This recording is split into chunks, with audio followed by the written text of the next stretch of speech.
It begins with a scene where Ruby is enjoying dinner when she hears information like a bolt from the blue. This father has finally found a suitable husband for you, my dear. The middle-aged man sitting opposite her looked at her with excited eyes. He is Pope Borgia, despised by the world, Ruby's non-blood related, foolish father. She was so nervous that she was speechless. On the contrary, Enzo, the second son of the Pope, reacted very strongly. Not again, as it has not even been 3 months since she broke off the engagement. Even though the Pope tried to remind his son to stay calm, he still added irritably, no matter how much you want an ally, father, you should still consider her feelings. The son's reaction made the Pope's eyes widen in surprise. I can't get used to you suddenly fulfilling your role as a brother. So, can you defeat those barbarians instead of Britannia's relief army? Enzo immediately made a grand declaration. Is there anything I can't do? Those barbarians.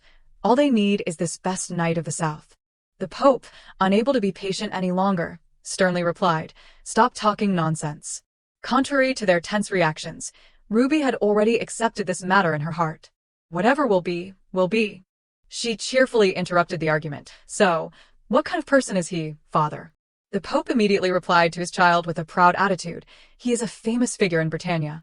The king's beloved nephew, known as the most feared knight of the north. Very handsome. You will like him very much.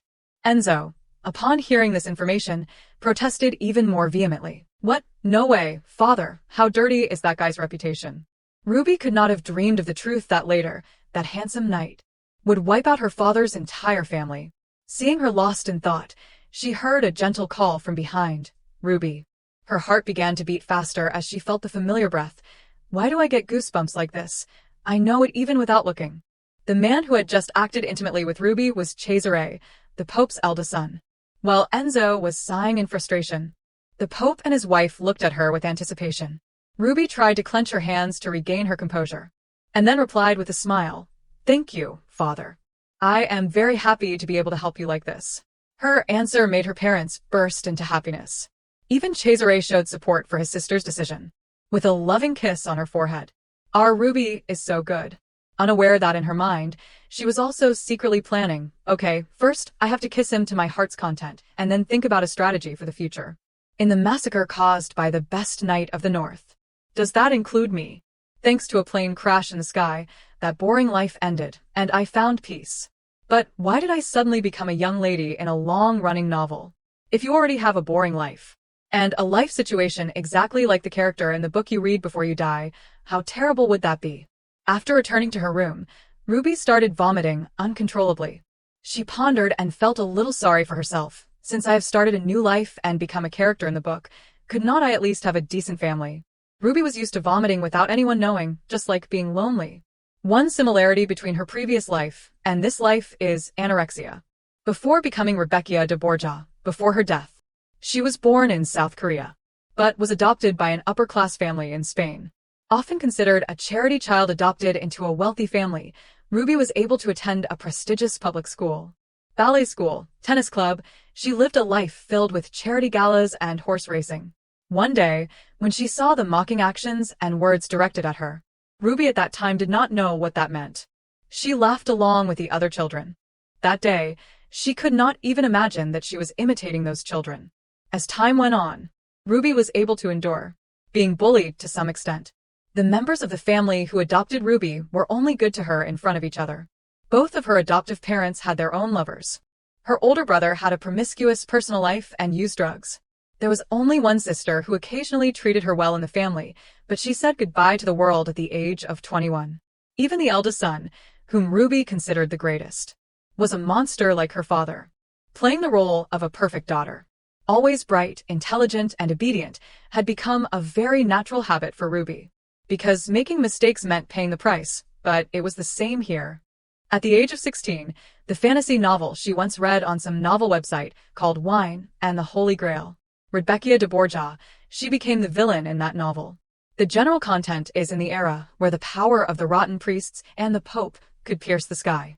The gentle priests and the northern families united, punishing the king and the Britannia family, that is, using good to overcome evil. There, she, Rebecca, is the Pope's daughter. Yes, destined to die early. But to die at the hands of the man she married.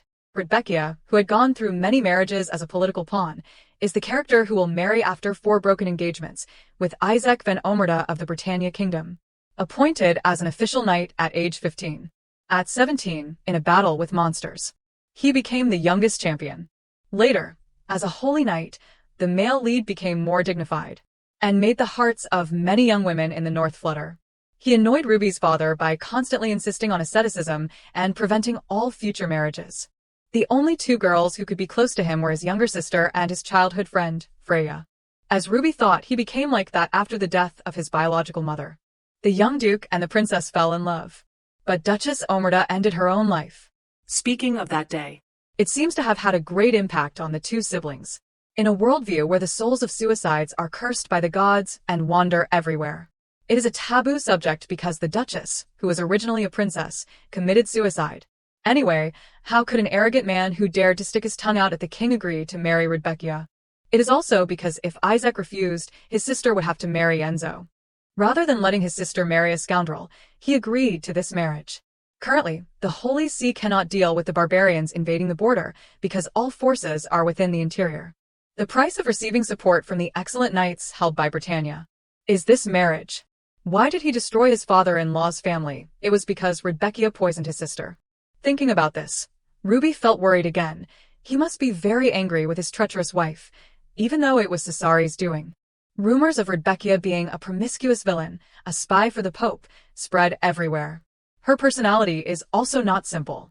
Not only his sister but even Isaac's childhood friend, Freya, Ruby treated them like servants.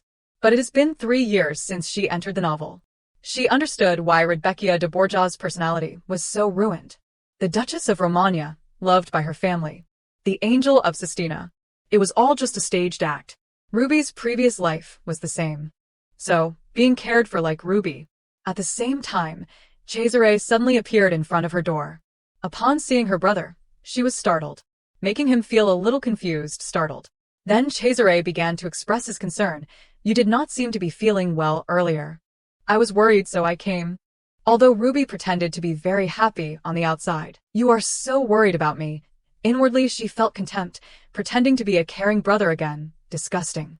He then frankly inquired, are you not satisfied with this marriage? You can be honest. In Ruby's mind, thoughts began to swirl. Honestly, if I am honest, you'll hit me, won't you? And please get rid of that turtle model. I said I hate turtles. As soon as the thought ended, she softly replied, certainly not. I do not know why either, but I just feel that the north is too far away. I won't be able to see you often there. I think I will be lonely. Cesare looked at her with a caring tone. Why lonely? You have a husband. Ruby immediately put on a languid look.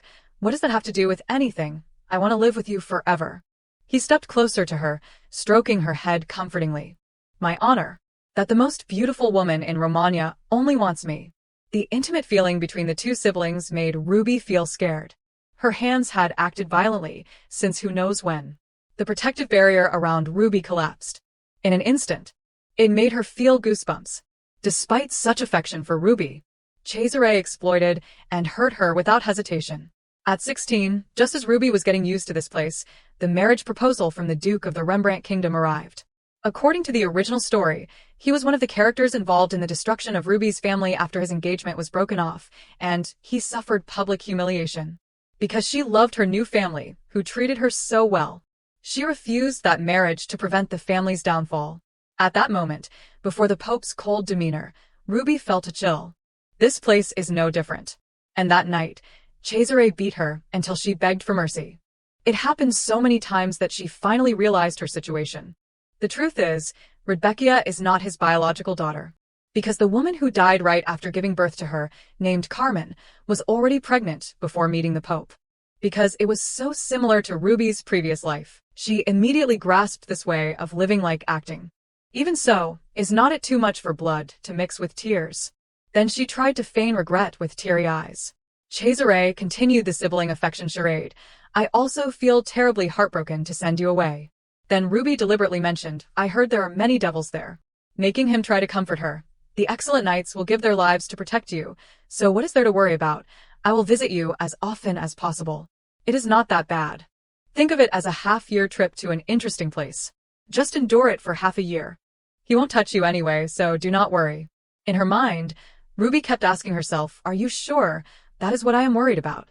Then she did not forget to ask him, "Will you really come see me as often as possible?" Cesare immediately emphasized again, "Of course." He did not know that in her heart, she was silently praying, "Please, do not come. Even thinking about how to survive is too much for me. I do not want to poison my husband's sister. Even if I do not want to, Cesare will definitely do it. If that happens, everyone will believe that I did it. So within half a year, I have to prevent the assassination of my sister-in-law and make them realize that I am harmless. How can it be the same as before now?" Finally, the day Ruby put on her wedding dress arrived. How beautiful she looked at this moment. The Pope, upon seeing her, kept praising, "My daughter. So beautiful. With a beautiful bride like this, the entire North will fall in love with you." Ruby responded to him with a touched and reluctant to leave look, making the Pope immediately come for her. "You look so sad already. Don't cry, my dear. This is not a permanent farewell. I will miss you so much. You must miss us too. So pitiful. I also wish you could accompany your brother, but the situation does not allow it."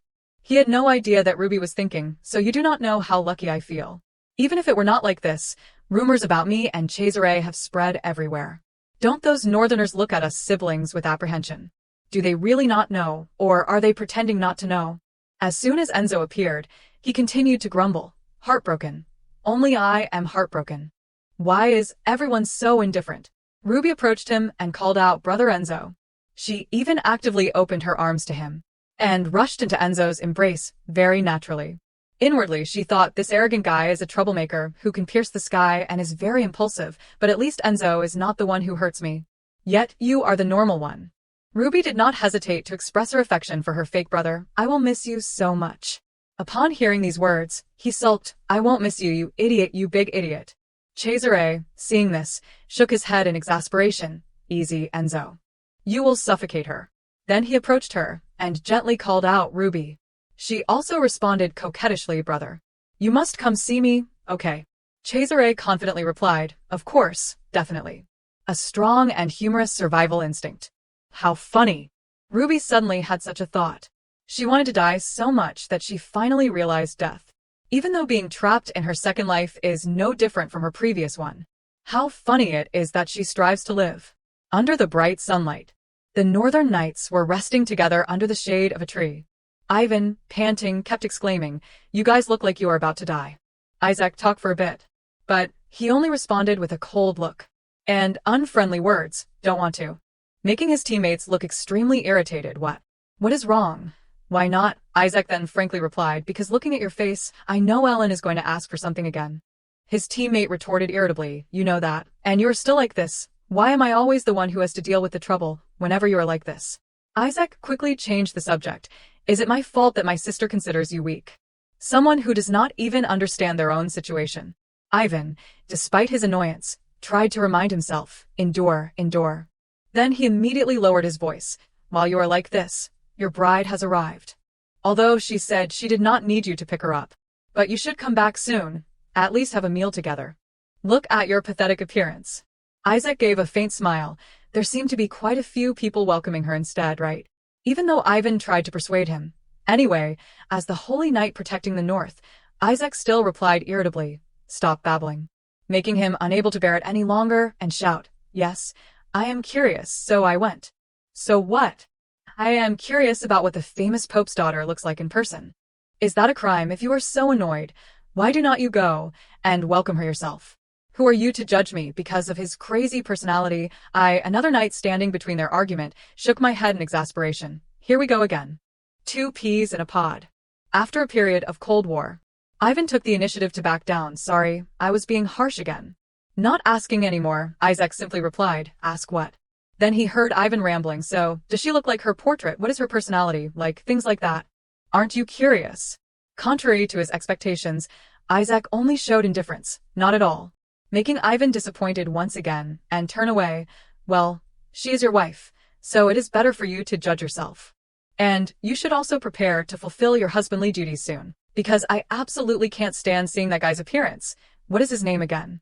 Anyway, I can't stand seeing that dejected look become a joke like that nobleman." Before Isaac's question, "How long do you think this charade will last?" Ivan could only give his assessment. Actually, probably no one believes this marriage will last forever. Because the bride is experienced, and you are no slouch either. I know it would be better to be with Freya, but even if I said it, that guy would not understand. Earlier, when escorting the bride back to Omerta, I heard something. According to Evans, who officiated the wedding in Isaac's place, the bride suffered from seasickness all the way. But she still had a radiant smile, just like the rumors said. Meanwhile, in another place, there is someone who looks critically ill. But she is tiny. That vague statement made Isaac have to ask again what. Making Ivan have to explain further, I said she is tiny, really short, only about this tall. Like she will die if you glare at her with that disgusted look. Although you also hate this marriage, try putting yourself in her shoes. Here, she is no different from a hostage. Being all alone, she must be lonely and scared. Upon hearing this, Isaac felt a pang of guilt. What has suddenly gotten into you? Ivan, once again, made a grand declaration. What else? I am a northern knight, the angel of Sistina. If she is becoming my comrade's wife, of course I have to go and welcome her. Isaac calmly reminded him, you said you wanted to kill the Pope before. Ivan quickly explained, in short, what I meant to say is, your bride. Unexpectedly, a voice approached them. I heard that the Borgia family is known for its beautiful appearance. It seems you would fall for someone just because of their looks and are willing to betray your country for it. Both of them turned to look. Ivan was startled to find a sword pointed at his throat. As soon as he saw the culprit's face, Ivan quickly pushed him away. Then he continued to question, this crazy guy, how dare you speak so disrespectfully, pointing a sword at your senior. The young man could only stammer out an explanation, because you looked so imposing, I apologize. Isaac then sternly reprimanded him. Enough, why are you causing such a commotion, Lorenzo? Seeing Isaac's serious face, the young man boldly proposed, if you, Sir Isaac, divorce that Borgia woman and then marry my sister, I think it would be good. But until then, please refrain from acting acquainted with my sister. After both of them were taken aback by the proposal, Ivan immediately started shouting, make yourself understood, these kids these days, really. Lorenzo hastily corrected himself, I am sorry. What I meant was, please Sir Isaac, stay away from my sister for now. Otherwise, that Borgia which will torture my sister to death. Ivan could not stay still and continued to scold, can't you be more careful with your words? Your head is already full of prejudice. Lorenzo emphasized it is not prejudice, then why? Did my sister lock herself in her room and cry after returning from Omerta? This information made Isaac ask, you said Freya went where? Lorenzo honestly replied, Omerta Castle. When Lady Rebecca arrived at the castle, Lady Ellen and my sister were having tea. Ivan realized inwardly, I also went to see Isaac's wife. How could your sister not cry after meeting her? What witch? Both of you are inconsiderate. At the same time, Isaac hurriedly left, prompting Ivan to call out. Hey, Isaac, where are you going? Although they tried to hold him back, Isaac, I am not done talking yet, come back here, he simply replied. Today is my day off, so I will be going now. This left the other knights puzzled. Only when she is extremely comfortable does he consider it a day off, while turning his comrades into this. They tried to pretend they had not heard. Ivan, on the other hand, felt relieved, as he watched Isaac's retreating figure. At that moment, in the palace, a voice inquired, I heard you were very seasick. Ruby cheerfully replied, because it is my first time traveling such a long distance. Although it is a bit embarrassing to say, I have never left the South before. The woman sitting with her honestly said, there is nothing to be ashamed of. I have never left Arundel either. Her demeanor made Ruby stare. How can someone look like that? Whoever lets God's creation die like this is a criminal. She was Ellen Omerta, Isaac's younger sister. Despite just meeting for the first time, his younger sister was very considerate. Does the food suit your taste? Because your stomach might not be feeling well, I only brought out light snacks. Ruby politely replied, no, not at all. They are all delicious. I am a little nervous. Thank you for the food.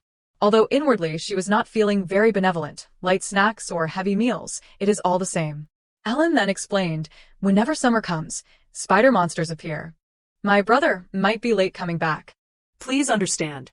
My father has some business in the territory and won't be back until the end of the month. I am very ashamed that I have not been able to welcome you properly. Ruby, in contrast, smiled brightly. I am really fine. Don't worry about me. Ellen added, since my mother passed away, I have been in charge of managing the mansion. But now, I will change things according to Madam's preferences. If you find anything you do not like or inconvenient, please instruct the head maid. A thought popped into Ruby's head. Madam, such a stiff way of addressing me. Then she expressed her gratitude. Thank you for your concern, but for now, I just want to keep things as they are. I am still not used to the lifestyle here, and I lack experience. So I am worried I will cause trouble for everyone. Ellen was stunned for a moment, and then lowered her voice, reminding her, You do not need to worry. No one would dare think of Madam that way. Her words made Ruby feel awkward. That is really formal. That was not what I meant. Then she decided to speak. Actually, I have a favor to ask. Could you call me Ruby for the time being? Both Ellen and the servants were surprised by the request. This prompted Ruby to explain further. Here, there are only strangers to me. Though it sounds pathetic, honestly, I feel lost and scared. I do not know how to adapt. If you just act a little more friendly, I will have more courage. Unexpectedly, Ellen replied curtly, All right. This made Ruby stare blankly for a moment. Then she immediately stood up. Really, when Ellen confirmed, yes. Ruby joyfully grabbed her hand. Thank you. But Ellen flinched at the action, causing Ruby to quickly apologize. I am sorry. Ellen simply soothed, It is okay. This made Ruby feel even more embarrassed. Then can I call you Ellen? Isaac's sister quickly nodded in agreement. Yes, it is good for us to be comfortable with each other. Then she breathed a sigh of relief. Being too reserved is not good either. Excessive modesty can cause misunderstandings. This statement left Ruby confused. Misunderstandings? Does she mean stop beating around the bush and just reveal your true nature? Come to think of it, my appearance is really unexpected. I am not expecting the people here to like me. My goal is to appear as harmless as possible in everyone's eyes. Alright, for now, just stay calm. As soon as she finished her thoughts, she explained, I am used to being misunderstood. I will try my best not to become someone else. This surprised Ellen once again. She continued the conversation with an offer. If you are done with your meal, let me show you to the room you will be using from now on. Ruby was overwhelmed by the splendor as soon as she stepped inside. Is this really my room? Ellen quickly replied, I tried my best to decorate the room, but I do not know if you like it. Ruby readily admitted, I love it. I have always wanted a room facing the sea. Ellen then decided to say goodbye. You must be tired today. Please rest quickly, in case my brother comes back later than expected. Ruby cheerfully replied, Don't worry about me, Ellen. It just so happens that I am sleepy too. But inside, she felt incredibly happy. On the contrary, I am even more relieved. My goal is not my husband's love. This might even make people feel sympathetic towards me. While leaving Ruby's bedroom, the head maid gave her a piercing look. The cold made Ruby sneeze repeatedly. She shivered. So cold. Even if it is the north. After checking around, she discovered, the fire's gone out. I heard that there are many monsters in the north, so the fire has to be lit every night. Unless someone deliberately blew it out, there is no way it could have gone out like this. Is there any kindling left? Who would do such a childish thing? She immediately remembered that sharp gaze. Could it be the head maid from earlier? Just then, rustling sounds startled her. As Ruby glanced towards the source of the sound, she discovered a monster behind the door. Ruby froze, staring at the monster before her. She collapsed onto the floor. Facing the enormous creature, Ruby seemed frozen, only able to tremble and say, Stay away from me. The monster growled at the sight of its weak target. Ruby thought, I have to run away, but my body won't move. The monster peered curiously, seeing that Ruby did not react aggressively like other humans it had encountered, only continuing to shout, I told you to stay away from me. At that moment, a servant opened the door and called, Madam, you must wake up. But upon seeing the monster, the servant screamed in terror. Ellen appeared immediately. Too many voices calling made Ruby close her eyes, unsure of what else to do. A sword flashed. A powerful beam of energy shot from the sword, piercing the monster. Amidst the monster's loud shriek, Ruby covered her face with her hands. The monster fell heavily beside her with a piercing screech. Only then did she dare open her eyes to look. A cloak brushed past Ruby's eyes. Her fiancé, Isaac, stood right in front of her. Isaac glanced at her with his red eyes, his expression cold and indifferent, making Ruby's heart pound. Isaac's voice was stern. What is the reason for this? Ruby looked at him, confused. Isaac continued, I asked why you put out the torch. The absurd accusation made Ruby furious. What, does he think I put it out? Ruby stammered, I did not. But Isaac seemed unconvinced. I thought you attracted enough attention without needing to do such a thing. Or is it? His voice grew colder. Isaac expressed his displeasure. Is this one of the excuses you plan to use to break off the engagement later? I anticipated that he would hate me, but I did not expect it to be this bad. At this rate, will I be alright? Isaac's expression, like someone who'd been cheated out of 100 million, made Ruby shiver. Ellen spoke up for Ruby, brother. Do not be so quick to blame her. We still do not know for sure who did it. Even if Ruby did it, she probably did not know any better. They do not do this torch thing in Romania. Ruby teared up, inwardly touched. I love you, Ellen. Even if I die, I swear I will save you before I do. But first, I have to clear up this misunderstanding. Ruby reached out and clutched Ellen's sleeve. I was just cold. Isaac asked irritably. What? Can you speak louder? Ruby fearfully explained.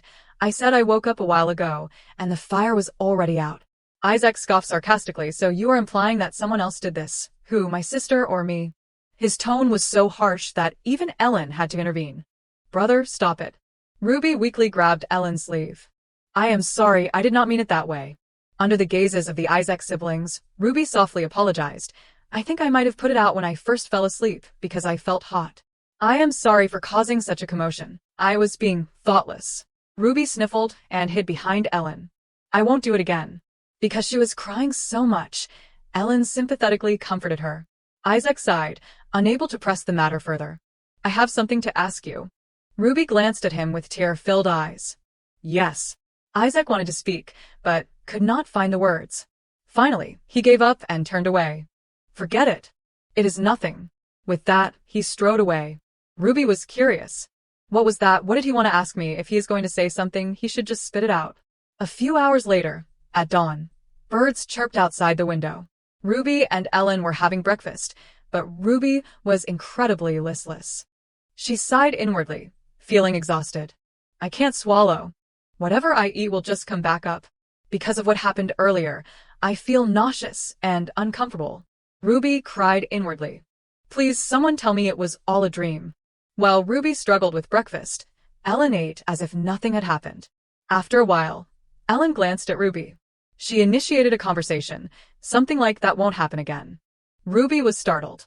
Ellen continued, I mean about you waking up cold. Ruby was relieved. So she guessed that someone else was the culprit. Ruby smiled sheepishly and replied, Oh, thank you for your concern. Ellen reminded her, also, you'll have to attend the banquet at the palace in 4 days. If you need anything until then, please tell me. Thanks to Ellen's reminder, Ruby remembered the banquet. Oh, right, the banquet. The royal banquet plays a crucial role in this marriage. It is also an anniversary banquet for the king and queen's wedding. Oh, I almost forgot. I actually need some help. Ellen, could you recommend a tailor to me? Ellen, confused, asked a tailor. Ruby explained, the clothes I brought here are all popular styles in the South. They look too flashy, and I have also heard that people wear very light clothing during summer here. Ellen nodded. You are right. I should have prepared them for you. How embarrassing. I will call the tailor, who usually makes my clothes. Ruby smiled gratefully at Ellen, thinking to herself, that is only natural. Everyone is betting on when I will be dumped. The servants around here are even blatantly whispering and gossiping. Anyway, on that day, what I should say and do is act innocent and naive. I have to be very careful to make a good impression on everyone. Thinking about it, Ruby felt discouraged. Though for the most important person, my husband, the first impression I made was the worst possible. He always looks at me with those scary eyes. Anyway, all things are difficult before they are easy, Ruby told herself. Well, there is still a long way to go. Today is a beautiful day with warm sunshine. Ruby carried a basket of fresh fruit. I have found the place. He probably won't hit me, right? Today, she decided to appear in a more casual but still beautiful outfit. The only reason I had to ask Ellen for help and come to this temple is to understand my husband's personality. My ultimate goal is not to die at his hands. She was like a rabbit fleeing a ferocious gray wolf. Ruby clenched her fists with determination. If so, I must look as harmless as possible. That way, even if I can't prevent Ellen's death, it is still insurance for my survival. Speaking of Ellen being poisoned, it is because she is the fiancée of the Prince of Doria's. The relationship between the Pope and the Prince of Doria's is not good. The origin of the assassination attempt on the family is an open secret, so everyone will definitely suspect us. In that situation, it would be absurd to risk poisoning her. Even for a powerful family, that would be a foolish move. Ruby thought as she walked. Anyway, Even if I mentioned Ellen being poisoned beforehand, who would believe some random person talking about the precious Lady Borgia? There are spies planted by my father all over Arendelle. I can't just speak carelessly. If I am discovered, who knows what will happen to me if I am taken home? Ruby quickly arrived at the knight's training ground. As she peeked in, a knight tilted his head and spotted her. Who is there? Ruby jumped at his voice. The newcomer was a blond young man. He recognized her immediately. Is not that Lady Ruby? Greetings. Ruby recognized him too. He is one of the escorts from Elmos Port yesterday. She nodded politely. Oh, it is you. I apologize for my rudeness. Ivan waved his hand dismissively. Of course you would not know. But what brings you here? Ruby blushed and hesitated. Well, I heard my husband is here. Ivan turned his head in dismay to hide his reaction. Huh? Why, she came looking for Isaac. He chuckled and said to her, that bastard. Oh, wait, you came to see Isaac. Ruby nodded. Ivan beamed at her. Then please wait here for a moment, madam. As he turned away, he called out loudly, Hey, Isaac, your wife is looking for you. Hey, did not you hear me? Your wife is here. The others heard him too. Whose wife? Lady Ruby. Ivan not only spoke but also gestured. Hey, get lost. Do I need to teach you a lesson? The image of violence in his words widened Ruby's eyes. So he is someone whose words and face do not match. A moment later, Isaac appeared behind Ruby. What are you doing here? She turned around in surprise. Today, Isaac was only wearing simple training clothes. Ruby clutched the fruit basket awkwardly and stammered, well. What made her so embarrassed was that the men in the courtyard were hiding and eavesdropping. Why are you all hiding back there and making such a fuss? She mustered her courage and spoke. This morning, I was worried I had upset you. So Isaac snorted in annoyance. He turned and waved his hand. I am fine. You see that I am fine, so go back. Seeing him about to leave, Ruby quickly grabbed his sleeve. Wait. Because she did not control her strength well, she knocked over the fruit basket in her hand. Everything spilled onto the ground between them. Ruby froze, inwardly screaming, No. My snacks. Ellen said they were precious. She hurriedly sat down and picked up all the fruit. No, according to the 3-second rule, it is still edible. Isaac's voice rang out. What are you doing? Ruby froze. Ruby suppressed her anger. Shouldn't I be the one asking that? Don't you have eyes? Outwardly, she obediently said, I am sorry. I was going to bring these to you. Isaac crossed his arms and looked at her coldly. Who asked about that? I asked why you are picking up things that have fallen on the ground. Ruby almost threw the fruit at him. Then you pick it up for me. Fine then. Tears easily welled up in Ruby's eyes. She sobbed and wiped her tears. I am sorry for bothering you. I came here to clear up the misunderstanding with you. Inwardly, Ruby praised herself. I could aim for the Best Actress Oscar. Could not I? Isaac chuckled. What misunderstanding? She answered honestly, the misunderstanding that I am already looking for an excuse to break off the engagement. Of course you would think that. It is also obvious that you hate me, but... Isaac interrupted with a smile. Who said that? Who said, I hate you? Ruby looked at him in surprise. I mean, it seems like you hate me. Isaac denied it immediately. No, I do not hate you. She immediately changed her expression, looking at him with anticipation.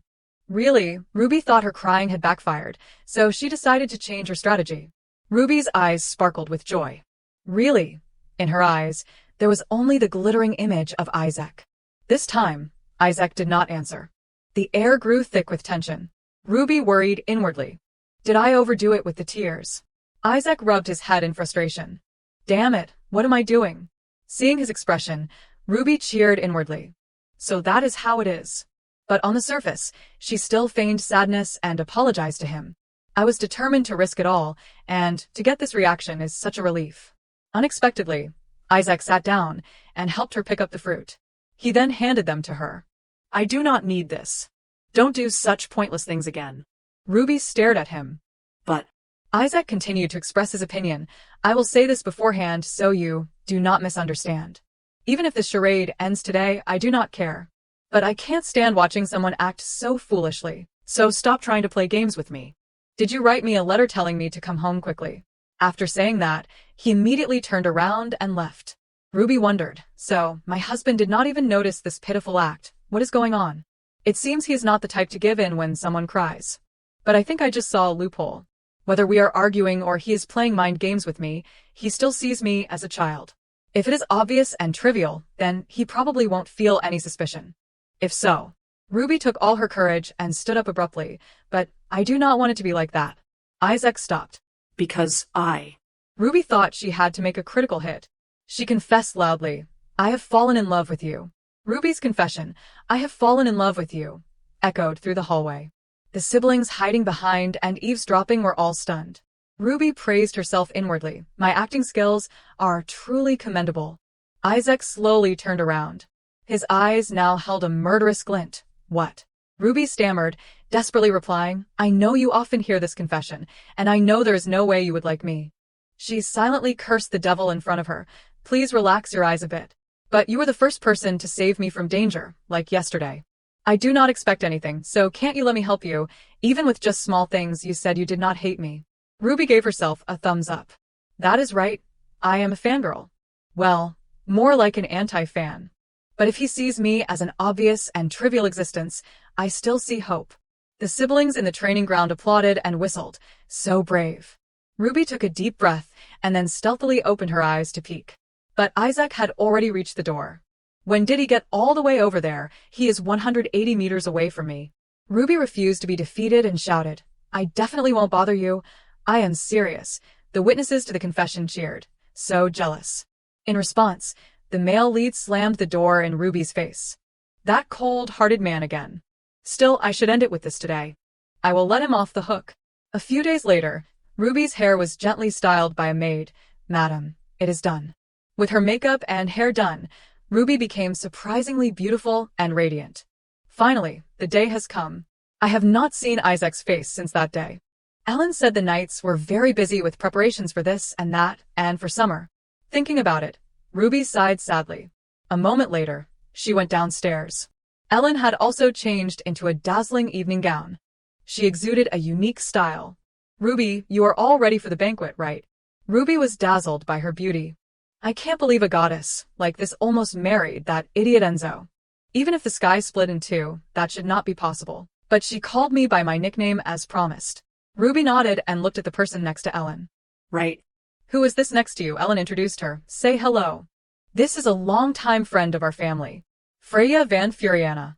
Furiana winked at Ruby. Hello, Miss Ruby. It is a pleasure to meet you. The sky suddenly turned gray in Ruby's eyes. There she is, the childhood friend. The servants' whispers about her were filled with admiration. And she is treated completely differently from me. But Ruby still smiled politely and amiably. It is a pleasure to meet you, Furiana. Ruby smiled greatly, surprised Furiana. She turned to reproach Ellen.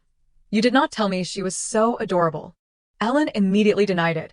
You must have thought I said something strange. Furiana turned back. Her eyes, looking at Ruby, held a hint of something not as friendly as her outward demeanor. Ruby tilted her head. Is there something wrong with my dress? Ellen complained again. Really, Ruby, I do not know if my brother will be late, but please bear with him. It happens often. Inwardly, Ruby felt like she was transcending. She waved her hand at Ellen. I see, but I am fine. Don't worry, Ellen. In her heart, she thought, bear with him. I won't do that, and I do not expect anything anyway. Anyway, I still hope he is late today. Oh, my fate. How long do I have to keep up this act? The carriage rattled its way to Onban Palace. The banquet attendees had all arrived. Many acquaintances came to greet Ellen. Ruby stood alone in a corner and observed. I do not know why, but I am reminded of the banquet in Romagna. The people who used to show me kindness. Or Julia, my father's official wife, because she is related to my father and brother. No matter the inner workings, I was the object of everyone's envy and admiration. If the tragic reality of my past life were revealed, what would everyone think of me? I do not know how I would be trampled on. It is ironic that there was a time I feared that the most. But standing between these two model-like people suddenly makes me feel like a child. Am I still the shortest one here? Suddenly, someone came to Ruby's side. Hello, Lady Ruby. These people asked, is His Holiness well? The surrounding people began to murmur, oh my, those are the Omerta Knights. I wonder if His Holiness is well. When will Cardinal Valentino visit? Ruby had to be extremely patient. Honestly, she thought, I do not know either. And these people again. Ellen muttered beside her, those people are really. Ruby thought she misheard. Was that Ellen just now? Beside her, Furiana was brightly calling out to Isaac. Ruby's fiancé easily heard their calls. He turned to look. Ruby awkwardly raised her hand in greeting. What is with him? He said he would be late. He did not lie about being late because he hates seeing me, did he? Upon seeing Ruby, Isaac turned his back without responding. I knew it would be like this. Furiana was indignant on her behalf. Madam, would you like us to go over there and scold him? But Ellen understood her brother's personality too well and shook her head. He will just ignore it. What is the point? Ruby clenched her fists. She walked directly forward. The fact that she had been mistreated since the first night and that Isaac was ignoring her had spread everywhere. Her steps were incredibly resolute. No matter what I do here, I am the one who loses face. Therefore, I will cling to him and not give up. Ruby stopped right in front of him. Furiana and Ellen watched with wide eyes. Even Ivan and the knights did not expect this action from Ruby. She took a breath to bolster her courage. Then, with a bright smile, she said to Isaac, I am so glad to see you again. You look very handsome today. This action drew a flurry of noise from the surrounding nobles. But Ruby ignored it all, maintaining her cheerful smile. What, did you think I would caress his cheek? Even if I am desperate, I am not that lacking in fans. Isaac did not seem happy at all. He coldly turned away. Madam, you are both insensitive and tactless. Ruby bowed her head in embarrassment. I am sorry for interrupting like this, but if I did not do this. Isaac suddenly cut her off. You clearly said you would not be a nuisance. Ruby gasped and covered her mouth. Oh my goodness. You remember. You were listening to me. Her cheesiness surprised him. What? Ruby brightened considerably. Thank you, but rest assured, I absolutely won't be a nuisance to you anymore. I will just quietly observe you. Saying that, Ruby waved goodbye. See you, is that enough? I need to escape quickly. But Isaac grabbed her shoulder and pulled her back. He suddenly leaned in and hastily asked, say that again. What do you mean by quietly? Ruby replied, I said I will quietly follow you, like trailing you without you knowing. Isaac growled, do you want to die? Shaking her head fearfully and saying it was not so, she panicked inwardly. What is going on? Did I step on a landmine? Isaac tightened his grip on Ruby's shoulder, not controlling his strength. Then, why did you do that? This time, she did not need to act to shed tears. It hurts, I said it hurts, Ruby tried to explain, I just wanted to watch you. Because I can't be a nuisance, that is why. She sadly wondered, does he know I was planning to assassinate him? Can you believe it? Isaac's expression remained angry. That is clearly an assassination attempt. He sighed in exasperation. Ivan appeared beside them, speaking up for his friend. Miss Ruby, that is quite a dangerous act. Ruby asked blankly what. He explained further, I mean, he is not foolish enough to mistake his own wife for an assassin. It is just that the North is an extremely dangerous place, so our physique is different from other knights. When we pursue demonic energy, or demonic creatures, we have to maximize our divine power and sword aura. If you were nearby, we would not be able to distinguish you from a demonic creature. So, you could lose your life. Now she understood. So when the holy knights maximize their sword aura and divinity, it leads to a state of extreme excitement. That is quite something. But I did not want to follow him to an unsafe place. She said dejectedly, I almost caused trouble. I am sorry. I am from the south, so I did not know. Ivan stammered, telling her not to say that. It is natural not to know, is not it? Because she spoke without thinking, he decided, I will let it slide this time. That bastard, Isaac. Ruby promised him, don't worry, I absolutely won't make things difficult for you. Ellen instructed her brother, you have to let us know when there is a change in your schedule. Furiana chimed in, that is right. You could drop by our place too. Don't you appreciate it when we beauties wait for you? Isaac had remained silent until now. Ruby felt annoyed inwardly. What is with this atmosphere?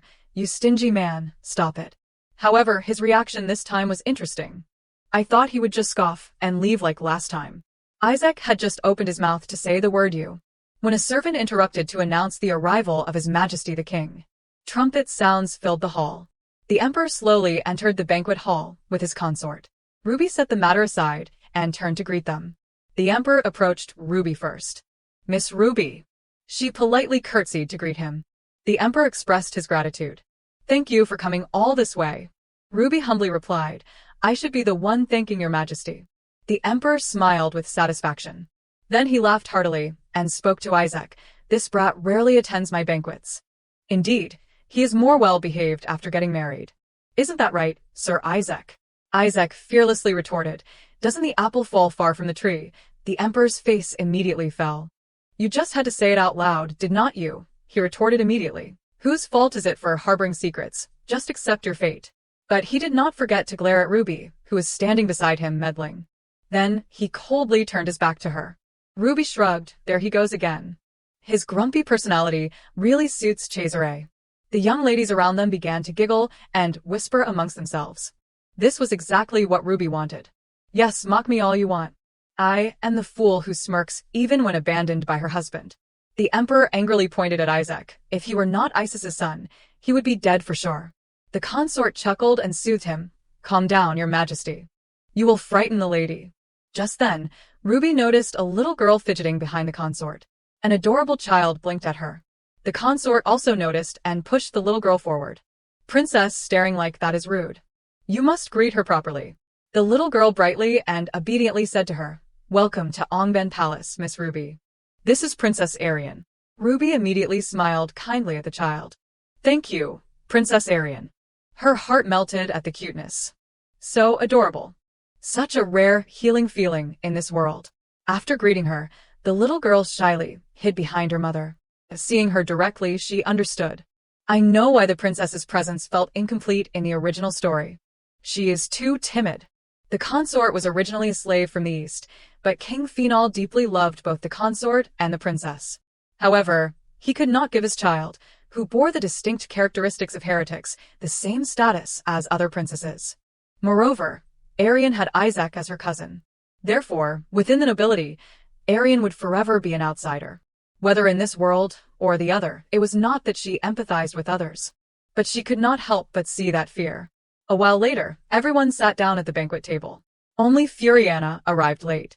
Ellen asked her, Where did you go? Ruby also looked over curiously. Furiana sat down and said, It is nothing. I was going to bring Isaac here, but my words were like the wind. I do not know where he ordered the knights to rest. Ellen crossed her arms and shook her head. Playing pointless games. It is not like he ever pretends to listen to us. Furiana rested her chin on her hand. That is true. Then she turned to ask Ruby, Oh, madam, do you enjoy horseback riding? Ruby smiled and said, I am not good at it, but I like it very much. Furiana said mysteriously, Don't worry, just liking it is enough. Although she smiled, Ruby screamed internally, I do not like it, I was lying. In my past life, I may have learned aristocratic sports, but I do not have any fond memories of them. Just then, a young lady sitting at the same table spoke up. It is hard to match the skills of the two of you. Of course. Since Sir Isaac personally helped you. Madam, you should ask your husband for help too, should not you? Furiana calmly said, That was when we were little, Miss Consolation. Besides, I am also naturally talented. Consolation covered her mouth and laughed. Of course you are. Please do not misunderstand, Miss Furiana. Ruby noticed the glint of amusement in her eyes. My relationship with her is also interesting. But I do not care. I just need to act like a harmless fool. Ruby scratched her head. Thank you for your concern, but I can't waste a busy person's time with such trivial matters. Consolation chuckled, I see. The others also looked at her with wary eyes. They changed the subject to Isaac. Summer is almost over. Is Sir Isaac participating in the swordsmanship tournament this year? It seems like it will be held earlier than last time. It is certainly something to look forward to, but Sir Isaac is sure to win if he participates. Everyone chattered excitedly at the banquet table. I wonder what it will be like this year. I am more curious about who will become the flower of glory. Ruby sat to the side, clenching her fists. I am sure at this year's swordsmanship tournament, Cesare will visit. The swordsmanship tournament, held every 3 years in Arendelle, was a proud event with the largest scale and longest history on the continent. Participants and visitors from each country would attend.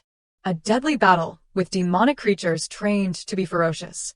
In this gruesome competition, only those of noble birth were allowed to participate. A council of priests was established, all of them outstanding, to prevent any potential incidents. Cesare will come here under the pretense of participating in the council, but in reality, it is to see me. Ruby clutched her head in agony. Damn it, my husband alone is already beyond my endurance. A while later, Ruby appeared in the hallway. She rubbed her forehead tiredly, supporting herself against the wall as she walked. Drinking on an empty stomach makes me so dizzy. But there are too many people here, so I can't throw up. A man appeared in front of Ruby. Because she was not looking where she was going, their shoulders bumped into each other. Ruby clutched her shoulder and nodded in apology. She glanced at the other person. Oh, dear. Bumping into his shoulder is such a misfortune. He asked, Are you all right? Ruby shook her head. I am fine, but who are you? The young man smiled and introduced himself. I am Lorenzo Van Furiana, the one who was just with my sister. Ruby recognized him immediately. They really are twins. No wonder they look so alike. Lorenzo asked, Are you truly all right? Shall I escort you back to the banquet? She shook her head in refusal. I am really fine. I was just about to go out for some fresh air. You seem to be a holy knight. Ruby sensed something was off. Why is he looking at me like that, with such unfriendly eyes? He continued to play the part of a concerned person. If Sir Isaac heard that, he would laugh. I am just a successor. He gave Ruby a chilling feeling. If he tries anything funny, I might lose my life here. Isaac is not even this bad. He shows the most blatant disgust out of everyone I have met. When did he learn about me? Lorenzo scratched his head bashfully. Oh, I apologize. I still can't believe I am meeting you in person, madam. Ruby chuckled. Yes, I heard I am quite famous here. Suddenly, he said, Who would not know of your existence, madam? You are the daughter of His Holiness, after all. Ruby felt like his words were mocking, but she still had to feign innocence and reply, Is that so? I thought only my brothers were famous. I did not know I was too. That is a surprise. The two of them continued to feign friendliness, looking at each other. Lorenzo spoke. Actually, among the recently popular songs, there is one about you, madam. Ruby feigned surprise. Oh my, really? He suggested to Ruby. You seem surprised. Would you like to hear it? Ruby played along. I am curious. I will leave it to you then. Lorenzo cleared his throat and began to sing. It went something like this. Sistina's angel said she could not find a girl to her liking. I think her brother is not of the same blood as that girl. He will say it is fine. While he was humming the lyrics about the angel, a hand appeared. Ivan pinched his ear hard and scolded, This crazy idiot, I told you not to mess around. Ivan pinched him hard. Lorenzo could do nothing but beg for mercy. Wait a minute. He angrily ordered, Apologize before I rip your mouth apart. Lorenzo stammered hesitantly, but before he could finish, Ivan snapped, But what? Where did you learn to talk back to your seniors like that? Lorenzo cried as he said, I am sorry. Ivan yelled angrily, Say it louder, or I will make your mouth bigger. Ruby quickly intervened, I am fine. Let him go. She understood that she did not need this apology. At her words, Ivan released his grip. Lorenzo immediately ran away. Ivan clicked his tongue and shook his head. That bastard. Ruby also cursed inwardly, that sly fox. After Lorenzo left, Ivan turned to apologize to her. I apologize for letting you see such a messy scene. Ruby smiled and said it was all right. He still explained clearly to her, Please do not misunderstand. That strange kid is always delusional. That is why he acts like that. No one would sing such a disrespectful song. Ruby thought for a moment and then spoke, Sir Ivan, I am really fine. It is not the first time I have heard that rumor. Despite saying she was fine, her tears flowed freely, startling Ivan. Oh, madam. Ruby wiped her eyes. I am sorry. I am just worried my husband will believe that rumor. Ivan frantically waved his hands. Impossible. That brat never pays attention to what others say. And he won't forgive anyone who bothers him.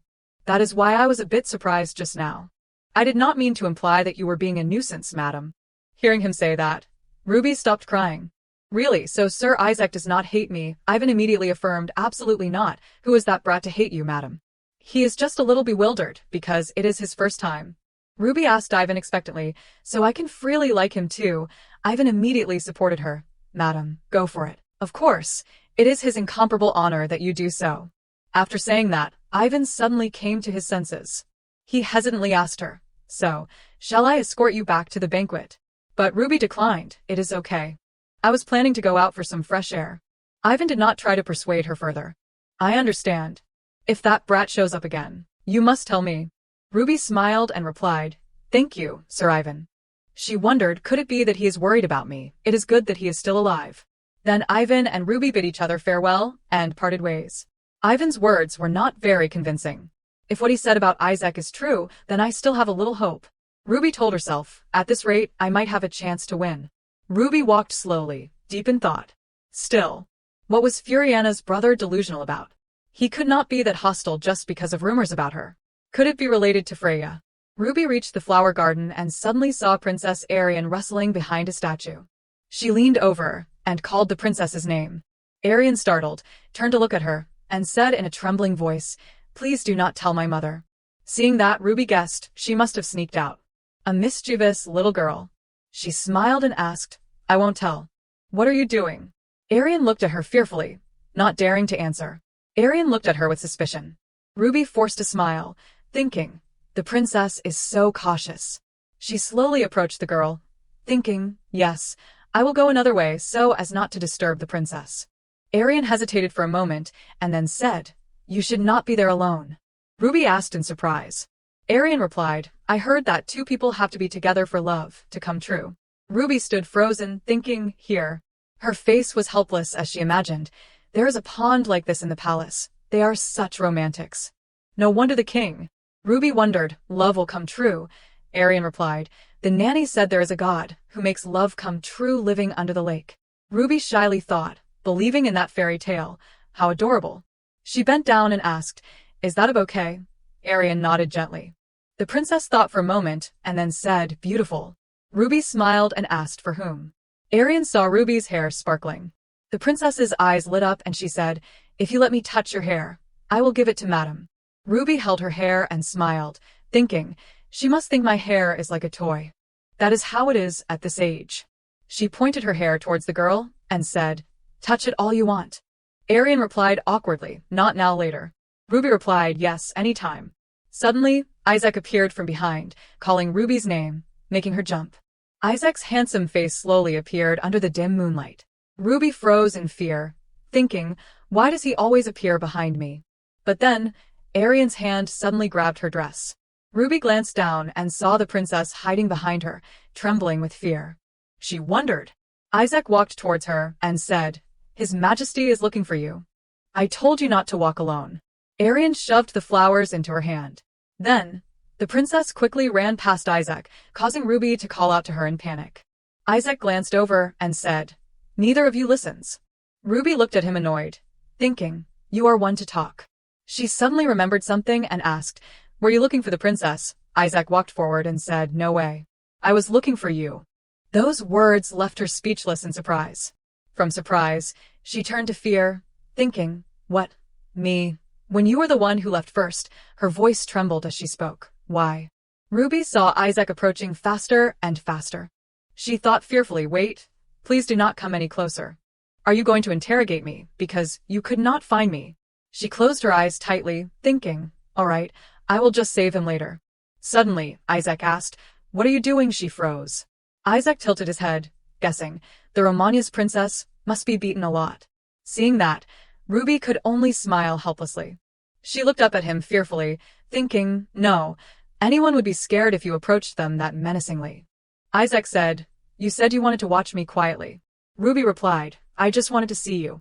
Hearing that, Isaac asked with interest, "Then why did you close your eyes? Were you expecting a kiss?" Ruby just chuckled, thinking, nice try, Rebecca. There is no way I would actually expect that. He might kill me on the spot. How many ways are there to get me out of this situation? Ruby replied, "Well, it seems like you are angry because of me, so." Isaac asked, "So you thought I would hit you?" Seeing her not answer, Isaac's eyes sharpened as he asked, "And yet you said you liked me." Ruby stammered, wondering, is that not allowed? "The first time you protected me." Before she could finish her sentence, a voice suddenly called out, "Sir." Andy hurriedly ran towards Isaac. He asked, "What is it?" Andy replied hesitantly, "I think you should come see this." After that, both of them turned and left. Seeing that, Ruby breathed a sigh of relief. Great, I am alive. Suddenly, Isaac stopped. He turned and told her, "Wait here for a moment." Ruby waved goodbye to him. "Wait here, he still has something to say to me." After the two of them left, she sat down somewhere. She looked at the bouquet in her hand. Ruby looked at the flowers pensively and said, "These flowers. They are Rebecca. The same flower as my name. The flower that means eternal happiness." Ruby thought, how childish. Suddenly, some force pushed her. Then, Ruby fell into the lake. Ruby fell into the lake. The cold lake water seeped into her skin. She thought fearfully, am I going to leave like this? Will I end so meaninglessly? I should be thinking that way, but strangely, I am not scared at all. Ruby tried to hold on to the black ribbons, thinking, it feels like it is mocking me. But why can't I take this off at this rate? I am going to suffocate. Suddenly, something else entered the lake. A hand appeared and grabbed her. Finally, Ruby was rescued from the dangerous situation. It turned out that Isaac had saved her life. The nobles behind them, seeing the scene, gossiped. How could she be down there? What happened? Ruby was dumbfounded, not understanding what was happening. She looked at her hand, tightly clutching a shirt. Ruby looked at Isaac's angry face and thought, what is going on? Clearly, what made me fall into the lake was a monster. A monster appeared right inside the palace. Oh no, compared to that, the guy right in front of me is the problem.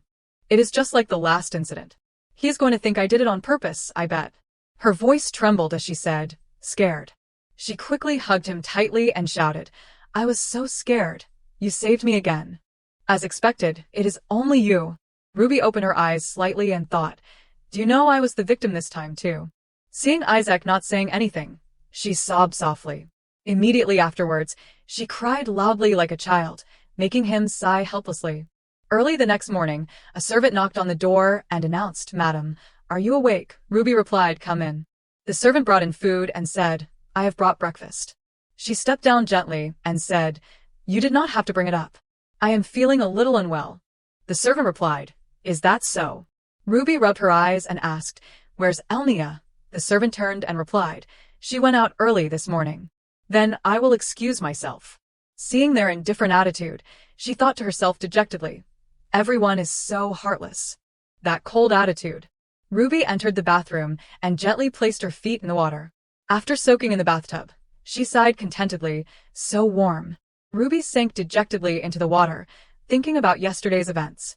It seems to have caused a big commotion. A monster attacking a person right inside the supposedly safe palace must have caused quite a panic. The center of Arundel is a place where monsters should not appear. The same goes for what happened the first night I arrived here. There are too many suspicious points. In the novel, monsters do not appear so suddenly like this. Why is it only bothering me? It is completely different from what happened to Ruby in the original story. If things continue like this, won't people think I am a monster summoning witch? After bathing, Ruby went to change her clothes. Suddenly, she sneezed. She thought, moreover, after falling into the lake, that symptom reappeared. The burning sensation inside, and the feeling of being pricked by needles all over my body. Symptoms that appear twice a year, ever since I entered this body.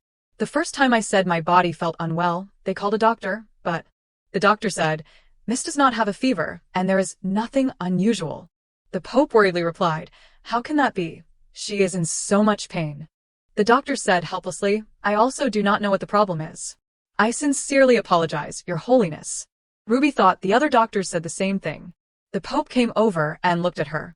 Her father gently placed his hand on her forehead and said, my beloved daughter, could it be that you are lying to me because you do not want to get engaged? She started sweating in fear. Ruby thought, since then, I have had to endure it. I am used to enduring it anyway, and the symptoms only last a few days. I can just bear with it a little here. Otherwise, that husband of mine will think I am playing tricks. No need to call a doctor. Even so, since I have been lying down all morning, it seems to be a little better. Speaking of which, why did he tell me to wait back then? Whatever the reason, it is unexpected for someone like him to say that. Ruby remembered Isaac's words. Wait here for a moment. She thought helplessly, he must have forgotten because of the monster. Anyway, when water spills, you have to sail the boat. She gently opened the door. Suddenly, she saw two guards. Their expressions looked serious. She stared at them, thinking they looked scary. A guard asked hesitantly, do you need anything? Madam. Ruby smiled and replied, sorry to bother you. Do you know where my husband is? The guard replied timidly, that. Seeing the guard not answering, Ruby said dejectedly, right, how could you tell me that? The two guards looked at each other with troubled eyes. Scene change. At Elmos Port, Ruby smiled and said, thank you. I won't forget your kindness. The guard thought fearfully, if Sir Isaac knew, I wonder what he would say. She peeked through the window, thinking, so he is here. What is he doing here? Probably an important meeting. Inside, a young man held a beer mug. His face flushed as he exclaimed, drink, another mug. Day drinking is the best. Looking at the scene before her, Ruby thought to herself dejectedly, like hell. Look at them. Are they really knights? But it has to be like this to be like stalking. Life is hard. Anyway, my husband. She looked around for a while and finally saw her husband. Ruby looked at his face and thought, the problem now is how to approach him. She sighed and said, that arrogant. Suddenly, a voice startled her. Who are you talking about? Ruby turned around. Her eyes met a young man, causing her to think, who is he? Ruby jumped when Andy suddenly appeared. She was so scared her heart almost leaped out of her chest. Ruby observed carefully for a moment and thought, I think I have seen him somewhere before. The person who went to find Isaac by the lake that day. Isn't it that person? Andy apologized shyly. I thought Madam was secretly following, so I also. Ruby looked at him with judging eyes. He is following me for that reason, how strange. Even so, he does not give off the same strange hostile feeling as Lorenzo. Andy asked anxiously, are you feeling better? Ruby smiled and replied, I am fine now. Thank you. Andy smiled and said, it is a good thing you are all right. She saw him smile and thought he looks like a puppy. Andy introduced himself shyly. I am Sir Isaac's attendant. Ruby asked cheerfully, I thought so. How long have you been working for him? Andy replied, just recently. The previous attendant caused trouble, so I was lucky enough to replace him. Ruby asked in surprise, caused trouble? Andy replied, he sang an obscene song in front of Sir Isaac. She remembered, could it be The song Lorenzo sang. Wait, does he also want to visit because of me like Lorenzo? Andy wondered, but why is Madam hiding here? Ruby thought in surprise, isn't it obvious? After thinking, she replied, it is not like I came to see Isaac. I just missed him so much, so I stopped by for a bit. Andy smiled and said, I understand. He looks best from afar, right? But Sir Isaac is very gentle with his wife, is not he? He will definitely be sad if he knows you came, but did not come to see him. Ruby forced a smile, thinking, what does gentle mean in your dictionary? Ruby imagined Isaac looking at her with contempt and saying, that is sad, causing her to think, does a cold-blooded person like him even know sadness? Or is he so beaten up by Isaac that something's broken? Ruby replied shyly, is that so? Andy made an X with his hands and said, he is not the type to beg a woman to wait for him. Her voice trembled as she said, beg. Andy replied awkwardly, don't tell him I said that. He will kill me. Hearing that, she thought dejectedly, he really does get beaten a lot. Ruby whispered, but what are you all doing here? Andy whispered back, lately, monsters have been appearing frequently like the incident at the palace the other day. Before he could finish, Isaac suddenly appeared from behind and said, why do not you just lie down flat? Both of them turned around and screamed in surprise. Andy stammered, Sir Isaac. Ruby exclaimed in a flustered voice, whose husband is this perfect? Andy also cheerfully chimed in, you are absolutely right. Suddenly, Ivan appeared and said, is that Madam? I thought Endymion was hiding here with someone to badmouth us. Ruby thought awkwardly, do they do a lot of bad things? They even worry about that. Andy said shyly, I will excuse myself. Ruby forced a smile and said, hello, Sir Ivan. Ivan replied, are you feeling better? I was worried you would be shocked after what happened at the lake. She replied softly, thank you for your concern. Ivan said, it is what I should do. Did you come to see this brute? Ivan said, pointing at Isaac. His face remained cold since he discovered she was secretly following him. Ruby thought annoyedly, why has not he changed at all? She then replied, I am sorry, I did not mean to disturb you, but I wanted to thank you for yesterday. Ivan joked, this guy should be the one thanking me. Thanks to me, he had the honor of saving Madam, right? Isaac replied coldly, it was only natural. Ruby stammered, of course it was. If I died, it would be very troublesome for you all. Isaac, not understanding, asked back, what? Ivan, seeing the awkward atmosphere, intervened, don't be like that. Would you like to have lunch with us? This guy would be happy to. Ruby wondered, is it all right if I go?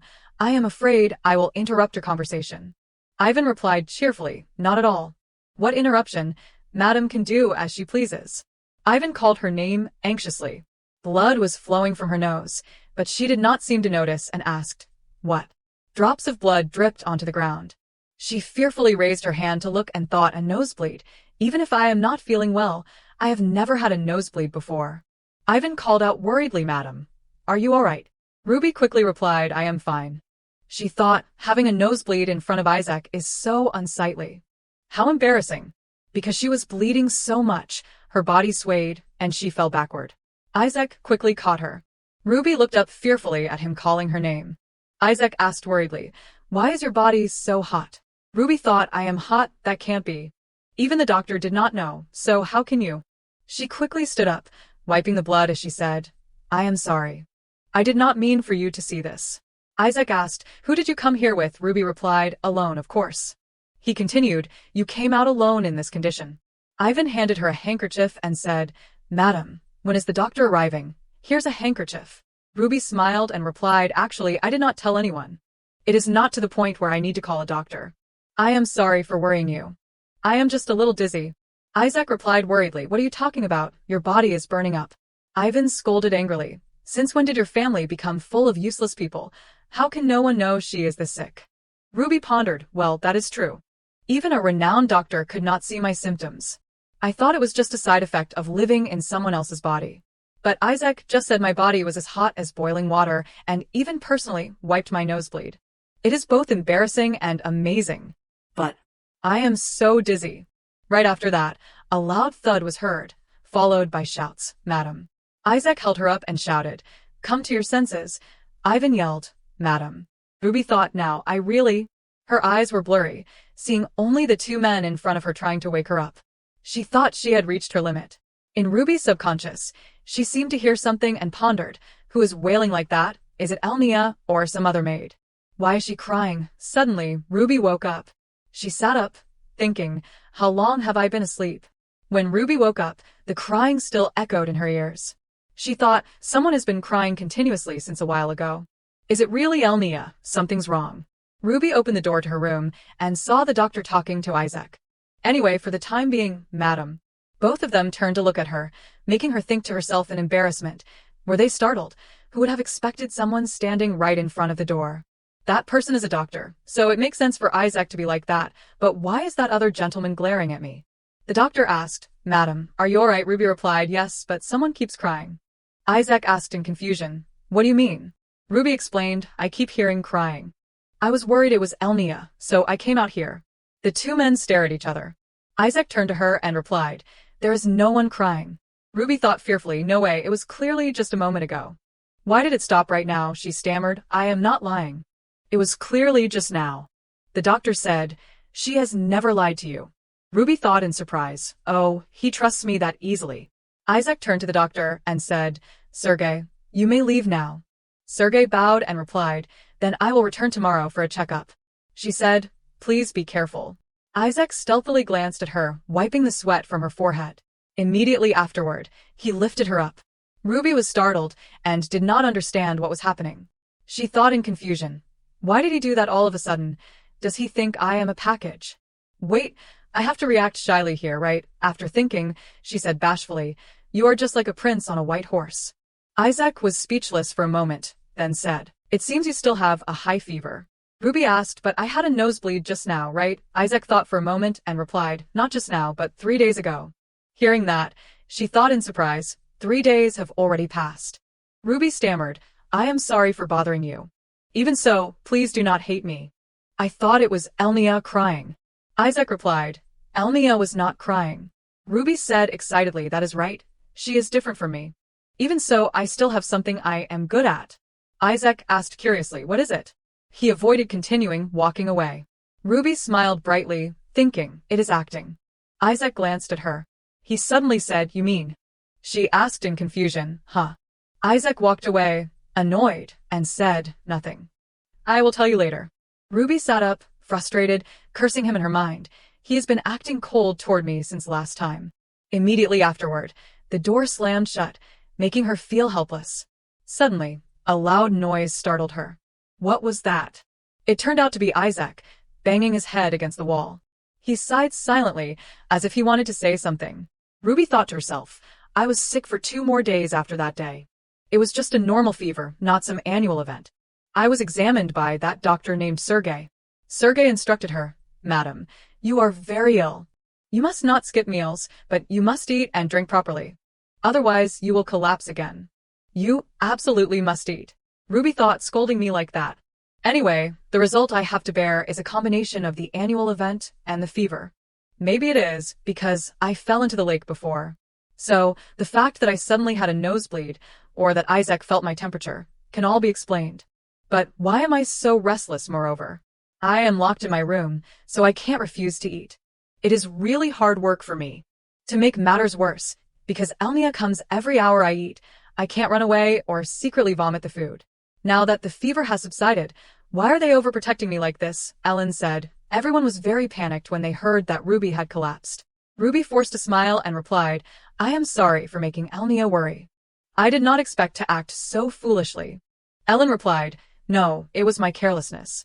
Besides, it is the first time I have seen my brother so shocked. Ruby thought Isaac had that kind of expression. She imagined him saying to her, finally dead. She thought fearfully, I thought he would not react in any particular way even if I died right in front of him. Ellen continued, anyway, it is fortunate that you recovered faster than expected. If you're okay, how about joining me for the horse riding gathering this weekend afternoon? Ruby smiled and replied, Of course I will go. Thank you for asking me, Ellen. Seeing Ellen's discouraged expression, she thought, I answered immediately. Ruby pondered, the horse riding gathering that Freya and Elnia took me to every summer is a golden opportunity to make a good impression that could catch the eye of the upper class here. On the day of the horse riding gathering, the maid asked in wonder, Are you really planning to leave it like that? Madam, Ruby, unsure what to do, asked back. Let us see. What else should I add something? The maid looked at the jewelry box and said, It does not seem like something I should give you my opinion on. Ruby, seeing the maid's desire, said excitedly, So, how about you choose one for me? Since you are already doing it, choose one for yourself too. The maid asked in bewilderment, One for me. She nodded in agreement. The maid said apologetically, How can I? Ruby said cheerfully, Choose one. You took such good care of me when I was sick. She thought, Oh well, this image is ruined. Ruby continued, Even if I have them, I do not have the opportunity to use them, so I can give them as a thank you gift. Choose any one you like. If other people find out, it will become troublesome, so it is a secret between us. After she finished speaking, the maid quickly took a piece of jewelry. She glanced at Ruby and thought, This one definitely looks the best. As long as it is a gift from Cesare, it does not matter what I take. The maid replied shyly, Thank you, madam. Ruby smiled happily and replied, Take it. Now that I think about it, how long have you been working here? The maid replied, Yes, 3 years. She continued curiously, Then you must know the head maid well. How long has the head maid been working here? The maid replied, That person, oh no, the head maid, has been here since the young master and young lady were little. I heard she was originally the young lady's nanny. Ruby forced a smile, thinking, It seems like she is not very satisfied with the head maid. She said, I see. Thank you. You can go now. After she finished speaking, the maid bowed. Ruby mused, I think that incident could only have been a loyal maid in disguise. If she is Alenia's nanny, her feelings for the siblings would be different. So I am even more dissatisfied. If the person who extinguished the torch in my room that night was a criminal disguised as a maid, that would be ridiculous. Rebecca in the original story was never like this. Did they think I was an easy target? I am speechless. Ruby thought this riding group. No matter where, young nobles use horse riding as an excuse to build relationships. It is no different from a picnic, gathering information, and looking for lovers. A social club where horses are just a front. At the last banquet in the palace, I was quite unremarkable, so I will just keep pushing like this. Suddenly Freya appeared, calling her name. She approached her and said cheerfully, It is good that you have recovered, madam. You do not know how worried I was when I heard you were ill. I really wanted to visit you, but I was afraid of bothering you, so I did not go. Ruby replied, Bother me anyway, thank you for worrying about me.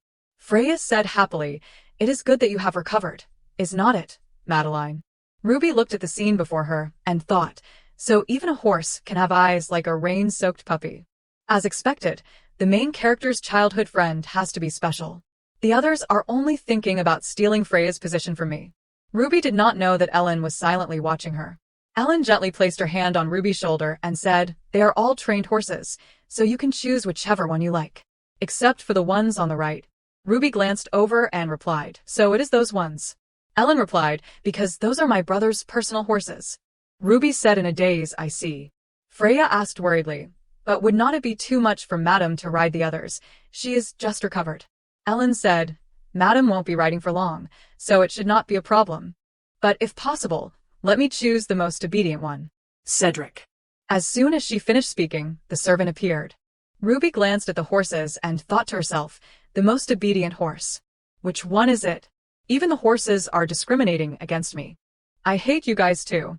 No, I have to control myself. Freya greeted Isaac when she saw him arrive. Isaac replied grumpily, You are quite cheerful this early in the morning.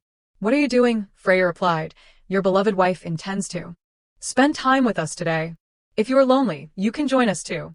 Isaac asked why. Before her was Isaac's frowning face. But she said cheerfully, "You look very handsome today." "Are you going somewhere?" Isaac replied. "No, I am resting, so I am not doing anything." Ruby thought in confusion. "Then why are you here?" She said, "I am choosing a horse to participate in the riding gathering." Come with me. Isaac said grumpily, "I am busy." Ruby fumed, cursing him in her mind. "You just said you had nothing to do." "What a contradiction." She asked, "But I can choose any horse, right?" Isaac asked, "Do you know how to judge horses?" Ruby replied shyly, "No, I do not have any talent for judging horses at all." She thought to herself, "That is why I fell for you, even though it is just pretend." Isaac and Ellen looked at each other silently. Then Ellen spoke up. "Dr. Sergey said it would be all right with this. So, brother, choose a horse and take Ruby. I have to go to Farang first." Freya said worriedly, "But Elnia." She looked bewildered, not understanding what was happening. Ellen ignored her and said to Freya, "Let us go." Ruby thought to herself, "Hey, wait a minute, Elnia. Are you really just going to leave like that? Are you leaving me with this monster?" She stammered, "I am sorry, it is my fault. I will go home first." Isaac asked, "Where are you going?" Cedric. The servant bowed and replied, "Yes, sir." Isaac continued, "Go outside." Cedric said bewilderedly, "Yes." He pointed behind him impatiently and said, "I said go outside." Cedric replied fearfully, "Yes, sir." Ruby watched Cedric's retreating figure and thought to herself, why did he leave too? If that is the case, then there are only two of us left. I really hate stables, especially when I am alone with a tyrant. It was the same in my past life, and it is the same in this life.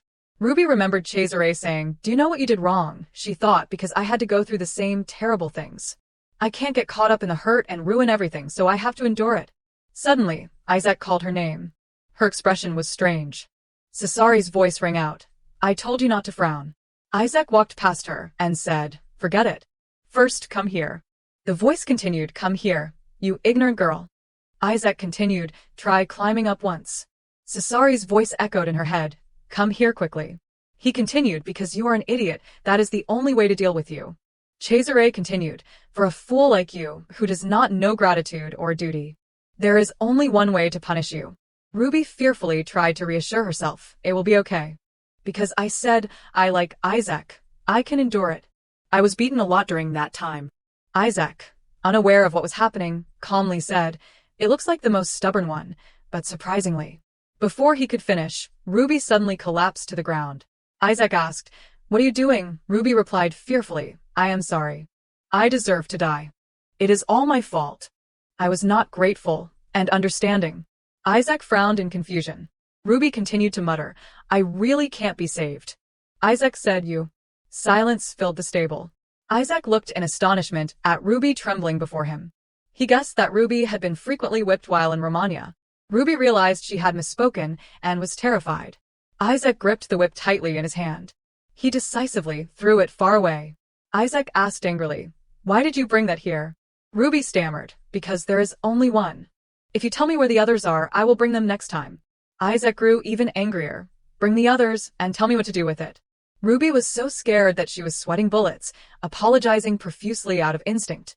Seeing her like this, Isaac could not help but curse in frustration. Ruby immediately covered her mouth, not daring to utter a word. After calming down, Isaac extended his hand. He gently pulled Ruby into his arms, telling her to breathe slowly, to calm down. Ruby clenched her hands, telling herself that she had been through this many times and there was nothing to be afraid of. Isaac did not understand why Ruby, being so scared, still wanted to participate in horse riding. Ruby gave a wry smile. "I just wanted to meet new people." Isaac looked doubtful. "You already know everyone here." Suddenly Isaac handed Ruby an apple. Ruby looked at the apple in her hand, bewildered. Isaac turned his back and walked away, saying, "You said you wanted to choose a horse, right? My horses are all very valuable." Ruby looked sullenly at the apple in her hand, feeling that her fear had been for nothing. She asked if she could ride Isaac's horse, and he unexpectedly agreed readily. Ruby looked at the horse, worried that it would not let a stranger ride it. Isaac spilled the beans. "If you feed it an apple, it won't recognize its owner." Ruby held the apple in front of the horse and said to it, "I will give you this, so please be gentle with me." Isaac quietly observed her from the side. He realized that Ruby seemed to like that horse very much.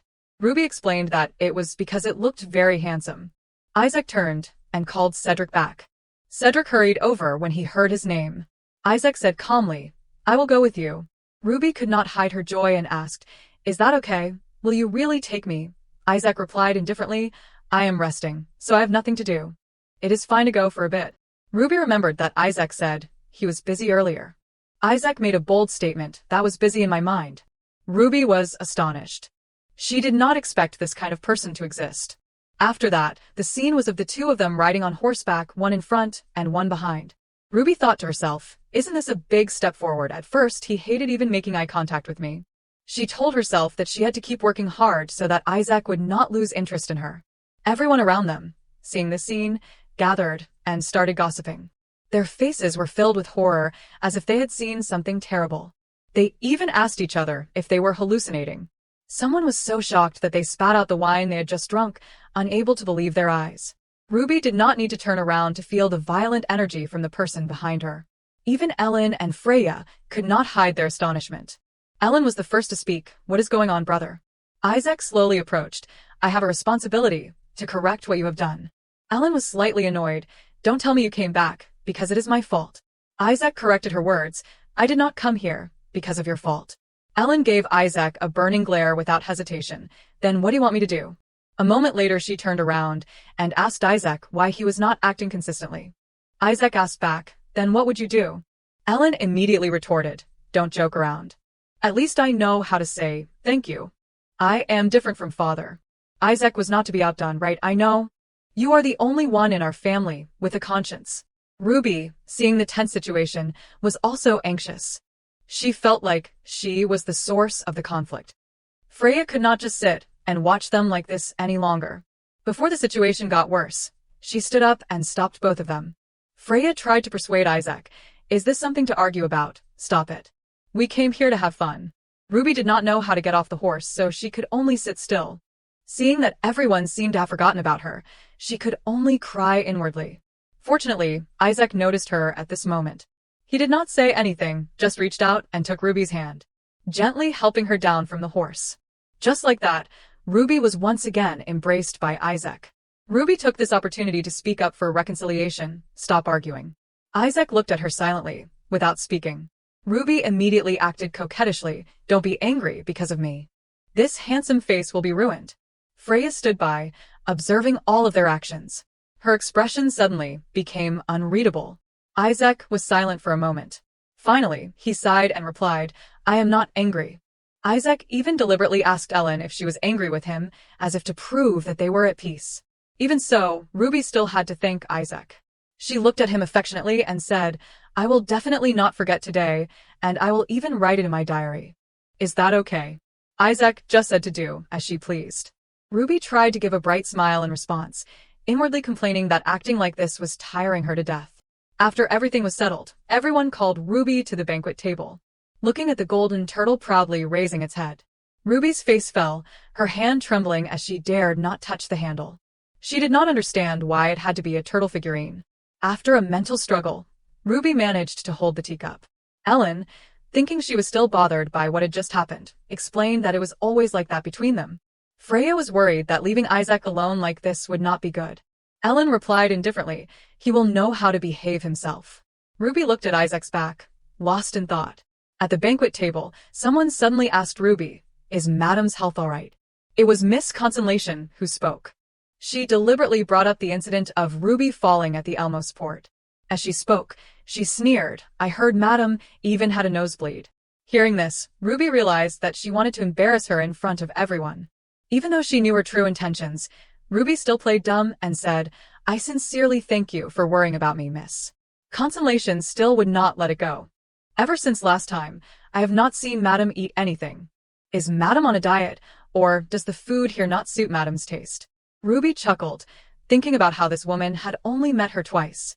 She casually replied, "Because I am naturally a light eater." Consolation started to lecture, "Unlike in the South, in the North, you must take care of your health, because you should not become a burden to others." Ruby continued to feign gratitude for her concern, even suggesting that they exchange a few more words later. Consolation, at a loss for words, just smiled awkwardly. At that moment, a plate of cake was placed in front of Ruby. Ellen, seeing that Ruby had been busy with the conversation and had not eaten anything, proactively offered her the cake. Out of the blue, Freya brought up Ellen's earlier argument with Isaac. Speaking of older brothers, Freya also had one. She mentioned that hers was a reliable person. The topic then shifted to Ruby's brothers. When asked about them, Ruby simply replied, "My brothers often listen to my whims." Freya immediately expressed envy towards Ruby. She added, "If I had a brother like that, I would miss them a lot." Ruby sensed a hint of judgment in those words but did not bother much, simply saying, "Since I am enjoying myself so much here, I have not really thought about them." Taking advantage of the mention of Ruby's family, they asked about Cardinal Valentino's visit to Arundel this year. Ruby, upon hearing this, simply replied that she had never heard of such a thing. Ruby was also quite surprised by Cesare's fame. The match was scheduled for late autumn, so Cesare would arrive in a few months. Whether it was Cesare or Isaac, both were equally arrogant. It was hard to imagine what would happen if those two were to meet. After enjoying the banquet, Freya and Ruby went horseback riding in the forest. Freya told Ruby not to mind consolation. She is not necessarily a bad person. It is just that she pursued Isaac for a long time, so she is a bit jealous. Ruby waved her hand dismissively, indicating that she understood. She even said she had anticipated that many ladies would admire her husband because he was so dashing. Freya immediately complimented Ruby on her amiable nature. Freya added, "Actually, at first, I thought Madame was a formidable person." Ruby asked, "Why is that?" Freya explained, "Because Madame is the princess of Romagna." Ruby agreed. If it were the original Rudbeckia, it would be so. However, she was still more drawn to the initial Rudbeckia, because if she liked the surrounding environment, she would not make such a foolish choice. Ruby noticed they had gone quite far. She wondered if they could continue further ahead. Freya reassured her, "As long as we do not go too deep inside, it is fine. It is the safest place to hold outdoor gatherings." Freya also noticed that Ruby seemed quite skilled at riding. Ruby explained, "It is probably because I like horses, so I look like this." Suddenly, Freya proposed a horse riding competition. She pointed towards one side of the forest, "Follow the side road on the right, and you will see the finish line on the other side. Whoever gets there first wins." Ruby recognized this as a golden opportunity to become closer to Freya and agreed, without hesitation. Freya said she was familiar with the road and wanted to let Ruby start first. Ruby, without suspicion, followed Freya's words. After saying goodbye, she rode towards the direction Freya had pointed. Sitting on horseback, Ruby felt more comfortable than ever. She could not help but let out a hearty laugh, one she had not had in a long time. Ruby untied her hair, letting her long locks flow in the wind. The rare feeling of freedom made her completely drop her guard. It had been a while since she wanted to seriously try and utilize her abilities. Ruby excitedly called back to Freya. But there was no one behind her. Ruby wondered where Freya had gone, and was completely unaware of the danger she was in. A mysterious dark shadow sensed Ruby's presence. Taking advantage of her unguarded moment, it extended its tentacles and grabbed her ankle. Ruby, caught off guard by the sudden attack, lost her balance. Immediately afterward, she fell off her horse. Looking at the tentacles clinging to her body, Ruby, despite not understanding what was happening, tried her best to break free. A tentacle suddenly reached out in front of Ruby. A thud echoed, signaling that something bad had happened. The sky quickly turned dark, and the moonlight gradually appeared, illuminating the entire forest. Ruby, after being attacked, fainted on the ground. After a while of groaning, she finally regained consciousness. Ruby looked around, unsure of where she was. Suddenly, she heard a noise behind her. Ruby fearfully turned her head to look. Looking at the feet, it seemed like some kind of animal. From the bushes, a monstrous creature that resembled both a rabbit and a weasel emerged. Ruby stared at the creature before her, unable to identify its species. It looked like a weasel but was terrifyingly large. Suddenly, the weasel monster opened its gigantic mouth, revealing a pile of bones inside, unsure whether they belonged to humans or animals, making Ruby scream in terror. Ruby tried to look closely at what was in its mouth. The more she looked, the more it resembled human bones. Thinking of this, Ruby's face turned pale, and she almost fainted on the spot. Seeing her fear, the weasel monster waved its hands, seemingly trying to reassure Ruby not to be afraid. Then it took steps toward Ruby. Ruby could only fearfully wave her hands, telling it not to come closer. Just when she thought she was about to become its supper, the weasel monster suddenly embraced Ruby. It did not say a word, just lifted her up and ran as fast as it could. Ruby thought it was carrying her away to be dealt with, so she cried and begged it to let her down. Ruby thought in despair, I tried so hard not to die at the hands of my husband, but now I am going to be eaten by a fat monster. A sound like that of a ferocious beast echoed through the silent forest. Ruby and the weasel monster were hiding behind a rock, quietly observing. Ruby was curious about what it was, so she stealthily peeked over the rock. The weasel monster immediately pushed her head down. The footsteps grew closer and closer. Ruby covered her mouth tightly, trying not to make a sound. But at that moment, Ruby hiccuped. The sound was not too loud, but it was enough for the thing to notice. What appeared was a monstrous creature in the form of a headless corpse riding a horse. Ruby carefully observed it, unsure what kind of monster this was. The terrifying monster looked around carefully, searching for Ruby, while she could only hold her breath, hoping it would not find her. With each footstep, Ruby closed her eyes tightly, not daring to reveal any openings. After a while, the terrifying monster finally left. Ruby breathed a sigh of relief. Turning to the side, she saw the weasel monster scurrying off somewhere. Ruby noticed that the thing that attacked her earlier also appeared near the weasel monster. It was indeed a cluster of dark purple tentacles, occasionally emitting a bit of electricity. Ruby unconsciously touched the ankle that had been attacked earlier. Before she could get a closer look, the weasel monster returned and placed a leaf on Ruby's forehead. She was stunned, unable to react to its actions. Only later did she guess that it was trying to help her. Hearing it make a sound, Ruby excitedly asked if it understood what she was saying. It waved its hand, indicating that it did. But when asked if it understood human language, it shook its head vigorously. It seemed to only understand Ruby's voice. Ruby wanted to ask the weasel monster for one more thing, to take her home. The weasel monster suddenly became strangely dejected. It then regained its composure and gestured for Ruby to climb onto its back. As Ruby touched the weasel monster's hand, a soft sensation spread through her fingers. Once she was securely positioned, Ruby informed the weasel monster that they could depart. Upon receiving the command, it leaped into the air, carrying Ruby back home. On the other side of the forest, a whole group of people was mobilized to search for Ruby. Andy called out loudly, "Madam, where are you?" Just as he finished speaking, he suddenly heard a noise from the bushes behind him. Andy cautiously turned around to look. Something had just flown away from the bushes. Andy went closer to investigate. As soon as he shone his light, he saw Ruby, covered in wounds, sitting there. Ruby was equally startled. Who would have thought that the weasel monster would bring her right to where the search party was? Andy exclaimed excitedly, "Madam, it is so fortunate. You are safe." Isaac, upon hearing these words, froze. Andy quickly reported to Isaac, "I have found Madam." Ruby cried, although she was a bit more comfortable now than when she was with the monster. Facing that person was even more terrifying. Andy noticed a leaf on her head and quickly removed it. Turning the leaf over, he discovered that Ruby's forehead was bleeding. Ivan gently pushed Andy aside. Then he told Ruby to come quickly so they could take her back. Ruby slowly followed, telling herself that it was good to be back, that things would probably be okay. Isaac suddenly spoke, "My wife. It seems that you can't go a day without causing trouble, can you?" His voice was filled with sarcasm. Ruby started to panic, her heart pounding rapidly. Overwhelmed by fear and her injuries, Ruby lost her balance and fell. She looked at the enraged Isaac before her. She truly felt like he was going to kill her on the spot. Seeing Ruby like this, Isaac became even angrier. He sternly ordered her to get up.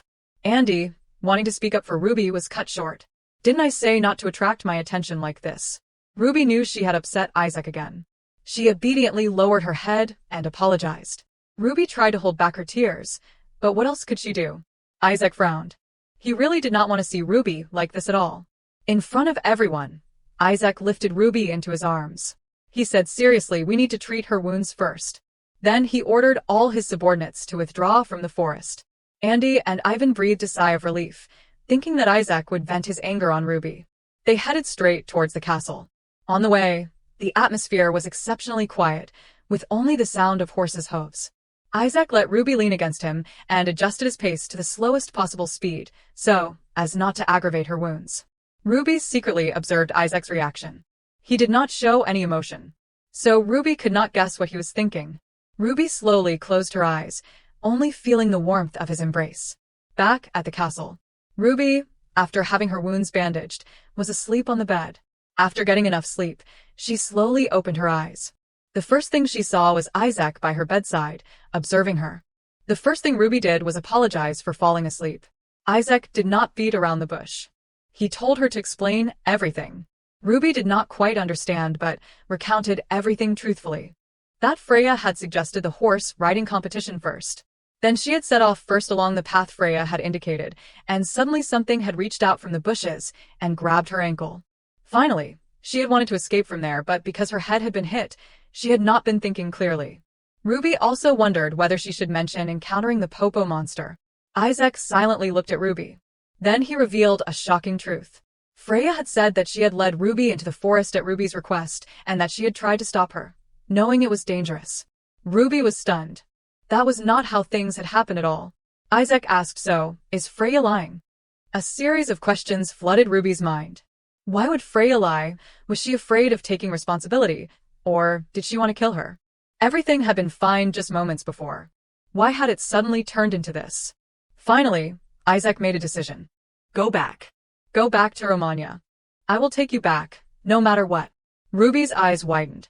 She knew they would divorce eventually, but it could not be now. The arrogant Romania family would be only too happy to have a reason to demand the annulment of this unexpected marriage. The Britannian royal family considered Ruby an indispensable hostage, but now Isaac was saying he would annul the marriage at any cost, and it was the king's own nephew saying this. Then, Elnia would definitely have to marry the Prince of Doria's. Who would prevent Elenia's death then? It was clear that her father's accomplice wanted to kill Elnia. If Elnia died, Ruby would be helpless and have to return. Isaac continued, "Anyway, we did not marry for love. Your being here is not good for either of us, so go home." Ruby clutched the blanket, feeling the urge to defy Isaac for the first time. She threw herself at him desperately. Humbly kneeling at his feet, Ruby pleaded softly, "I can't go back." Tears streamed down her face uncontrollably. "It is all my fault. I won't do it again. Please forgive me. I will accept any punishment. I will accept the punishment I deserve, so please." Isaac could not stand it anymore. He forced Ruby to face him. Isaac confessed his feelings frankly. "I hate you. Your lowly status disgusts me. Why do you always act like this? Whether you live or die is not my concern, but why am I causing such a commotion in the middle of the night just because of you? What are you that I should care so much? I am going crazy trying to understand." After his outburst, they fell into silence. Ruby finally realized that instead of acting as a witness for his childhood friend, Isaac had wavered a little because of her words. Even if the feelings he was experiencing were just a fragment, she did not care. She had become somewhat significant to him. And for her, what was more important than that? Ruby repeated like a broken record, "I will do anything." Isaac paused at her demeanor. Ruby repeated once more, "I will do anything, so please spare me." Isaac held his head in his hands and left the room, leaving Ruby in the depths of despair. Freya van Furiana, a perfect noble lady, always confident, elegant, and beloved by all. Because the novel mainly focused on the Borgia and Omerta families, this woman was described in detail. No matter how much Rebecca provoked, Freya always dealt with it intelligently and played the role of a peacemaker in every commotion. That was the kind of character she was. Therefore, if Ruby acted differently from the original, she thought they could become close. Ruby knew it was a dangerous place. But she did not understand why Freya had been hostile from the beginning, even though she had not done anything. At that moment, a sentence echoed in Ruby's ears: "An existence not worth caring about is becoming increasingly bothersome." She truly did not know what to do. The next morning, Freya came to the castle to apologize. She admitted to initiating the competition, but because of Isaac's frightening reaction, she had to lie. Freya feigned remorse for Ruby. Her acting skills were truly masterful. Ruby glared at her with disgust. "Apologize, my foot. If you were truly sorry, you should tell the truth, even if it is late. Why only say these things when you are with me?" But on the surface, she had to appear magnanimous. "Miss Freya, you did not know things would turn out this way. Don't worry about it." Freya continued to feign guilt. Ruby forced a bright smile. "I am really fine. I enjoyed it because I got to admire the beautiful scenery of Arundel right before my eyes." Freya was momentarily taken aback, but she quickly recomposed herself. She took Ruby's hand and offered her full support if she needed anything in the future. Ruby knew that to Freya, she was an existence not worth confronting. She did not know what she had done to upset her, but certainly no one would believe her, because she could not compare to Freya. The irony was that the person who listened to Ruby was the husband who would murder her.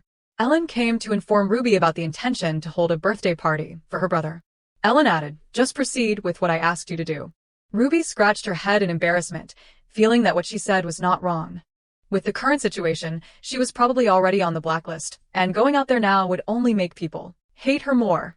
Ellen would be very busy until that day, so she had the servants prepare the things Ruby needed in advance. Mentioning the word servants gave Ruby a headache. Although they had pretended to care for her not long ago, after he went into seclusion, they began to look down on her and ignore her. They said that if she needed anything, she should ring the bell. But when Ruby forgot what she needed, they would come slowly, with an indifferent attitude. Fortunately, Ruby had bribed Lucille before and received her help. What Ruby needed to do now was to improve Isaac's mood. After thinking for a while, she remembered the bedside table. Luckily, what Ruby needed was still in the cupboard.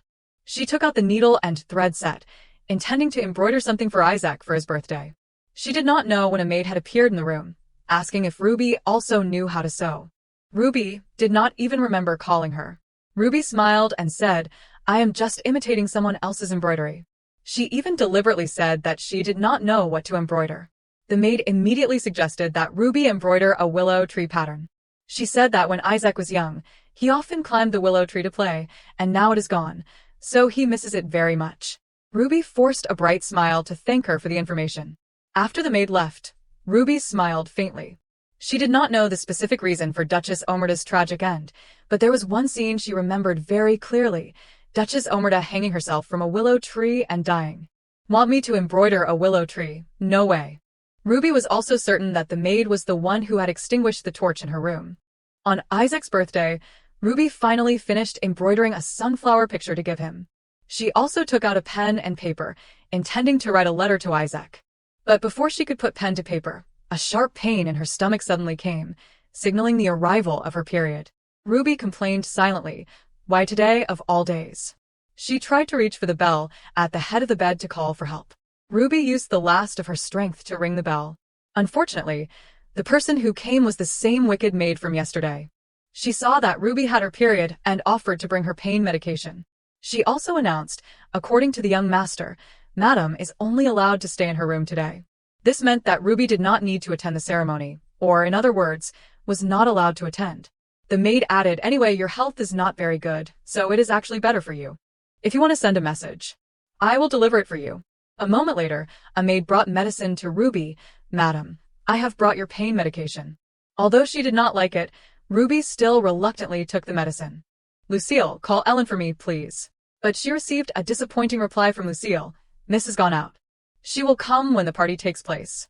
"Is that so? Thank you, Lucille." Looking at Madame's appearance, she felt some sympathy, but could not do anything. "Then I will excuse myself."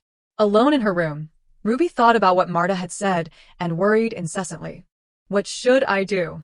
Marta had said, "I will deliver it for Madame." But Marta's words could not be completely trusted. If she says I am crazy, will she really give this to him for me? No matter how angry he is, telling me not to attend his birthday party is absurd. But what if what the mayor said is true? She tried to reassure herself, if it is Isaac, it is possible. I want to believe it is not, but what if he is doing this to completely break off his feelings for me? Time flew by quickly, and it was almost 5 of the clock. Ruby was still lying alone in her room, lost in thought, waiting every minute. But as time went on, she lost more and more confidence. This is too much. It is almost time for the party, and they must have told Elnia that I am not feeling well and can't attend the party. After all, it is true that I am sick. But I can't just sit here anymore. Ruby needed to find a way to save herself. Hearing Madame's bell, Lucille came as instructed. "You called, Madame." Ruby, now with a very bright face, said to the maid, "Can you help me? The party is about to start, and I want to attend too." Lucille looked a little worried when she heard this. "But Madame, I was told." Ruby interrupted the maid before she could finish. "Just help me change my clothes. I have been cooped up in this room for days, and I feel so stifled. I just want to go out for a bit of fresh air, and then I will come back right away." As she spoke, Madame secretly handed Lucille a jewel as payment. Along with that was a most pitiful face. Please. Lucille, looking at the jewel in her hand, was a bit confused by Madame's request. In the end, the maid could not refuse Ruby's pitiful appearance and agreed to help her. Madam, you can only stay for a little while, and then you have to come back right away. Okay, I know, I will be right back. Finally, Ruby had the opportunity to deliver this letter where it needed to go. Her escape was successful. She was standing in front of the palace doors, where the party was taking place today. As a madam, I have to sneak around like a thief. Okay, now I just need to deliver the gift and go back. What am I doing? It seemed that the heavens were not pleased with Ruby's actions at all. While the sky was very quiet, a clap of thunder suddenly echoed, followed by an unexpected downpour, making Ruby even more unlucky. Even she could not believe how unlucky she could be. Why did it have to rain right now? Ruby walked with her drenched clothes and a frustrated mood. Even the weather is not on my side. It is all wet. She hurriedly took out the gift to check it. While she was feeling annoyed, a voice suddenly rang out. As expected, even the heavens know whose birthday it is today. Is it because it is the North's greatest night? Even the heavens must show respect. It turned out to be the chatter of the guests at the party. Ruby quietly peeked inside at the lively atmosphere, thinking to herself, why are they so happy? I worked so hard to prepare a gift for that guy, yet. Looking at the gift bag in her hand, Ruby could only blame herself for being so naive. Just then, a familiar voice rang out as if answering her thoughts. It does not look like it was that hard. As she had guessed, the voice belonged to Isaac. He was chatting with the people inside, and a girl replied coquettishly, how annoying. Do you really have to ignore someone's sincerity? Someone else spoke up, I told you, miss. It is useless to treat this guy nicely. Ruby felt a little sad when she saw Isaac laughing and talking happily with the guests around him, without any sign of noticing her. And I went through all that trouble to sneak out just to give him a gift. The door slowly opened. Along with it came Ruby's utter disappointment. I do not blame anyone. I just blame myself for being naive enough to put my heart into someone who does not care about me. Let us go back. I am just an uninvited guest. Showing up like this would only be humiliating. It was all for nothing. Anyway, the gift is ruined. She looked at the simple gift bag, crumpled from the rain. She unconsciously compared it to the gift Isaac received from a young lady at the party. No comparison, no pain. The more she compared, the more she felt sorry for herself. How could I give him this? Having just been caught in the rain and the cold night wind, Ruby's body involuntarily sneezed. The raindrops seemed to be gradually subsiding. She looked up at the sky and saw that the clouds had cleared somewhat, but when she looked around, Ruby was bewildered. Perhaps in her sadness, she had unconsciously walked without knowing where she Was. But. Where am I? Suddenly, a strong collision made her wince in pain. Ruby thought to herself, I thought my shoulder was broken. I do not know who it was, but I would better run. Madame was about to quickly leave when a voice called out, Madam. Are you all right? It turned out that the person who had bumped into her just now was Lorenzo. Hearing that voice, Ruby froze. Then she said something that Lorenzo found hard to understand. Just curse me as much as you want. I know you all hate me, so you do not have to sing like last time. You can curse me all you want. Madame's attitude made Lorenzo a little scared. Madame, what are you talking about? But Ruby did not believe him and just waited for the curses. I may look like this, but I am good at judging. I won't have any ambitions and will live like a dead mouse, so do not worry, she said as she sobbed. Realizing that she had become a little emotional, Ruby quickly turned away to wipe her tears. It is because it hurts so much. I suddenly started crying sadly. But right after turning around, what appeared before her eyes made Madame startled. Not only Ivan and Endymion, but even Isaac appeared right before her eyes. The sudden appearance of the three men left Ruby stunned, frozen for 5 seconds. Isaac's eyes looked at her very sternly. Immediately after seeing that man, Ruby could not control her anger, and her face flushed red, tears welling up in her eyes. She thought to herself, where did they hear from? What if he gets angry because I left the room without permission? I do not want to lose face in front of Freya's brother. She did not have time to think much, and immediately turned to run away. But because her dress was too cumbersome, Ruby had not taken 2 steps before stepping on the hem. Right in front of the 4 men, she fell flat on her face. There was no greater humiliation. The female lead did not even dare to get up and face them. So embarrassing. Just then, a large figure approached. It was Isaac. He gently helped her up with a very caring attitude. Hey. But Ruby was extremely frightened and hurriedly explained, I am sorry for leaving my room without permission. I was just going to give you your present and then go back to my room. I did not intend to linger here at all. Isaac was surprised and puzzled to hear those words from his wife. What are you talking about?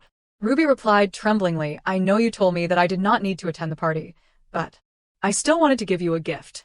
She spoke with tears streaming down her face, but Isaac replied in surprise, What? Who said that? Those words stunned Ruby. The female lead was truly foolish to be tricked by a maid. As expected, the head maid played me. Receiving Isaac's denial, Ruby's face brightened considerably. So you do not hate seeing me, right? I can give you my gift, right?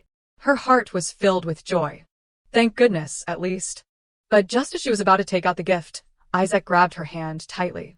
He looked directly into Ruby's eyes with a look of distress. What in the world? But the words reached his lips, and he could not speak them. Just then, a loud shout startled the couple. That damn Lorenzo! You were whispering nonsense behind my back. Were not you? Ruby timidly peeked behind her and saw a frightening scene. Lorenzo desperately explained, No, I did not. I only did it once that time. Ivan looked furious. You bastard, I told you what would happen if you dared to sing that song again.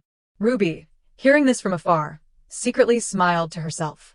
Although he did not mean anything by it. I feel so refreshed. Seeing that she seemed to be paying attention to the conversation, Isaac's curiosity was piqued. He turned around and asked seriously what song. It made the three people who were arguing and wrestling with each other turn pale with fright. Seeing that no one answered him, Isaac asked sternly once more, which song. Ruby then remembered. Oh, right. There was a servant who had told her before. Actually, I am new here. The previous servant caused trouble, so I was lucky enough to replace him. Ruby had asked curiously, caused trouble? How? He sang an obscene song in front of Lord Isaac. Fired for an obscene song, that is why everyone's become so silent. Although I really want to make Lorenzo suffer, I do not want to hear that disgusting song again. She looked at the cold-faced man before her, her heart filled with worry. I hope that song did not reach Isaac's ears. Ruby cleverly attracted his attention by sneezing. Seeing his wife sick, Isaac looked heartbroken. Are you all right? It seemed like this was the first time Ruby had seen Isaac be so warm to her. Unable to control her emotions, she blurted out sentimentally, You are such a caring person. Are you not angry anymore? You do not hate me anymore, right? Ruby's words made even Isaac blush and turn away. He gently helped her up with a strong demeanor and said, Let us go inside. But the female lead suddenly remembered her soaked dress. Wait a minute. You are telling me to attend the party, looking like this. As soon as she saw the female lead enter, Ellen rushed over in a hurry. Ruby, she asked anxiously, what happened? Isaac replied, We will talk later. Take her to change her clothes, and then come back here. In the dressing room, Ellen said, Ruby, the head maid said you were not feeling well and could not attend the party. When I left, I also saw that you did not look well, so I thought you really could not attend. What happened? Ruby replied without thinking, I feel much better now. It was just period cramps. I was told that I did not need to attend the party today, so. Ellen's expression immediately changed upon hearing this. Huh, who said that? Ruby did not need to answer. Just by looking at her face, Ellen understood who it was. She sighed dejectedly, and then pondered carefully. For now, let me get you the pain medication my brother uses. Ellen, being enthusiastic and fearing that the female lead would be lonely, led her out to the main hall to attend the party. Ruby, try this. You have not eaten anything all day. This concern made Ruby a little flustered. Ellen keeps telling me to eat whenever she sees me. I am really fine. Suddenly, a girl approached and asked, Ellen, what is wrong? Isaac does not look very well.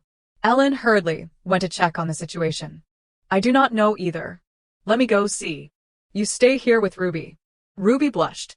Hey, I am not a child who needs looking after. After seeing Ellen leave, the three men hurriedly asked, Is Madam all right? I heard she was not feeling well. The young lady secretly saw that Ellen had left while Ruby was still trying to explain. It is a bit complicated, but I am fine now. The girl feigned concern. Thank goodness. I was so worried just now. Is something wrong between you and Isaac? No, nothing's wrong. Ruby said politely, Miss. I am all right now, so you can go do something else. You need to greet a lot of people. Oh, well then, if there is anything inconvenient, just tell someone. The female lead thought to herself, who can I tell? But why does Isaac insist on bringing me here? Is he planning to announce a divorce at his birthday party? The female lead truly overthinks things. No, do not be so negative. While Ruby was reassuring herself, someone approached and said, I thought you would not come today. It turned out to be Princess Arian. Seeing the little princess, Ruby gently bowed and replied, I had some matters to attend to, so I am late. Who did you come with, princess? Little Princess Arian innocently replied, I came with my nanny. My mother does not usually come to places like this. Looking at the small princess before her, Ruby sympathized silently. Because compared to the Omerta siblings, the king's grandchildren, the queen consort, who comes from a slave background, attending this party is a bit strange. Suddenly, a childish voice interrupted the female lead's thoughts. Madam's husband is a holy knight, is not he?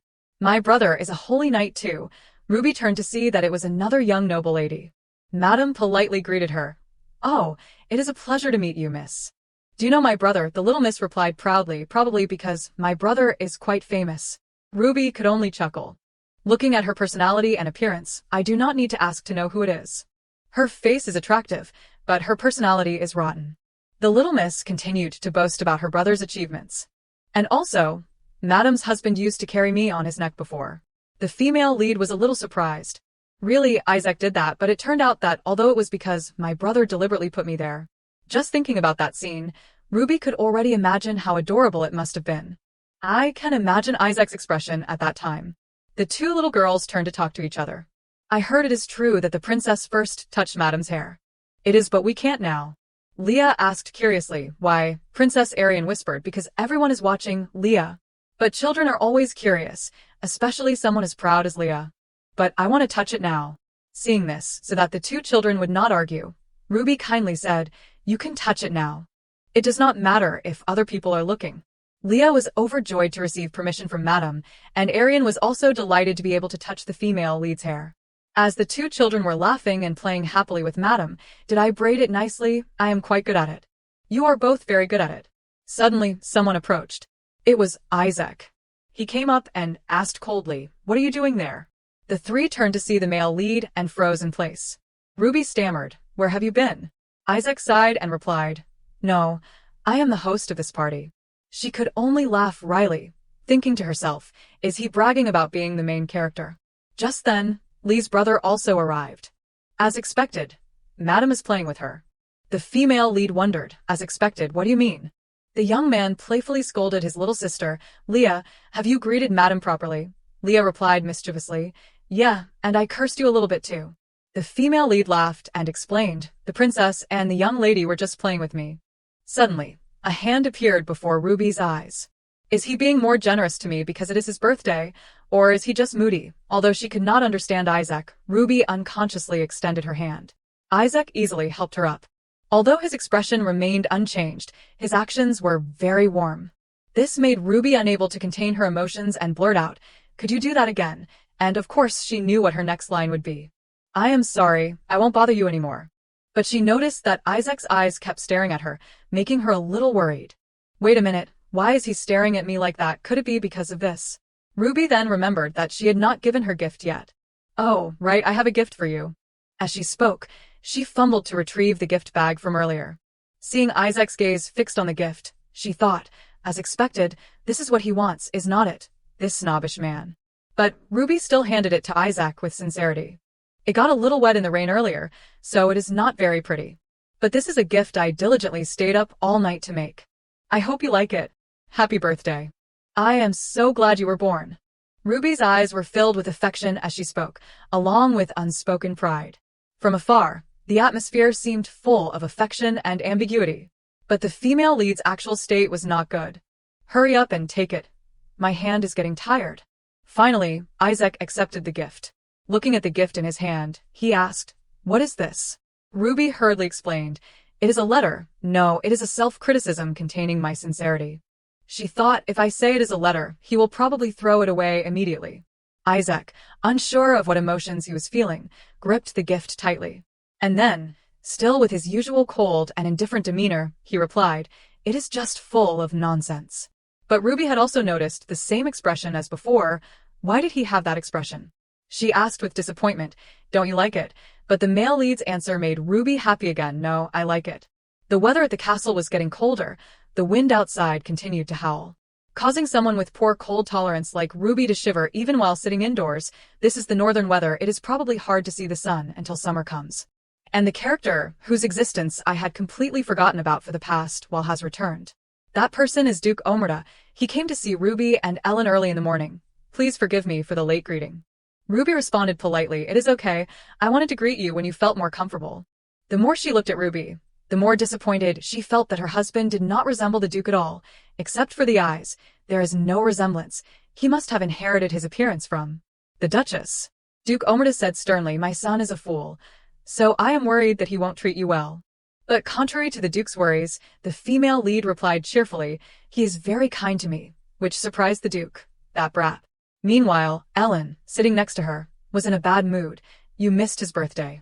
The Duke replied, surprisingly, that brat prefers it when I am not around. You also missed the wedding anniversary. His Majesty was quite disappointed.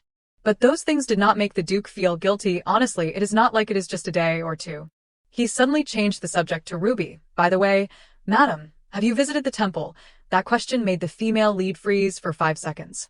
Visiting the temple, this question was not meant to ask whether, as the Pope's daughter, she viewed being here as a political act, but a concise way of asking because after the wedding, nobles in the north would spend their wedding night and then go to the temple together, signifying that they had officially become husband and wife, meaning Duke Omerta was asking if she had spent her wedding night. What an unexpected question. It is understandable though. Rebecca in the original story, until the divorce, had never once slept with Isaac because no one forced them to fulfill that duty. The call Madam interrupted the female lead's thoughts, bringing her back to reality.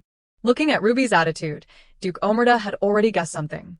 Ellen, seeing the awkward situation, spoke up to help the madam. He was not there that day. This was unacceptable for a noble family like Omerta. The Duke stood up abruptly, shouting, the wedding was held ages ago, and you still have not fulfilled your duty. I do not know how to process this situation anymore. Ruby did not dare to say anything more, only silently screaming, why are you asking me that? The Duke said sternly, I was reassured because the Pope assured me that there would absolutely be no incident that would disgrace the North. So what is this? Actually, the Duke's reaction is understandable. Given Ruby's colorful past, if she has not experienced the wedding night, it is hard to be considered officially married. A proud family like Omerta would never accept being jilted by the other party, like the female lead's previous grooms. Moreover, the Duke himself actively promoted this marriage, also for the purpose of correcting his son's asceticism. The female lead thought that if Isaac had to experience a bad marriage with her, it would be easier for him to marry the daughter of a better family later. That was her father's intention. The Duke also anticipated that this marriage would not last long. His reaction to that extent was probably entirely within the female lead's calculations. After much deliberation, the female lead told her father-in-law that she had not been feeling well recently, which was why the wedding had been delayed. Now that she was much better, she would visit the temple in a while. The Duke also had a headache dealing with his daughter-in-law. He did not react immediately, but just sighed, probably taking a breath to lecture her. If that is the reason, I feel a little more relieved. You must have been uncomfortable having to set a wedding date so quickly, the Duke said while patting her head. Thank you for worrying about me.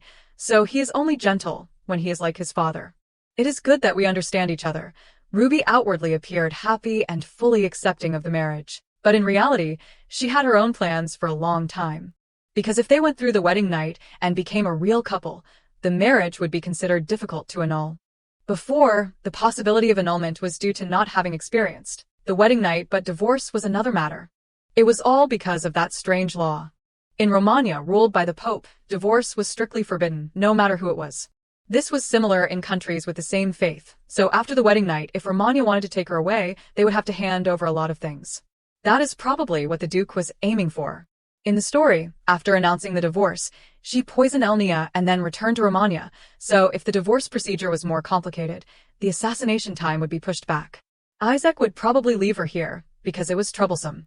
If so, even if she did not return to that horrible place, Ruby thought so hard that her eyebrows seemed to knit together.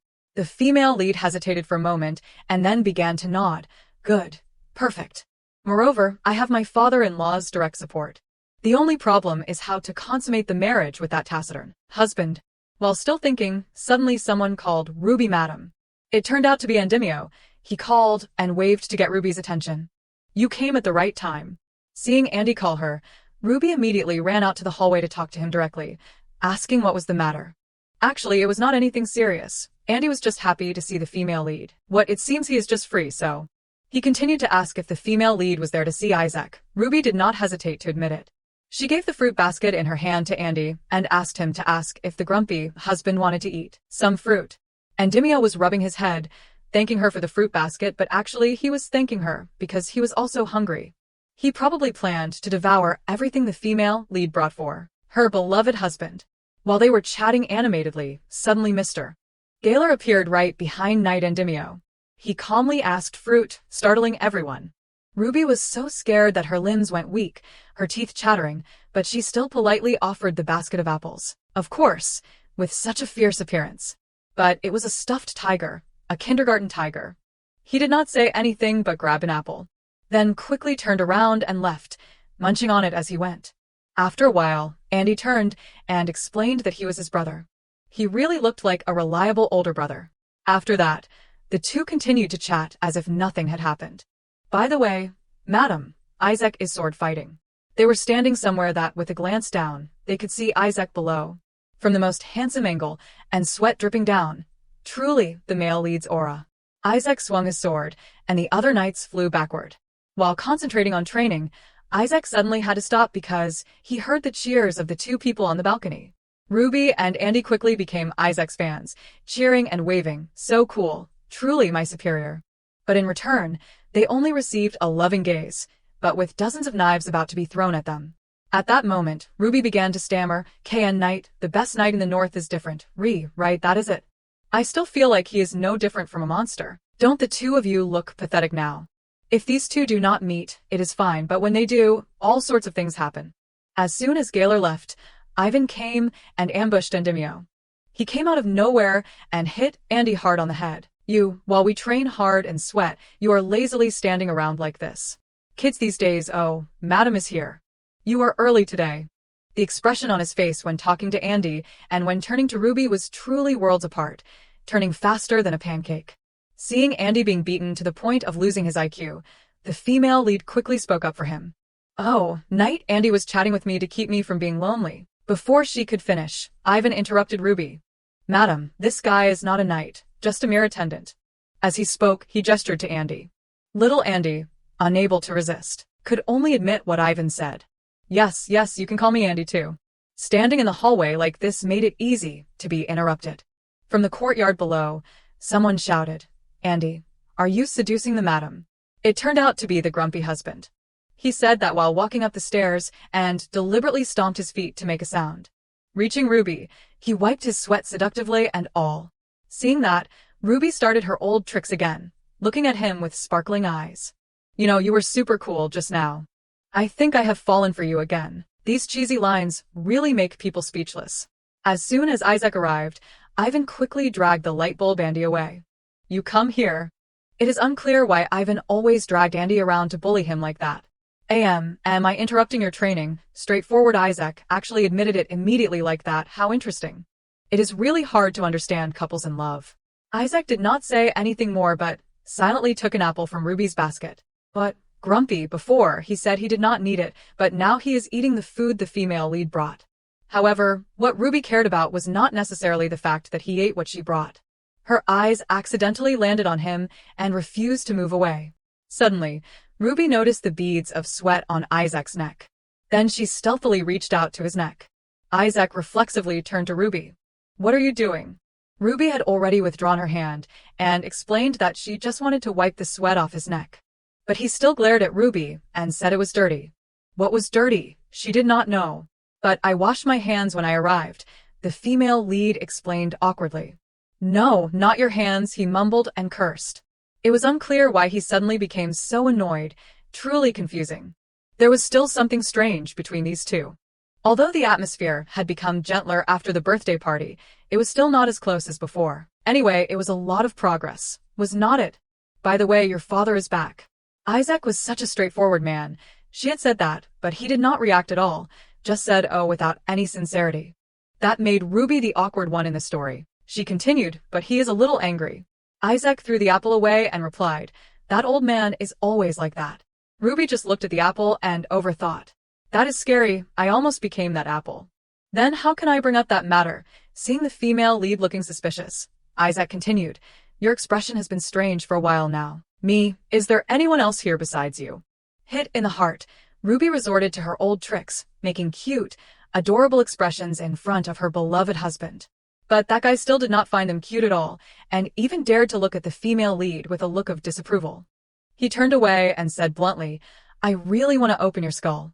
What is so scary about that? It was worse than what Ruby had imagined. Anyway, since her father seemed angry, Ruby did not know what to do. Isaac sat next to her and continued to inquire, what did the noble Lord Gaylor say? After hearing that, the female lead hesitated for a moment, unable to form a sentence. That. He said, we have not fulfilled our duties as a real couple. Isaac continued to ask, what is that? That is what we have to do to become a real couple. No matter how much she tried to explain, he would not understand. Look at his clueless face. What? Could he really be the innocent ascetic as rumored? Why did Ruby tell him that this guy would not understand? She blushed and felt embarrassed after saying it. Having said that, she could not avoid it. The female lead cleared her throat. It is the wedding night. Isaac reflexively asked, what? It took him a few seconds to realize. Did he have to be told directly like that to understand? If he had understood from the beginning, would not they be so embarrassed now? The only unexpected thing was that Isaac spoke first when it was brought up like that. You do not have to worry about it. I said you do not have to worry about it, what my father said. Maybe he could say that because it was his father, but I was between life and death. Ruby was about to speak. Of course, Isaac continued her sentence. I do not know why you suddenly care about that. I thought you were not looking forward to it. That it is just after becoming your wife, I thought we should fulfill our duties as husband and wife. And I said I did not want to go home. I was completely serious. As she spoke, the female lead stood up. Because I like you very much. Just being near you is enough for me. If you want to marry someone else, I will accept it. But I hope it is your wish, your own wish, not because someone else forced you. Isaac just sat there and silently listened to everything Ruby said. Perhaps this was the heartfelt confession the female lead had wanted to make for a long time to ease her heart. Do you hate going home that much? He sounded like he wanted to hit her. Ruby shouted, it is because you are here, really, is that the only reason? All this time, Ruby had put in so much effort to appear as an ardent fan, yet he still doubted her fangirl heart. She was extremely annoyed. You are right. If I do that with you, no one else can interfere with this marriage. Isaac stood up, face to face with Ruby. If you feel like changing your mind, say it now. He suddenly stood up and spoke seriously like that. The female lead suddenly became a little apprehensive. I absolutely won't change my mind. Isaac continued to remain silent, his eyes as if probing whether her previous words were false. Suddenly, he turned away. All right, then I will see you tonight. Ruby was a little dazed when she heard that, but after a moment, she changed 180 degrees, her eyes sparkling. Really tonight? Oh, I am sorry. I am just so happy. So should I come to your room, or would it be better if I waited for you in my room? Sigh, it is still better if I come to you, right? She spoke as if she wanted the whole world to know. Isaac had already taken a few steps and had to turn back to shut her up. Don't play any tricks and go take a nap. Yes, see you later. Girl, do you have any shame left? Before, Cesare had firmly stated that Isaac would absolutely not touch her. Although that was the biggest reason she married Isaac, the moment they spent their first night together, she would not be able to turn back. Thinking about Cesare being hit in the back of the head, his crazy eyes made her even more. Just thinking about it made her feel excited. That evening, Ruby had changed into a silk dress and was waiting for Isaac to arrive. She sat down on the bed and pondered for a long time. Will I really do that? Just the thought of it made her heart want to pop out. What if he does not come? What if he suddenly changes his mind? But the moon is really bright tonight. It suddenly reminded her of that day. I wonder if Pupu is doing well. I wish I had the chance to see her again. Wait, but is that husband really not coming? Heaven and earth, please come.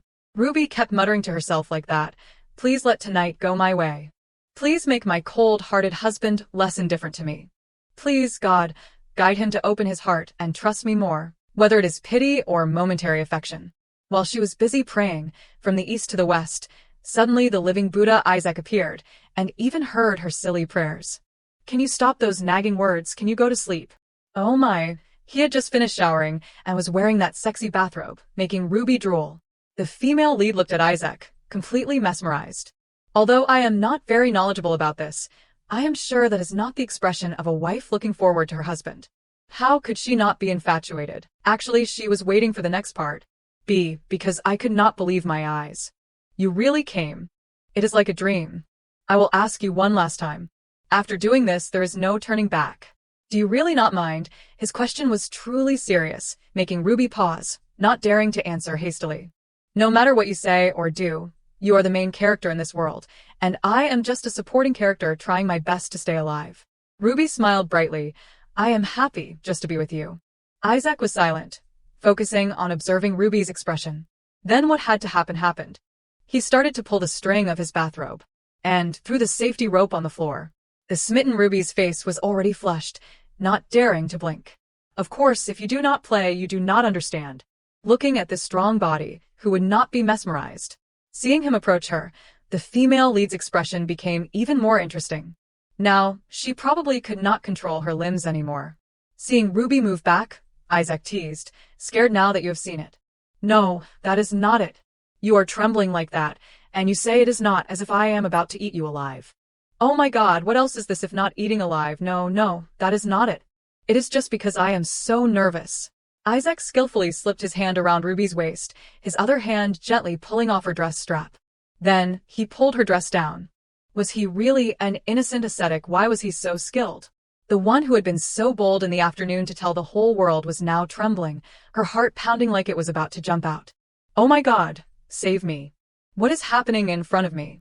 Stop biting your lip, because that is my job, is not it? Now Ruby began to wonder if he was really an ascetic. But now it seemed to be too late. That evening, Isaac gently stroked the back of Rebecca's neck. His actions seemed to make her blush with embarrassment. Suddenly, Isaac's expression became panicked. He accidentally discovered a large scar on Rebecca's back. Isaac immediately questioned loudly, "What is this?" It seemed Rebecca had gone through something terrible in the past. Rebecca thought, "I thought he would not be able to see that spot. I was injured when I was playing as a child." Although she explained it that way, Isaac did not seem to believe her. What kind of playing around leaves such a big scar? Rebecca immediately started making things up. When my cousins came over to play when I was little, I was playing circus with them. Painfully, the ringleader was a troublemaker. When that brat was swinging a whip around, I accidentally got hit. But after her explanation, Isaac became strangely silent. In that moment, he pulled her dress back up. This action partly confused Rebecca. What is wrong? Isaac gently tied a bow on her dress. His expression was frighteningly cold. Did he hate seeing scars? But I figured if he had already started, he would not mind it anymore. If I let this rare opportunity slip away. Suddenly, Rebecca climbed onto Isaac. She gently pushed him down onto the bed. However, at that moment, Isaac calmly asked, "What are you doing? I was trying to push you down. Did I do something wrong again? Or did I upset you? No." Isaac suddenly asked her a strange question. "Is there more? I am asking if you have any other injuries." This question made Rebecca fall into deep thought. It was indeed because of the scar. There were a few more marks behind her thigh. What should she do now that things had turned out like this? Should she just tell the truth that she had scars from being scolded? But what if he got angry because she had lied earlier? Just as Rebecca was about to tell the truth, Isaac interrupted her. "It is fine. It does not matter." After saying that, Isaac put on his clothes. He dragged his feet heavily and lay down on the bed. Rebecca watched, unable to understand what he was thinking. He did not leave. However, he must have been very uncomfortable because he found out she had lied. "I have to apologize." Rebecca approached him stammeringly. "I did not mean to hide it." Despite her confession, Isaac was still puzzled by her actions. "Because I was too ashamed of my troublesome past, so I will never lie to you again. Next time I will." Suddenly, Isaac grabbed her hand and demanded, "Enough. I told you it was not because of that." At this point, he became tired and sighed. At the same time, he pulled Rebecca closer to him. Just like that, Isaac hugged her and slept. Rebecca could only peek at him. However, he glared back at her coldly. This made her blush with embarrassment. "I do not understand why you always hold your breath in fear. I am afraid you will misunderstand me as a liar. If you were a liar, I would not be lying here with you like this. It is not your fault. I just think it would be better to do it another day." His seemingly simple action moved Rebecca deeply. "Why did you believe me this time? So you do not hate me, right?" Isaac, hearing her question, just glanced at her. "Does that bother you that much?" Immediately, She raised her head. Why are you saying such nonsense? If you're going to sleep here, I will go out. However, Isaac refused her offer. And this time, he hugged her tighter. Is it okay if I sleep with you? It is up to you. Really, I should not have asked that. I won't be able to sleep comfortably tonight. Rebecca kept looking at Isaac. It seemed that his handsome appearance greatly attracted her. Are you asleep? Although he was already handsome, he looked even more handsome while sleeping. Unable to sleep, Rebecca fidgeted with Isaac's hand. So, I am going to die by these hands. A few minutes later, she gently stepped out of his embrace. And thought he was a fool. If you just set your mind to it, you can do anything, but why do you keep hesitating like that? I wish you were like Cesare, like the members of my family, like the kind of people I have met, making clear demands like them. Then maybe my mood would not be so strange, and things would be easier. Good night. The present scene is suddenly engulfed in a sea of fire. There seems to be a princess still trapped in the mansion. This woman looks exactly like Rebecca. At this moment, someone appears behind her. She suddenly becomes joyful. I knew you would come. Unexpectedly, it is Isaac who is present in the sea of fire. His eyes now look full of hatred. What is the reason? Do I have to spell it out? Stop the ridiculous excuses. You could have chosen another way. Yes, I could have chosen to confess everything to you. I could have also chosen to betray my family. But this is my choice. For my wonderful brother to kill Princess Omerta just over a marriage is not that strange. My brother told me to only make the marriage difficult, but I did not do that. Do you understand what I mean? She slowly approaches Isaac. I killed your sister. At this moment, Isaac finally speaks. Why? Why did you? Rebecca turns slightly. Let me see. Why did I do that? It is not like I hated your sister. Isaac asks again. Were you also the one who stole the Holy Grail? She laughs in response. Oh dear, I've been found out. Well, who else could steal that cup and let it fall into your hands? As for this divorce paper, I have not signed it yet. So we are still husband and wife. She gently touches the sword in front of her. It is late, but send me off as your wife, as a wedding gift. Hearing this, Isaac suddenly hesitates. Husband and wife. All this time you have only been exploiting your husband, and now you have even killed his family, and you dare mention the words husband and wife. Suddenly Rebecca grips the sword tightly. Fool, that is the proof that we are truly husband and wife. Look at this grand quarrel between husband and wife. I have always dreamed of the day this damned place would turn into a sea of blood, and you helped me achieve my wish. At this moment, Isaac seemed stunned. I would have done anything for you. And so he killed his wife. I am sorry. Maybe all my life I have only tested your feelings and tried to determine if you would be on my side until death. That is the last wish of a decayed person, so do not hesitate anymore. I love you. At this moment, Rebecca suddenly wakes up. What a complicated dream. Seeing her like this, Isaac asks, had a nightmare. This situation makes her quite awkward. Why are you still lying next to me? You are up early. Because of someone I could not sleep well. Let us have breakfast together. Isaac's suggestion surprises Rebecca. Eat together, not only sharing a bed, but also having a meal together. Suddenly, he pauses. Yes, from now on we will have lunch together too. And if you are free later, come to the temple at noon. I happen to be free at that time today. The scene shifts to noon. I did not expect Isaac to be the first one to suggest eating together. Although, because of all the oily food and the atmosphere filled with murderous intent, I got indigestion and threw up everything. Could it be that the reason Isaac came to the temple with me was to comfort me, so I would not worry about not being able to spend the wedding night? But this does not benefit Isaac at all. Moreover, among Erendel's priests, there must be spies planted by Borgia. Or does he want to warn those spies that Romagna's princess is in his hands, so they should not think about backstabbing Erendel? What is he scheming? At this moment, Ellen comes looking for her. I heard you were coming to the temple with my brother. Yes, that is right. She suddenly hesitates to continue. Sorry to bother you while you are getting ready, but I have something to deliver to you. Something to deliver. This is a letter addressed to you. From Romagna. Hearing this name, she is startled. I thought it would be better to deliver it to you personally, so I brought it here. Cardinal Valentino sent it. Ruby becomes extremely frightened by the letter from Romagna. Seeing her unusual mood, Ellen asks, Are you feeling unwell somewhere? Oh no. Thank you. The scene shifts to outside the large mansion.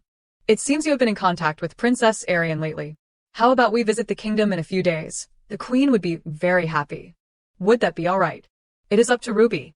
You do not have to ask my permission. If you want, I will go with you. Hearing this, Ruby is overjoyed. Ellen will come too. Really, yes, if you do not mind. Going with Ellen would be good for me too. But the queen will probably be annoyed. Today, let us focus on visiting the temple first. Although it is not for the betrothal ceremony, I feel quite embarrassed about last night. Next time, I must follow the schedule properly.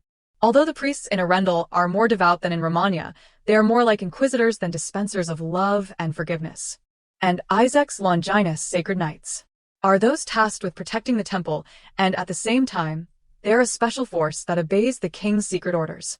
So if the royal family and the temple were to confront each other, I wonder which side the sacred knights would take. Suddenly someone calls out to Ruby. I heard you were visiting the temple today, but I did not expect to meet you like this. It is a pleasure. Freya's presence makes her think. Heard. Did Isaac tell her? It is nice to meet you. What brings you here, miss? My uncle is the archbishop here. It has been a long time since I came here with my younger brother, so I am visiting him as well. Ruby suddenly notices something strange. Behind Freya, countless cold eyes are looking at her. Immediately, Freya asks Lorenzo, "Why are not you greeting the madam? What are you doing sitting there? Honestly, it seems like you have all been captivated by madam's beauty." At this moment, someone approaches. This person seems very scary, causing all of them to be visibly startled. They immediately stand up. Ruby also senses where the murderous aura is coming from. Isaac walks up behind her. "You are late. Have you been waiting long?" "No, I just arrived." "And you call me late? What is that?" It is a wreath I wholeheartedly made for you. I wonder if you like it. I also made one for Ellen. Only children wear those things." Isaac's expression suddenly becomes quiet. He gently takes her hand. "Your hands are all scratched. I was so focused on giving it to you that I did not notice." Freya witnesses this with some jealousy. She suddenly speaks anyway. "Madam is so lovely. Why are you so harsh with her? What are you doing here?" "I came to see my uncle. I am the one who brought Lorenzo here, so do not scold him." "Right." Lorenzo said he had something to say to Madam. So he steps forward. Freya considers. "Madam, I understand that my brother behaved rudely to you before. I would like to apologize to you." Ruby thinks to herself, there is no reason for me to accept that insincere apology. "Rude, what do you mean? I do not understand what you were talking about." Freya is pleased to hear this. Madam is truly generous, but there is no need to hide your wounded heart. Could it be that Madam was so hurt that she said those words to Lorenzo? "My heart aches for you." "I am not hurt at all." Suddenly Freya gives a sarcastic smile. "So, Madam." At the same time, Lorenzo also approaches. This takes Ruby by surprise. "About last time, I was disrespectful to Madam."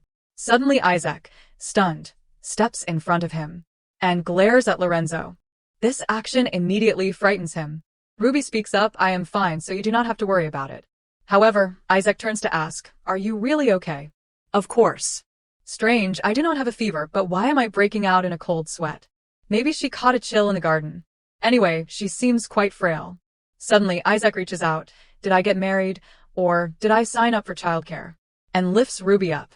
This scene leaves Freya speechless. Before leaving, he does not forget to remind Lorenzo, "Next time, come and apologize directly." The two sisters are now dumbfounded. Annoying, is not it? What is that girl?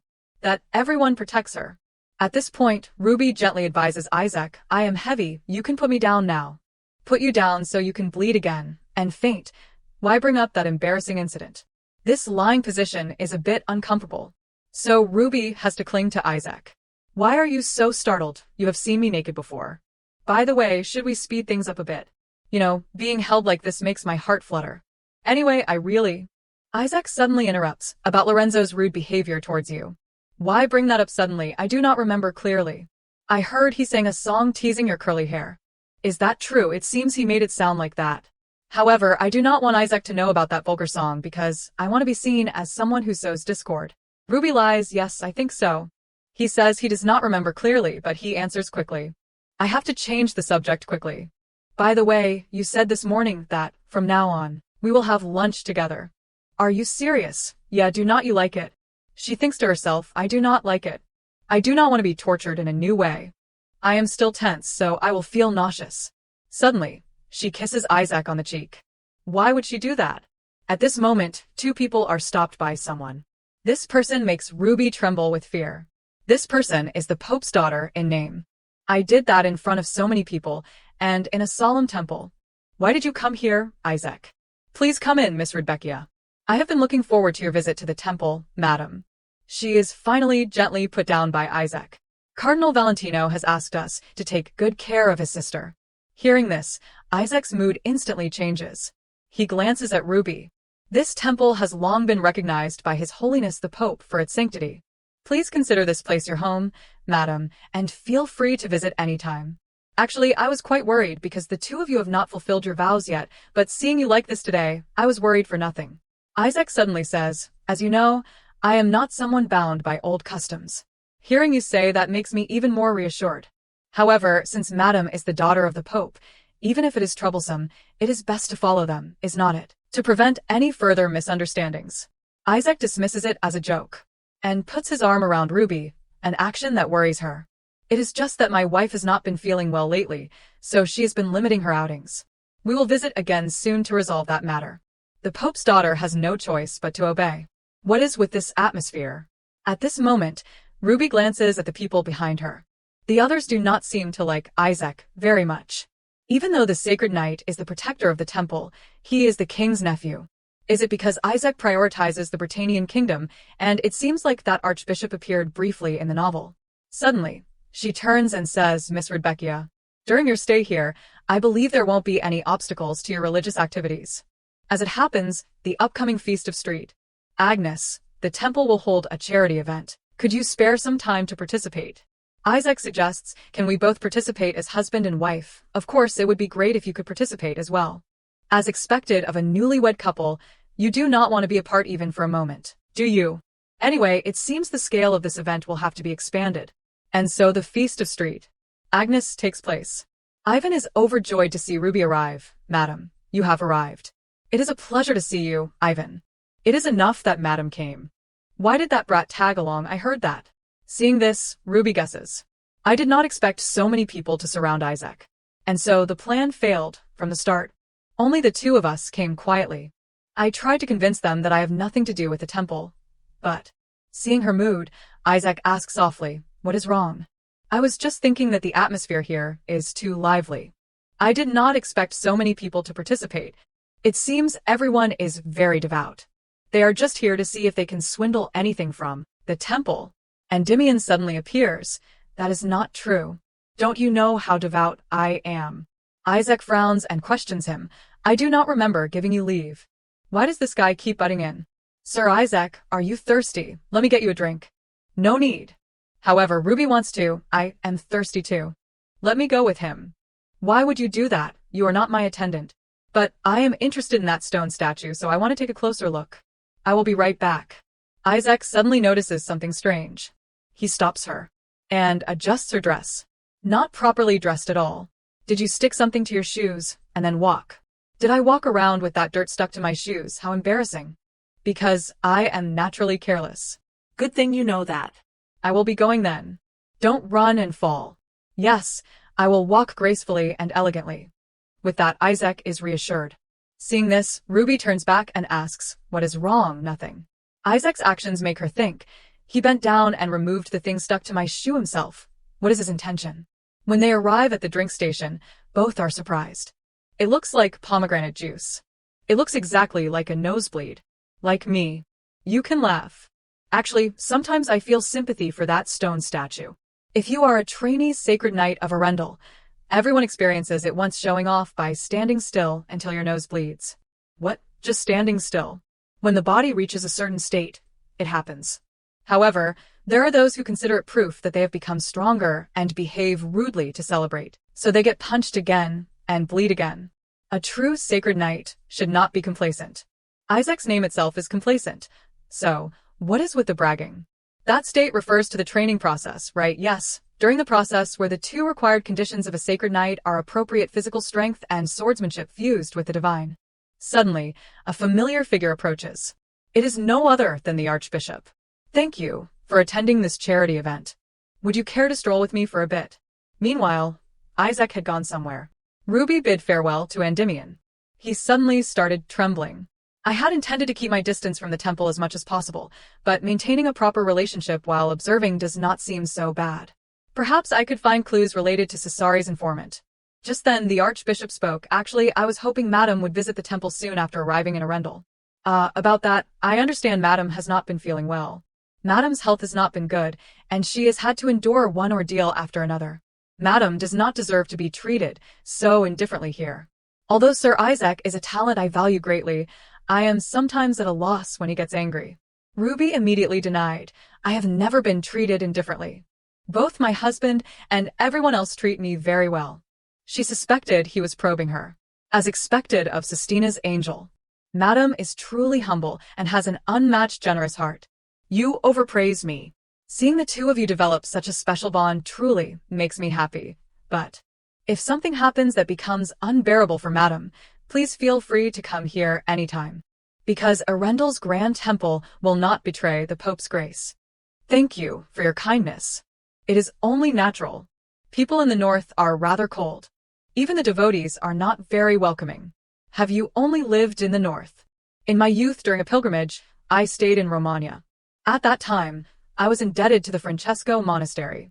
This seemed to impress Ruby. Helped by the Romagna monastery. Assuming the Archbishop is indeed my family's informant, that is enough of a headache already. She added, although a humble person like me can't fully grasp the Pope's profound intentions, I will do my best for Madam's well-being and peace of mind while she is here. Suddenly, the Archbishop stopped. Before them stood Duke Omerta. Both Isaac and Ellen were there too. Your Grace, it is good to see you have returned safely. It has been a while. Has the Hommeln territory matter been resolved? Isaac glanced at Ruby. She felt a little embarrassed. But then he looked away. What is wrong? Afraid I am conspiring with the Archbishop to speak ill of you. Ellen approached and said, this way. Sister, do not mind them. They are always like this whenever they meet. You have run into someone unexpectedly. Your Grace, truly. Unexpectedly, they had encountered Freya. Just look at the paintings. Stop bullying Isaac. There are many pieces he would like. Shall I bid on them and gift them to him? No, he already has enough paintings at home to be sick of them. Madam, do you like paintings? I like them, but I am not very good at appreciating them. Is that so? But his Grace loves paintings. Why do not you bid on a few and gift them to him? It sounded like helpful advice, but if it were Freya, I do not know, but he would never like anything I gave him. Besides, I do not have the money. In principle, I am allowed to use the dowry I brought, but if I use it as I please, I will be scrutinized. Freya chuckled. I have not formally studied art either. Isn't Romagna the holy land of art? Ellen replied, enough about paintings. Ruby, we were just discussing something. I was thinking of hiring a dedicated maid for Ruby.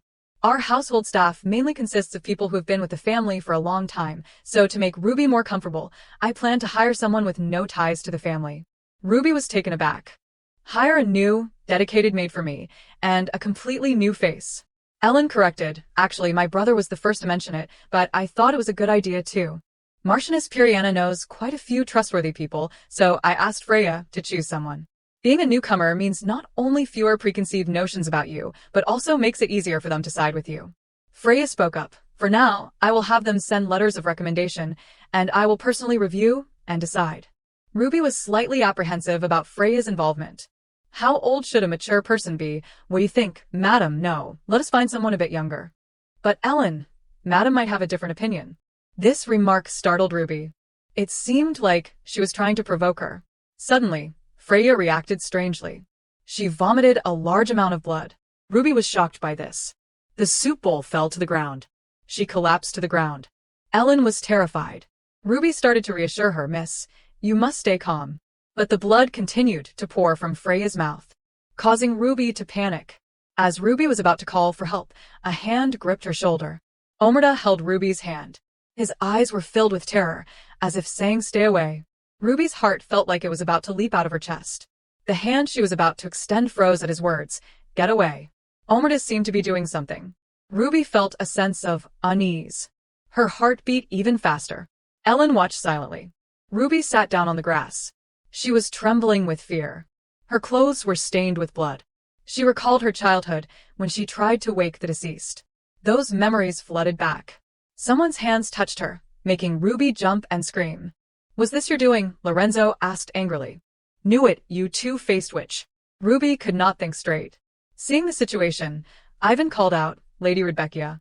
Ivan was infuriated by Lorenzo's interrogation of Ruby. He was filled with anger. But Lorenzo was suddenly thrown to the ground. It was Lorenzo's father. My foolish son seems to have temporarily lost his composure. Please forgive his actions, Lady Rebecca. His expression was furious.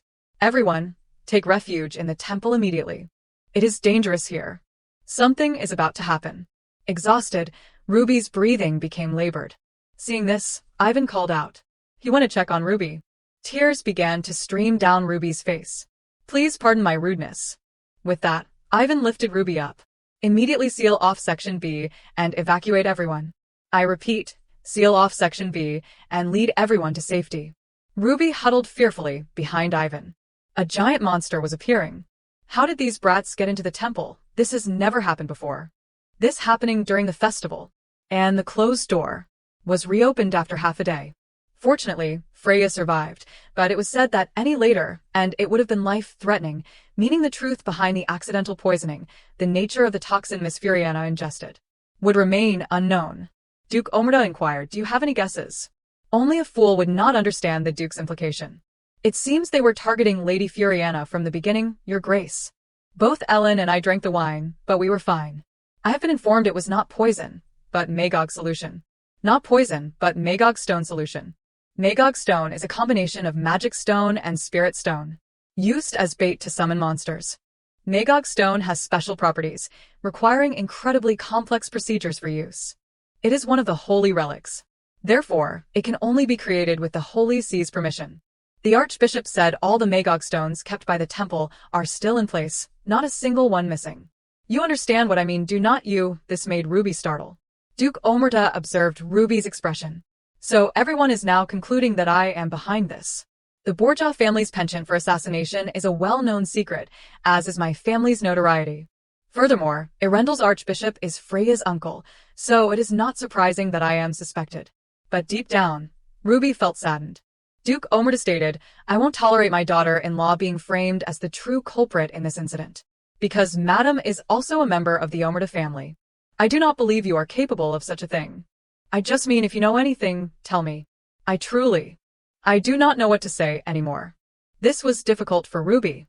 I know what everyone's thinking. You think I am jealous of Miss Freya, right? And that is why I did this horrible thing.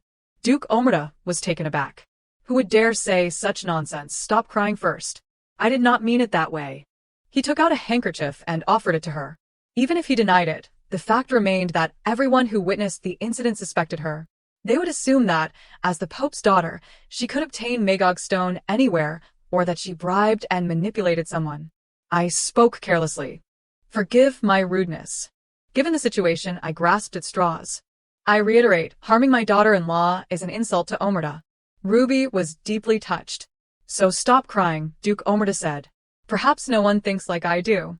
Because to them, she was still just a stranger. In the vast room, Ruby lay in bed, thinking. For now, I will formulate a few hypotheses. This is the work of some disgruntled madman. If he planned this out of resentment towards the temple or the Furiana family, the Magog is probably on the black market. Because that is where the illegal trade of holy relics is thriving. And if Romagna instigated this, why would they use something as easily suspected as Magog stone? Or a third party wants to eliminate me. Once Freya is harmed, all suspicion naturally falls on me. Then who would benefit from this? It could be Cesari's doing to make me a suspect. He does not want me to develop feelings for this place. If it is to worsen my relationship with Isaac, it is highly likely. He wants me to divorce and return home. With that demon substance, he could easily obtain Magog stone. Surely my family's spy told him about the work at the temple. If so, number 4 is the most plausible. Constantly confronting that husband makes me underestimate that madman's craziness and obsession. Unbelievable. Ruby sat up. I wonder what he is thinking now. Recalling his expression when he said get away. He must be regretting the slight consideration he showed me during Freya's presence because, for him, my mind's already a mess, and now even my body is having problems. And then the annual event. Troubles never come singly. I thought I could relax after getting through those 2 events this year. But suddenly Ruby noticed something. The glass in her hand slipped and fell. Ruby almost choked.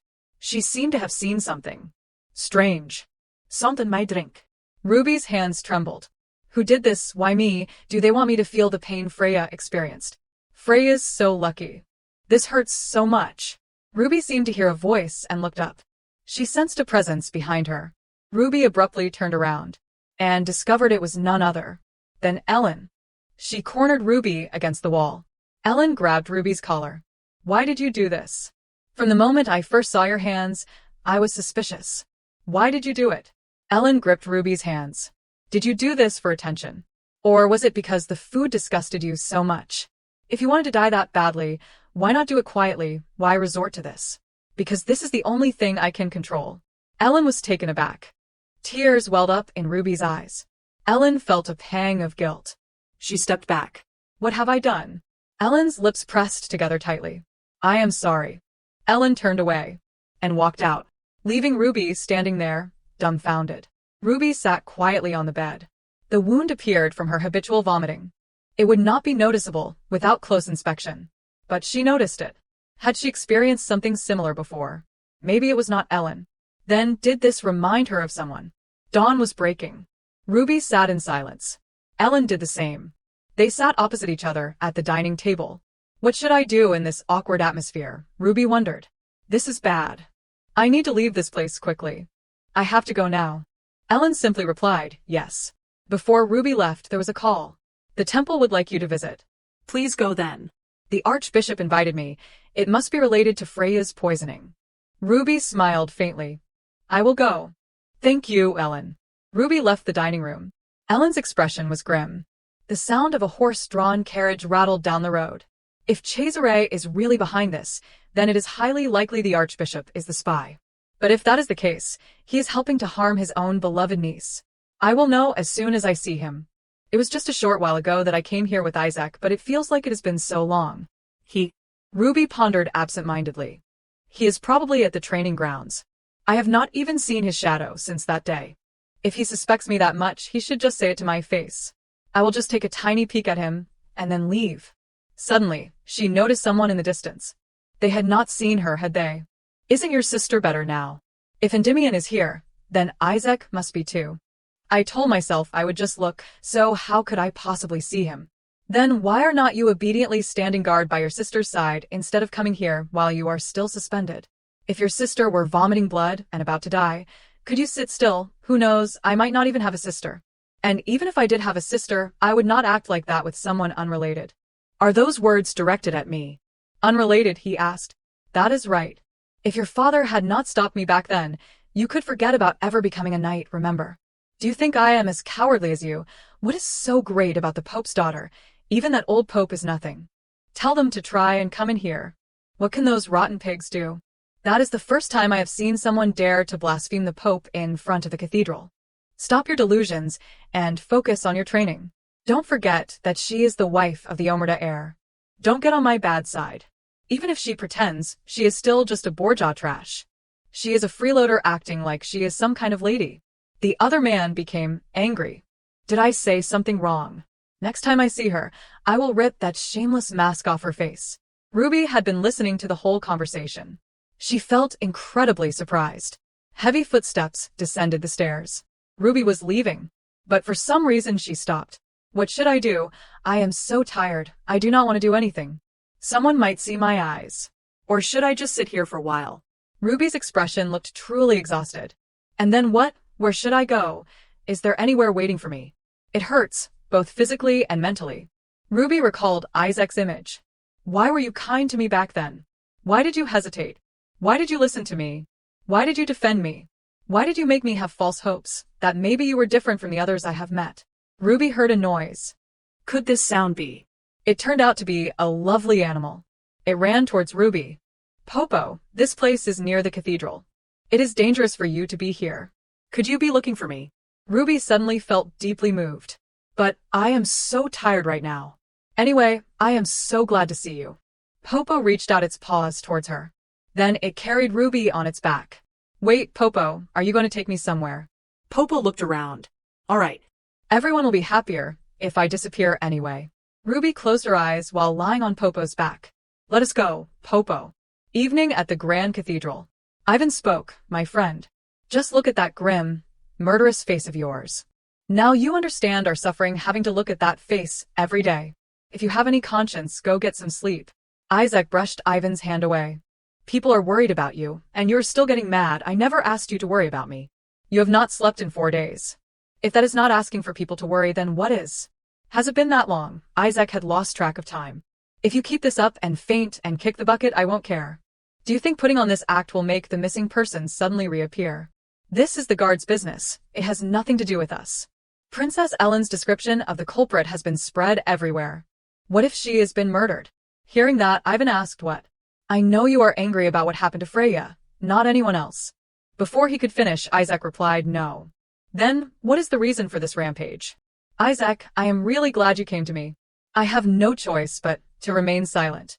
Because I can't understand the meaning and that action. Where am I trying to go? Where is the destination in my mind? I do not know either, Isaac said, frowning wearily. This is infuriating. Is it because of your wife? Isaac did not know what he was doing either. The image of that day kept flashing back, eyes devoid of all hope and vitality. Suppose I had not been able to stop the manticores that day. If even a drop of Freya's Magog-tainted blood had splashed on me, my actions then were for her, not for anyone else. I thought that even if I explained it to her later, she would understand. Because if it is the girl I know, it is not just you who suspects the Borgia family. Even a dog passing by would think they are behind it. Would they be stupid enough to use the most suspicious thing, Magog stone, to poison the daughter of Britannia's leading family? That makes sense. So, you are excluding your wife's family from the list of suspects. Wasn't that obvious from the start? Ivan thought this guy was way too confident. Magog stone is widely available on the black market, so we can't just suspect the temple. Investigate those who have conflicts with the Furiana family. Wait. Could it be that you? If the culprit you have been searching for all this time turns out to be your wife, what are you going to do? Hearing those words, Isaac froze. Only now did he realize the root of his strange behavior. From the beginning, he was not doing this to catch the culprit. But rather, if the culprit was the temple or someone even slightly related to Romania or his wife, he would deal with them without a trace. I do not care about that. I said, I do not care. His eyes held no hint of doubt. A madly distorted belief. Suppose that girl really was the culprit. He would not care. It was Freya who almost died. Could he still cover for her even then? I do not understand you, Isaac, Ivan said, hurrying after him. Lady Elnia has a message. What is it? Madam, he said, breathlessly. Madam has gone missing. The sky was gloomy. There was a sound of something chewing grass. Ruby opened her eyes groggily. What is that sound? She was lying in an unfamiliar place. Ruby was startled by the sight before her. It was a giant eagle chewing. What the heck is that? What do I do? Can I play dead? The eagle started to look at Ruby. Ruby only dared to peek at it. Her face started to turn pale. Strange cries echoed in the area. Popo, returning with food, was equally surprised.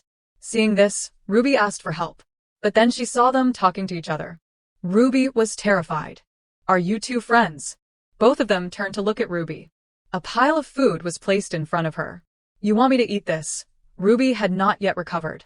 It seems like it found this for me. If I do not eat it, it will be disappointed. Thank you. The eyes of the two creatures looked incredibly happy. Why do I feel like I have to say it is delicious too? So Ruby said, it is delicious. Is it that joyful? With just one compliment, they hugged each other in delight. Ruby felt incredibly comfortable here. Come on, let us eat together. There was a sound from the base of a tree. Over there, it turned out to be hunters. It can't be wrong, that is definitely the witch. A sudden downpour began. They were trying to find Ruby. She is probably not in this area. Ivan turned to Isaac. But he looked like he was out of it. It has been 3 days since we found Madam's shoes near here. Everyone's searching for her throughout the city. What if she was really dragged into this forest? Then by now. It has been 3 days, Isaac's hand clenched. We should stop, Ivan advised him. It has actually been 4 days. The group just followed orders. A noble woman needs many attendants when she goes out, yet after disappearing for half a day, no one knows. It is absurd. So whose fault is this? Who should I punish? The archbishop who invited her to the meeting. The servants at the mansion who were indifferent to her disappearance. Alenia, who only took care of Freya and learned about it late. Freya, who clung to Alenia, preventing her from leaving. Or is it my own fault? I did not know how she was treated all this time. I was lost in my ignorance, and this stabs me in the heart. In the end, it is all my fault. The maids of the family are all devoted and loyal to Omerta, especially the head maid. She cared for Ellen like a mother. How did they really feel about the person they considered an intruder? I never really thought about this. On the day of the birthday party, even though I knew the head maid deliberately caused trouble with malicious intent, I overlooked it because she said she cherished this family. It is all my fault. I should have rectified it from the beginning. Isaac was tormenting himself. Even if I am mocked for being just like my father, I will accept it. Even though I used my hatred of becoming like him to justify, it was just an unconvincing rationalization. The rain grew heavier. The things I did not ask, the words I did not say. Even though I did not intend to hurt you, it all caused you pain. It is too late for me to realize that truth. Ivan and the other teammates did not say anything, but he knew what they wanted to say. Even so, I can't give up on you. Even if I do not know if you are alive or not, I still hold onto a sliver of hope. Please, just being alive is enough. Isaac kept praying for a miracle. He remembered a happy family. It is meaningless now. I have no choice but to pray to the one whose face has become blurry. If even this dangerous feeling only revealed itself when night falls, when everything is asleep. If I lose it like this forever. Lost in thought, he heard a call, Lord Isaac. Can you come out here for a moment? What is it? Isaac wondered what had happened. They look like poachers. They fainted, so I woke them up and they said some strange things. I do not know if they're lying to avoid getting caught. No, we really saw a witch. What are they talking about? Are they talking about a banshee? That is a monster that emits a mournful cry. Legend says it can predict impending death. So the two men glanced at each other. The two of us can hardly face a witch, so we were going to go back and call the others. Before they could turn back, they spotted something huge behind them. Turning around, they were both terrified. So they ran away in a hurry. It is true, there was a popo monster and a griffin. With a blonde witch. A blonde witch. On a branch laden with raspberries. Ruby's joyful expression was evident. What a haul. A loud noise in the distance caught Ruby's attention.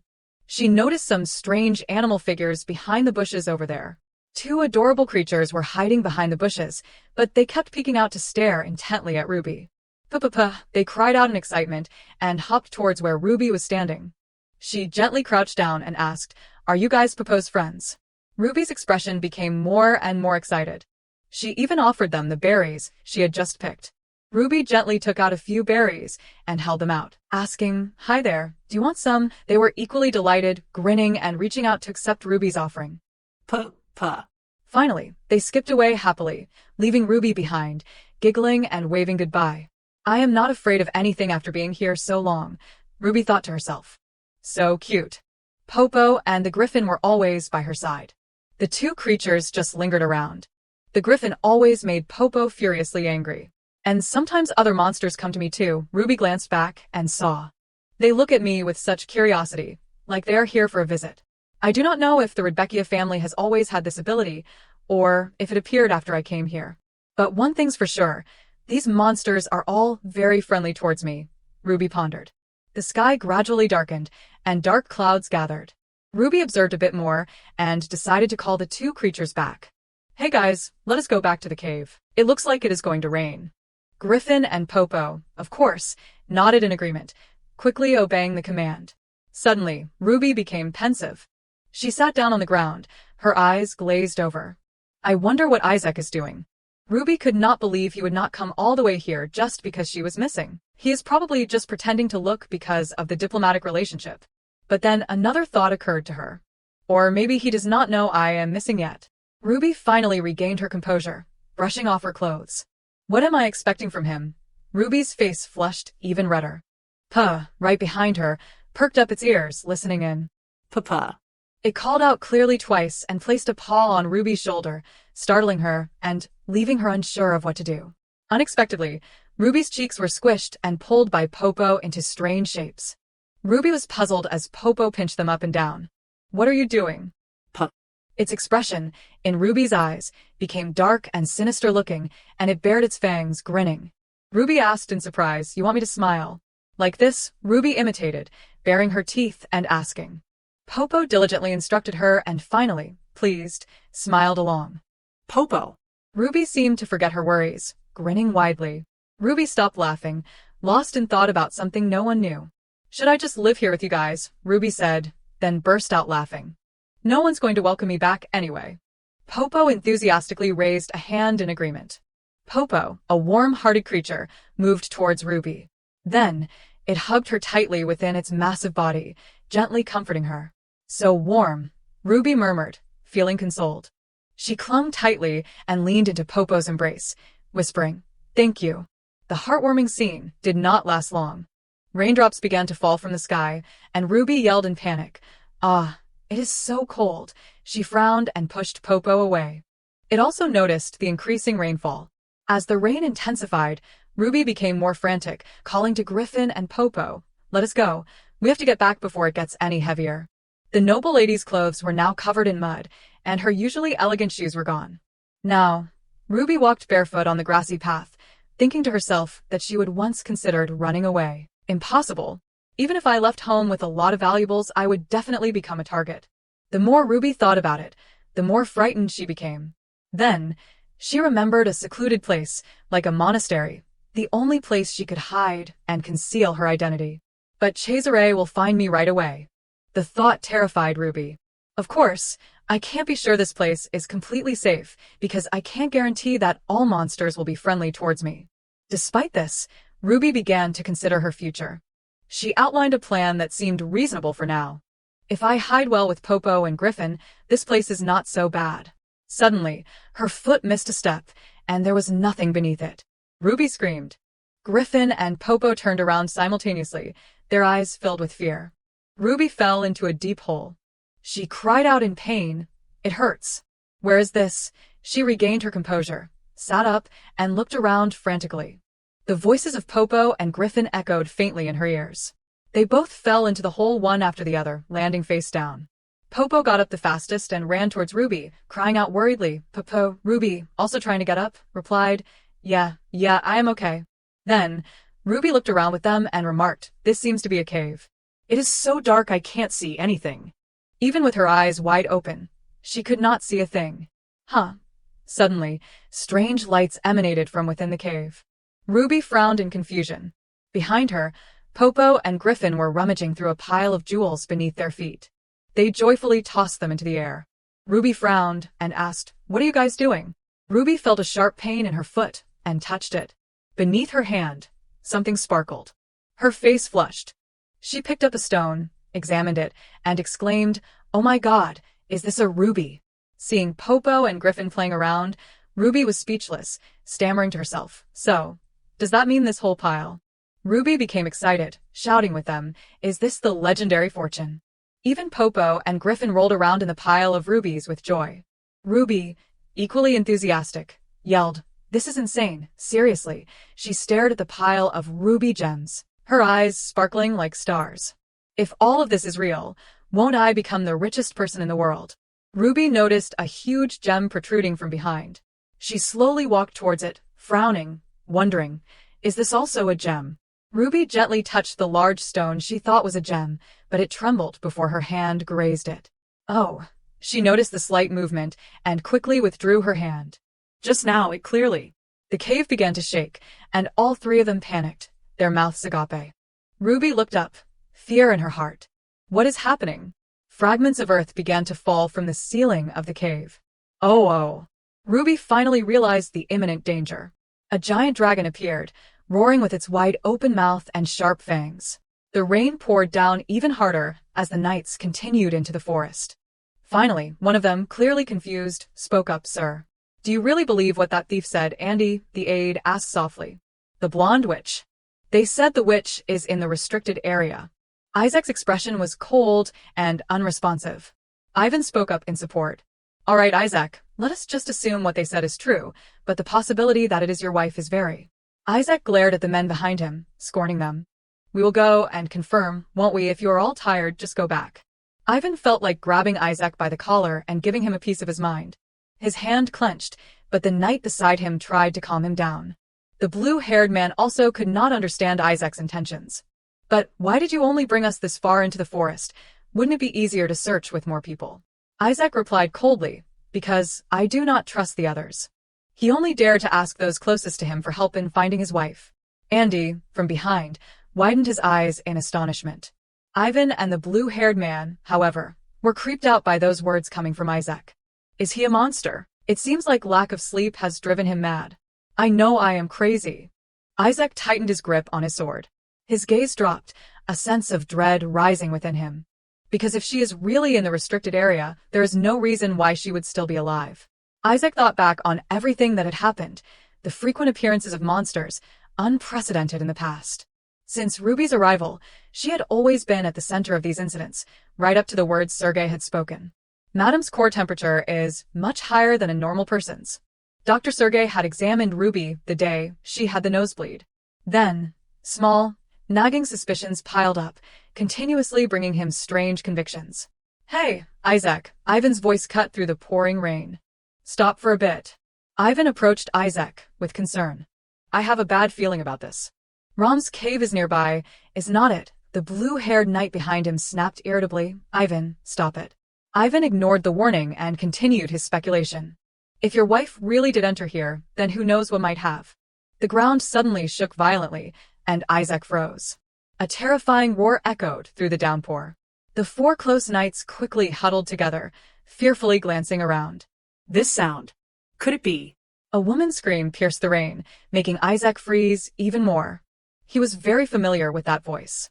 Ruby's group was terrified by the giant dragon. The three of them were nothing compared to this dragon named Rom. Ruby's face paled, and cold sweat dripped down her skin. She repeatedly apologized. I am sorry, I really am, we did not mean to come here. The dragon in front of them seemed to be fuming, its fearsome eyes fixed on them, seemingly unforgiving. Popo and Griffin hid behind Ruby, who was trying to calm herself and the dragon, which bared its sharp teeth. She spoke sweetly, we will leave quietly, so please forgive us just this once. Another scream echoed as the giant dragon lifted Ruby up to its face. Ruby's face was ashen, and tears welled up. I am going to be eaten, my end is near, my fate was not supposed to be dragon food, Ruby screamed internally. Popo suddenly lunged at the dragon, trying to rescue Ruby. Ruby cried out Popo's name in surprise, afraid it would get hurt. Griffin also helped, pecking at the dragon repeatedly, but it was nothing to the massive creature. Seeing the dragon grow even angrier, Ruby called out to them worriedly, no, run away. Facing the dragon, Ruby realized it was only targeting her. Ruby, almost losing hope, murmured, help me, knowing that no one would appear. But then, the dragon gently placed her back down onto the pile of rubies. Ruby, having narrowly escaped death, knelt down, looking up at the dragon in disbelief. Her body trembled. Did it understand what I said? Ruby glanced at the enormous dragon puffing smoke in front of her. Seizing the opportunity, Ruby slowly started to move, trying to escape. However, Rom, the dragon, would not let her go. It wrapped its tail around her, and Ruby froze, her face filled with panic. Rom brought its face close to hers, growling menacingly. What is wrong with you? Ruby asked, frightened but still trying to be gentle, taking cautious steps. But Rom refused to let her go, causing Ruby to scream in terror. Don't tell me it wants to keep me here to play with it. Ruby had a daring theory. She calmed down and looked resolutely at the dragon. Ruby began to grumble, ordering Rom, I said let me go, don't stop me. The dragon brought its face closer to hers. Then, it slowly bared its sharp teeth. Ruby's resolute gaze vanished, and her face paled. She backed away in fear, her heart pounding.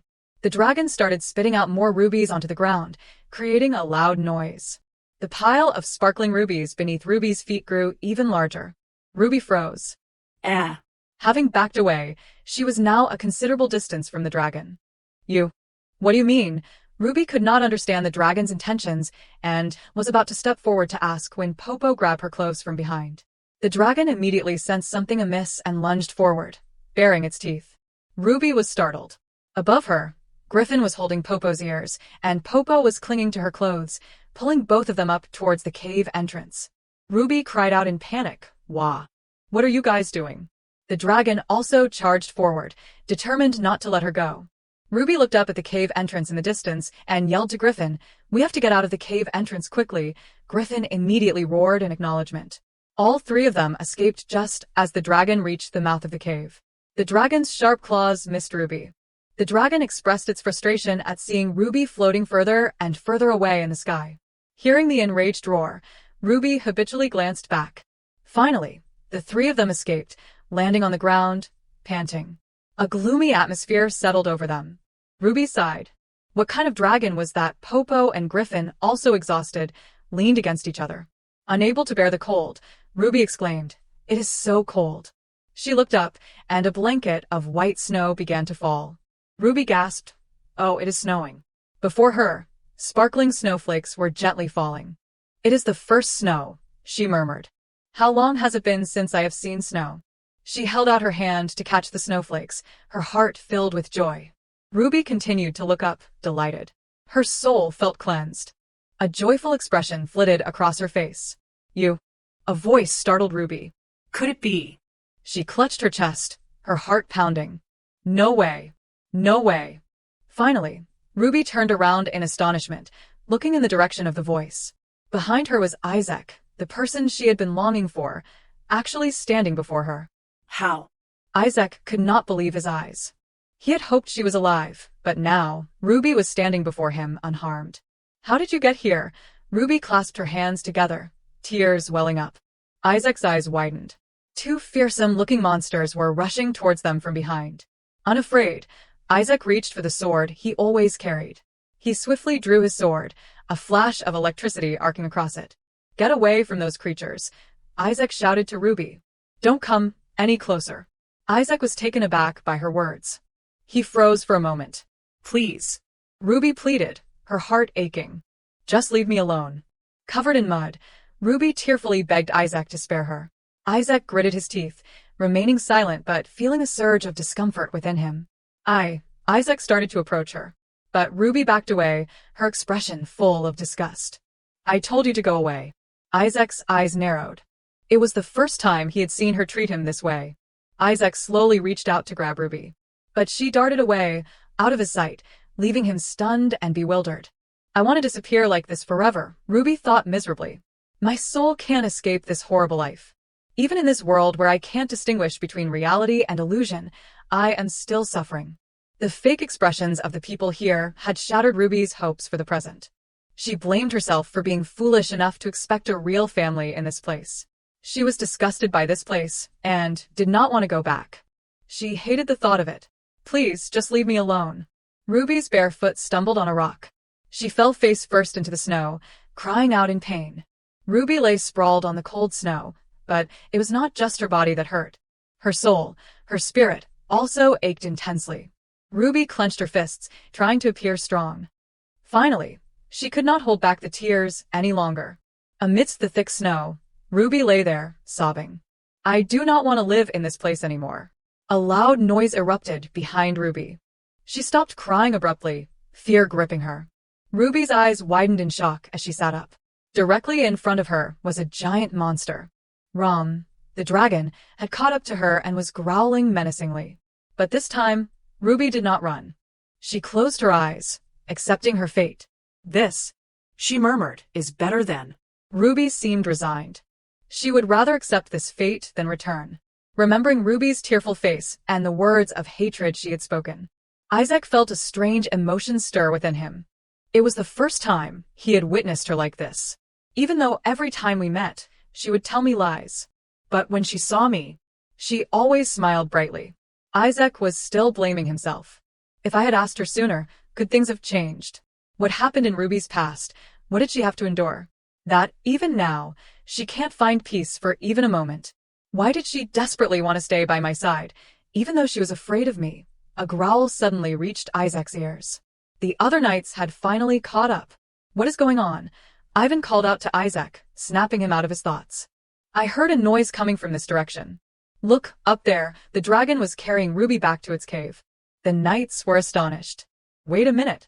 Is not that madam it is carrying?" Isaac gritted his teeth in anger. "Even though there are countless things I do not understand." Isaac suddenly ran deeper into the forest, leaving the stunned knights behind. "Hey, Isaac," they could not stop him. "But I can't leave her like this." The wind howled around her as Ruby woke up groggily. So cold. Ruby opened her eyes slightly, unsure of where she was. Her hands moved involuntarily, groping to assess the situation. Ruby was surprised to touch something unfamiliar. This feeling. The steady growling continued beside her ear, and she quickly pulled her hand back. The dragon's expression was no longer fearsome. It glanced gently at Ruby. The dragon had actually let Ruby sleep soundly in its embrace. She stared at it in disbelief. How am I still alive? Seeing her awake, the dragon brought its face closer to examine her, startling Ruby. The dragon gently nuzzled its face against her cheek. What is this? Ruby was truly confused. Wasn't it going to eat me? Seeing that the dragon seemed harmless, Ruby cautiously reached out to pet it. Why did you bring me here back then? You should have just let me. Let me. Ruby trailed off. The dragon immediately nuzzled her again, as if comforting her. Then, it looked at her with gentle eyes, its growls soft. Ruby clasped her hands and murmured, What is this? It is like it is comforting me. I wonder if Popo and Griffin are all right. Ruby thought of them, her heart sinking. They just wanted to help me. Suddenly, a throbbing pain shot through her injured foot, causing Ruby to cry out. She lifted her bare foot, revealing a swollen, red wound. Ruby winced. Ow. Her foot was likely swollen from the fall. A blister had formed, and the cold air made it even more painful. The dragon dropped a shimmering sprig of lily of the valley herb onto the ground. Rom glanced at Ruby. This is. Ruby frowned, picking up the herb and examining it. Could it be? Although she did not know what kind of herb it was, she realized the dragon had given it to her to treat her wound. She asked, Is this for my injury? Rum nodded vigorously. Touched, Ruby hugged the dragon, and Rum gently lowered its head and nuzzled her. You are a strange dragon, Ruby whispered into its ear. Or maybe I am the strange one. Thank you so much. Before she could finish, a cold, menacing voice echoed from outside the cave. Is this the best hiding place you could find? Ruby froze. The wind howled even louder. Isaac stood at the cave entrance, his face cold as he looked inside. Ruby was terrified, her heart pounding as she looked at him. Isaac stared at Ruby inside, his heart filled with an immense ache. He slowly entered, his hand gripping the hilt of his sword. An intruder. The dragon suddenly rose, its fearsome nature resurfacing. Ruby flinched, her heart leaping into her throat. Isaac, fearless except where Ruby was concerned, held his sparking sword. You dare roar at me after kidnapping my wife? No. Ruby became tense. It is all my fault. I can't let it get hurt because of me. Stop. She gritted her teeth, clutching the herb tightly. In a swift movement, she threw the herb. Stop it. It hit Isaac squarely in the face. Isaac was stunned by her action. What have I done? Ruby could not control her impulsive action. Now, looking back, she realized how foolish she had been. What if he gets even angrier? Ruby panicked, sweating profusely. I am sorry, I did not mean to throw it so hard. A loud thud echoed. Isaac clutched his face and cursed. Damn it. The dragon, baring its sharp fangs, prepared to attack. Ruby immediately stopped it. No, you stop too. Seeing Ruby's pleading eyes and the reassuring shake of her head, the dragon finally relented, obediently withdrawing. Now there is just one more thing. She sighed. Anyway, did I throw it too hard? Why is he just standing there? Ruby glanced at him, not daring to look directly into his eyes. Isaac was staggering toward her. Seeing that, Ruby became even more frightened, repeatedly saying, I did not know. I was with the other animals. Where should I start explaining? Ruby became more confused as she saw Isaac's cold expression and frightening eyes. That she did not know why things turned out this way, that she had absolutely no intention of running away, but Ruby's heart sank. Would it even matter? He would not believe me anyway. Clearly knowing that he would never believe her, Ruby still had to explain. She still had to clear her name. I had nothing to do with what happened to Miss Freya. Ruby bowed her head before Isaac. I know you won't believe me, Ruby faltered. Tears welled up in her eyes. I also know you think I am a witch who controls monsters, but I really did not do anything. Ruby cried in anguish at being suspected by everyone, including Isaac. I did not intentionally run away. She raised her hand to try to stop the tears from flowing, but the more she wiped, the more she wanted to cry. It is just that I was so tired that I fainted, and then the monsters took care of me. They did not do anything wrong. Ruby was still trying to hold back her tears. I will endure any punishment, please. Please, do not send me back to Romania. Isaac slowly reached out his hand towards her. He knelt down and touched her cheek, helping her wipe away the tears of grievance. I won't do that, Isaac gently informed her.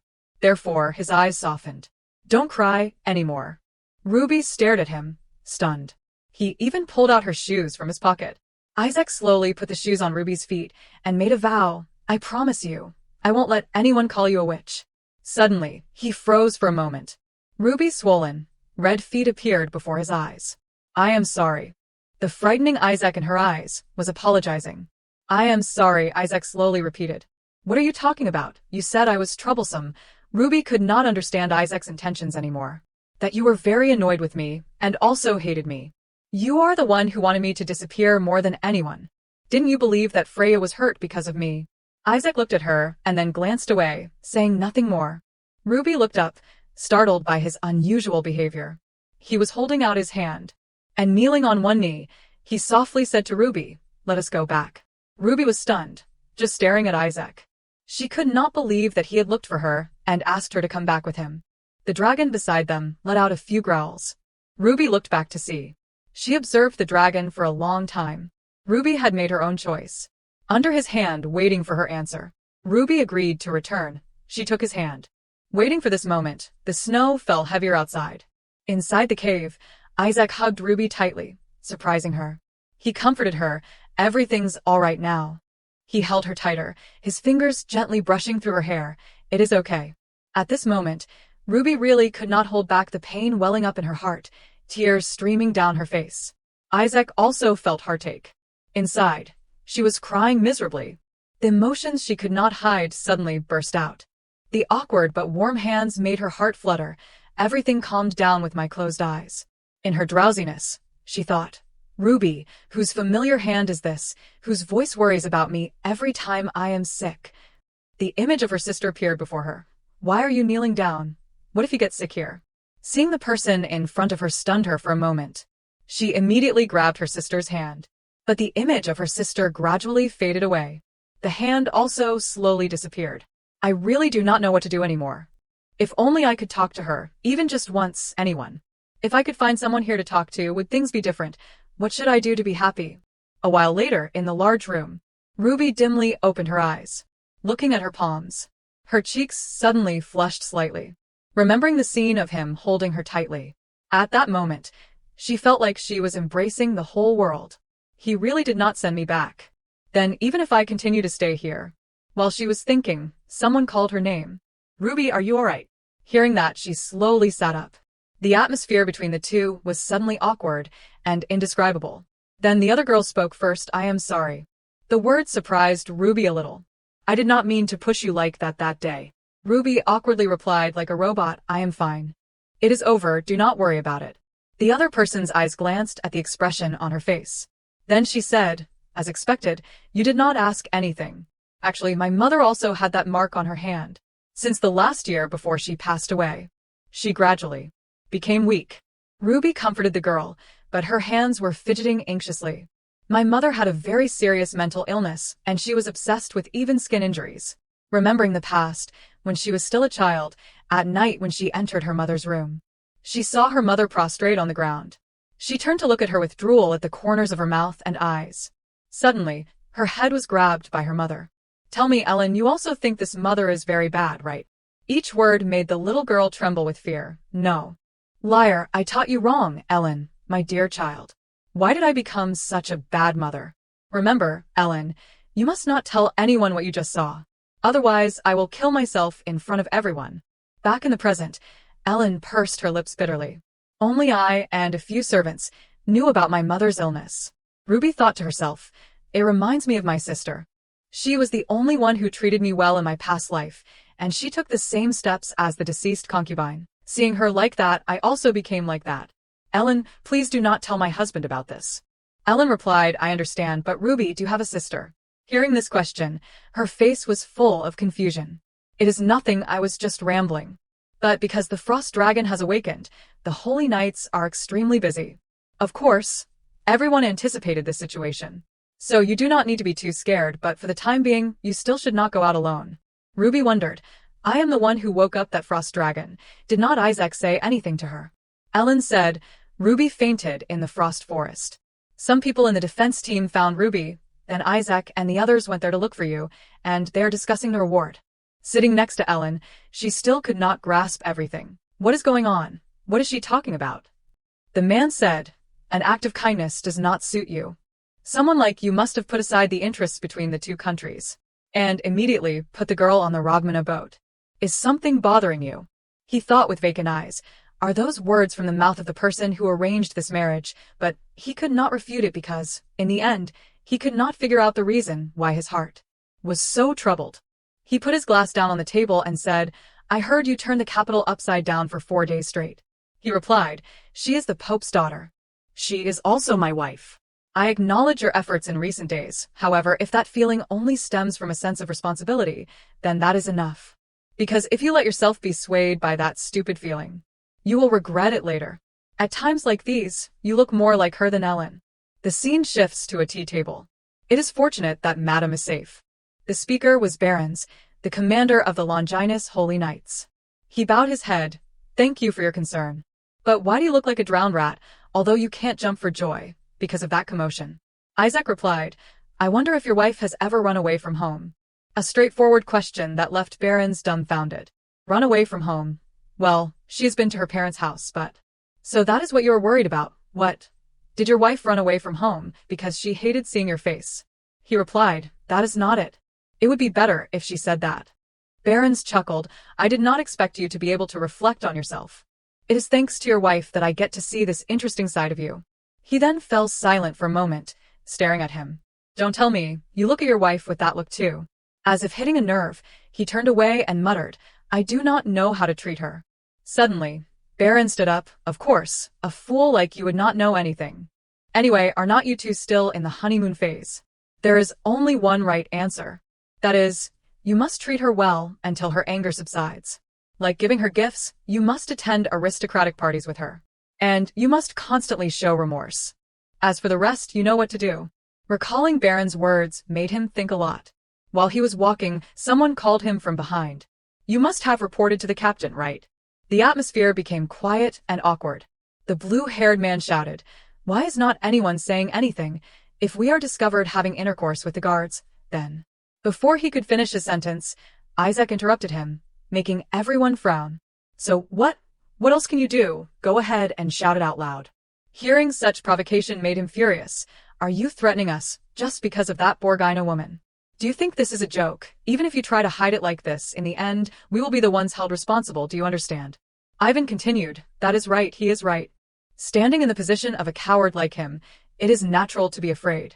After that, they all argued back and forth, no one backing down. Then the blonde Ivan said, Hey, can we just deal with him? Shutting this guy up is enough. Isaac said, How do we know this is not a trick from Rogmana? Because she herself does not know about this. If that holy father-in-law intends to tease the North with his daughter's talent, things won't just stop here. To judge that this is a conspiracy from Romania based on all that is too vague and flimsy. I agree. Now, the captain probably knows that even if many people find out, it is not a good thing. But what are you going to do later? Isaac thought, Is this a question I can answer? Do I dare to answer?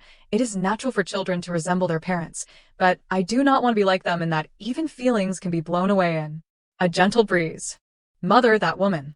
The one who was both the Princess of Britannia and the Duchess of Omar. Although my mother lived her whole life in power and admiration, she could not escape the swamp called unhappiness. And in the end, she hanged herself. The first person to discover her in that cold state was me. The burning feelings for each other turned into a fire that consumed everything and ended in regret. I can't understand and do not want to understand, but I have so many questions.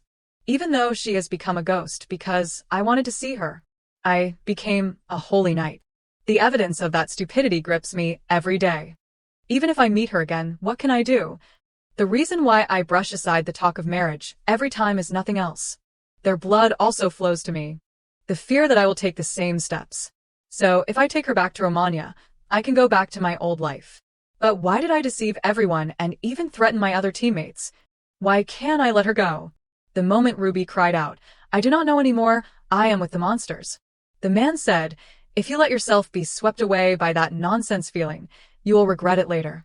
Compassion, a sense of responsibility. Is this uncomfortable feeling that keeps tormenting me just compassion? Does this ridiculous sense of responsibility also help me feel this cold mood? At first, I thought it was a provocation for divorce. But even someone who knows nothing about love like me knows that when she said in fear that I could hit her, Those words did not come from love.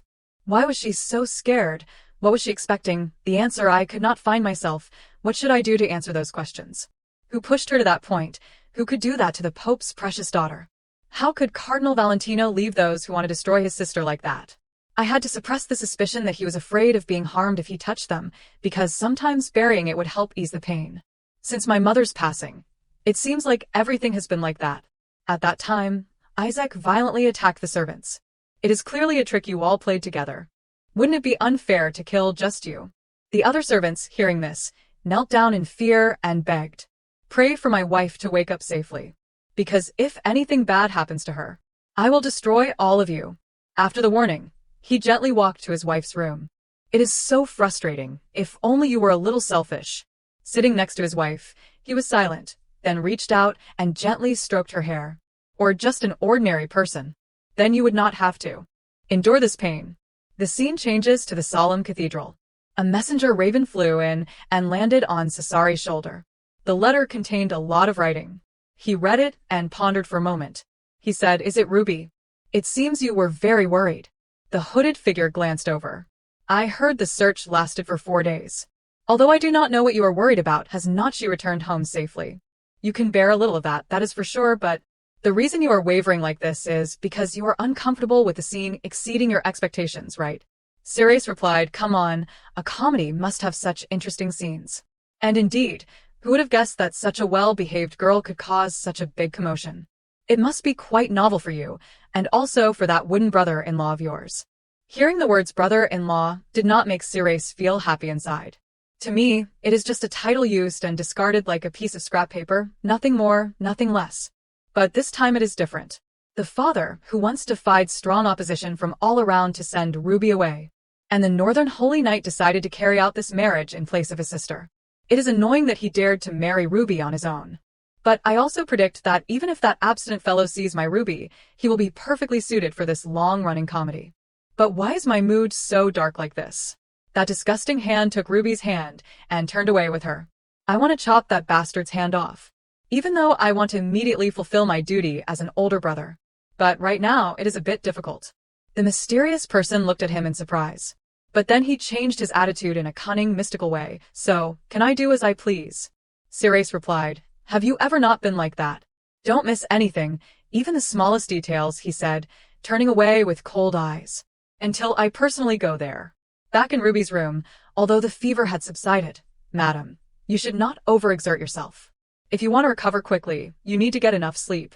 You should take a walk once a day." Seeing her indifference to his words, the doctor said, "Have you heard anything I have been saying?" She mumbled in agreement. After that, the maid and the doctor bowed their heads and left. Ruby thought to herself, regarding the truth of this incident, besides those who were present in the frosty forest. Does anyone else know? Outside in the garden, the little girl excitedly said, "Does Romagna also have dragons? I heard they do not have them here." Seeing the sparkling, expectant eyes of the two little girls, Ruby did not know how to explain. Just as she was about to speak, someone approached. The little girl turned her head and called, "Brother." Ruby flinched and slowly turned her head to look. Isaac arrived with his brother.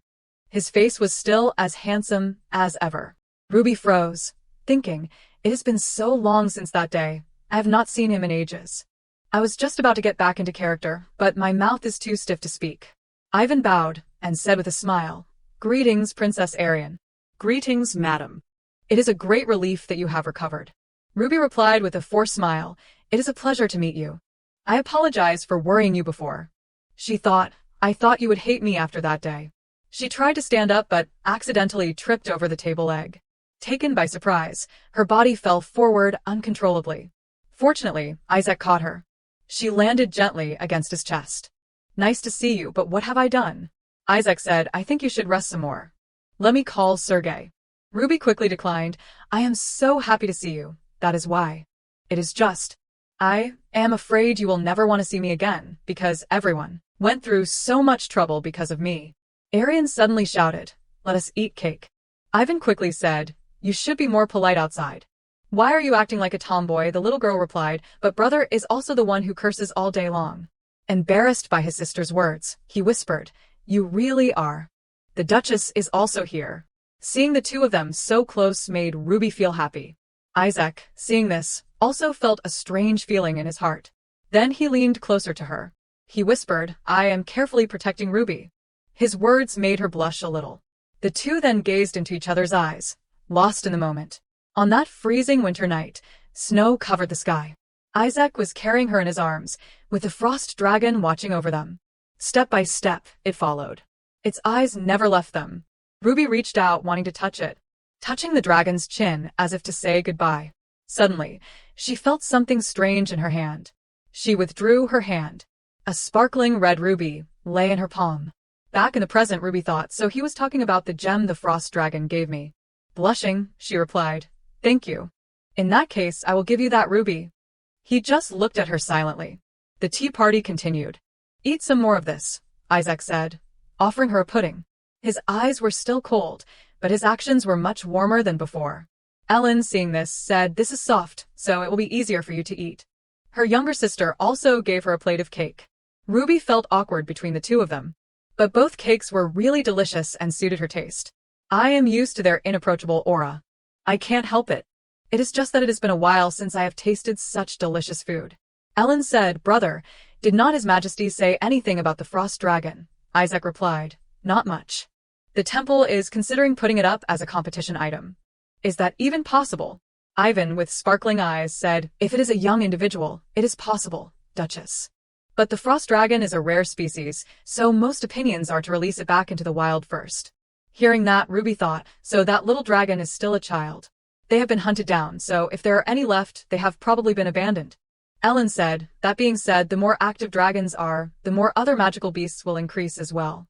"Not necessarily. If you consider the number of magical beasts that little dragon preys on, the number increasing and the number being eaten are about the same." Little Arian was still fiddling with her dragon-shaped cake. She said, "Dragons are so pitiful." Even Ruby felt the same way. Moreover, the frost dragon woke up because of her. Isaac glanced at Ruby, probably sensing her feelings at that moment. Scene change, in the afternoon sunset. The two of them were walking around the grounds. Isaac, walking behind her, said, "Is it okay for you to wander around like this now?"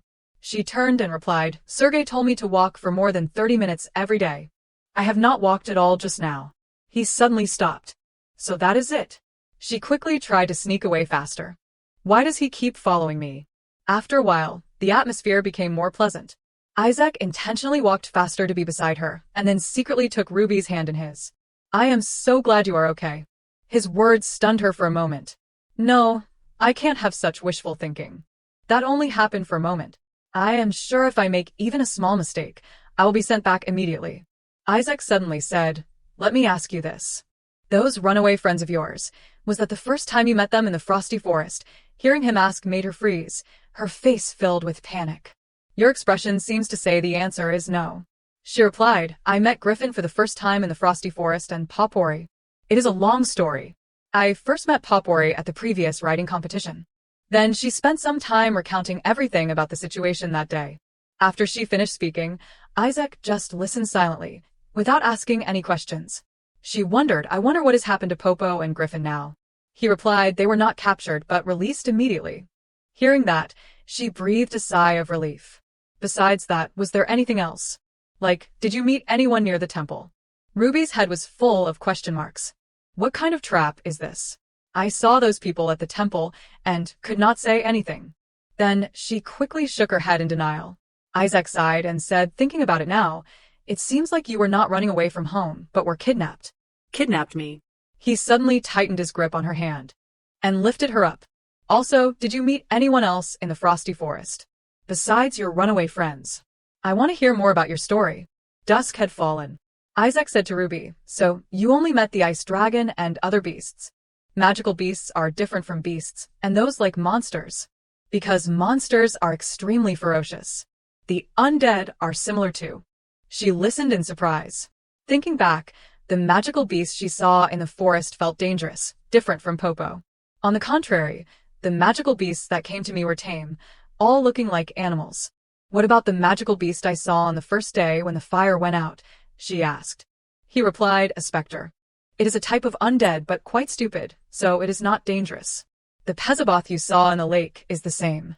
Ruby asked, "What should I do in the future?" Isaac looked at her.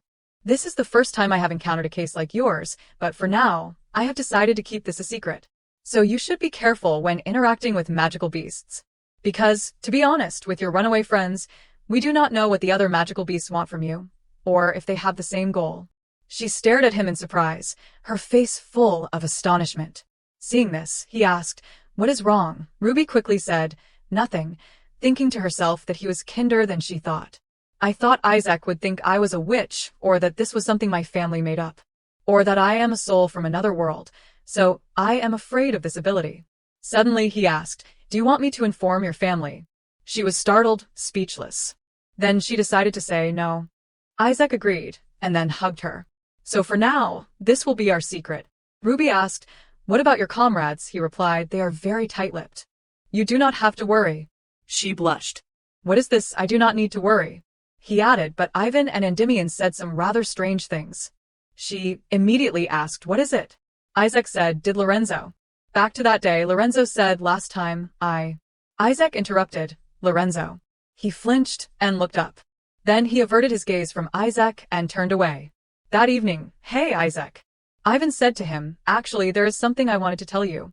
Back then at the palace, that brat Lorenzo. Endymion spoke for him. "Sir Isaac, I found the madam's shoes."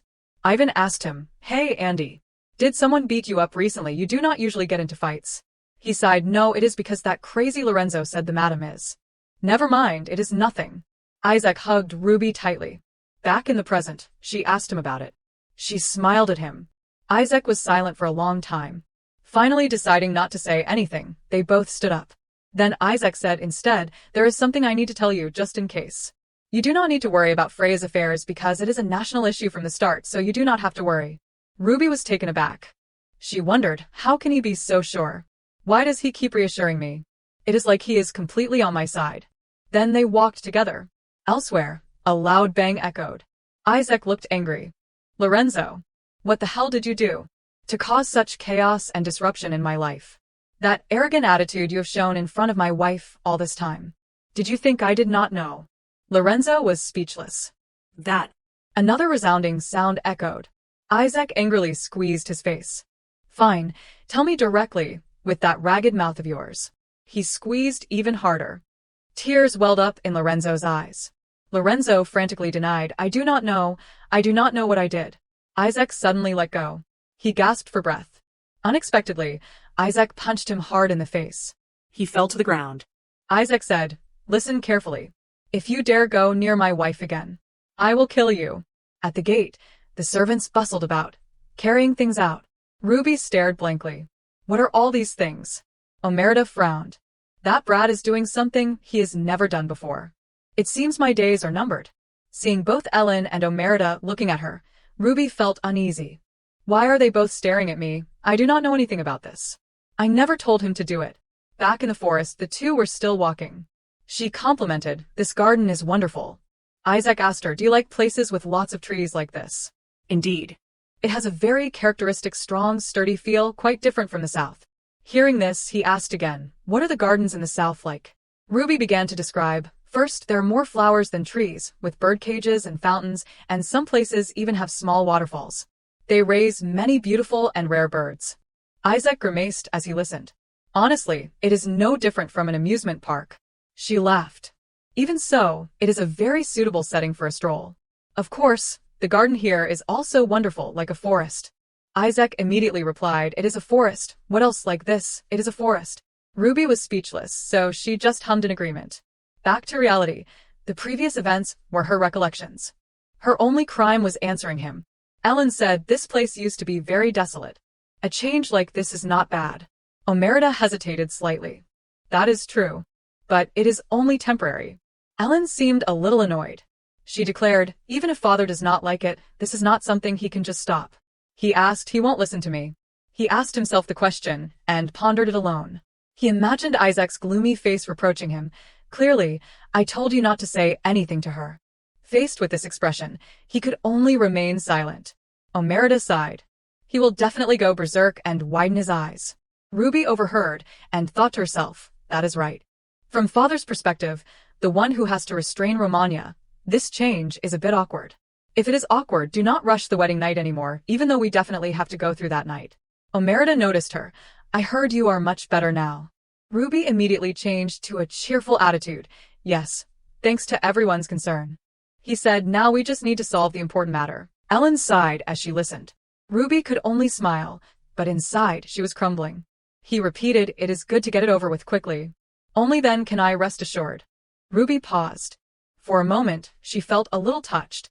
Even if it was very small, there seemed to be a change between herself and this place. As soon as she entered the house, someone greeted her, hello, madam. The maid introduced herself, my name is Rona. Ellen said, this girl was introduced by a relative of mine. Although she is young, she is very intelligent and resourceful. She will be of great help to you. So, it was not the girl Freya sent. That thought only appeared in her head. Outwardly, she thanked Ellen. Ellen seemed remorseful. I should have done this sooner. I am so ashamed to have helped you with this so late. Both my brother and I thought that a young servant would make you feel more comfortable than an older one. In addition, it was expected that more servants would be recruited for Ruby in the future. She was extremely surprised. This is really good, but I can adapt right away. Anyway, now I have my own servant. I do not need to bribe Lissel anymore. She was very happy. It is nice to meet you, Rona. I will rely on you from now on. Rona looked at her in astonishment. Then she repeatedly bowed. From now on, I will wholeheartedly take care of madam. I will work my hardest. Ellen looked at Rona and said, you have been busy since you arrived, but you will adapt easily. Rona obediently agreed. Ruby still did not understand what Ellen meant. She said, before getting busy preparing for the swordsmanship competition, it is planned to hold a banquet. Ruby was dumbfounded. But what kind of banquet? Ellen informed her that it was a banquet for Ruby, and this little girl would help Ruby get ready, so do not worry too much. Her current feeling was that of being struck by lightning. She was extremely stunned. I am the main character. Ellen knew she was shocked, so she reassured her, that is right, but you do not need to feel burdened. If anything happens, my brother, the host, will take responsibility. Ruby's face froze. The problem now is not that, but something else. Since Freya's incident, my reputation among the nobles has definitely plummeted. In this situation, holding a. What is the meaning of this? What is his intention? My dear Ruby. Ruby was reading the letter sent to her. Thanks to Britannia's reinforcements, the disturbance in Romania has been resolved beautifully. It is all thanks to you. I want to see you again soon so we can share this joy together. Your only love, your brother. Ruby looked at it with half an eye. What nonsense is he talking about? Replying to Cesare was a difficult task. Although she wrote briefly, she did not feel that way. That guy did not like her living happily here, so if he heard about her running away from home, he would probably be more amused than anyone else. After writing the letter, she stretched. For now, I have finished one of the things I have been putting off for a while. Another thing, she went outside. It is a good thing you have recovered well. The speaker was the Archbishop. Although we only know how to pray. During the time you were missing, I fasted and stayed up all night praying. Ruby smiled. Thank you for worrying about me. Perhaps thanks to the blessings, I have returned safe and sound. And I need to be careful when saying this, but the Archbishop seemed hesitant. I have heard the rumors regarding my niece wandering around the capital during that time. You must have been very upset about that. She bowed. I really have no face left. Ruby was startled. He really thought that I left home because of that. She gave a wry smile. You do not need to mind that anymore. More importantly, you are safe and sound. It is so fortunate. She replied, you are indeed Sistina's angel. Ruby wondered, is the Archbishop really not related to the magic stone incident this time? There are many people in this world who use their entire family as chess pieces for their own purposes. She asked, may I ask why, after that incident, you only invited me? She replied, there is no particular reason. Because you must have been very surprised and confused at that time. I wanted to see you, to gently comfort you. I do not know who did such a thing, but I believe God will surely have a fitting punishment for that person. Ruby smiled. Thank you for always thinking of me. She happily replied, that is a matter of course, as a loyal servant of the Holy Father. Please come to this place anytime. This place is always open to welcome Sistina's angel. The bell rang. The Archbishop was startled. It is already this time. You must be hungry. Let us have a meal together. She refused, no need. I have an appointment to have a meal with my husband. She hesitated, a meal with your husband. I see. The two of you are getting closer. That is wonderful. Ruby noticed the strangeness. What was that reaction just now? Suddenly someone called, Madam. The person who arrived was Endymion. First, he bowed to the archbishop. Then he said, "Madam, it is good that you have recovered well. From now on, I will probably see you often at the training grounds." Ruby laughed. "Thank you, but what brings you here?" He said, "Lord Isaac told me to pick you up, madam." "You have a lunch appointment with him, right?" She confirmed that was the case. She was still bewildered. How did Isaac know I was here? Suddenly, the archbishop said, "Lord Isaac seems to love you very much." Ruby looked at her kind smile. She smiled wryly. There is no way that guy would love me. Looking at Isaac's recent actions was enough to cause misunderstandings. Now, he even entrusted Endymion to escort her. Anyway, it seemed like Isaac was overprotecting her. The table was full of delicious food. Ruby stared at a table almost full of food. She cautiously asked, "Do you usually eat outdoors like this?" Isaac replied, "I can't go back and forth between home and the reconnaissance site for every meal." She thought to herself, "Isn't this also very troublesome?" He added, "Sometimes I eat at a restaurant outside, and sometimes I am too busy and skip meals altogether." After saying that, Isaac glanced at her. He asked, "Isn't it good?"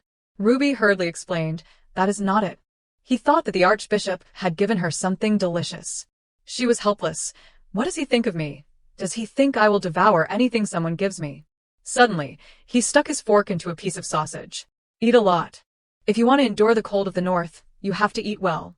Seeing her freeze, he asked, "What is wrong?" Ruby laughed. "I am charmed by your warm enthusiasm again." "Thank you, I will enjoy it." Then she mentioned the matter that bothered her, "But I heard about the banquet from Ellen, the fact that I am the main character of the banquet. So, I am curious what kind of banquet it is in name." Isaac was extremely nonchalant. "Banquets are all the same. Does a place of amusement need a name?" He said something that everyone wanted to bow down to. "You are the one who suddenly organized the banquet. How can anyone not find it strange? Look at that reaction." And since it was a banquet for her, it was even more suspicious. "I do not know. It is already like this, so I guess I have to see the banquet as an opportunity to shorten the progress for sure." She plotted, "Okay, that night I will dress sexy and invite you to the bedroom. I have not seen any sign of the magical beast lately." The speaker was Ivan. "Those damn magical beast. Would not it be nice if every day was like this?" Someone else said, "It is just that ice dragon. Didn't it hate being captured alive, so it hid somewhere? In a few days it will come out again, you will see." Ruby secretly thought, "Whenever dragons are mentioned, I feel a slight pang in my heart." Ivan said, "I hope it will stay quiet until the festival is over." "Hey Isaac, are you participating in the swordsmanship competition this time?" "Of course I will participate. Because according to the original story, he would win the competition this year, and the reward received, the bouquet of glory would." Isaac said coldly, "Please do not talk to me while I am eating." They teased him, "Are you afraid that if you do not win this time, you will lose face in front of your wife?" "That is right, the last time you won was just luck, was not it? But I heard that Cardinal Valentino will be coming to this festival." As soon as the words were spoken, everyone froze. Endymion ate innocently, not understanding why everyone was looking at him. "What, didn't everyone already know, right, madam?" She smiled brightly. "I also heard that was the plan. Those silly rumors shall spread about me and Seabase. I am sure Isaac heard them at least once. That is why I hate this even more. I wish no one would mention Seabase. At least not in front of Isaac." Isaac watched her eat the sausage deliciously and said, "It seems that dish suits your taste. Do you like the new maid?" She swallowed in surprise. He told her to swallow slowly again. Ruby just laughed it off. "Yes, I like her very much." Isaac said, "She is more trustworthy than I thought." Ruby was not lying. She is intelligent and skillful in many things. He asked, "Do you need anything else?" She was dumbfounded. What does this question mean? How should I answer? In a moment of impulsiveness, she winked and said, "Do I need you?" The person sitting right in front of me. Everyone looked at her with judgmental eyes. Ruby was extremely embarrassed. I was so busy thinking about speeding up his progress that I unconsciously. The others pretended to be busy. "Don't we still have to work overtime? Then, madam, let us do it next time." Now it was even more awkward. What is this? Why is everyone getting up and leaving? In the end, only Isaac remained. She pretended to say, "What hard-working people, going to work right after eating." Isaac ruthlessly exposed her. "They are all still eating." Ruby wondered, but why does not he ask anything like what I talked about with the archbishop or about Seabase? Is it because he is afraid I will feel uncomfortable, so he does not say anything? She looked again, but about our progress, no, about the wedding night. Isaac said calmly, "Annoyingly, we will talk about that when you are fully recovered." She could not stand it and said loudly, "But I am completely recovered now." He still insisted, "You can't overwork yourself." She refused to give in. "It is not overworking. Do you want to see?" Then she slammed the table. Food clattered to the floor. Water spilled onto Isaac's sleeve. Ruby froze. "I am sorry." She trembled, not knowing what to do. He rummaged in his pocket. "It is just water." Isaac wiped it off with a handkerchief. She asked worriedly, "Are you hurt anywhere?" "That handkerchief." She stared. "I thought it was thrown away in some corner." Ruby looked at him expectantly. "Shall I cast a healing spell on you?" Isaac listened and assessed. "Finish your meal first." They returned to the castle. The maid brushed Ruby's hair and complimented, "Madame's hair is so beautiful, like strands of shimmering gold silk." Lussel scolded, "You girl, how dare you compare Madame's hair to spider silk?" Ever since Rona arrived, Lussel acted as if she were her own maid, behaving as if Rona were a rival. Rona retorted immediately, "I meant it as a compliment." She must have felt uneasy, afraid she would not be given any more jeweled ornaments. Rona added, "Madame will understand my heart." Lussel was annoyed. "Who are you to ask Madame to understand? You ridiculous girl." Ruby was speechless, but the mask prevented her from speaking. Rona was bolder and stronger than she thought. Despite being bullied by the maids who had worked for the family for a long time, she did not lose her spirit. Before Rona arrived, she always felt uncomfortable being the center of attention. But now it seemed a little easier, and she felt very comfortable. A little later, there was a knock on her door. "Ruby, can I come in?" She immediately stood up. It was Ellen who entered. Ellen froze, extremely surprised. Ruby was also surprised. "Ellen, you look really beautiful today." Ellen was speechless. She smiled. "Ruby is the one who is incredibly beautiful." "Before I go, do you need anything else?" Ruby replied, "No, I am fine." She looked at the older maid behind her. She thought she would glare at her, but did the head maid's personality change after she ran away from home? Ellen greeted her. "Then I will go to the banquet hall first. If you do not feel well, please tell someone immediately." Ruby replied, "Okay, see you later." After talking to Ruby, Ellen treated her a little more comfortably than before. Although she did not know how long this daily life would last, it was enough to make her happy. She followed a guide. There had never been a party held specifically for her in Romania either. She was very nervous. "How should I deal with this party? At this rate, I will make a mistake. Like no one will even glance at me. And Isaac, what if he refuses to dance with me?" As soon as she thought about it, she met him. "You are here." Ruby was shocked. "What kind of outfit is that?" Ruby looked at Isaac in a panic. Was he planning to wear that to the banquet hall? She screamed, "You look really cool today." Isaac just glanced at her. She blinked repeatedly. He stood up and said, "I rushed here right after completing the top-secret mission, so I did not have time to change." She wondered, top-secret mission, there is that too, isn't it something like an assassination? She feigned surprise, "So, this outfit is for the mission?" He replied, roughly. "The armor is too heavy and eye-catching, so if it is not for killing monsters, this is the most effective." She stared at his six-pack abs. Just what kind of pervert designed this? Suddenly, Isaac extended his hand.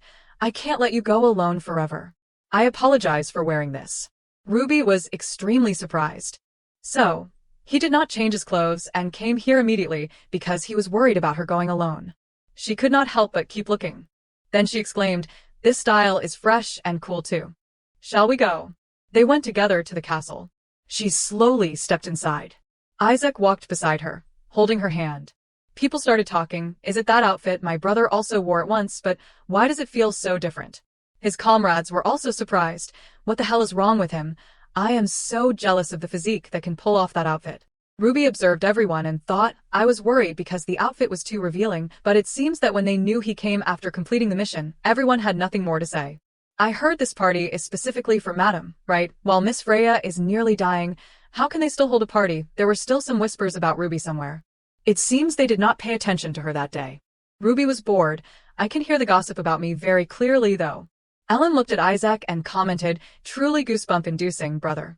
Ivan looked at him, puzzled. "Hey, you should have changed your clothes before coming, no matter how urgent it was."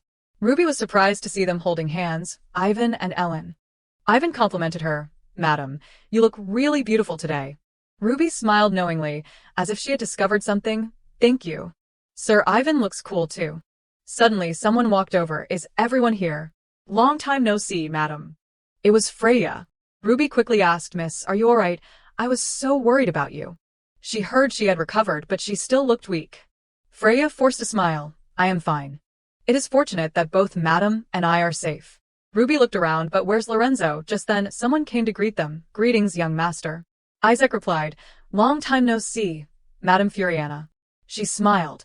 I heard you were holding a party, so I stopped by to send my greetings. I do not intend to interrupt the party of the people who are supposed to be there, so do not worry. Furiana glanced. This is the person I have only heard rumors about. The person she was referring to as Ruby. A tragic scene suddenly appeared in her mind. Mother. This image startled her. Isaac asked worriedly if she was okay. Your complexion does not look good. You have been shaking since a while ago. Her hand was still trembling. Ruby made up an excuse. I am probably a little nervous about the party. Madame Furiana said, I had to rest and recuperate for quite a while, so I could only send my belated greetings now, Miss Rebecca. She smiled brightly. It is a pleasure to meet you, madam. Miss Freya's appearance is indeed inherited from you. She covered her mouth and laughed. The young master's wife is indeed as lovely as the rumors say. I heard that the gazelles in the south are like goddesses. It seems to be true. Is it because she is quite free-spirited compared to the strictness of the north? I heard about what you have been through recently. Hearing this, Isaac could not hold back any longer. Madam, you can leave now. Didn't you only come to say hello? She cursed inwardly. Where did he learn to talk to his elders like that? However, she still had to endure it. Forgive me, it seems that with age, I have become more senile. Although Ellen did not like it, she still had to offer a polite invitation. Madam, have some tea before you go. The Duchess refused. Maybe next time, Princess. Today does not seem like the right time. Freya paused. Mother, are you leaving already? She snapped at her daughter. Are your ears just for decoration? Your hair is a mess. Freya silently lowered her head. Ruby was startled when she heard that. She nervously touched her hair. Isaac saw this action and said, It looks beautiful that way. She looked at him with teary eyes. He affirmed, It is your hair. Suddenly, she could not say anything but chuckle. Even though the Duchess was not talking about her, it somehow reminded her of her mother from her past life. Thank you, sir. Your hair is also very beautiful. She held out her hand. Would you like to dance with me? Ellen said, My brother has forgotten the basic steps for quite some time now. Ivan sighed. That is right. He will only embarrass himself. Ruby thought to herself, I just said that, is it that serious? Unexpectedly, Isaac reached out and embraced her. There is nothing I can't do. Ruby was so surprised she could not speak. Isaac said, The host of the party is supposed to have the first dance. Are you really concerned about dancing in this outfit? Are you crazy? Everyone was surprised by the scene before their eyes. What is happening? Isaac is going to dance. Even Ruby was surprised. The Isaac from the novel did not dance with anyone, but why did he say he would dance with me? Isaac asked her about the dance.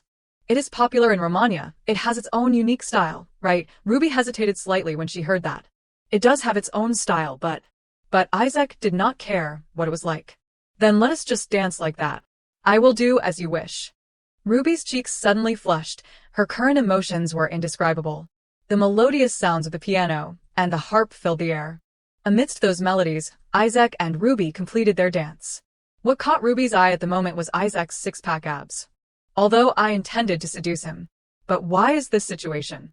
Why does it feel like I am the one being seduced? Lost in her thoughts, Isaac whispered a compliment. You are beautiful. They exchanged passionate glances. Isaac's red eyes made the gaze even more mesmerizing. And they continued to dance under the splendid, colorful lights. Ruby continued to feign surprise. Please follow me carefully. As expected, you do everything perfectly. Contrary to her, Isaac felt differently. I am so embarrassed. After that, Ruby left Isaac's hand. You do not seem embarrassed at all. She twirled to the music. Isaac just stood there, bewildered by Ruby's action.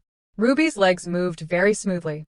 It seemed like she poured all her heart and soul into this music. And then Ruby moved around Isaac. Ruby's hair color, smile, and dress all stood out in their own way. Isaac's heart was restless, not knowing what to do. But when he saw Ruby give him that adorable expression, Isaac was startled out of his previous vision. He could not help but grab Ruby's hand. And that was the dance that ended a wonderful performance. Ruby did not understand why Isaac acted like that. His gaze was still fixed on her. Everyone applauded them. But only Freya did not show any emotion. Soft sobs echoed within the dark room. Freya entered and only saw Lorenzo covering his face and crying. He looked at her with teary eyes. Sister. Seeing Lorenzo's mood, Freya also felt uneasy. Why are you sitting here sobbing? Like a bolt from the blue, Freya witnessed something terrifying to her. Lorenzo's face was covered in wounds, which might even leave scars. Seeing her brother like this, what older sister would not care, Freya asked coldly, who did this? But her question was met with Lorenzo's evasiveness. Freya was extremely angry, unable to hold back, and shouted, who did this to you? I have to tell father and mother, but Lorenzo stopped her. Sister, do not tell them. It seemed very difficult for Lorenzo to say this. It was Sir Isaac. While I was telling him not to linger near that witch. Freya's eyes now only reflected the figures of Isaac and Ruby. After the ball ended, Ruby asked Isaac about his feelings. How was the dance, sir? Isaac's expression was quite uneasy. Southern ladies probably find it very tiring.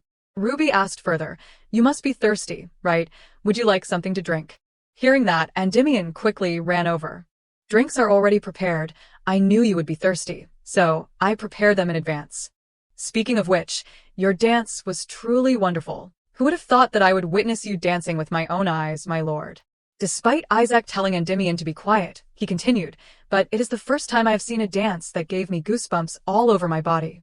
Ruby did not say anything more. Not normal at all. As expected, like knight, like squire. Isaac ran into someone he least wanted to see. Wait here. That man was Duke Omerta. They looked at each other with dreadful eyes, like mortal enemies. This father and son always fought whenever they met. Omerta, who always cared about appearances, said, can't you dress properly? You should wear something decent. Isaac, who never listened, replied, is there a problem? Since Isaac's mother passed away, they had been like this. Ruby did not pay much attention. She took the wine Endymion brought and chatted with him for a bit. Moreover, just seeing Sir Isaac dance was enough to take my breath away, and madam, you were like a fairy. Absolutely top-notch. I could not take my eyes off you for a second. Ruby felt embarrassed. Fairy, you flatter me too much. On the contrary, I feel a little overdressed. Endymion was absolutely adamant. Not at all. I think my lord has also lost his soul to you, madam. Ruby did not know if he was captivated or not, but she could not understand his feelings at all. Those eyes are truly magical. Endymion chuckled. Maybe everyone in the banquet hall has fallen for madam. But Ruby did not think so. Is it okay to feel relieved now? Thank you all for always treating me well. But, are you planning to use me as a secret weapon? Ivan also came to her. That was a surprise earlier. Even Ellen felt the same. Indeed. It is surprising that brother did not step on Ruby's feet. But the unexpected thing is that you possess such great talent, to the point that even I want to learn from you, sister. Unexpectedly, Ellen was praising her. Ruby thought to herself, if that is the case, it seems I did well. Isaac should hear this. Then Ellen asked about Isaac. But where did brother go? Ruby answered awkwardly. He is talking to his father over there. Huh. Where did he go just now? Ellen also seemed a little unusual with Omerta. Father is here. Ruby was startled.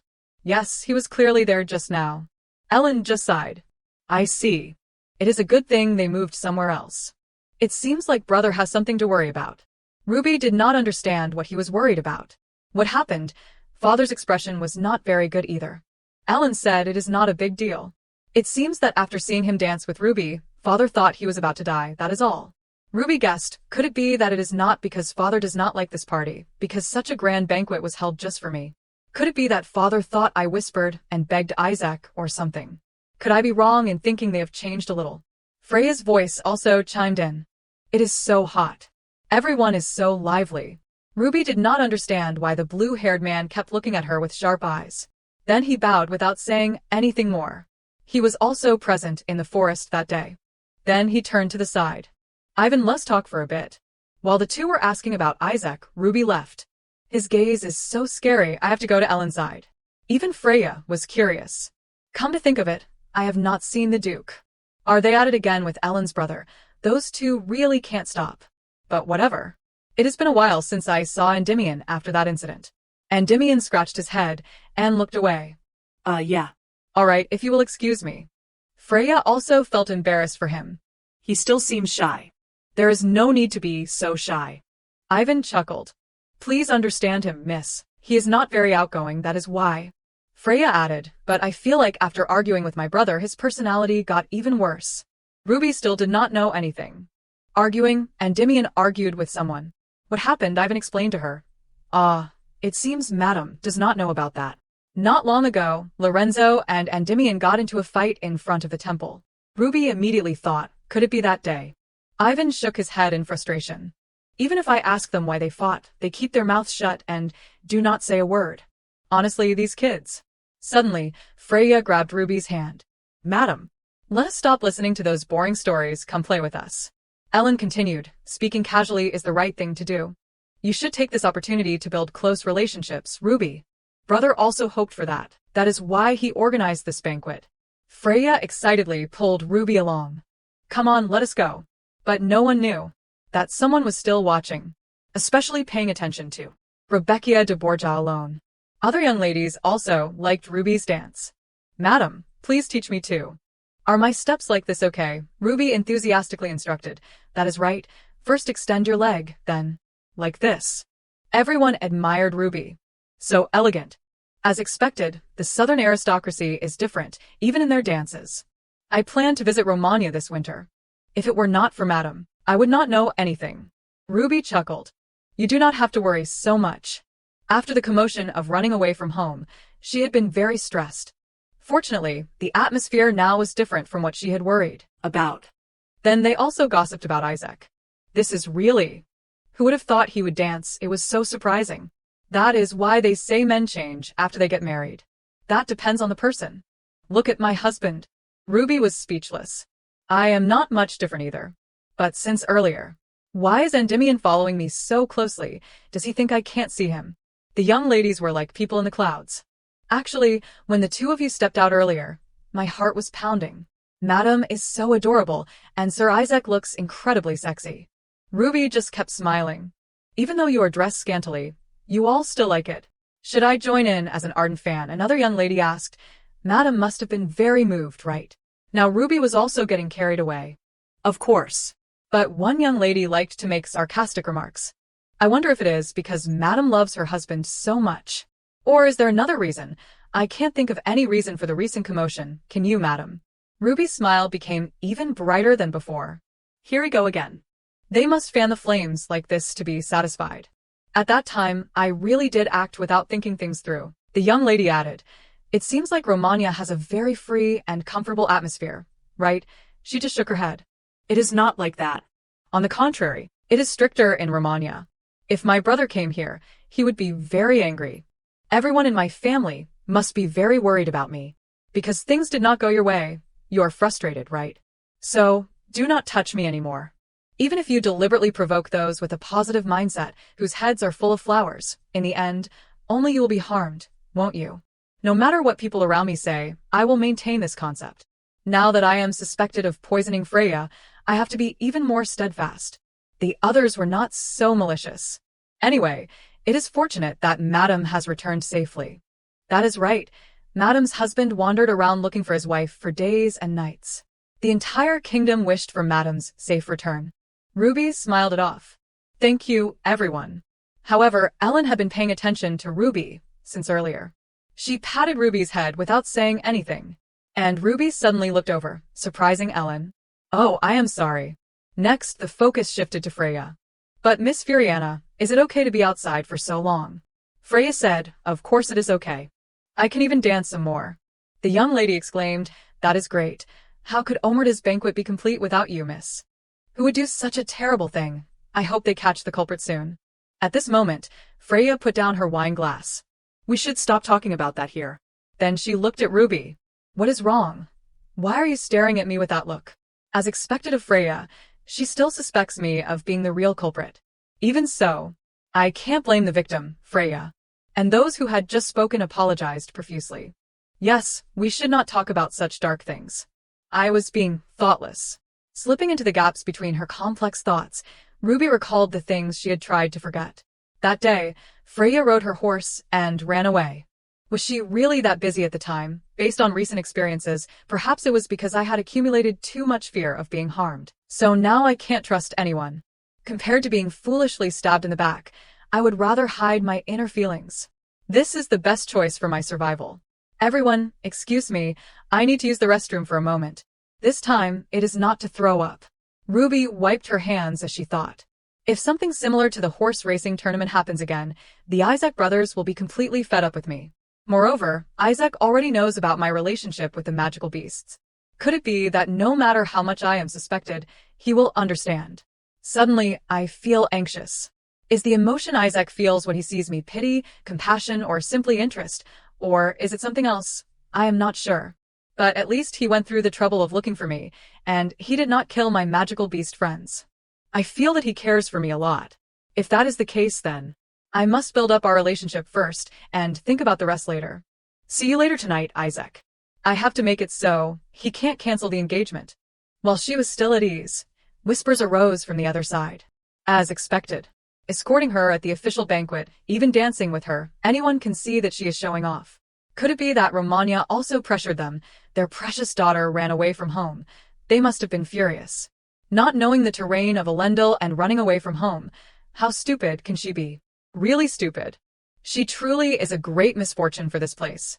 At that very moment, thinking back to that time, he pushed his wife away and embraced Miss Furiana. Right, as expected, he still truly loves Miss Freya. They still have not spent their wedding night that has a meaning you all understand. Moreover, Madame's achievements are too dazzling. Poor Miss Furiana. Ruby looked at them and could not control her mouth. Although, I predicted they would react like this. Then they added, I heard that the self-defense force soldiers found Madame, right? Didn't she come on her own to act like a vixen? Ruby started to feel annoyed. But they kept gossiping. The rumors have spread widely. She is famous for being crazy about men. In my opinion. Ruby suddenly pulled back the curtain, startling everyone. They all felt guilty. Madam. We just... But Ruby's crying startled them all. I really did not do anything. I did not expect everyone to think that way. As expected, someone like me should not be here. All three of them quickly changed their expressions. That is absolutely not the case, madam. We really did not mean anything by it. And Ruby did something that stunned them. Now I will immediately go see my husband and propose a divorce. Will that appease the ladies' anger? Indeed, they started to feel scared. Ruby enjoyed their expressions. It is truly hateful. If everyone knew that the reason for my divorce was themselves, they would live in constant fear of revenge. Suddenly, the young lady also started crying. Perhaps we had an unnecessary misunderstanding. Just because we were excited to hear others gossiping, we... Please forgive us, madam. I sincerely apologize, madam. Ruby thought to herself with annoyance. Just a moment ago, you were gossiping so excitedly. Now let us slowly end this. Really, so you believe me? They nodded repeatedly. Yes, of course, madam. Ruby rubbed her eyes. Thank you, everyone. I won't tell my husband about the divorce. They were actually just worried about themselves. Sincerely thank you, madam.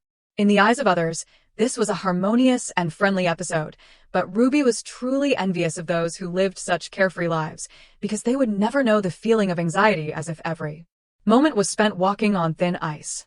Crying for a while makes me so thirsty. Acting is so tiring because of eavesdropping. Then the others were shouting about something. Look at that. Wow, the fireworks are so beautiful. As for Ruby, she simply did not care. Fireworks or firecrackers, it does not matter. The problem is there are too many people. Let us just watch for now. Ruby is pushing through the crowded stream of people. A mysterious voice appeared behind her. Hey, Ruby. An explosion rang out before that event. It was the sound of fireworks in the starry sky. Endymion is extremely anxious, whereas Madame. According to those young ladies, Madame should have gone this way, but there are too many people here. It is hard to find her. Madame, what is wrong? Are you feeling unwell, madam? Ruby said uncomfortably. My foot hurts so much. Endymion worried incessantly. Can you walk, madam? Ruby did not know who that person was. Did they call her name clearly because she accidentally stepped on their foot? I can walk. But why does it hurt so much? She struggled to call for Endymion. You have met my husband, right? The party was still going on as usual. Isaac was busy socializing, so first the captain. Endymion's voice rang in his ear. Lord Isaac. I have escorted Madam here. Ruby's legs gave way, and she collapsed. Ruby's eyes widened in surprise. What is going on? As if the pain was not enough, did she have to be embarrassed too? Isaac asked her. Are you alright? Isaac's worried expression was evident. Or did you faint? Ruby thought it would be better if she fainted. No, please do not touch me. Isaac added, if you fainted, you must be very exhausted. Don't what? At this moment, Ruby could only bury her face in Isaac's chest. Someone please dig a hole for me to hide in. Isaac frowned. Show me your face. It was just a fall. Ruby blushed and shook her head. Anyway, I really look like a fool. Isaac reassured her. What fool? There is no fool here. It is okay. Show me your face. Only Ruby's eyelashes, glistening with tears, could be seen. Isaac gently asked her, why are you crying? Could it be that you were causing trouble again? Ruby was not a child. It hurt so much, so I miss you a lot. It should not be said. It was her fault that her foot was stepped on. If she revealed it, perhaps this wedding night would be over. However, but I still wanted to come to you. My foot hurts so much. A gloomy atmosphere enveloped the party. Isaac lifted Ruby's foot. His teeth clenched. Which bastard dared to do this? I will find out myself. Ivan pulled Isaac back. Wait. But Isaac had lost his composure. Let go of my hand. Isaac's attitude stunned everyone. Endymion ran up. My lord, I apologize. I should have protected Madam better. Isaac coldly replied, that was an act that took only a split second to consider and execute. Perhaps it could happen at any time. Ruby had completely forgotten about that. Once he got angry, no one could stop him. Freya also ran over Isaac. What is going on? Isaac did not care and brushed her off. Get out of the way. Freya's eyes widened. Ruby tried to soothe him. Calm down, it is not like... Isaac looked at her. Not like what? Then why does your foot look like that? What did that guy say to you? That is why I had to come to you like this. He wanted to check because someone had harmed and threatened Ruby. Or was it because this happened at his own party? Whatever it was, she had to calm him down quickly. Ruby gently raised her hands. She hugged Isaac tightly. Husband. I missed you so much, that is why I went there. It hurts so much that I came to you without warning. I did not know you would be so angry. Everyone watched the situation in silence. Isaac sighed in relief and hugged her. Endymion, please take care of the rest. Ruby cried silently. Help me, everyone. The room Isaac had taken Ruby to. Isaac observed the shoe in his hand. The shoe was very dirty. Then Isaac looked at Ruby. Her mood was very confused now. The banquet and the first night were both ruined by her. When the treatment was over, Isaac would definitely scold her. Maybe he would send her back to Romania like that time. But he said he would not send her back. Should she believe those words? Didn't gentleness turn into violence in a blink of an eye? Moreover, she did not like this silence. Ruby's heart skipped a beat when she looked at Isaac. He did not know what she was worried about. Isaac did not even know what to say. The servant, after treating the wound, said, It is all done, young master. Isaac instructed, Wait. Remove the turtle decoration as well. Didn't you hear me? Isaac had been feeling uneasy for a while. Ruby was also curious. Isaac turned to ask her, So, you did not clearly see who did this? Ruby shook her head. Yes, I really did not see clearly. I am not lying. After that, Isaac sat down next to her. I do not think you are lying. Your foot is like this. Perhaps the banquet should end. Ruby said sadly, I am sorry. This banquet was a rare one that you prepared for me, but it is a shame, but it is my fault. What is with that expression? Are you very angry? Isaac carefully observed her attitude. Ruby had been in this state for a long time. As Isaac expected, you look very regretful. Ruby chuckled. You are the one who feels regretful, not me. As long as I am with you, I am happy. Tonight, even though the plan failed, let us try again. I want us to continue being together like this. Rebecca confessed that tonight, she also wanted to be by Isaac's side like this. Isaac seemed surprised to hear these words and fell silent. Seeing Isaac's reaction, Rebecca flusteredly corrected herself. Of course, it would be a bit difficult for someone as busy as you, right? But Isaac had no intention of refusing. He shyly stood up and said, First, we should go for a walk, should not we? Together, Rebecca wondered. If Isaac was being so strange, should she just let him go alone? Their chosen spot for a walk turned out to be the greenhouse. Isaac carried Rebecca as he walked and said, I tried my best to make it as similar as possible, but I do not know if it resembles Romania. Contrary to Isaac's worries, Rebecca found the place truly beautiful. She commented that it looked like the Hanging Gardens, but Isaac did not know about the Hanging Gardens of Babylon that Rebecca was referring to. According to Rebecca's story, the empress, having left her birthplace, missed home so much that she fell ill with homesickness, so the king built those gardens for his beloved wife.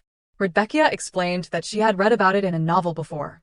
After saying that, she felt a little embarrassed because Isaac probably would not have built the greenhouse with that meaning in mind. Rebecca shyly thanked Isaac for making such a beautiful garden for her, saying she really liked it. "It is good that you like it," Isaac replied. The greenhouse was filled with roses. Rebecca exclaimed that there were so many other beautiful flowers to admire. In her cheerful mood, Rebecca suggested to Isaac, "Let's take a slow stroll around this place." "How could I refuse when my wife has such a desire?" Isaac replied. Suddenly, Isaac spoke up, "But I mean Sistina Songbird." "Why do people in Romania call you that?" Isaac wondered. Rebecca explained, "Probably because when I was little on my older brother's birthday after I sang a song, everyone started calling me that." The people in Rebecca's hometown constantly called her Sistina's Songbird or Sistina's Angel. All those terms referred to a puppet who only babbled according to her family's wishes. This slightly embarrassing nickname made Rebecca blush. Isaac teased, "It seems you also have a talent for singing." Rebecca quickly denied it. Isaac continued to ask, "I wonder, in the south, does the turtle symbolize anything negative?" Rebecca was surprised to hear Isaac ask this. She said, "No, it is just that I am afraid of being alone with it." But Isaac was not easily convinced. He questioned, "It seems there is another reason, to the point that just looking at a model makes you scared." The real reason made Rebecca hesitate. 3 years ago, before her marriage to Duke Rembrandt took place, a bird struggled to escape its cage, and Rebecca's voice echoed, shouting, "I do not like it. Please leave me alone. I am not a puppet," she pleaded with her brother. Because he was the person involved in the downfall of her family later, she resolutely refused, not wanting to lose her new family. With that, Rebecca slammed the door and stormed out. Only Cesare remained in the room, thinking to himself how foolish she was. By then it was getting dark. Rebecca returned to her room, regretful. "I should not have lost my temper with CES. I will probably be called out by father for a lecture." She hesitantly opened the door, wanting to apologize to Cesare for her outburst. But she witnessed a scene that traumatized her. The setting sun outside shone through the window, casting a crimson glow that blended with the sight of the poor bird whose wings had been broken by Cesare. Cesare's face was frighteningly covered in blood. He spoke, "I have been waiting for you." The little bird was dying. Rebecca opened her mouth in horror. She screamed, "What are you doing?" Instead, two maids grabbed Rebecca's arms. "Can't you put that down?" Rebecca seemed to beg Cesare. He coldly threw the bird down in front of Rebecca's terrified face and said, "Look closely, Ruby. This is the price of defying me." The bird, having lost its wings, struggled as a turtle approached. Then, the turtle opened its mouth wide and snatched the bird. Cesare cruelly told Rebecca, "Look, this is the pathetic life you killed." Being forced to witness all of this, Rebecca was deeply haunted. Enzo had given her that bird. Rebecca loved the cute creature. It was the first gift she ever received, a small and precious life she once held dear. Now it had died because of her. From then on, whether it was a real turtle or just a model, Rebecca avoided them, remembering that moment. Normally, she would try to endure it, but when faced with unexpected situations, her emotions would inevitably overflow. How could Rebecca tell Isaac all of this? She lied, saying she was just bitten by a turtle once. Isaac said if she told him, he would get rid of them all. Rebecca was confused, not understanding what Isaac meant. "Everything here is fine, so you won't have to endure any more pain in the future," Isaac comforted her. Isaac meant that Rebecca did not need to suffer any injustice. Such gentle words left her speechless. She affirmed, "I am also quite good at enduring things." Rebecca said, "From now on, I will try to follow your words." "I apologize for always making you worry," Rebecca said. Isaac, dissatisfied, reminded her not to apologize anymore. Rebecca thought to herself, he complains a lot, does not he? Isaac also asked Rebecca to tell him a bit about her family, curious about what they were like. Rebecca did not understand why Isaac suddenly asked that. He felt, what is so strange about a husband asking about his wife's family? Especially since Cardinal Valentino's arrival is approaching. Knowing beforehand will allow for better preparations, Isaac explained. It was not strange to be asked, but the reason Rebecca hesitated was that when she thought about her family, there were no good memories. She did not know where they heard the rumors from, but they always criticized Rebecca, and her husbands would question her relationship with Cesare. It was just a guess, but Rebecca suspected the source of those stupid rumors was Cesare. Rebecca never saw a good relationship with any fiancé, even when the marriage was just an arrangement. Cesare would use dirty tricks to bring Rebecca back to his side. Rebecca told Isaac that despite being praised as the next pope, her brother Cesare was not that sincere. She thought that compared to being a priest, Cesare himself did not want that. Based on past memories, Rebecca was quite sure. Cesare wanted to become a true knight more. Isaac understood somewhat after hearing Rebecca's story. He asked, "Don't you miss your family?" Rebecca did not think it was to that extent. Suddenly, she fell silent. Isaac spoke. "Did I say something unnecessary?" Rebecca quickly waved her hand and said no. She guessed, "I can't seem to control my expression. This is my home now, but matters concerning my family are not exactly a welcome topic," Rebecca explained to Isaac. Isaac's focus was on everyone. "Am I included in that?" Rebecca quickly refuted this. Rebecca quickly changed the subject. "Come to think of it, you have not heard about the birdcage yet, have you? I am not asking you to tell me about it, just a little curious." Isaac told her to wait and offered his hand. He gently took Rebecca's hand.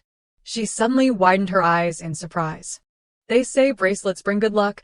Isaac carefully put one on Rebecca. He told her to take it. What Isaac had just given Rebecca was a key.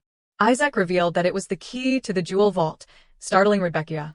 While Rebecca was still in shock, Isaac added, "You can take anything you like, anytime." Rebecca could not dare do that. Isaac blushed and said, "As long as it is you, it is fine." Each family's jewel vault contained their genealogy and precious items passed down through generations. But why entrust such a place to Rebecca? She did not understand why Isaac treated her like this. On the contrary, Isaac misinterpreted Rebecca's thoughts and said, "As expected, it is not a birdcage, so you are disappointed." "Of course not," Rebecca simply felt very grateful. She really liked it. To express her feelings, Rebecca proactively kissed Isaac on the cheek. Isaac was even more shocked than Rebecca was earlier. This kiss seemed to be a way of ingratiating herself. After the kiss, Rebecca awkwardly changed the subject. "Right, let me show you something interesting," and quickly stood up. Isaac hurriedly followed, advising her not to run like that. Rebecca assured him, "It is okay. I have felt much better since earlier." Isaac was truly confused. Seeing his disbelief, she gracefully twirled. Rebecca reassured Isaac, "See, I am fine now." Despite that, Isaac was still uneasy. Suddenly, Rebecca slipped. Immediately, Isaac rushed forward. Fortunately, he caught Rebecca in time. Isaac, in his usual overprotective manner, told Rebecca to be careful. He anxiously asked, "Are you all right?" Having a handsome face, so close and concerned, made Rebecca blush crimson. She quickly assured him, "Of course. I am much better than before, anyway." Hearing this, Isaac breathed a sigh of relief. Suddenly, Isaac said, "Are you all right? But more importantly than that, did you dance like that in front of the frost dragon?" This question completely froze the romantic atmosphere. Rebecca quickly denied it. "Why would I dance in front of the frost dragon?" Isaac said, "If that is true, then I understand why that gecko kidnapped you." With that, Isaac teasingly tapped Rebecca's nose, causing her to close her eyes tightly. "My wife has so many hidden talents." Isaac looked at Rebecca with eyes full of affection. It made Rebecca feel like she was falling for the illusions Isaac created, along with a smile like an angel's. It would make her fall under his spell, but clearly, she was the target. Rebecca knew that. Suddenly, Isaac snapped out of it, realizing they had been staring at each other for a long time. So, Isaac told Rebecca to go back and rest early today. There was still mud in Rebecca's hair. Isaac said he would have someone prepare a bath for her, but she did not want that. Rebecca clung to Isaac's neck, expressing her dissatisfaction. "I said I was scared," Rebecca said. Isaac gently reassured his wife. He asked darkly, "Did the new maid scare you?" How could Rebecca say such a thing? She quickly denied it. Absolutely not. Rona was truly innocent, so Rebecca immediately corrected herself. She said, "I am afraid of being alone." It was late, but everyone was gathered in the main hall. Rebecca mustered her courage and said, "I want to stay with you a little longer." Rebecca justified herself, thinking perhaps everything she was saying to Isaac now was just because she was caught in his spell. Isaac was quite surprised by Rebecca's sudden honesty. However, Isaac did not refuse and extended his hand. He gently lifted Rebecca. Isaac wondered, "What do you think you are, saying such adorable things?" Agreeing with Rebecca, Isaac carried her out of the greenhouse. Rebecca misunderstood again, thinking, it seems like this time was a failure too. She just planned to take a bath and go to sleep, but Isaac's attitude was not cooperating. Rebecca sighed inwardly. Of course, Rebecca did not guess Isaac's intentions correctly this time either. When Isaac carefully set her down on a chair, Rebecca was still stunned. He told her to wait and went to call a servant. Rebecca was left bewildered in the bathroom, not understanding what was going on. Rebecca wondered what Isaac meant by bringing her to the bathroom. How could they be alone here? Rona, summoned by Isaac, entered and greeted Rebecca. Upon seeing Rebecca's injured leg, Rona gasped and anxiously asked about it. Rebecca casually explained it was just carelessness.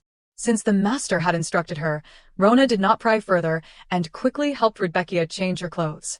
Rona said, I have added holy water to the bath, so your wound will heal quickly. The maid carefully warned Rebecca, you absolutely must not get hurt, madam. Such beautiful legs, if they were to scar, I would be heartbroken. Rebecca responded, I will be careful. Thank you for your concern. After Rona finished everything, she told Rebecca she would leave first, which confused Rebecca. Why did she have to leave? The young master said, I only needed to help you undress, madam. Rona explained. Rona cheerfully announced that Isaac would help Rebecca bathe. Rebecca's face went blank. She could not understand why Isaac would bathe her. Could it be that when I said I wanted to be with him, he misunderstood it as wanting him to help me bathe? Rebecca blushed. She marched towards the bathtub, thinking, no way, there is no way that Blockhead would have that thought. Don't treat me like a child. I can bathe myself. Thinking so, Rebecca stepped into the bathtub. She sighed, soaking in the water feels so good. This comfort led Rebecca to hum a tune. The only thing I desire is for you to say you miss me. Standing on the balcony in a splendid outfit, watching the sunset, my love. Rebecca was in a very cheerful mood. She suddenly remembered, I wonder how Popo, Purungi, and the little dragon are doing. Rebecca continued singing, Tell me you will come back to me, unaware that Isaac had entered the bathroom. Just as she was lost in the melody, Isaac's voice asked, What are you singing? Rebecca jumped, quickly covering herself with her hands. She really did not know when Isaac had changed and arrived. They stared at each other, unblinking. Isaac leaned closer to Rebecca and asked, Why are you so startled? Rebecca stammered, Because you suddenly appeared from behind. Who would not be startled? And what is with that outfit that barely covers anything? But Isaac did not pay much attention, reminding Rebecca to treat her leg first. She reassured herself, he often wears revealing clothes like that anyway. Isaac knelt down and carefully examined Rebecca's leg. He gently massaged it and told Rebecca to soak her foot a little longer. Rebecca's mind was in turmoil. Is he really going to help me bathe? He probably is. But he really just intends to help me wash, that is all. Rebecca tried to calm herself down. She suddenly remembered this was her chance. As soon as Isaac turned his back, Rebecca secretly planned to attack him from behind. Just then, Isaac said, I forgot to bring the scented oil, making Rebecca flinch and avert her gaze, thinking, if I do that, I will be dead. Isaac asked Rebecca if it was okay to use the scented oil he usually used. That was exactly what Rebecca wanted. She loved Isaac's scent. He wondered, you like everything. She replied, it is true. But suddenly Isaac said, take off your clothes. Hearing these words from Isaac, Rebecca froze. Rebecca cautiously asked Isaac again, but he repeated, if you want to bathe, you have to take off your clothes, right? Isaac knew what Rebecca was afraid of and assured her, I will turn around. You do not have to worry. Her husband was being so considerate, but Rebecca still felt like she was being seduced. Rebecca had no reason to refuse and could only comply. However, she suddenly remembered. This time, too, she should not forget the scar on her back. Unfortunately, there was no other way. Rebecca resigned herself to fate and told Isaac, I am done. Hearing this, he turned around. Immediately, what caught Isaac's attention was Rebecca's scarred back. Isaac leaned in and stared at it. However, he knew he should not say anything about it and asked, wash your hair first, right? Rebecca worried. He won't pull out all my hair, will he? Isaac stroked Rebecca's hair. Isaac's touch startled her. He also stopped, afraid of hurting Rebecca. Rebecca quickly reassured him it was all right and instructed Isaac to lather the shampoo before applying it to his hair. The Duke obediently took more shampoo. He tried to create lather as Rebecca instructed. Isaac explained that he was not very skilled at these things. So, he was a bit clumsy and apologized for it. As her husband cared for her, Rebecca thought to herself. The soap bubbles he created felt like gentle touches on her heart. It was a strange feeling, both unfamiliar and ticklish. Ever since becoming Rebecca, being bathed by servants had gradually become familiar. Being cared for by skillful, meticulous hands, she had almost come to think of herself as a doll. But Isaac's hands, though clumsy, felt incredibly warm. Rebecca suddenly asked, "Aren't you tired?" Isaac replied, "It is all right," but he reminded her, "Don't call me you. Call me by my name, or like you did earlier." That was when Rebecca had rushed to hug Isaac tightly and called him husband. The embarrassing memory resurfacing made Rebecca want to escape. Why did she have to remember that? Even with 100 times the courage, Rebecca could not bring herself to call him husband again. She decided to test the waters, then, "Can I call you Eyes?" Isaac immediately refused. Not to be outdone, Rebecca reminded Isaac that he had never called her by her name either. Now it was Isaac's turn to feel awkward, and he changed the subject. "Why is your hair so thin?" Not wanting to continue embarrassing each other, Rebecca asked, "Were you talking to your colleagues earlier?" Isaac replied, "It was about conquering the frost dragon." Upon hearing this, Rebecca craned her neck to glance at Isaac. He quickly said he was joking. She got annoyed. "That is not funny, Isaac," he had to explain. Those colleagues seemed quite worried. Rebecca was curious. How did they know? Isaac replied, "How would I know?" and told her to close her eyes, then poured a bucket of water over her head. He deemed her hair sufficiently clean and smooth. Finished with her hair, Isaac asked Rebecca for her hand. Of course, it had to be thoroughly cleaned. Isaac, no longer clumsy, quickly washed Rebecca's hand. Rebecca's current feeling could be described with one word: embarrassed. But she did not say anything. So Isaac continued bathing her. He told her, "If it hurts, just tell me. Sometimes I can't control my strength." Rebecca stealthily glanced at her handsome husband. Noticing her staring, Isaac curiously asked, "What is it?" Rebecca flustered, "It is nothing." Isaac remarked, "You are so bland," and then said, "I have to wash the uninjured part of your leg too." He returned to washing her. Rebecca watched him intently and thought, "This person. Why is he so focused? Or does he not see me as a woman?" She thought, if that is the case. Rebecca suddenly spoke, "Eyes, you know. Can you come in here too?" Rebecca asked. "This time, I want to wash you." Isaac was surprised by his wife's suggestive words. "Do you think I am a stone, unaware of anything?" Isaac bluntly asked. Rebecca hastily explained, No, I really want to repay you." Suddenly, Isaac released Rebecca's foot and said, "It is better if you do the rest yourself." She did not expect such a reaction from Isaac.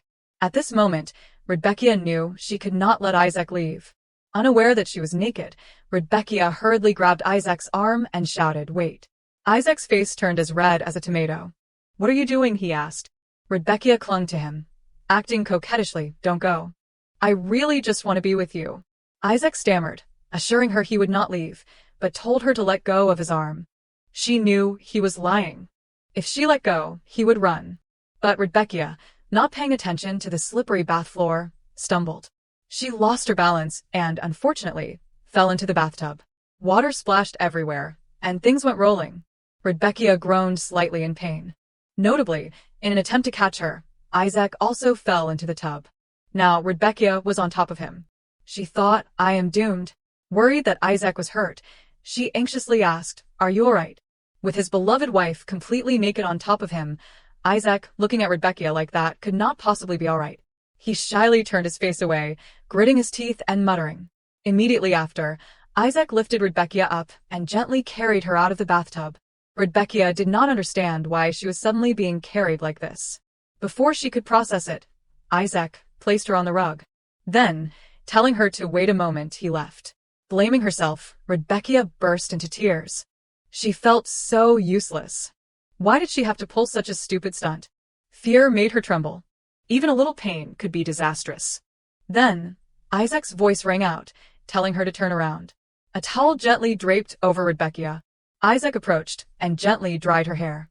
Rebecca hesitantly asked, "Eyes, are you angry?" Isaac wondered why he should be angry. Receiving an unexpected answer, Rebecca truly did not understand. Why was Isaac always like this? Immediately lost in her confused thoughts, Rebecca did not notice that Isaac, having reached her legs, saw the scars on them. Feeling Isaac touch them, Rebecca flinched and pulled the towel to cover them. She looked at Isaac in a panic. Suddenly realizing her overreaction, Rebecca mumbled embarrassedly, "It is so embarrassing. She lied. When I was little, I caused a bit of trouble. Now, I can't do anything properly." Isaac always treated Rebecca with sincerity, but she kept giving him lies. Rebecca knew this. She knew how she had been treated in Romania, the inherent nature of that country, so she absolutely did not want to be discovered. When the protective cocoon around her gradually peeled away, when the giant, fragile egg faced Isaac, Rebecca did not know what to do to face his gaze. She truly did not know. Compassion and responsibility were just momentary flickers, Rebecca thought. The small boat that could hold those feelings would easily capsize at the next wave. She feared that her very existence, even her daring act of preventing Alenia's poisoning, would not be enough. The number of people who would stand by Rebecca was probably zero. Isaac spoke up, "I did not expect the Pope to be so strict. It is funny, is not it? I was also very surprised." Rebecca lied, "No, it was my fault back then." But she did not notice her tears falling. Isaac asked if she was crying because she remembered that time. She quickly wiped away the tears and said she was not crying. Unable to stand by and watch his wife's sadness, Isaac took Rebecca's hand. He gently kissed her hand. This action was truly beyond Rebecca's imagination. And Isaac, as if pleading, held her hand tightly and told her not to cry. "Every time you cry, I really do not know what to do." "It is terrible," Isaac said earnestly. "Because I can't do anything, I will go crazy." "How can I reassure you?" Isaac asked Rebecca. "If I had realized sooner, you would not have had to suffer." "I am sorry, I could only think of this," Isaac said, gently wiping away Rebecca's tears. "I will love you and not avoid you anymore. The chance for you to leave this place is now." "But tell me what you want," Isaac said, taking Rebecca's hand once more. He declared, "I will do anything for you." "I can do anything for you," Isaac whispered, kissing Ruby's hand. Her eyes were still teary, but she was stunned, her cheeks flushed. "After going through this, there is no going back." "Even so, you do not care," Isaac, still concerned about her feelings, wanted her to answer one more time. "Actually, I knew. The choice was in my own hands. No one could help me decide. Because this time with you will be the last time." The two stood facing each other, feeling each other's presence. Isaac tightened his grip around Ruby's waist and pulled her closer. "Answer carefully," he whispered, "so that even if you regret it later." "I won't let you go," Isaac declared, looking directly into her eyes. Ruby was still immersed in this sweet moment. From the beginning, could she really have chosen differently? "Let us fall into this abyss together." Drops of water trickled down from his hair, onto his face and back. An answer could lead to a choice, but still stubbornly unchanging. Ruby thought it over and made her choice. She reached up and wrapped her arms around his neck. "I want to live with you for the rest of my life, in a place with my friends," Ruby smiled, giving her answer, her eyes no longer avoiding his. Isaac also felt somewhat relieved and much more comfortable. His cheeks flushed with happiness. The towel fell to the floor, and Isaac moved closer to Ruby. Ruby's eyes widened, her face blushing with embarrassment. Isaac slowly placed a kiss on Ruby's lips. She did not avoid it, but welcomed it warmly. Isaac became more greedy, wanting to devour Ruby's lips. He lifted Ruby up and held her tightly in his warm embrace. A moment later, Isaac released Ruby. They were immersed in happiness, their eyes locked on each other. Isaac looked at her contentedly and muttered, "Thank goodness." Then he turned and carried her back to the bedroom. Slowly and gently, Isaac hugged her tightly and laid her down on the bed. Anxious, Ruby looked at the man in front of her and softly called out, "Isaac." Isaac, standing before her, his face flushed, then removed the towel wrapped around him. It fell with a thud at his feet. He then moved closer to her. Lifting Ruby's legs, he kissed her swollen wound. Ruby, with a resigned expression, whimpered. Isaac knelt on the bed and pushed her down. Now, they were in an intimate position. He softly called her name, Ruby. Isaac stared at her as if to say, "Come on, call my name." As if understanding his intention, Ruby's eyes sparkled as she looked at him. Eyes. He gently stroked her face. Hearing this, his hand froze, his face turning as red as a ripe tomato. "Damn it," Isaac lowered his head onto her shoulder.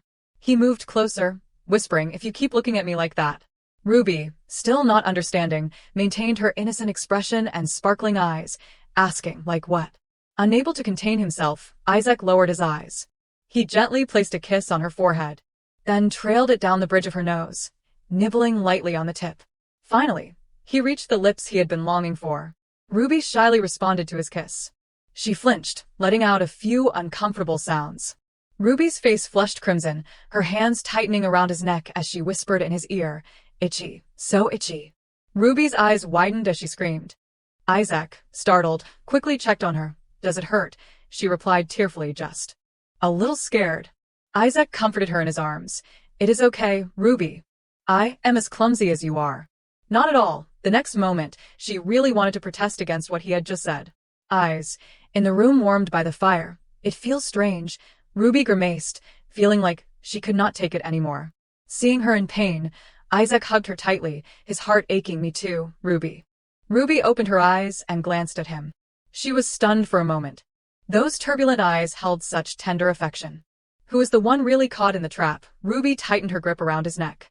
Who is the one truly doomed? After everything that night, Isaac placed a kiss on her eyes, gently soothing her. It all contained such intense feelings. He accepts giving without regretting anything. Isaac spoke just loud enough for Ruby to hear, "I love you." All these words are true. Ruby clearly felt it. What made me fall into this mire of emotions, though inexplicable? Isaac lifted her hand and placed a loud kiss on it. "Chut. Whether this night of ours is blessed or cursed, I think I had the answer from the moment our eyes met." Ruby smiled radiantly and replied, "Me too. So tell me you miss me. Even if you leave me someday, I still hope we will cherish this happy moment forever, even if it is just a short dream." A greenhouse was installed according to Ruby's wishes. Now Ruby and Ellen were taking a tour. Ellen looked around in surprise and asked, "This place? Is the garden arranged in the southern style?" "Yes," Ruby beamed, asking Ellen's opinion. Her eyes sparkled as she looked from one side to the other. "It is beautiful." "What kind of flowers does Ellen like?" Ellen glanced over, slightly startled. Ruby was beaming. "Let me make you a flower crown." "If so." Ellen pondered, resting her chin on her hand, "Lilies." Hearing this, Ruby became even more enthusiastic. "Okay, I will make it beautiful." She blushed, shyly thanking her sister-in-law. As Ruby was busy weaving the flower crown, Ellen brought up something else. "Anyway, the invitations are piling up, are not they? They are all addressed to Ruby." Ruby, also excited, replied with a bright smile, "So we should thank everyone, should not we? If the meeting took place here, it would all end in tragedy." Ruby thought to herself, after the party Isaac hosted, invitations had been pouring in from everywhere, with all sorts of reasons for socializing, from tea parties to casual conversations. Everyone's attitude had changed. They probably knew that our relationship had changed. Indeed, Isaac finally appeared. They had a wedding ceremony witnessed by the knights and the archbishop. The wedding had been held. The sacred bells of the cathedral rang, but the archbishop's expression was not very cheerful. Ruby noticed this. Even though the archbishop's eyes always seemed anxious, this warm moment was unforgettable.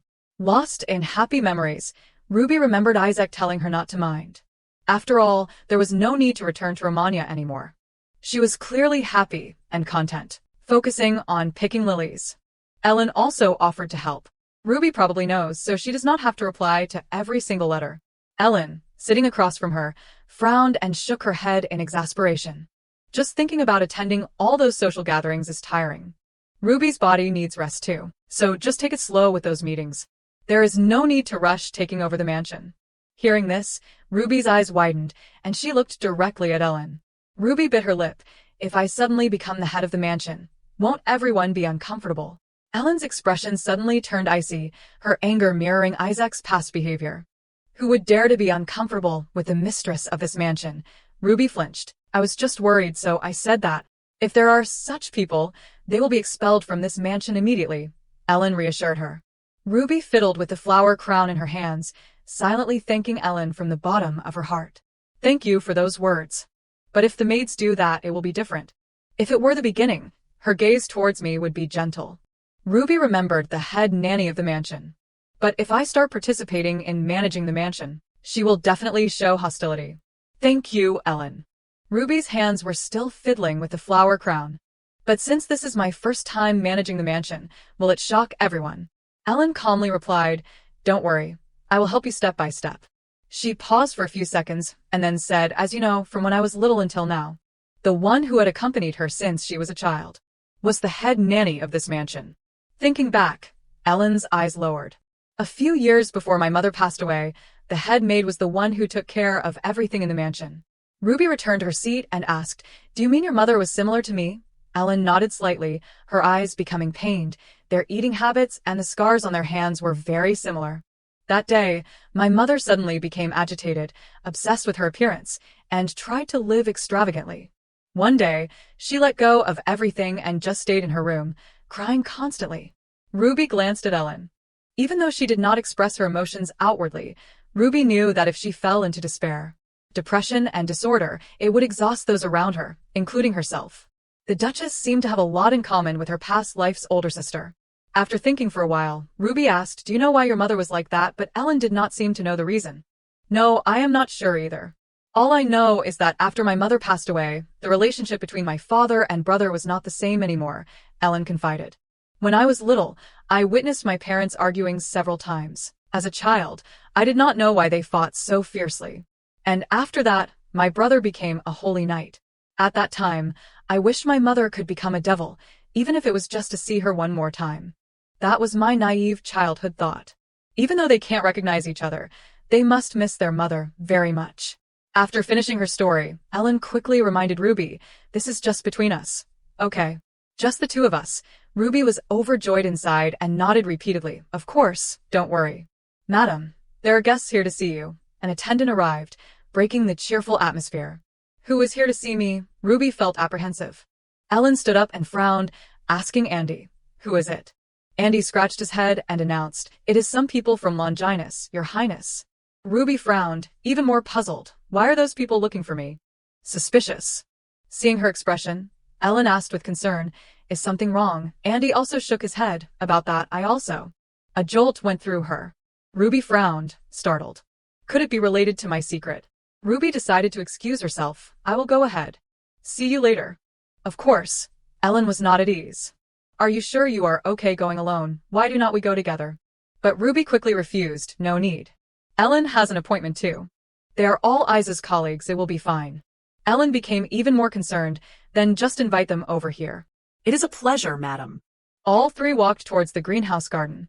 Ivan looked around for a while and complimented, "This is truly a wonderful sight." Ruby was already sitting at the tea table waiting for them. "It is nice to see you all. Shall I make flower wreaths for everyone?" Ivan immediately became excited. What an honor." Immediately, an elbow nudged Ivan hard as a reminder. He frowned and glanced at the person behind him. Actually, Ivan got straight to the point. "We came here with a favor to ask. We apologize for the intrusion." Ruby wondered what the favor could be, but she still greeted them with a smile. "Oh, please feel free to say anything." "Well, actually." All three settled down at the table and waited for Ivan, the diplomat, to speak.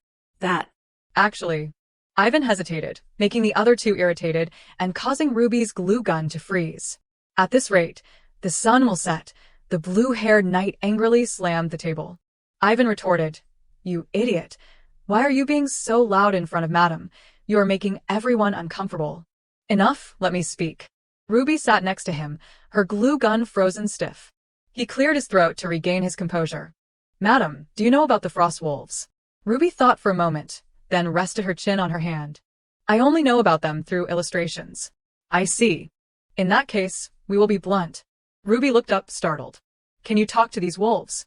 The image of a fearsome wolf appeared in her mind. Frost wolves. Unlike other wolves, they leave behind magic stones when they die.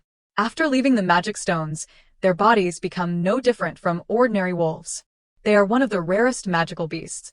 But to ask me to talk to them. Ruby's face was blank. Has something happened? Ivan explained further for Ruby to understand. Actually, these wolves rarely leave the forest. They are also very intelligent and do not attack humans first. But Ivan seemed puzzled. "I do not know what happened, but they have suddenly appeared near people's homes. Fortunately, there have not been any human casualties, but they are very aggressive now. We do not know when they might suddenly attack." "This is just a legend," Ivan continued, "but it is said that if you kill a frost wolf before the He-9 event, there will be revenge from the wolves, or the killer will be driven to madness and fear." Ivan got to the main point. "This year is the year of He-9, so there will be a sword fighting event. In this situation, it is best to resolve things peacefully with them rather than create a massacre. I thought that if we asked you, we might get more clues." Ruby felt the heavy responsibility of the matter. But Ruby felt she could not accept this great task. I can't talk to them. It is just that animals seem to understand what I am saying. Furthermore, Ruby remembered Isaac's words. Anyway, you should limit contact with magical beasts for a while. She vividly remembered how Isaac had advised her that day.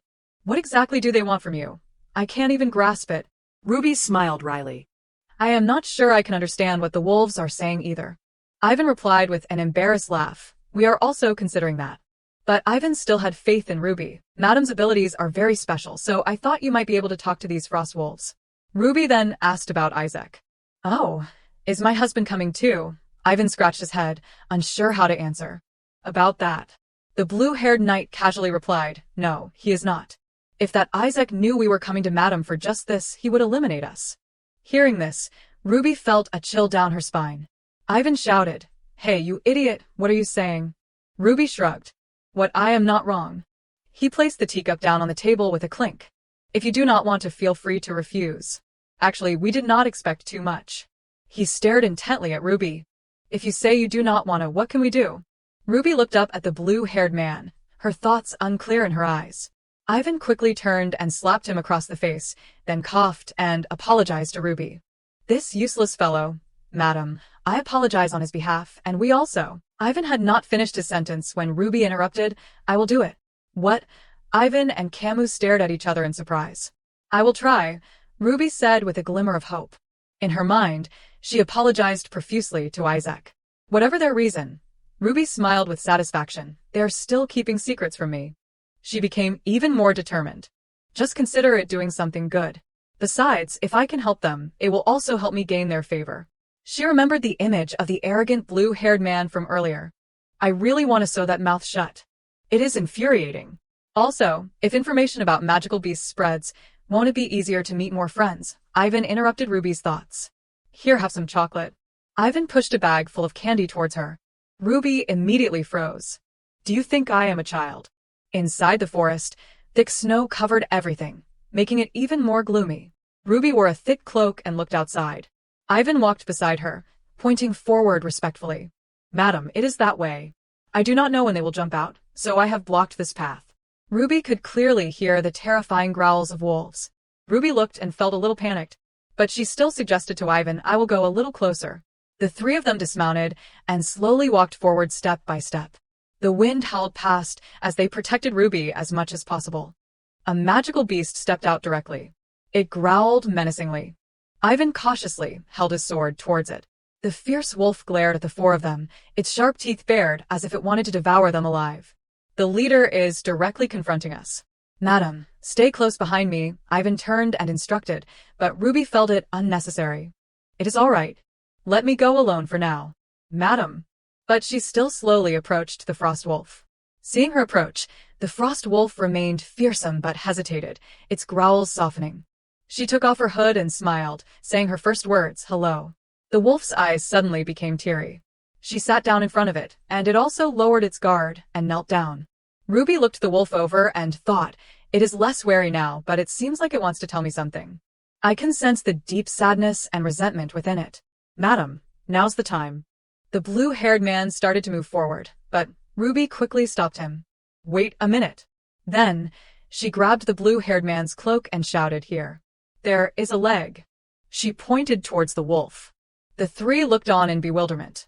Before them was the leg of a frost wolf, twisted at an unnatural angle. What is that? Ivan seemed to recognize it. Their leg. Is it broken? Andy's brother frowned. Why have not we seen any walking on one leg? Behind them was a whole pack of frost wolves. Ruby realized something. The lead wolf kept circling the severed leg. Ruby's mood sank. I think, she began to explain, this child seems very sad right now.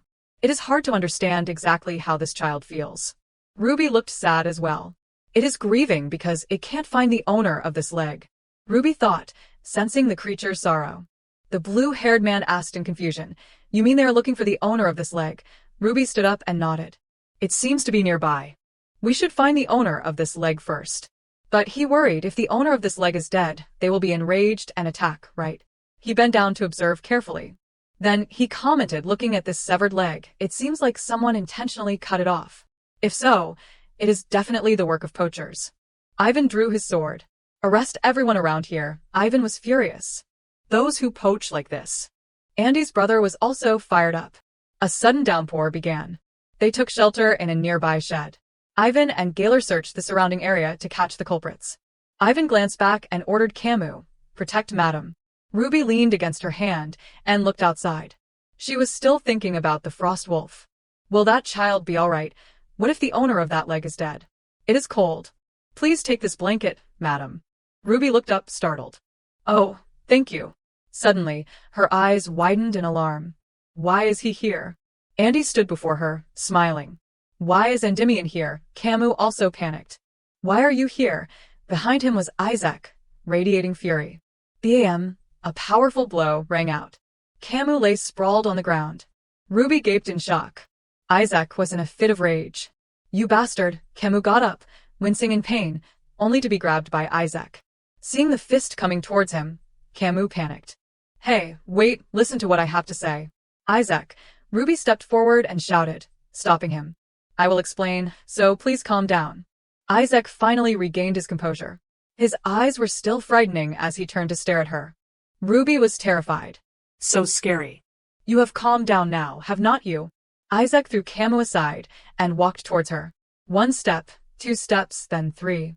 Seeing him standing tall before her, Ruby became anxious. She blinked at him. Her body trembled slightly as she fiddled with the hem of her skirt. Isaac gently wiped away the dirt on her cheek. You are quite something, are not you? Seeing her like this, Isaac's mood softened. Your body is already weak. Why are you running around with these guys? That. Ruby tried to find an excuse. I only came here because I wanted to see the frost wolves. Isaac sighed and held his head. That makes perfect sense, does not it? He turned and saw that she was still bareheaded in the rain, so he pulled her hood up. What if you get caught in the rain and faint again? He cared for her like a child, attentive to every detail. Ruby felt ticklish. I won't. Let us go inside somewhere first, and then talk. And so, inside a building. So you took matters into your own hands because of superstition. Isaac's eyes narrowed as he interrogated the tied-up men. You even lured my innocent wife with those cheap chocolates. Andy and Ruby, who happened to be enjoying the treats, felt guilty. Ivan retorted loudly. Hey, are you planning to arrest them and kill them all? Isaac replied calmly, yes. Ivan did not back down. He yelled, You are the Emperor's nephew, so you are saying we can be punished for superstition. Your wife even said she would come with us to find those wolves. Why are you ignoring her opinion? Hearing this, Ruby jumped up guiltily, causing Andy next to her to flinch. Wait. Everyone calm down. Ruby tried to de-escalate the situation. Isaac, please do not get angry. Isaac immediately raised his voice. Ruby, you stop it too. She fell silent, her heart pounding. I clearly told you not to do anything reckless, yet. Isaac questioned. Isaac was even more worried about her. What if those wolves attacked? What if you got hurt? Do you think these brats have any real combat experience with frost wolves? Camus immediately retorted indignantly.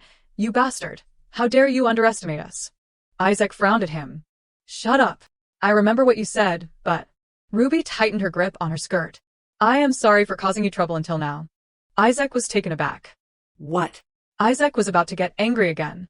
Who told you to say such nonsense? Ruby was startled. That is not what I meant. In a low voice, Ruby apologized. This time I really caused the trouble first. Everyone worked so hard to find me. You almost got into danger because I awakened the frost wolves. More than anything, I do not want to be a burden to you anymore. Isaac stopped his anger, stunned by her words. I am like the Holy Knights, with special abilities, but I do not have excellent swordsmanship skills. Camus and Ivan, standing nearby, were also wide-eyed. So even if it is just a little, I want to help everyone. Then there was an unusual silence. It made Ruby panic. What is wrong with everyone? All right. Isaac smiled and patted her head. You do not need to worry about such things. He comforted her. You have never been a trouble or a burden. Ruby glanced at him, and Isaac returned a gentle smile. So, what was the root cause? Isaac turned sharply to the 3 men. His demeanor changed completely. Andy, still teary-eyed from Ruby's earlier words, wiped his tears. On the other side was a frost wolf, panting heavily, bound by iron chains, its mouth muzzled. The men were frightened. We really only intended to treat it. Ivan frowned. Treat it? Ivan gave them a cold stare. You said you were going to catch the frost wolves earlier. The man realized to slip up and quickly corrected himself. That. We just happened to encounter it and found It trapped. Ivan furiously grabbed the man's hair. What? Be honest, if you treated it, you should have let it go. Why did you bring it here? Why did you catch the frost wolf? The man flinched. It seems like you have a guilty conscience. Ivan became even angrier. And those things over there are all prohibited items. Where did you get them all? He angrily lunged at the man to fight. Clearly bought from the black market. Did you think we would only hit you once or twice? On the other side, Isaac had cut the chains and carried the frost wolf towards Ruby. She looked on and asked, are we taking it outside first? Outside. Isaac placed the frost wolf on the ground. All 5 of them stood, observing it. Camus pointed. Now we just need to take it there, right? But Gaylor stopped him. Wait a minute. He crouched down and examined the panting wolf. This one is female.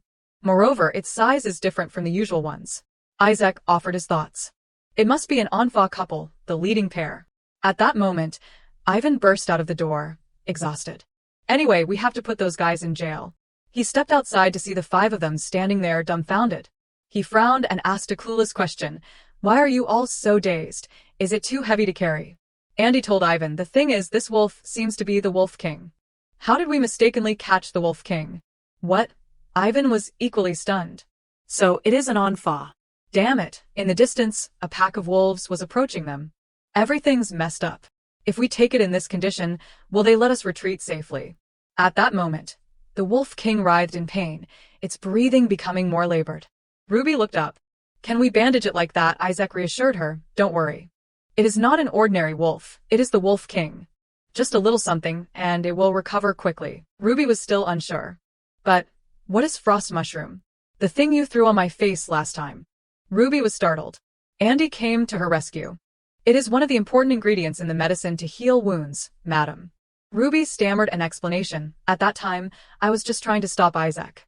Ruby suddenly glanced behind her. The howls of frost wolves echoed from afar. She turned to look in the direction of the sound. Isaac also noticed and slowly picked up the Wolf King. I will take it. Everyone protect Ruby. Ruby remembered how scary the frost wolves were before. No matter how strong Isaac was if the pack attacked. Isaac. She tugged at his shirt. Will it be all right? Ruby's voice became more urgent as her worry grew. Since it is the Wolf King, the pack will be very ferocious. What if they suddenly attack you? I know you are very brave, but what if? Ruby could not help but worry. Isaac felt a flicker of joy in his heart. Are you worried about me now? Ivan laughed from behind. Don't worry too much, madam. He has fought things even fiercer than frost wolves. On the contrary, it is the frost wolves who should be afraid. But Ruby became even more determined. I want to go too. Isaac naturally disagreed. No, you stay here. Ruby immediately yelled. I do not want to. I said I am worried. What if you die? Isaac froze. Who is going to die? He turned to look at her. You will be in more danger than me. Hearing the wolf's growls, Ruby fell silent and observed. She stepped forward and soothed the frost wolf. It is okay. Ruby stroked the Wolf King in Isaac's arms. We will take you home now. It is all right. You do not have to be afraid anymore. Isaac was stunned, silently watching. Not just Isaac, but the others behind him were also wide-eyed, witnessing Ruby's ability. But Isaac coldly turned away, avoiding her teary eyes. Even so, no. Ruby was speechless. But you just saw my ability. She resorted to her ultimate move. Besides, I just want to be by Isaac's side. Her eyes sparkled as she pleaded with him. Isaac always succumbed to this. You are so stubborn. He was at his wit's end. They ventured deeper into the forest. The growls of the frost wolves became more and more menacing. Ruby flinched. It seems like it is angry. I feel like I should kneel and apologize. It is the Wolf King. Isaac gritted his teeth. Ruby had turned to stone beside him. I did not think it would have such feelings. If it tries anything, Ruby yelled. Isaac, he immediately compromised. It is okay, I am not planning to fight it. But Ruby did not believe him. You are planning to provoke it first, are not you? He gently placed the Wolf King on the ground. Let us leave it here and go. Ruby peeked out to observe. The wolf on the other side showed no signs of goodwill, its eyes still scary. It approached the Wolf King lying on the ground. It nudged the Wolf King gently, then growled softly. They recognized each other. their eyes softening as they looked at each other. They truly were an enfant pair. Ruby, let us go. She looked back at the two wolves. Isaac offered his hand for her to take. Ruby finally reached out and took his hand. Two pairs, each looking back at each other, a heartwarming scene. The forest was bathed in the afternoon sunlight. As they walked, Ruby softly asked, Isaac, can I rub your hands? Isaac frowned. Why? Ruby answered honestly, they will probably be numb. Isaac was dumbfounded. What do you think my profession is? Let us go back. Camus had prepared the horses and was waiting for them. Isaac looked around. All right, where are the others?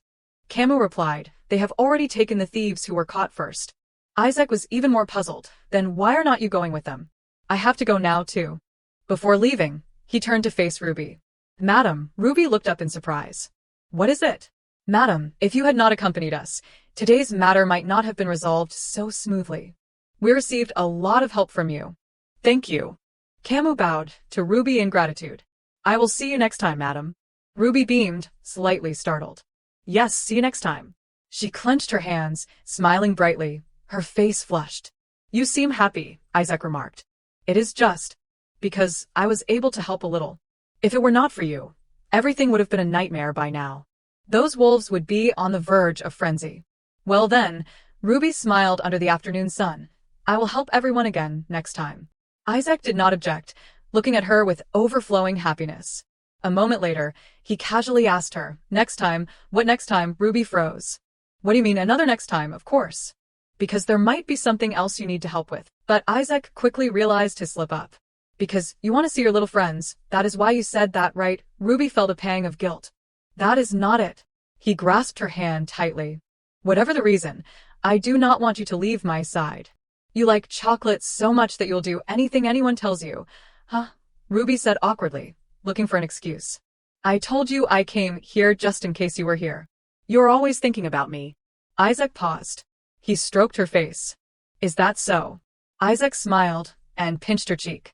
So you were so eager to see me that you ended up in such a mess. Ruby sought an explanation. It is just because of the rain. She rubbed her cheek against his hand. So you do not like it? How could I? He wrapped his arm around her waist, pulling Ruby closer. It is just. I want to bathe you. Like last time, this time will be a little different from last time. With that, he placed a deep kiss on her lips. In the golden sunlight, the two exchanged passionate affections. Suddenly, Ruby staggered and pushed him away. Wait, Isaac whispered, blushing. What is wrong? Behind them stood Andy, his mouth agape and face bright red. Ruby turned and stammered, Sir Endymion. He panicked and quickly left. I am so sorry. I will be going now. The two left behind glanced at each other. Ruby could not help but laugh. Isaac smiled and embraced her waist. Then he lifted her up high, to Ruby's surprise. Let us go home. Isaac reserved this gentle sweetness only for her. Ruby nodded, her face slightly flushed. She replied radiantly, yes. Under the sunset sky, the two slowly rode back to the mansion. Scene change at a church. Footsteps echoed softly on the cold stone floor. It was Pietro, lamenting to the heavens. Why is everything so messed up? The plan has failed. Since when has their relationship progressed to that level? Pietro should have broken her legs. At that moment, someone suddenly approached and called out to Pietro. So, it was you who helped me. Informing the master will be quite difficult. This surprised Pietro. Who is this? We are excellent spies. And I told him that it was not good news for him because his goal has become distant. Isn't that right, Chief Jailer? Back at the castle. Inside a warm room, Isaac sat beside Ruby, watching her sleep soundly. Isaac's large hand gently caressed Ruby's rosy cheeks. Just then, Ruby suddenly woke up, startling Isaac. Did I wake you? She quickly shook her head. No, not at all. Are you leaving already? Isaac nodded. I have to leave now to be back before it gets too late. Hearing that, Ruby felt a tinge of sadness. I see. Isaac looked at Ruby intently. He gently coaxed her. Go back to sleep. You still look sleepy. Ruby sat up, flustered. No, I am awake. With that, she suddenly reached out and hugged Isaac tightly, whispering, I just do not want to be away from you. It would be great if I could go with you. This made Isaac blush. Then, unexpectedly, he kissed Ruby's cheek. Even if you came with me, you would not be able to see your runaway friends. Hearing this, Ruby shook her head in denial. I did not mean that. But Isaac was still suspicious. While I am gone, your friends will definitely come looking for you, and you won't immediately run after them, right? Or you'll be lured away by someone with chocolate. Ruby suddenly shouted, I won't run after them. That is right. This afternoon, I decided to have a tea party with Ellen in the water garden you made for me. Hearing this, Isaac felt reassured and agreed to let Ruby use it. You do not need to be shy. Just let me know. I still do not really know much about you. Ruby's face flushed. Yes, I will. Come to think of it, Ruby knew quite a bit about Isaac, but it was only information from the novel. To say that she understood him from the time they would spend together was not quite true. Suddenly, Isaac reached out and hugged Ruby tightly, whining, I do not want to leave you at all. Then you have to go quickly and come back to me. I will be back as soon as possible. Wait for me. Ruby said cheerfully, yes, have a safe trip, Isaac. This was the first time she had been able to enjoy such peaceful days in her life. Ruby was afraid of whether she should enjoy this moment of happiness. Every time she thought about it, she wished she could permanently stop this present happiness, even if it was all a dream that would disappear when she fell asleep. Meanwhile, Rona, the maid, had found a beautiful piece of jewelry. This jewelry will be perfect for today's party. However, Lucille objected. No, just looking at it, this suits Madame better. Why are you so stubborn? Rona justified, I am just talking about jewelry that suits Madame. Just then, a voice called out, Madame, the Duke is looking for you. Ruby was surprised and told the servant, let him in. As soon as he entered, Omerta asked, Madame, are you going somewhere? Ruby cautiously replied, yes, I am having a tea party with Ellen. Hearing this, Omerta nodded in satisfaction. It is fortunate that Ellen has done a good job of taking care of Madame. Afterwards, Ruby also wondered, are you going somewhere too, Father? Duke Omerta replied, I have a meeting at the palace, so I stopped by. I see. Ruby wondered to herself, does he have something to tell me? Omerta went straight to the main point. I heard my son gave you the key to the vault. Ruby was taken aback. Is he here to ask for it back? With his stance, I can't believe it. Omerta continued to probe Ruby. What did that brat say when he gave you the key? Ruby replied with a nervous laugh. Well, he entrusted it to me and told me to keep it safe. But the truth was different. He had given it to her to use as she pleased. Omerta pondered for a moment, then said to Ruby, if Madame wants anything, feel free to take it. Suddenly, Omerta noticed the bracelet on Ruby's wrist. He was relieved. It is fortunate that the bracelet is with you. I was worried because of his tendency to do things his own way. It is good that he did not use it for something frivolous. It is a family heirloom after all. Ruby was surprised. A family heirloom. Isaac had said the bracelet brought peace. Omerta shook his head. It was made by our ancestor from a dragon's heart. This made her eyes widen in astonishment. Then her heart skipped a beat. Oh my God, Ruby was startled. The bracelet is made from a dragon's heart. Including these sparkling jewels, they are all from a dragon's heart, and it is a family heirloom. Could it be? At the banquet that day, was it because of this that you were dissatisfied? Just as she thought that, Duke Omerta apologized to Ruby. I heard this was a banquet for Madame, so I took the time to come here. My son was ridiculous. I apologize on his behalf. Ruby hastily bowed her head. It is okay. You do not have to worry about it. Compared to that, it is better if I return this bracelet. Omerta stopped her. That belongs to you now. You are the mistress of this mansion. The Duke specifically asked Ruby how she felt living here, as it was originally a barren and dull place. However, Ruby smiled and said, on the contrary, it is even more interesting than Romagna. Omerta had thought Ruby would miss her homeland. Madame always surprises people. Suddenly, Omerta realized, Madame is the Pope's daughter. I thought you would visit the temple frequently. Even so, I was the one who said those unpleasant things before. From adapting to the north to unspoken worries, the Aridal Temple is always ready to help you. Hearing this, Ruby thought, is he testing me? Then Ruby hesitantly replied, to be honest, just listening to hymns makes me sleepy now. Do you want me to be more concerned with religious life? Omerta pondered. Not really. It is just that, regarding the Pope, what if he thinks we are intentionally confining Madame? Ruby waved her hand. That is not the case. My father definitely knows I like it here. Omerta was very surprised to hear that. This place is that good. Or is it because my son is good? This made Ruby hesitate. Then she quickly switched to fangirl mode. I fell in love with him at first sight. It is destiny, you know, Ruby laughed. You know it too well, father. However, Omerta was a little suspicious. Are you being sincere? This made Ruby a little flustered. Omerta continued, of course, I do not doubt your sincerity.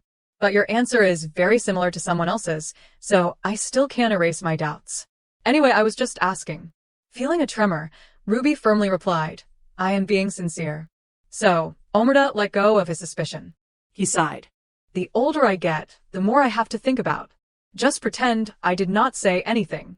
I will be going now. With that, Omerta walked away coldly, leaving Ruby alone in the room. Scene change, the tea party has begun. Princess Arian was very excited. Today, I am the princess, Leah. Someone laughed and joked. Actually, being a princess or a prince is both good. But then she suddenly wondered, does Madame often come here to play? The children had built a secret base here. They occasionally brought Ruby there to play. It is as luxurious a garden as rumored. The other guests also chattered excitedly. I heard the Duke gave this place to Madame. How romantic.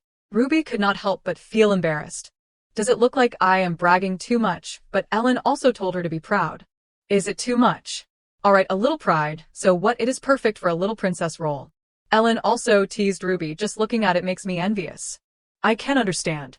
At that moment, Freya suddenly put down her teacup and said, they say if a person suddenly changes, they will die. Our Isaac, since he is still healthy, that can't happen. Ruby felt uncomfortable inside. There's a saying like, chopsticks come in pairs.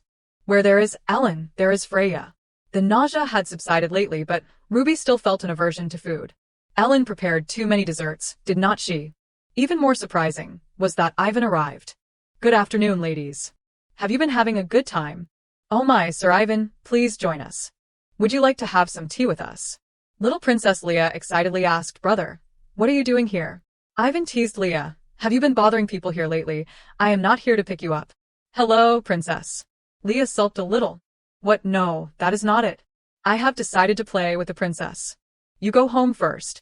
Ellen, seeing their sibling affection, praised them. You two are always so close. Ivan laughed. That is not true. But if the princess consort thinks so, then let it be. Arian suddenly said, Leah, I think I should go home too. Leah was surprised. What? Why, it is getting late. He is here to pick you up too. But Leah was dejected. We have not done anything yet. Ivan interjected. The princess said she has to go back too.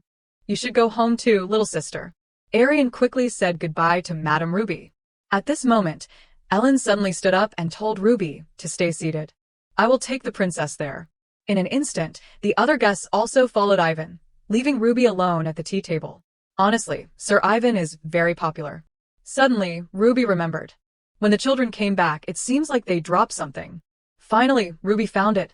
I will have to return this next time. Freya suddenly appeared beside Ruby and praised it. How cute. I used to play with dolls a lot when I was little, but I did not have such dazzling jewelry. Ruby was even more surprised that Freya was still there. She turned away again and complimented the garden. This garden is wonderful. Did Isaac really design it himself? Freya turned back to look at Ruby.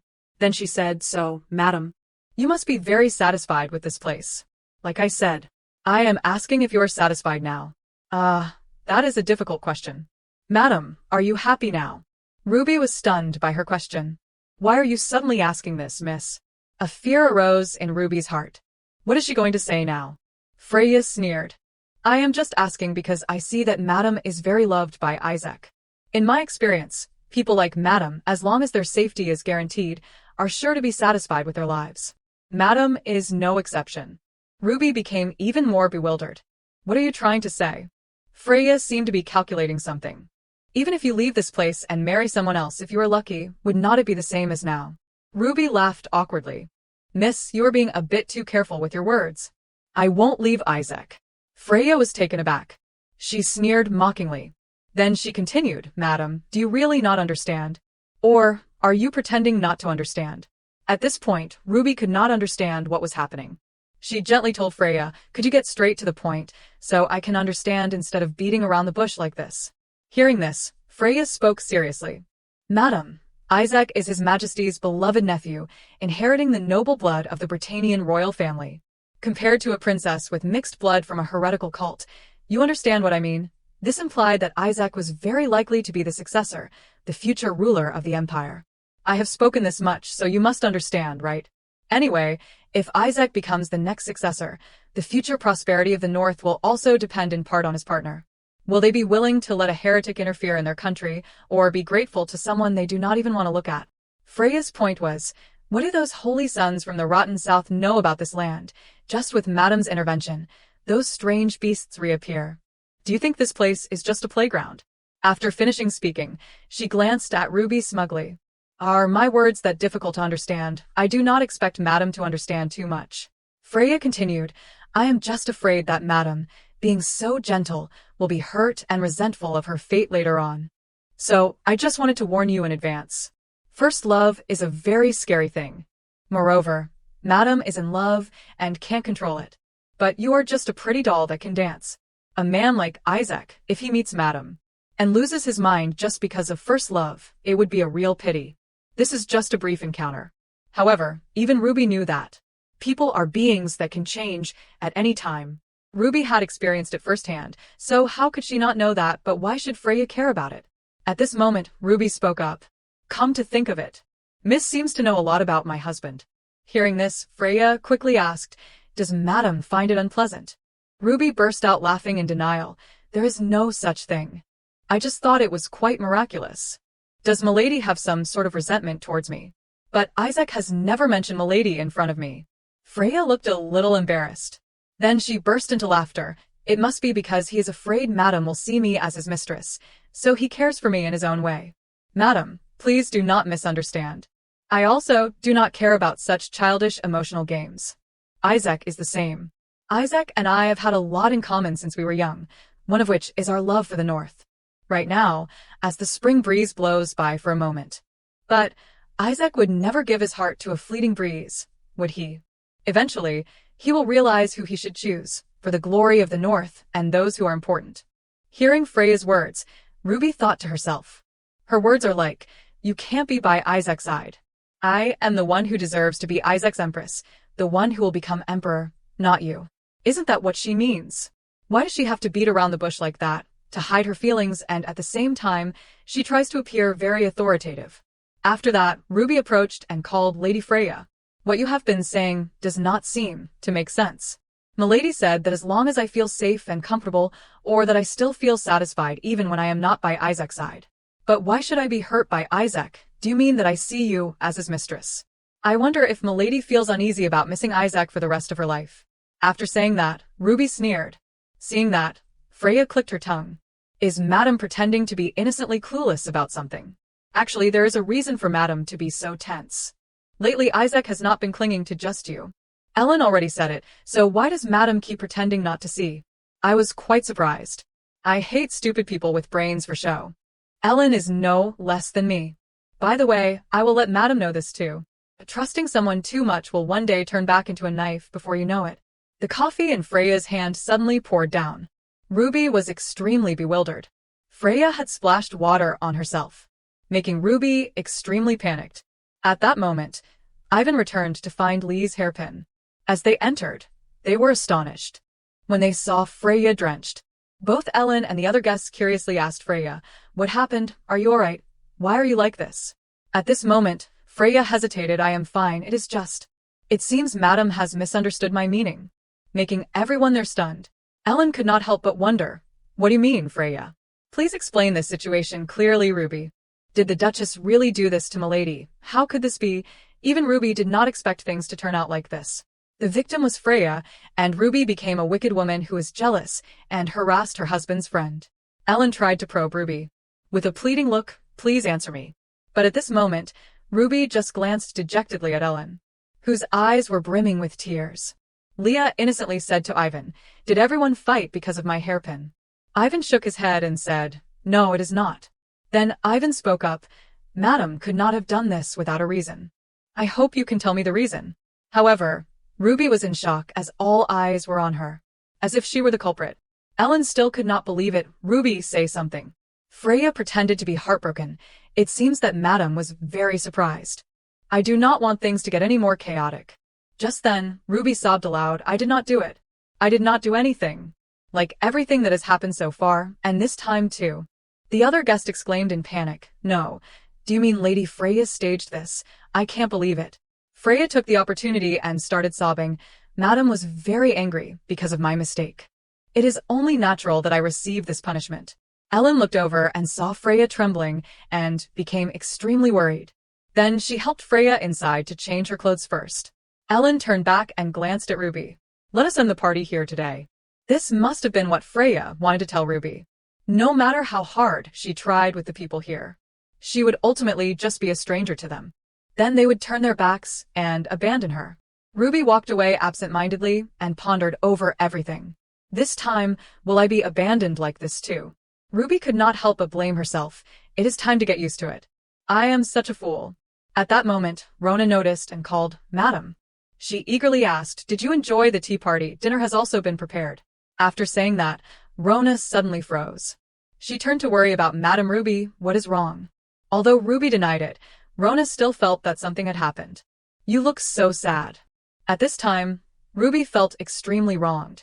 She suddenly hugged Rona and burst into tears like a child, making Rona burst into tears as well. "Madam."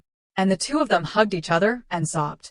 On the other hand, the monster ghosts were screaming in agony because Isaac had destroyed them. Each time he finished killing, he coldly walked away. And at this moment, Isaac remembered Ruby and her words. "I want to live with you all my life, in a place with our friends." Suddenly, Isaac was filled with a faint sadness. Camus sat there a little indignant. "What the hell are we looking for when the others are resting?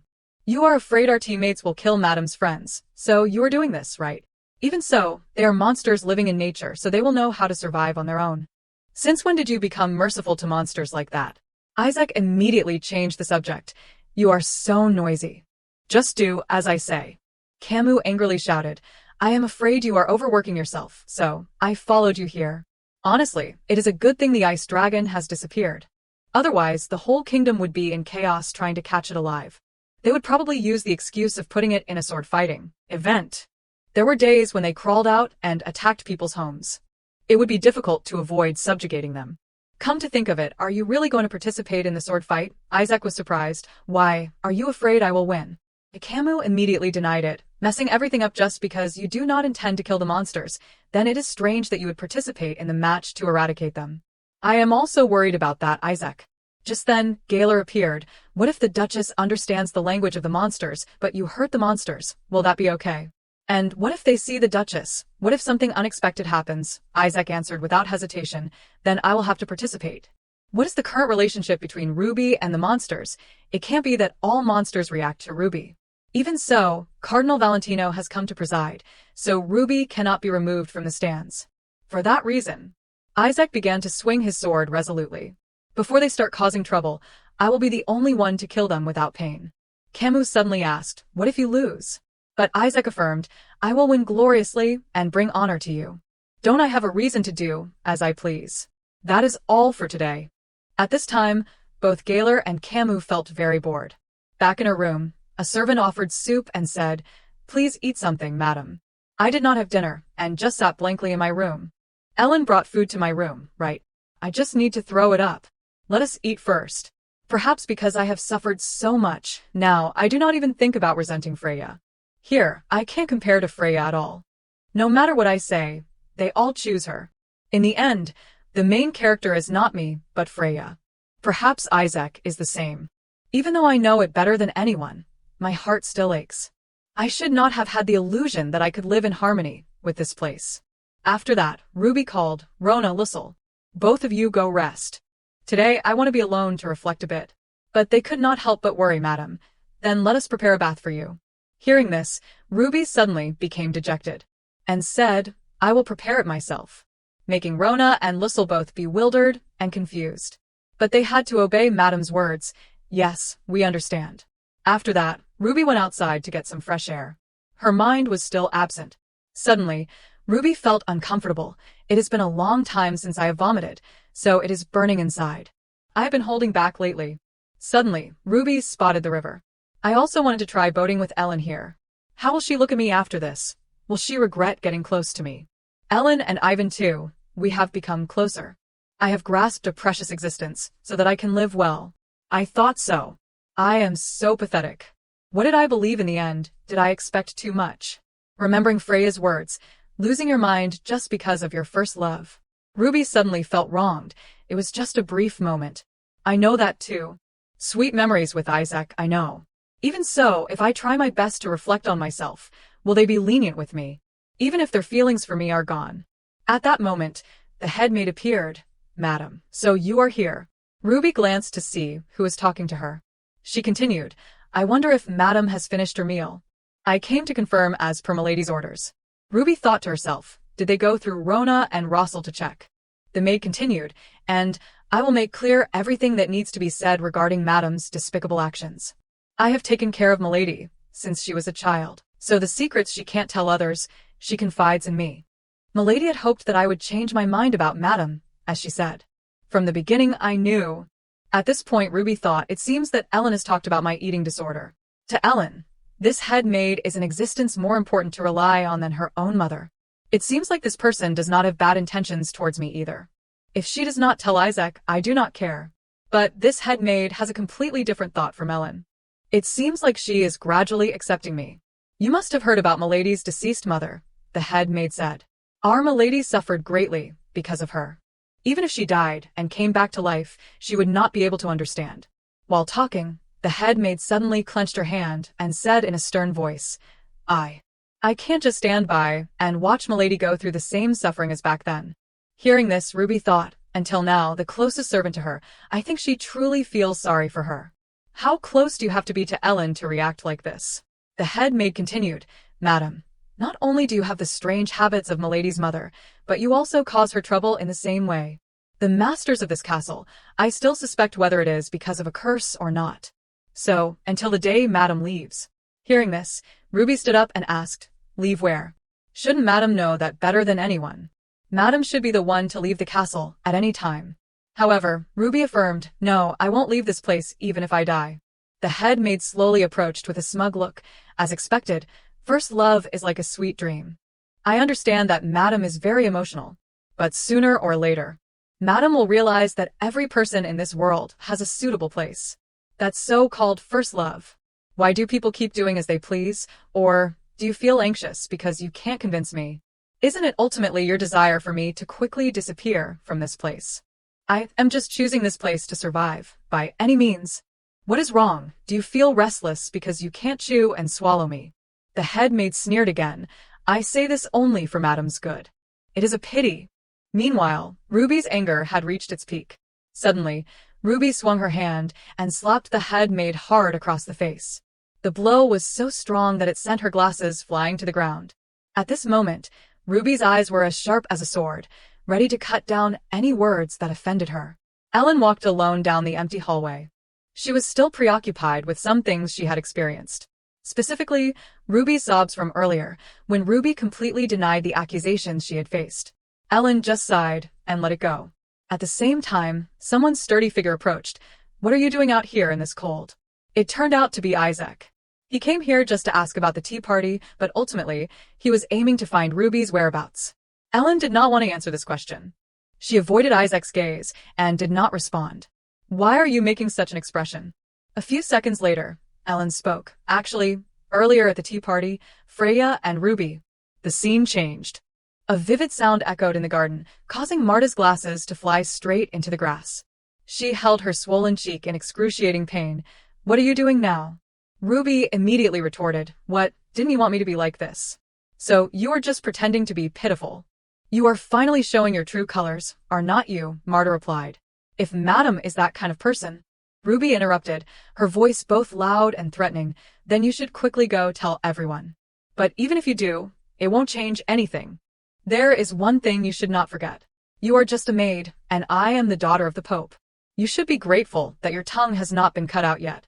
I am only sparing you because of Ellen. The venomous words quickly extinguished Marta's hope. In her eyes, fear flickered like a lamb lost among a pack of gray wolves. The maid bowed her head bitterly, and then left in a fit of anger. From now on, perhaps this relationship would never be the same again. To Ruby, friendship was too much of a luxury. She felt like a fool for having imagined such a thing.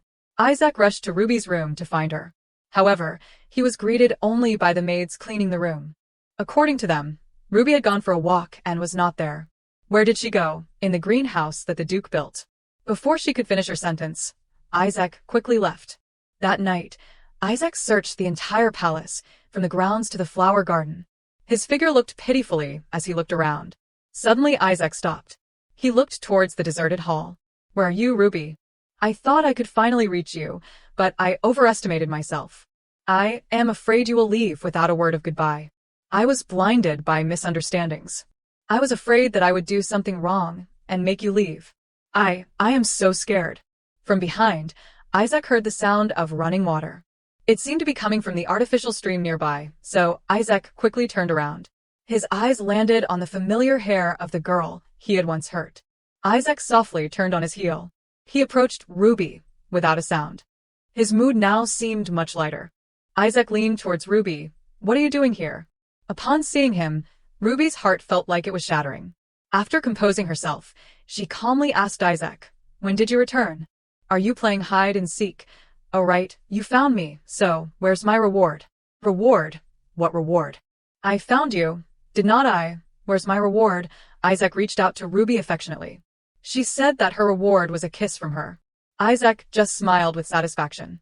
Then, leaning closer to Ruby's lips, he said, then hurry up. Ruby suddenly became shy, her cheeks flushing as if she had just met her first love. Finally, she tiptoed to give Isaac his reward. Hasn't he heard anything yet? Or is he testing me? Ruby began to ponder. Either way, if this is the last kiss, The distance between them suddenly felt strange. Isaac was startled as he looked at the girl he had just kissed. Ruby suddenly burst into tears. Ruby, what is wrong? You came after hearing everything, did not you, Isaac? I know you won't believe me no matter what I say. I really did not do anything. Ruby burst into tears. But, whether it was then or now, I really did not do anything. I am not lying.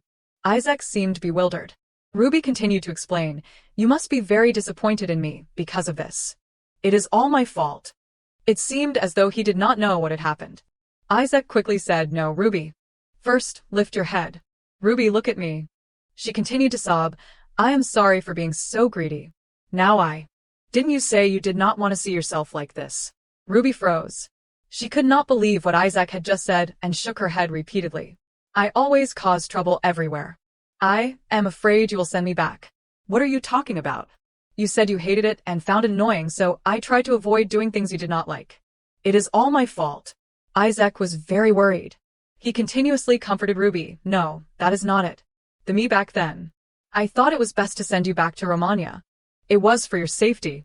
The more I wanted you, the more attached you became to that place. So I thought if you returned to Romania, you would be even more heartbroken. So I said things that were not true. It was my fault back then, Ruby. She looked at Isaac with disappointment in her eyes. I know who is important to you. And you do not need to try to explain it to me. I am really okay. So, please go find Miss Puriana. Isaac's heart twisted. He did not say anything more, but gritted his teeth. Then, he took Ruby's wrist as a gesture of comfort. Ruby, listen to me. The person important to me at that time was you, not Puriana. The person I was truly worried about, no one else. It was you. If my blood splattered on the rock after I sent you away, the monsters would quickly swarm in after smelling it. I was afraid you would be in danger, so I acted first. Isaac's eyes showed clear sadness. I know whatever I say will just sound like an excuse. Isaac pulled Ruby into his arms. They embraced tightly under the light of the crescent moon. I am sorry. Whatever the reason, I should not have done that to you. Having been hurt, Ruby cried even louder. She clutched Isaac's coat tightly, as if in reproach. You are not like that, I know. You are really not like that, I know. I really did not do anything. Why does everyone just blame me? She cried even harder while hitting Isaac. Isaac deeply understood this pitiful girl. In his gaze and warmth, there was sincerity. The moment he faced the possibility of losing Ruby, Isaac felt a suffocating fear.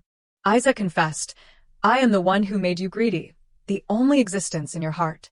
That night, snow blanketed the villa. Isaac and Ruby sat together under the warm candlelight, with tea and some pastries. Ruby tasted the tea Isaac had made himself. Then, she stared at him intently. Isaac did not know what Ruby wanted. Are you okay? I hit you pretty hard earlier.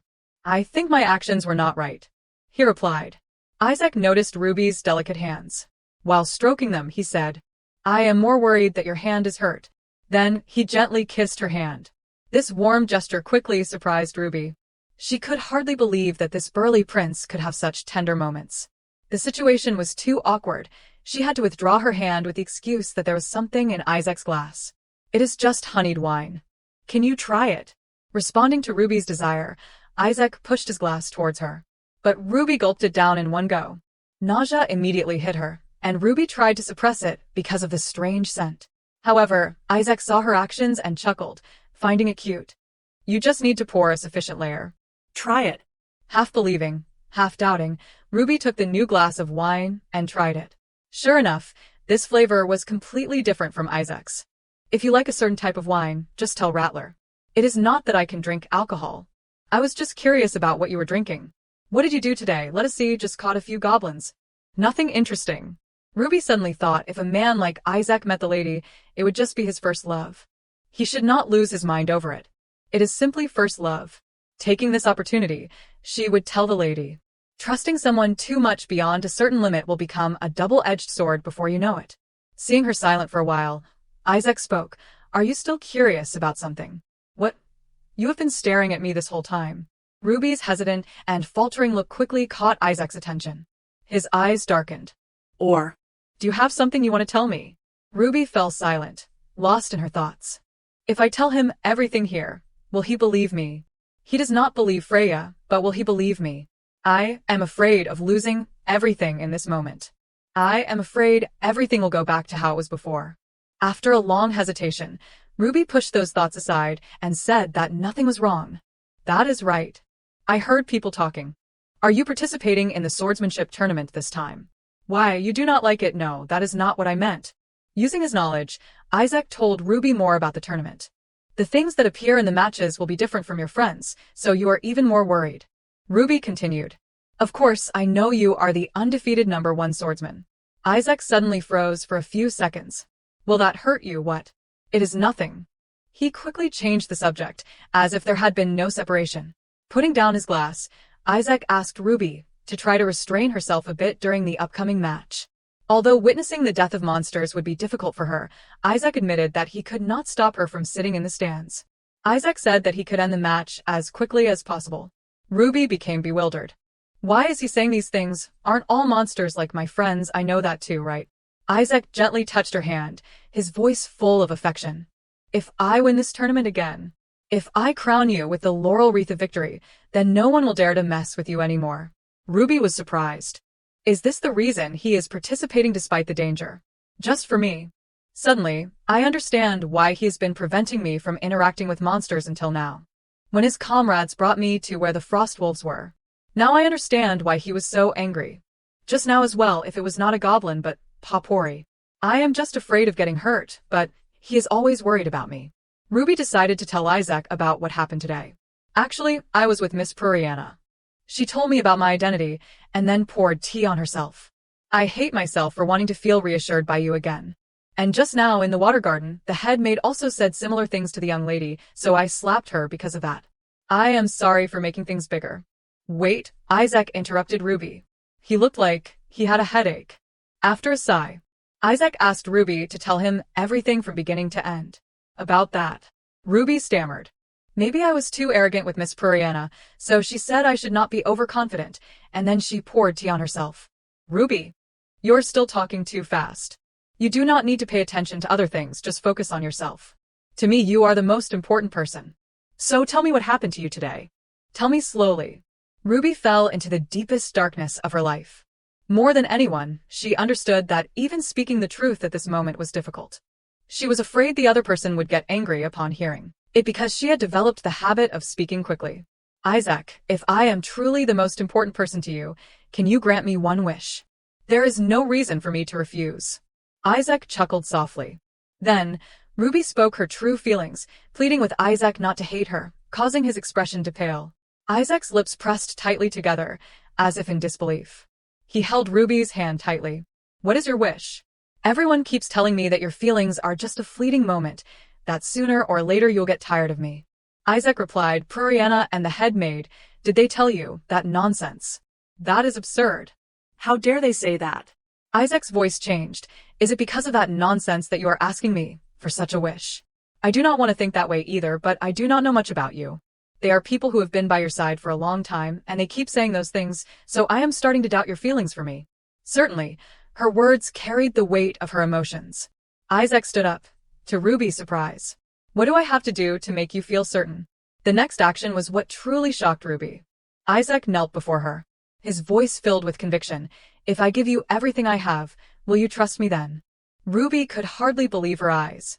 She stammered, that would cause a big problem. You do not have to go that far just for me.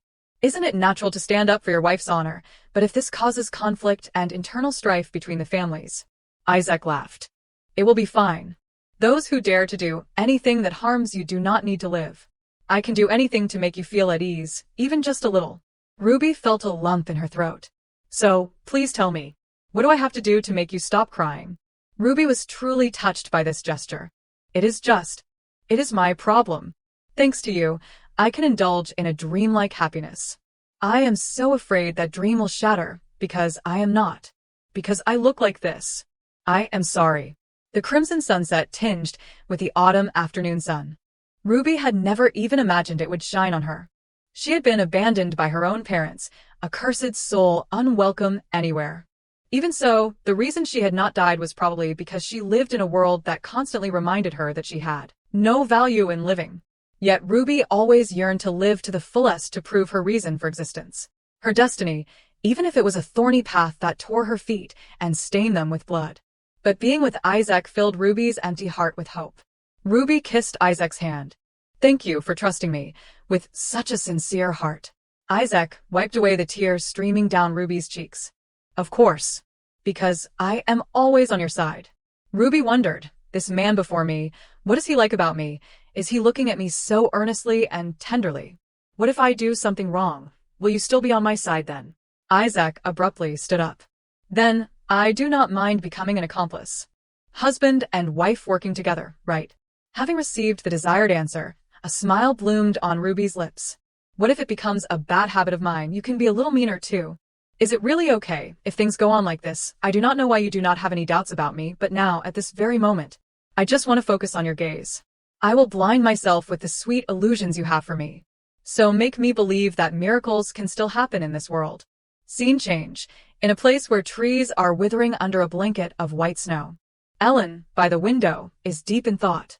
She watches the weak sunlight from outside, recalling what Freya had said. I only talked about the things we used to play when we were little, but I am sure the lady understood something. She suddenly got angry and poured tea on me. What did she understand? If we are friends, we can talk about anything. It is natural to believe what a friend says. But what is with this suffocating feeling, like being in the middle of a fog? What was Rebecca afraid of? There is nothing she is afraid of. Why did Freya make excuses to me? If it were the Freya I know, she would have resolved everything smoothly and cheerfully. I feel like something's not right. This feeling of disharmony is like forcing mismatched gears together. Originally, Rebecca and Ellen's mother. Both were obsessed with food. It is like the existence of a dangerous image somewhere. But despite their similarities, she still could not understand their deep inner thoughts. The first time Ellen met Ruby, she did not think much of it. It is just if it were not Ruby, those foreigners unfamiliar with forced marriage because she had done it. It is just sympathy and pity. Even so, Ruby was the daughter whom the Pope cherished. Ellen did not think much of it, assuming Ruby would leave soon. But now, reality had pushed Ellen into the darkest pit of her life. At this moment, Rattler appeared. After a single call, Ellen asked him what brought him here so early in the morning. I apologize, it is nothing else, but right now the Duke. The hallway became lively with the sound of Ellen's hurried footsteps. She rushed to the main hall, then stopped before Isaac and his sword. Brother. Isaac was motionless. In front of him was a familiar maid. Upon closer look, Ellen realized that this person was actually Marta. Painful memories flooded back to Ellen. When she was young, she heard her mother's screams.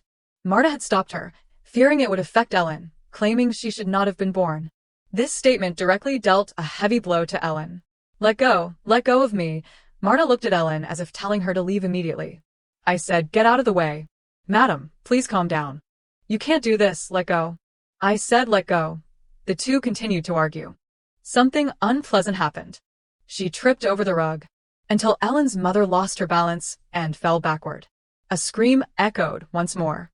She fainted after hitting her head on a nearby table. Ellen trembled and called out, "Mother, mother." But only a terrifying silence answered her. Marta embraced Ellen.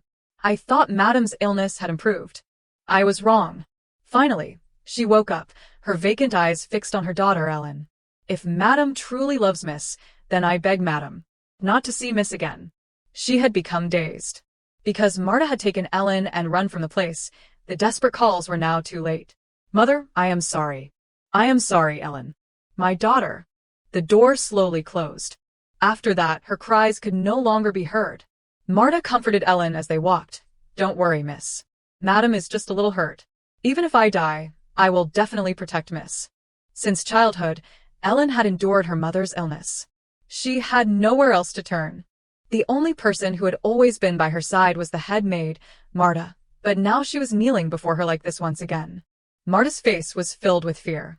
Ellen broke out in a cold sweat. Marta, what is going on? Isaac, who was beside them, told her to confess. Marta repeatedly apologized. I was just worried about Madam. I just mentioned her habits.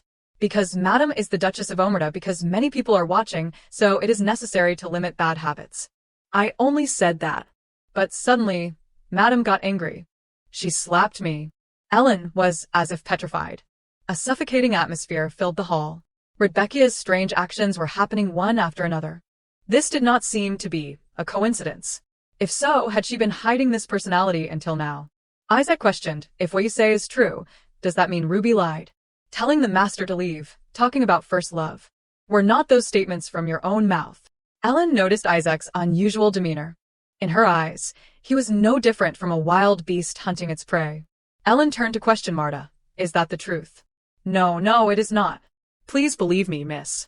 Marta sobbed continuously, making Ellen think it was just a minor emotional outburst. What she had carefully noticed was that after the commotion about running away, Ellen had even asked her to keep an eye on Rebecca. If it were Marta, she would understand her heart. I believed she would definitely do a good job. No matter what the feelings are, I still hope that the relationship between the two of you will be good, with her simple and naive wish.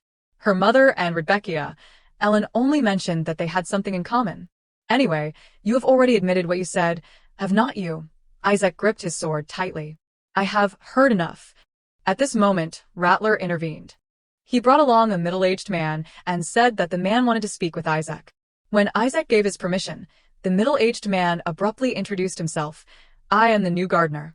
Actually, last night I went to check the greenhouse. The further in I went, the colder it got. The temperature inside the greenhouse was very unusual. He heard Marta's voice calling Ruby. Out of curiosity, this middle-aged man hid behind a tree and eavesdropped on them. The situation seemed quite complicated. He clearly heard every word Marta said. The masters in this castle. I suspect it might be a curse. But being new, he did not seem to understand what was going on. He felt very uneasy as their conversation became tense. Back in the present, the middle-aged man revealed that Marta herself had said the former Duchess and the current Duchess would be cursed. She had made remarks about the Duchess clinging to her first love. This time, it was truly over. Isaac no longer had the calm demeanor he had during the interrogation. Even Ellen could not believe her ears. The gardener took out the familiar glasses that Marta usually wore. I picked these up after the head maid and Madame left. The reason I am being so disrespectful is that the head maid's statements were not out of concern for Madame, so I felt I had to tell the Duke and Duchess. Ellen took the glasses that incriminated Marta and felt fear. Marta screamed repeatedly, absolutely not, absolutely not. Please believe me, Miss, the maid, tears streaming down her face, tried to appeal to Ellen's heart. She pointed at the gardener and accused him. He is the one lying to Miss and Master, not me. After the wailing, a terrifying silence filled the space. Isaac waited for her to finish shouting before speaking. Such an impudent person could exist in Omerta for so long. Isaac's eyes were blood red as he glared at Marta with immense resentment. Ellen felt very uncomfortable. Clearly, she was also responsible for this. Whatever the intention, it was because she spoke without thinking. This guilt made her restless. If I had not mentioned Rebecca, Marta would not have gone this far. But I can't let Marta pay the price for my mistake. I have to take responsibility. With that thought, Ellen turned around and ordered the servants, everyone, go inside. However, Isaac frowned and said irritably, whose orders are you following? They must see with their own eyes that if they dare to act arrogantly towards the mistress of Omerta, they will face the consequences. Ellen grabbed Isaac's sleeve and stopped him. Listen to me. This is about Ruby and Mother. It is not something everyone should hear. She called out to the butler, Rattler. So, all the servants went outside, leaving the two siblings to talk. Isaac was puzzled. It is not something everyone can hear, so how did she know? Is that why she acted so insolently? Ellen felt guilty and lowered her head, avoiding Isaac's gaze. Isaac raised his sword. In that case, all the more reason to settle this quickly. The sword was raised in a ready position. Isaac wanted to resolve this swiftly. Ellen was frightened and shouted, wait. Ellen's next action made Isaac freeze. She stood in front of Marta, facing Isaac's merciless sword. Ellen was not fearless. She trembled as she pleaded with her brother, please, I beg you. Nanny is very important to me. You know that. This time, let me handle it. Isaac was stunned by Ellen's words. He retorted with indignation, what about Ruby? Ruby is simply my wife. Is that what you mean? If you let her off, similar things will happen again. Don't you know that? Ellen cried out helplessly, I know. Then what about you? The reason I always need Marta by my side. Before Mother died. You do not know anything. Ellen bit her lip, suppressing the painful emotions of the past. Mother. She wanted to kill me. She lost consciousness, strangled her own daughter, and hissed, I only trust this child. Did you tell them about my condition? Ellen struggled to cry out for help. But she did not care and continued to shout at the child. Is it because of this child that the Duke said he could not come see me? Because I loved Mother so much, I tried very hard to understand her, but no matter how hard I tried, I could not do anything. Every time Mother did something that endangered my life, the one who was always ready to embrace and protect me was only Marta. She was always ready to protect her at any moment. Isaac was shocked by this information. Mother. You knew Mother was sick. How could Ellen not know? But the things Mother did that endangered you. Why did not you tell me? If you had told me, I could have done something to help you. Isaac questioned his sister. Ellen bit her lip, not wanting to reveal her emotions. How could I say it? If I told you, it would also mean I had to talk about Mother's illness. What if Mother really killed me? Ellen clenched her fists. Would telling you have changed anything? This is a harsh place for those with family blood. Even if you tried to do everything, you still would not be able to see Father. I know that too. But every day you were busy with your studies, because you are the heir. Ellen was like an extra person in the family. All the attention was focused on Isaac. 127. You were so busy. Even if Mother was sick, she knew it very well, so she never came to you, only to me. There were days when Mother was very gentle and kind, holding me in her arms. But there were days when she was scarier than a demon. What else could I do? At this point, Ellen could not hold back her tears. Hot, aggrieved tears streamed down her cheeks. Besides Marta, Ellen had no one else. Marta, hearing her mistress's words, was moved to tears. Ellen tightly grasped the maid's hand and turned to her with determination. So, I won't let you kill her. Then the two left before Isaac's eyes. He stood there, frozen. The grievances of his sister. How could he, as her brother, not understand, not feel them? Isaac recalled a time when there was a scratch on her cheek. Ellen, the wound on your cheek. Were you bullied? At that time, Ellen looked very calm. She replied, What? No. I just got hurt while playing with Mother. It is not serious, do not worry. I am fine. Now that Isaac remembered, what could he do? This helplessness made Isaac angry at himself. He clenched his sword, then threw it hard on the ground. His little sister had once greeted him with a bright smile, but as her figure disappeared, loneliness enveloped Ellen. Now, under the dim moonlight, Isaac sat down, embracing the torment within his heart. The door to Ellen's room slammed shut. She stood looking out the window, the light casting a shadow on her solitary back. Marta, behind her, awkwardly called Miss. Ellen did not turn around, only coldly asked the woman who loved her more than her own mother, Why did you do that?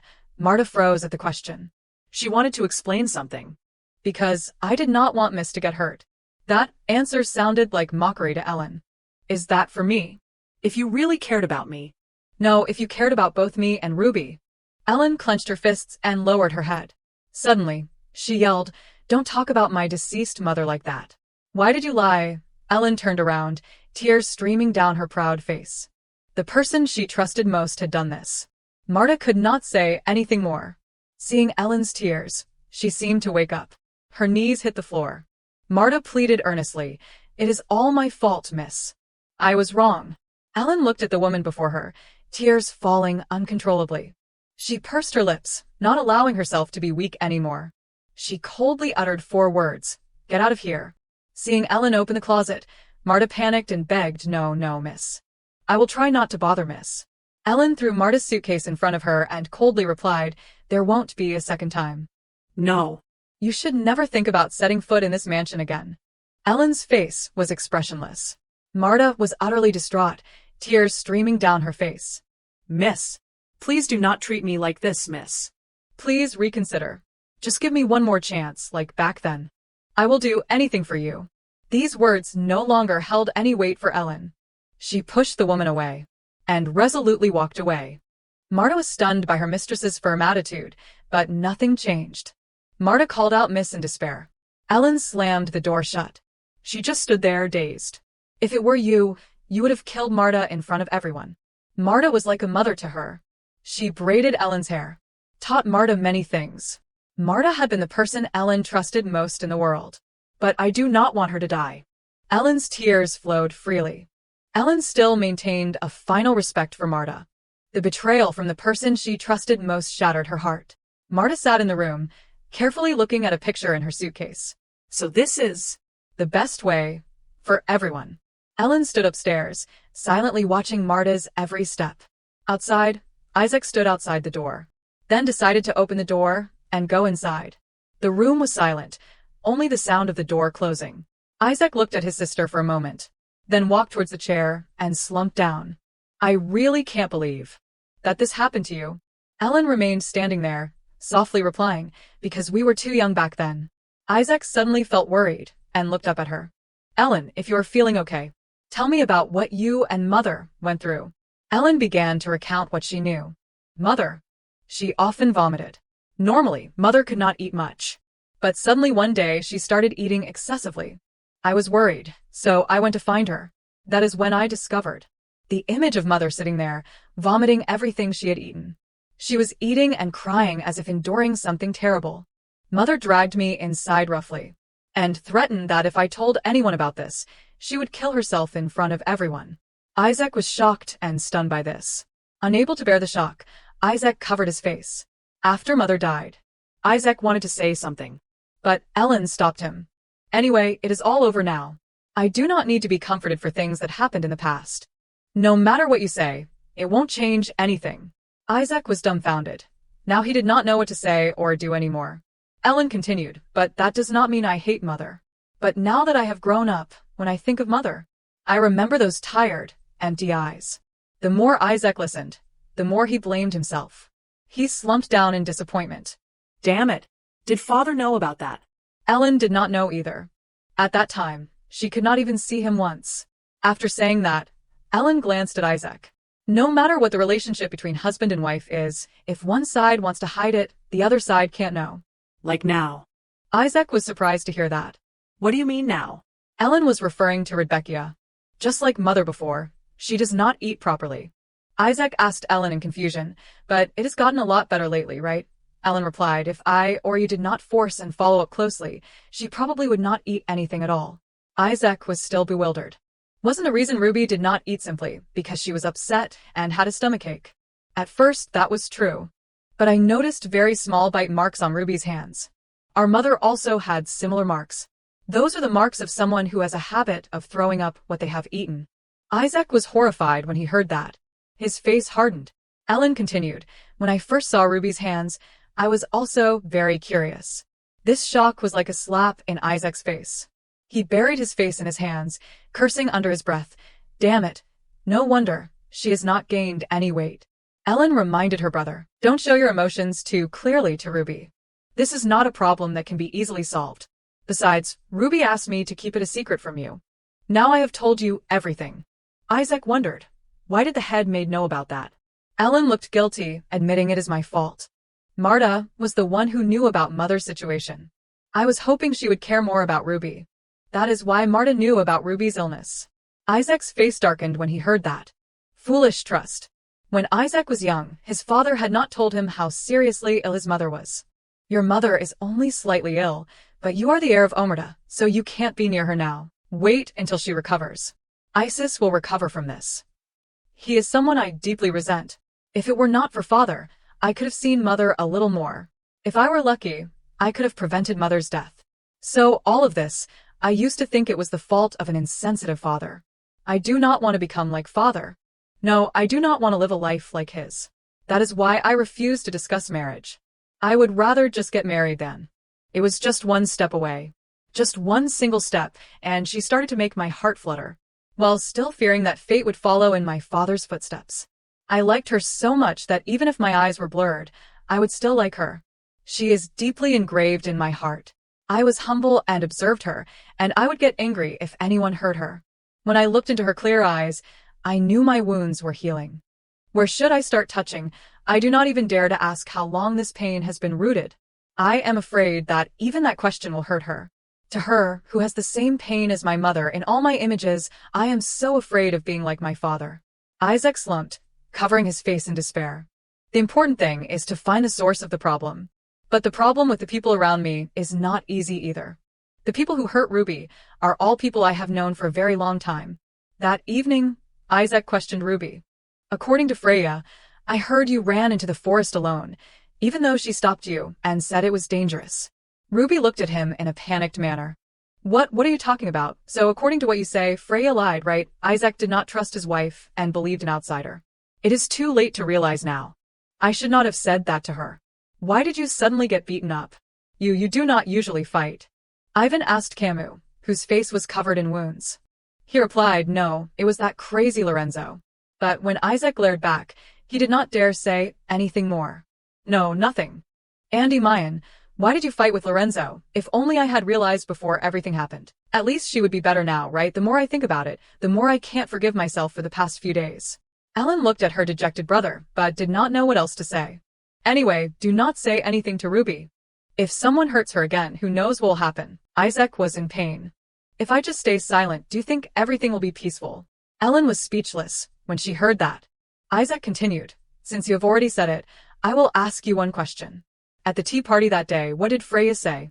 Ellen held her head tiredly. You should ask her directly. Freya is your friend. Hearing his sister say that, Isaac became furious.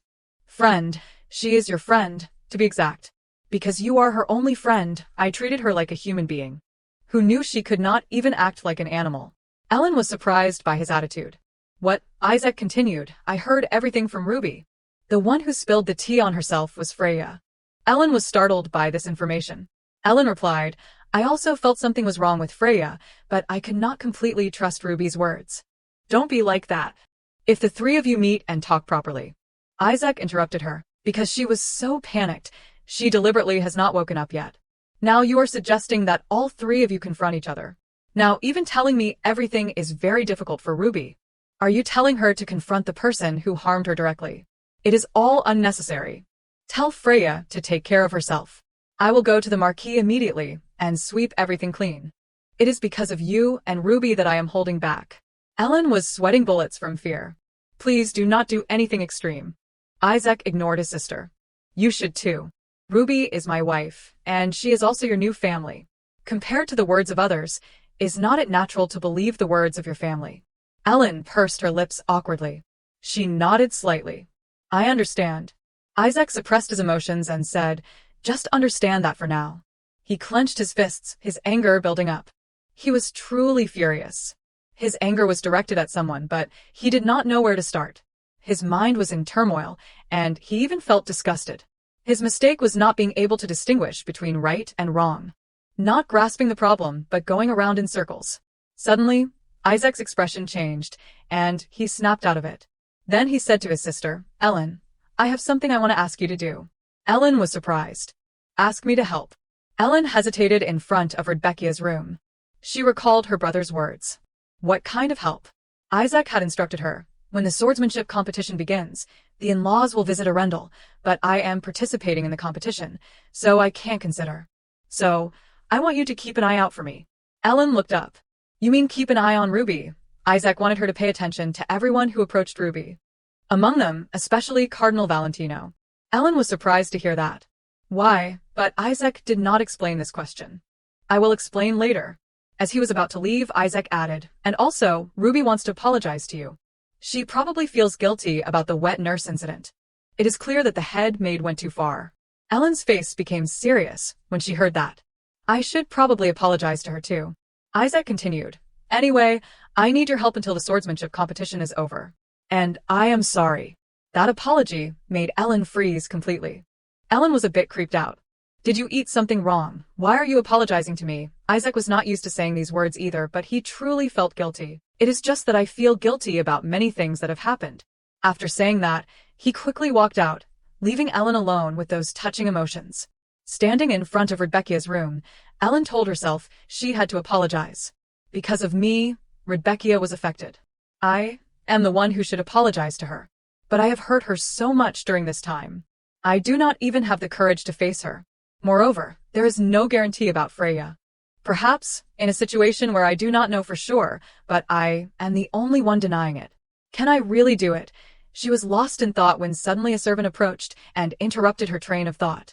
Miss, do you want to see the madam? Ellen was taken aback by the question and froze. Embarrassment made her deny it outright.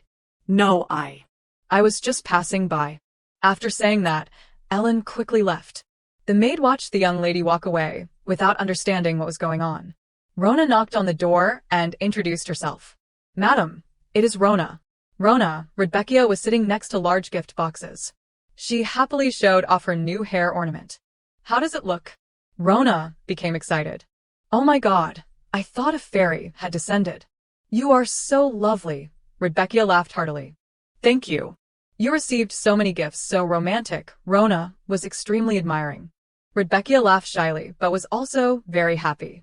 It seems the Duke loves Madam very much. Rebecca blushed at the maid's words. Too embarrassed, Rebecca jumped up and ran out. It is not the time to talk about these things. I have to thank him for the gifts too. I am going to see Isaac. The servants watched her with satisfied smiles. Rebecca ran to Isaac's room.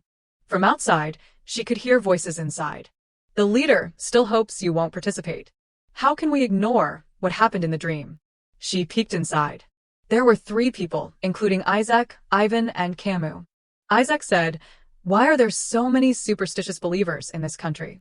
Ivan replied leisurely, but is not it just asking for a child? Rebecca only caught bits and pieces, so she did not understand anything. Looking after children, what are they talking about?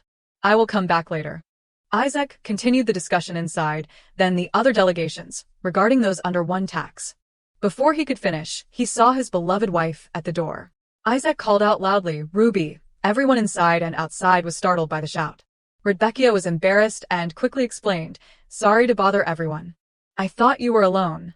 Isaac quickly walked towards her and said softly, "It is okay. Come in." Ivan quickly added, "That is right, madam. There is room for you here." Hamu also chimed in, "That is enough. I am bored to death with your sinister face."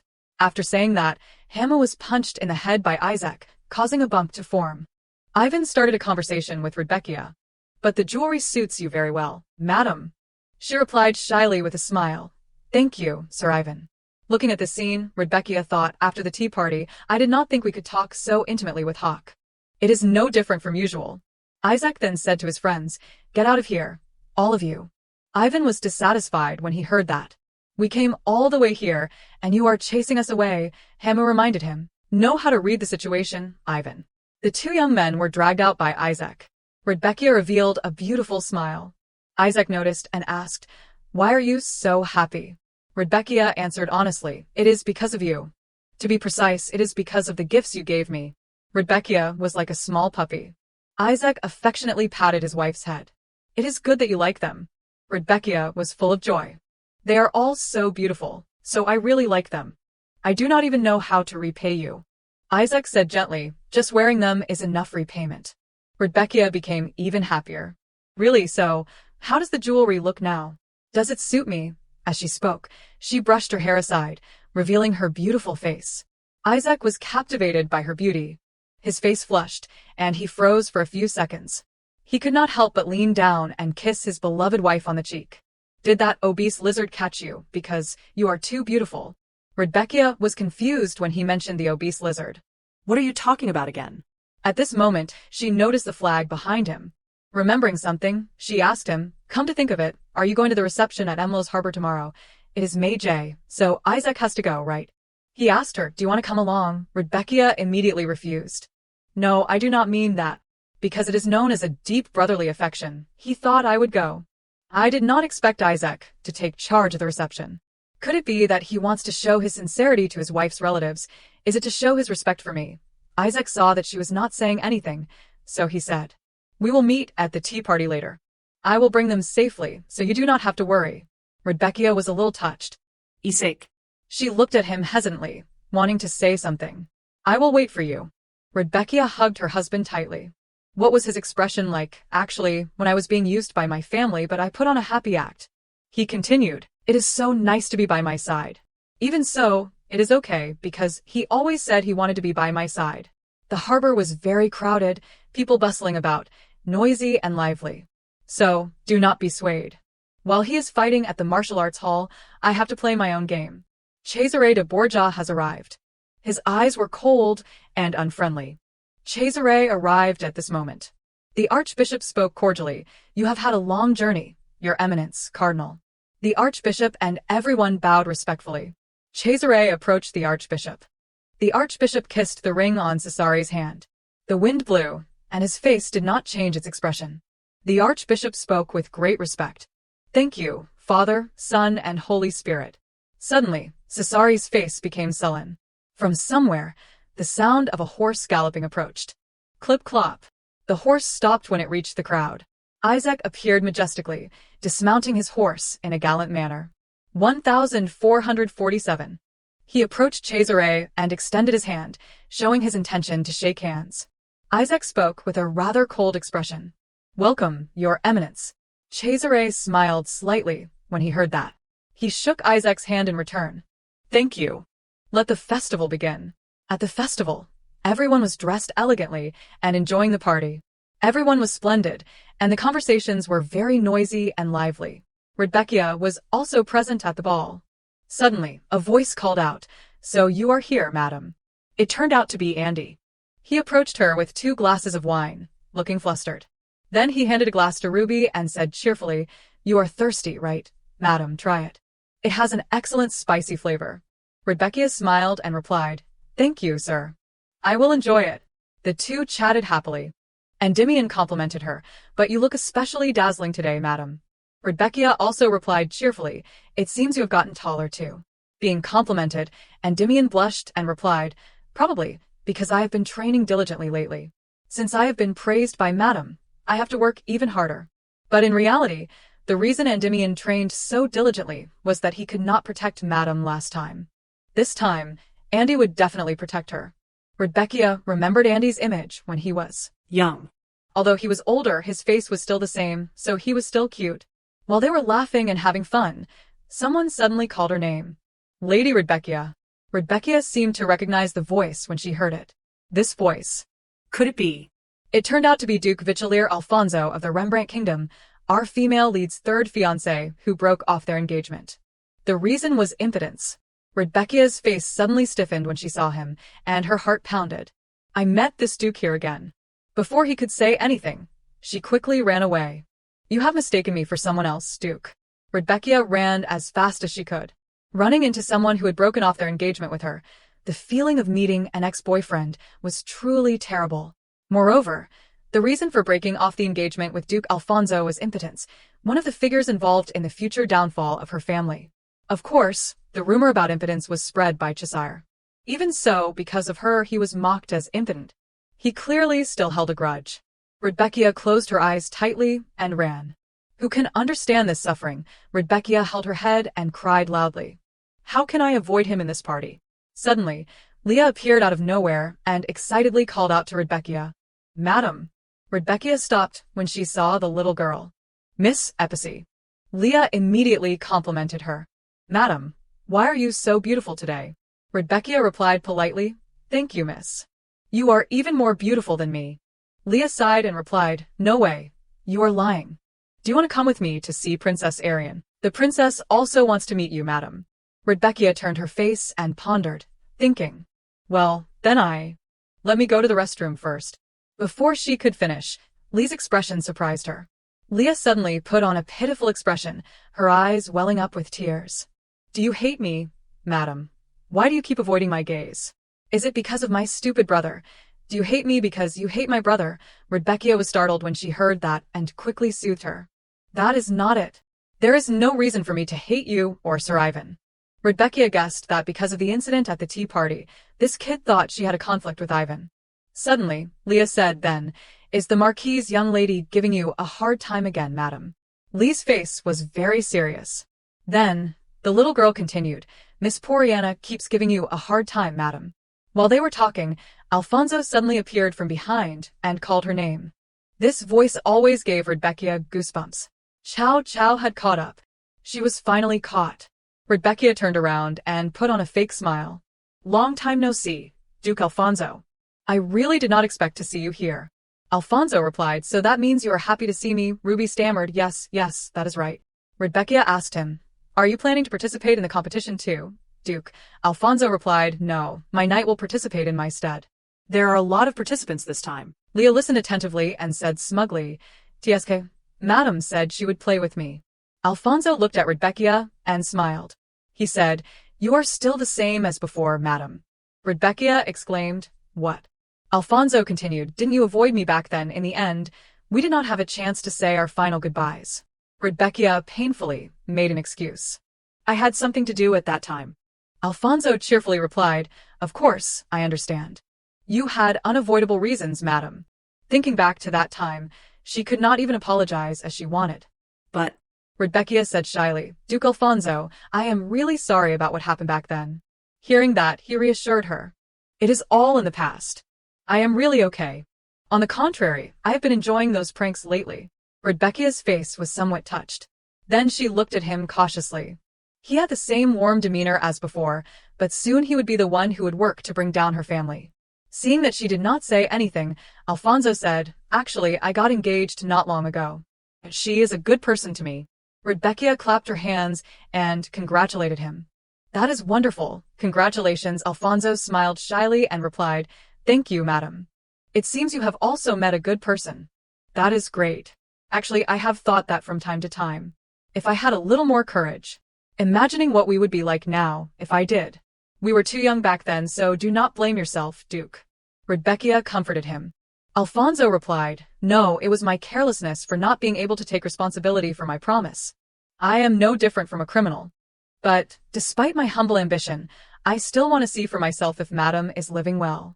Rebecca, hearing this, smiled brightly and replied, I am doing very well. Thank you for your concern. At this moment, someone below announced that the Romagna delegation and Omerta had arrived, and everyone gathered together. Hearing this, Alfonso said, It is just the right time. The lucky man next to madam has arrived. Rebecca, hearing this, became tense, swallowed, and clenched her hands. She looked towards the large door. Now it was time to start the performance again. At today's banquet, Izzy appeared with an incredibly handsome and cold expression. Standing next to Izzy was Cesare, equally handsome. As soon as the two appeared, everyone was amazed because, after all these years, Ruby and everyone else never thought they would witness the two standing together. Standing before the Romagna Pope, Cesare respectfully said, Please accept the blessings of King Phenol of Britannia. The Romagna Pope placed his hand on his chest. Thank you, Your Holiness. Everyone must be tired after the long journey. Come to think of it, I do not see the princess at the banquet today. It is normal for the princess to attend banquets welcoming foreign delegations. It is not just any delegation, it is the cardinal's delegation. It must be due to concerns about exposing the princess, who has a heretical background. No matter how much one loves the imperial consort, if there is a diplomatic blunder, it won't be acceptable. The Romagna Pope spoke. I heard some of you were seasick. You must be exhausted. A separate palace has been prepared for you. If you need anything, please let us know. The cardinal's delegation replied, Thank you for your hospitality, but we are not seasick. The Romagna Pope laughed. If so, that is fortunate. I was just needlessly worried. Ruby sighed, honestly seasick, more like drunk. Cesare approached and asked, "This is the first time we have met face to face, is not it, Duke Omerta?" He cheerfully said, "You have arrived, Your Eminence. Truly, we are grateful for such a warm welcome."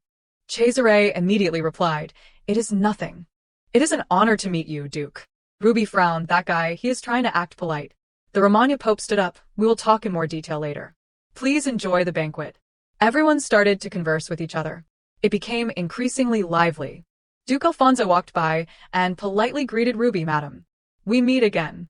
Suddenly, someone called Ruby. Ruby turned to look, causing Izzy and Cesare to blush. Ruby tightened her grip on her evening gown, gently curtsying. "I've been waiting for you, brother." Cesare found Ruby's behavior today strange, so he exclaimed, "Oh my. Our Ruby has become even more beautiful during our time apart." Cesare approached Ruby. "Moreover, what is with that stiff greeting? You always do something for your brother, who traveled the perilous sea to get here." After saying that, Cesare gave a bright smile, captivating everyone. Cesare gently said to Ruby, "Come here." And he hugged Ruby tightly. His hands held Ruby close to him. With a sinister look, "Your honeymoon went well, I see. I was so worried you were not eating. It is a relief to see you doing so well." Cesare gently stroked Ruby's cheek. Ruby smiled and complimented Cesare, "You have become more handsome too. Isn't Romagna enough? Do you want to charm the young ladies of Arundel as well?" Cesare laughed awkwardly. "Of course not." Seeing this, the Cardinal's delegation said together, "The scenery and familiar reactions, everything is still the same." Ruby looked towards Izzy. Izzy approached and softly called, "Ruby, you look beautiful today." Izzy fumbled, "Well, you always look beautiful." Ruby smiled adorably. "It must be because of the dress you gave me. You look handsome today, Izzy." Upon being complimented by Ruby, Izzy blushed. "You said I am handsome. Is that a genuine compliment?" Ruby did not hesitate. "Of course." Izzy gazed at Ruby lovingly. He took Ruby's hand, brought it to his lips, and kissed it gently. "It is my pleasure, Princess." At this moment, Ruby's heart suddenly raced. "Then I will have to compliment you more often. Thank you for welcoming my brother today." Cesare overheard and retorted, "Anyone would think my brother was a captured criminal." Izzy looked at Cesare. "How could your eminence resemble a criminal?" Cesare laughed. "I was just joking. You are always like this, are not you?" Ruby looked at the two and thought, a brother who loves his sister, meeting the husband who loves his sister, a scene of joyful greetings. And I am the character receiving everyone's love.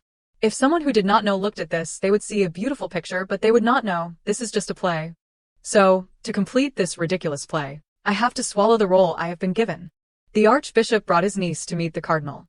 "My niece admires you greatly, so please forgive my rudeness in introducing her to you briefly." She excitedly introduced herself. "Thank you, Your Holiness. I am Freya Van Furiana. It is an honor to meet Your Eminence." Cesare burst out laughing. "Arundel is full of beauties. It is fortunate I separated from my brother to come here." Ruby continued, "If Enzo came here and behaved like he does in the south, he might have had to climb aboard a ship and return that very night." Cesare added, "It is possible." Cesare put his arm around Ruby's shoulder. "But Ruby, you must be a little sad without him." Ruby smiled as she spoke. "A little. He would only add to the noise." Freya Van Furiana looked at Ruby. "Now I understand why Madame loves her family so much." Ruby smiled. "The Cardinal is such a wonderful person." Freya Van Furiana raised her hand as if to push Ruby away, and Izzy grabbed her wrist. "You truly have no shame." Then he tightened his grip on Freya Van Furiana's hand. "Or no brain." Freya Van Furiana looked into Izzy's eyes, trembling with fear. "What are you saying?" Izzy squeezed Freya Van Furiana's hand even tighter. "Now it seems you do not even have ears." People began to murmur, "Isn't that Miss Furiana? What is going on? What is the situation?" Cesare spoke, causing the Archbishop to startle. Clearly, something has happened between them. For example, the Archbishop's niece here did something to our Ruby. The Archbishop hastily explained, "No, Your Eminence, my niece." Freya Van Furiana's eyes turned towards the Archbishop. The Archbishop stepped forward and bowed sincerely. "Izzy, please let go of her first." But before agreeing to release Freya Van Furiana's hand, Izzy said, "My warnings are not just words. This is my final warning. Don't appear before me again. And do not linger around Ruby either." Freya Van Furiana felt frightened by Izzy's warning. Izzy flung Freya Van Furiana's hand away. Don't you know that if you are human, you should know your place? Cesare coldly stated. It would be best if the Archbishop re-educated his niece. Freya Van Furiana rubbed her hand, both in pain and fear. Bowing her head in apology, I have been rude. How embarrassing, but I am not feeling well today, so I will excuse myself. With that said, Freya Van Furiana quickly ran off. Afterwards, Cesare beckoned the Archbishop over.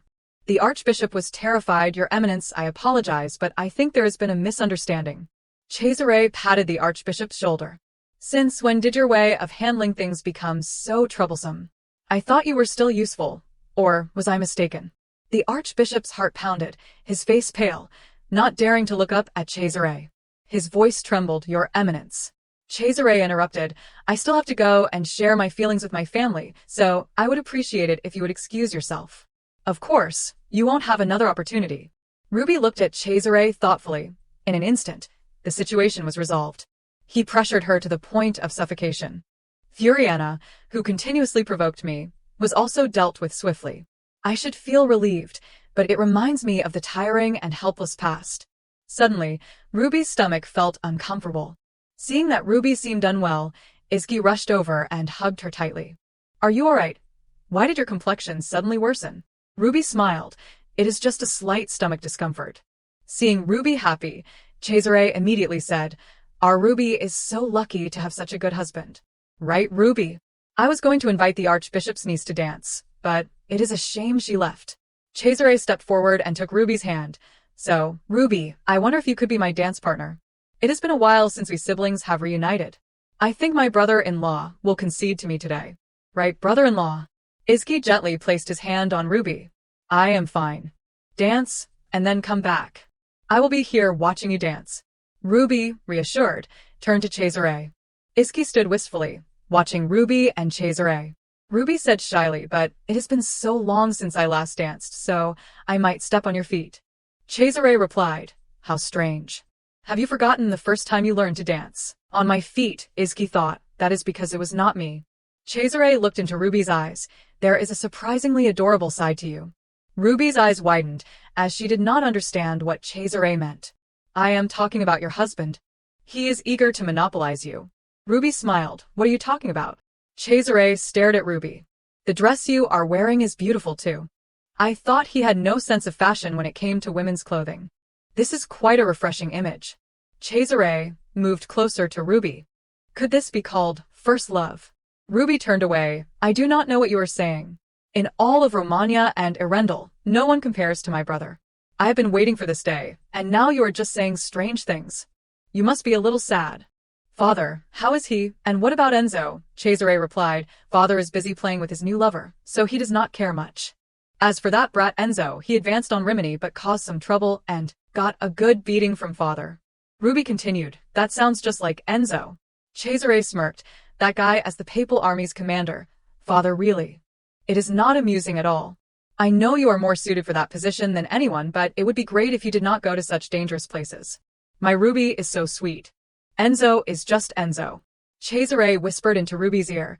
You have caused trouble too, have not you? Ruby's face flushed. Cesare placed his hand on Ruby's waist. Let us talk about this slowly. And he lifted Ruby up, looking directly into Ruby's eyes. Now, let us take a look at this filthy place. What a romantic scene of the two of them embracing. Izzy could only sip his wine and wait for Ruby. Ruby's cute smiling face made Cesare gaze at her adoringly, while Izzy was feeling very uncomfortable.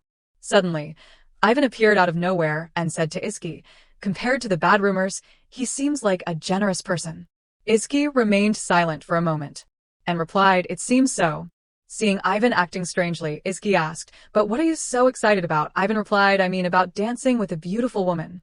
I still do not know why you asked us to do this, but did someone say something strange to you? Izzy said coldly. Say what? Ivan turned away. If there's nothing, then forget it. Let us ignore that. Don't make that face. Right now, you look no different from a man trailing after his wife. If you cling to your wife like that, the Duchess will quickly grow tired of you. Izzy looked at Ruby. Am I being too sensitive? Ruby, from the moment she reunited with Araby until now, she has been genuinely happy. I wonder if Cesare knows. But that is also the reason why Cesare can't be seen openly. It is only because of Ruby that he is observing etiquette. Although I have told myself countless times, of course, in Ruby's marriage, the Pope's intentions are absolute. Sometimes, her eyes hold fear and terror. If he is the culprit behind Ruby's state, he would naturally know. Assuming he carries the same pain as Ruby, their empathy is frightening. If it stems from the bond of sharing the same wound, perhaps I can understand. If Ruby showed even a slight discomfort towards Araby, I might have noticed. But I do not see anything unusual. Maybe these thoughts are just my own personal feelings. Izzy placed his glass on the table, paused for a moment and continued. However, her strange eating habits are thoroughly concealed. Even the slightest emotion on her face. I used to think she was not good at hiding things. In some ways, although very subtle, she hides it so well that it is impossible to detect. The scars left on her soft skin are gradually wearing down my patience. I want to pull her aside and ask her directly. But if I force her to tell the truth like that, it will only create another wound for her. I am afraid that this little bit of peace we have will disappear, and she will leave me. So I can't ask. Izzy picked up his glass and drank. So I have to find out another way. Freya Van Furiana stood on the balcony. She recalled Izzy's words to her. Don't hover around Ruby. And the image of Ruby looking at her at that moment. She burst into tears and told herself, it is okay. Izzy will come back to me soon. So think long-term and act accordingly, Fry. Freya Van Furiana remembered when Izzy gave her the necklace. Freya Van Furiana had only joked, you are giving it to me to get rid of it because you have no one to give it to, right? But Ruby stood up abruptly and said, then give it to me next time. Izzy glanced at Ruby. Let us do that. Ruby smiled brightly with delight. After remembering, Freya Van Furiana thought with a pang of heartache, indulging in a brief moment of joy, Izzy is only temporarily blinded. I do not need to feel upset. Freya Van Furiana wiped away the tears rolling down her cheeks. Ellen stood outside the door, observing Freya Van Furiana's every move. Izzy was sitting, sipping his wine, when Cesare spoke. So you are here. Izzy quickly stood up. Where did Ruby go? Cesare immediately said, I am not one to particularly like or dislike anything. What a pity. She said she was going to get some fresh air. She will be back soon. So, our brother-in-law does not seem to like this place very much. I mean, if there's a chance, I will invite you to a banquet in the south. Izzy replied, if I am invited, I am always ready. Cesare laughed, you mean my sister would like that too, right? I have something to tell you. It is crowded here. Let us change locations. While walking with Cesare, Izzy noticed something on the dining table, and frowned in displeasure. He stood and surveyed the scene once more. And called the waiter again. The waiter asked, you called me, sir. Clean it all up and bring out another plate. The waiter hesitated. But sir, Izzy calmly said with a murderous aura, do I have to say it twice for you to understand? The waiter was so scared. I am sorry, I will clean it up right away. The waiter hurriedly cleared the table at Izzy's words, making Cesare chuckle. In the reception room, Cesare said seriously, I have a lot to be grateful to my brother-in-law. I do not mean anything else. I just want to thank you for understanding my sister's condition and taking good care of her. Izzy asked back, what do you mean? Cesare shook his glass of wine lightly. It is embarrassing for me to say it myself. But our Ruby is a child who has suffered a lot. Izzy still did not quite understand, so he said to Cesare, can you be more specific? When she was young, there was a time when she was not recognized by our father, even though now his daughter has grown up to be a beautiful woman. Izzy continued. I know about Ruby's birth. At that time Romagna was very chaotic. But this is the first time I have heard of the Pope not acknowledging the existence of his daughter. Cesare continued, my sister was not registered in the household register until she was 4 years old. Even though she was later registered, she was still treated like a freeloader for a long time. At that time, I was too young to have enough strength to protect my sister, which made me regret it for the rest of my life. Izzy immediately asked, what happened? Cesare replied, before that, can I ask you a question? What did you do when you were about 13 years old? Izzy remembered that time. He knelt before his mother and cried, I was wrong. So please come down, Mom, okay? Mom. Izzy clenched his hand silently at Cesare's question. Seeing that, Cesare said, if it is too difficult to answer, I apologize. At that time, I had to follow my ambitious father to learn many things. At that time, Ruby had gone to the Borea monastery. My sister lived like an orphan. Hearing this, Izzy was dumbfounded. So one day, when I suddenly came to visit, I was surprised to see My sister, whom I had not seen for a long time, had been tortured with acts I could not imagine. Seeing Ruby's tears fall, Cesare rushed over and punched that bastard. The monks in the countryside, it is a shame to say words of faith. That day I persuaded my father to bring Ruby home. I took care of all of Ruby's necessary education. The child who had endured such things, it took a long time for her to look into another person's eyes and smile for the first time. Hearing Ruby's heartbreaking story, Iski felt sorry for her and burst into tears. Cesare turned to look at Iski. She lived very well for a while, so I mistakenly thought she was at peace. But 3 years ago, Ruby was very sick. The family and the doctors did not know what was wrong with her. Ruby only got like that on the night of the full moon. Do you know what a sick child does as soon as she wakes up? It is to hide in the wardrobe. Maybe while she was sick, she remembered some memory, only God knows. Now she is fine, although there are still many things to worry about. From the fact that Ruby met my brother-in-law and gained stability to being married to you, I am very grateful to God and feel lucky. Our Holy Father. He probably won't be happy. That night at the villa, Ruby staggered out onto the balcony, so uncomfortable. She was standing enjoying the cool breeze when someone asked her, "Are you out here to rest, madam?" Ruby was startled and turned around. "Mr. Alphonse, I did not know you were there. But the person next to you. It is an honor to meet you, Miss Rebecca. I am Cardinal Rocrua." Ruby suddenly remembered. This person was clearly the one Enzo trusted and followed more than his brother Cheshire. Enzo usually does not care about priests. But with this person he shows respect as a priest. Because of his stiff demeanor, he was teased for being single, which means they're very close, right? Ruby chuckled. "Long time no see, Cardinal Rocrua." Alphonse asked Ruby, "Are you out here for some fresh air, madam?" Ruby replied, "I hope I am not interrupting your conversation." Alphonse replied, "Not at all. I was just asking after my nephew." Ruby was surprised. "Oh my, are you two relatives?" Cardinal Rocrua turned away. "It is a pity that this nephew does not act like a man. I have a weak nephew." Cardinal Rocrua glanced at Alphonse and turned away. "I can't believe he missed such an angel. Anyway, it is a shame for the Weisslife family." Alphonse was dumbfounded. "I am speechless." Seeing the two of them being funny, Ruby laughed. "I think it is okay to laugh, feeling guilty." Cardinal Rocrua did not forget to congratulate Ruby. "So, Miss Rebecca, I pray that your husband will win this competition." Alphonse interrupted. "Madam, do not be fooled. My uncle's prayer has no effect," making Cardinal Rocrua furious. "This kid can't say anything nice." Before leaving, Alphonse gave a friendly smile. "Madam, I will see you later." Suddenly Cardinal Rocrua stopped. "Oh, Miss Rebecca," with a hesitant expression. "If you need help, call me anytime." Ruby looked at Cardinal Rocrua. "Before I became a member of the Vicili family, I was also a Romagna." "Thank you for your concern, Cardinal Rocrua." Cardinal Rocrua bowed. "God bless Miss Rebecca." After Cardinal Rocrua left, Ruby wondered, was he a Romagna? And looked up at the sky, so they were relatives. Ruby began to ponder, is it because I saw Alfonso hanging around with the Cardinal of Romagna that I felt that way? The contents that I had forgotten in the original novel suddenly appeared. The reason for the collapse of Romagna was because some traders in the Holy See stole the Holy Grail and handed it over to Alfonso's allies. The Holy Grail is a sacred object containing the names of all those who have been ordained in the clergy. It is like a wine cup used by the first saint. The Holy Grail has a special power. It can destroy the divine core. The decision-maker in the clergy will destroy the divine core, the center of divine power, and make a person useless as a human. And the thing used in this ritual is the Holy Grail. Therefore, all those who have been ordained are afraid of the Borgia family, who possess the Holy Grail.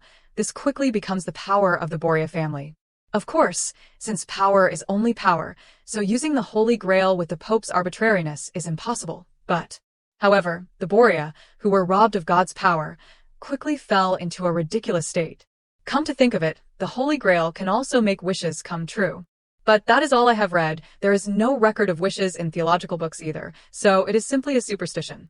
Ruby was muttering, "A wish, huh?" Suddenly someone called her Duchess. She was delighted. "Princess Arian." Arian complimented Ruby.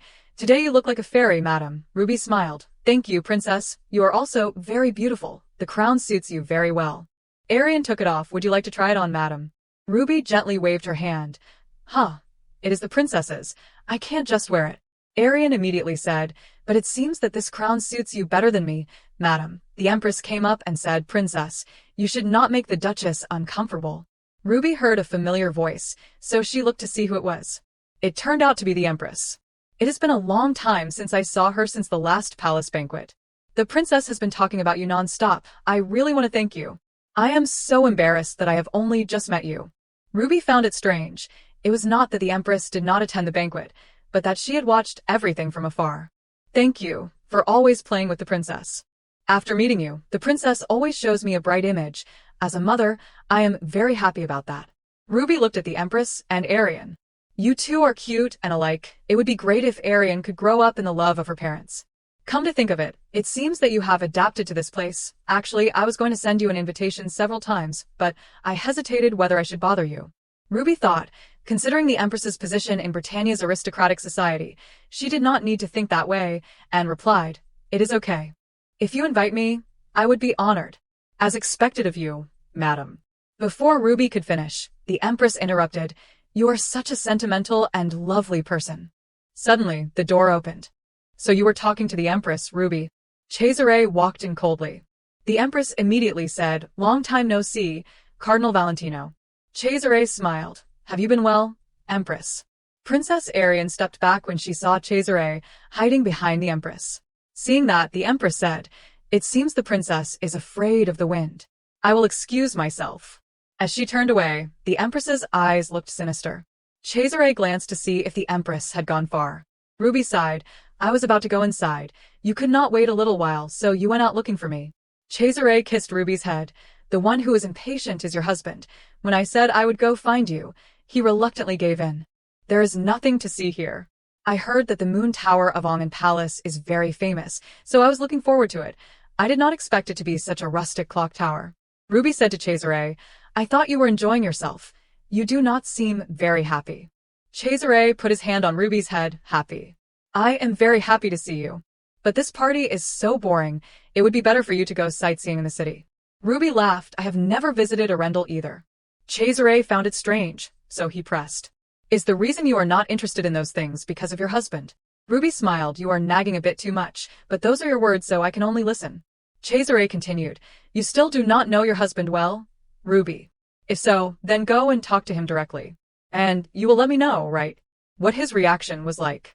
Ruby thought, "First I have to try to make that guy as satisfied as possible, because I have to find out what he is up to."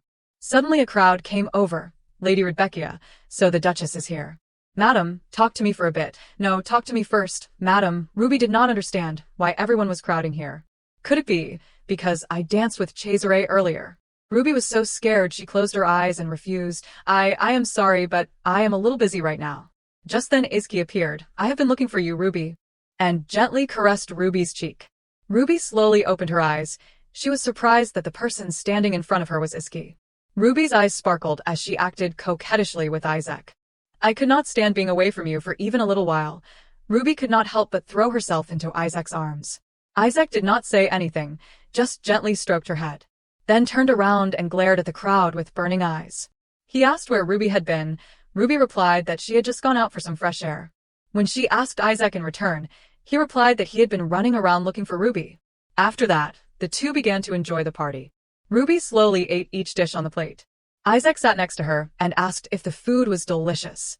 Seeing that Isaac was not eating, Ruby turned to ask why. Isaac just said that he did not have an appetite today. Remembering that Isaac used to eat a lot every day, Ruby could not help but be suspicious. And every time she ate, Isaac would stare at her. Suddenly Isaac turned and said that if Ruby did not want to eat, she did not have to force herself. Ruby awkwardly asked back, "I was not forcing myself to eat." Ruby put down her fork, saying that her brother wanted to go to the festival with her later. She wanted to ask Isaac's opinion first, and as she asked, Ruby felt restless even though she was not lying. Isaac said suspiciously, "I did not think the cardinal would enjoy himself so much." Ruby could only laugh awkwardly. "He's been like that since he was a child." He said that, but Isaac still agreed with her, and said that he would have the temple guide them. Ruby looked at Isaac's displeased expression. She did not expect him to agree so easily. Ruby offered to let Isaac come along, but he quickly refused. He did not want to disturb them since they had not seen each other for a long time. Ruby secretly observed Isaac's attitude, still not daring to leave Isaac alone to go out. Isaac suddenly pinched Ruby's cheek, smiling and saying, "You can go have fun." Anyway, it was not the first or second time Ruby had wandered off. Ruby whispered back, "Who said I was wandering off?" Part of the reason Isaac agreed to let Ruby go was because the capital was now clean, there was no need to worry about monsters or anything, Isaac added. They had cleared the monsters near Arendelle before the festival, and with the cardinals here, monsters would not appear. Ruby thought he was right.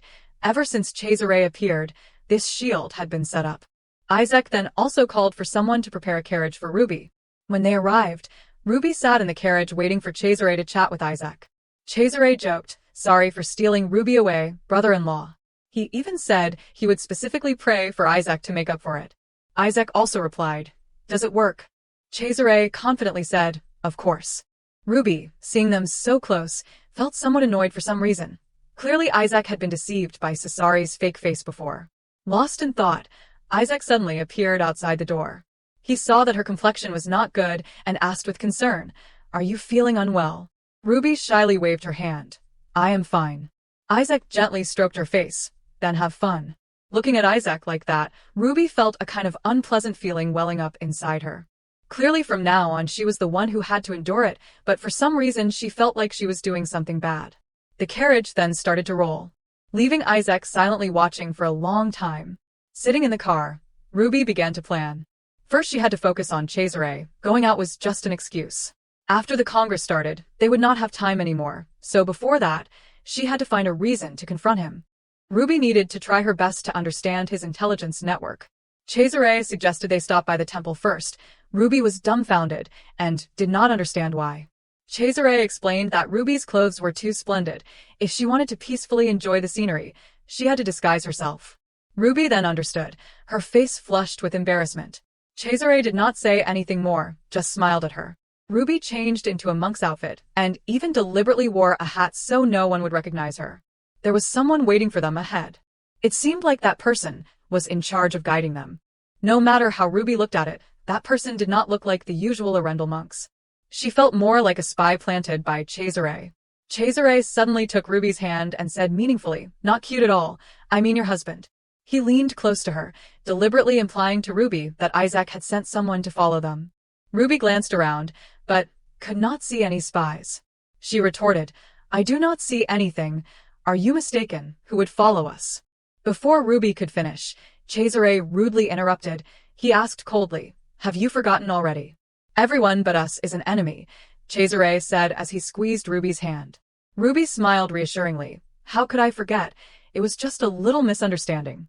She tried to change the subject. It has been a long time since I have seen you so happy. Cesare very naturally took Ruby's hand and replied, that husband of yours makes me very happy. Ruby breathed a sigh of relief. She thought she was about to suffocate. She did not know if it was really Isaac's order, or if someone else found them an eyesore. Cesare asked Ruby if she was always monitored like this. Ruby casually replied, always. That is why I am just waiting for the day I can go home. Cesare suddenly locked Ruby from behind, lowering his voice. Does someone who really intends to return home mess things up like this? Tell me, my lovely Ruby. Ruby's spine chilled at that terrifying smile. Cesare suddenly changed his attitude, turning around to hold her hand. He gently said, let us stop playing with those guys. Before Ruby could react, he pulled her away. Ruby cursed inwardly, he is really crazy. The two of them strolled down the street, chatting casually. Out of the blue, Cesare mentioned Isaac, asking if he had not taken Ruby on a tour of the capital. Ruby immediately replied, is there anyone else in this world besides you who would take me sightseeing? Cesare took Ruby's hand again. Looking at the festive scene, Cesare recalled the past, asking Ruby if she remembered that Christmas. Ruby started reminiscing. How could she forget? That Christmas, she and Cesare had gone to Santa Maria Square, staying out until early morning before thinking of returning home. But the person waiting for them at home was her drunken father. He drank too much and scolded them terribly just because they came home later than usual. He even spoke harsh words to his beloved son about his chaotic relationships with women and choosing a courtesan as the mother of his children. Although Ruby did not understand why Cesare brought up those unpleasant memories, she expressed her feelings. I was so scared at that time. I was so anxious that father would hit you. Hearing that, Cesare's mood instantly brightened. He thought Ruby was worried about him. But actually Ruby just did not want to see violence. Cesare suddenly said, now, he will be afraid of me. Ruby did not understand why her father should be afraid of him. But Cesare did not mention it again. pulling Ruby to another place. Ruby did not ask. How could she know the relationship between the father and son? They went to see a play about the love story of a princess and a prince. The prince did not understand why the princess wanted to leave him. The princess explained that because of her status, she had no choice but to push him away. The prince assured her that he would always love her no matter what form she took. The princess asked, "Even if I were a monster?" Then she transformed, as the prince screamed in terror. Ruby watched the play with an impassive face. Cesare, beside her, noticed it. He knew Ruby was uncomfortable. Cesare finally sighed, suggesting they return to the temple. After all, they had things to discuss. Ruby knew what was coming. In a blink, they were back at the temple. Ruby sat wearily, hugging a pillow in front of the mirror. She kept consoling herself. This will pass quickly. I just need to endure it a little, and it will be over. Ruby looked up at herself. She resolutely made up her mind to go. If I endure it alone, everyone will be fine. As soon as she stepped outside, someone was waiting, saying Yeha was waiting for her. Ruby said nothing, just silently followed the person.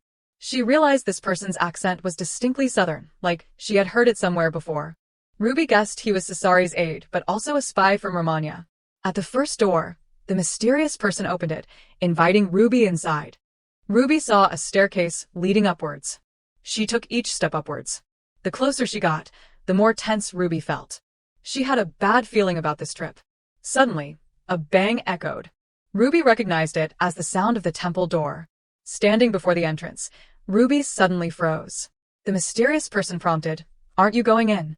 Ruby slowly stepped inside. The door slammed shut behind her. Ruby stared in astonishment at the scene before her. Fine wine shimmered in the dim light. Cesare sat elegantly, calmly greeting Ruby. Ruby could not help but ask, "Where's this?" Cesare replied, "Where else but the Archbishop's room?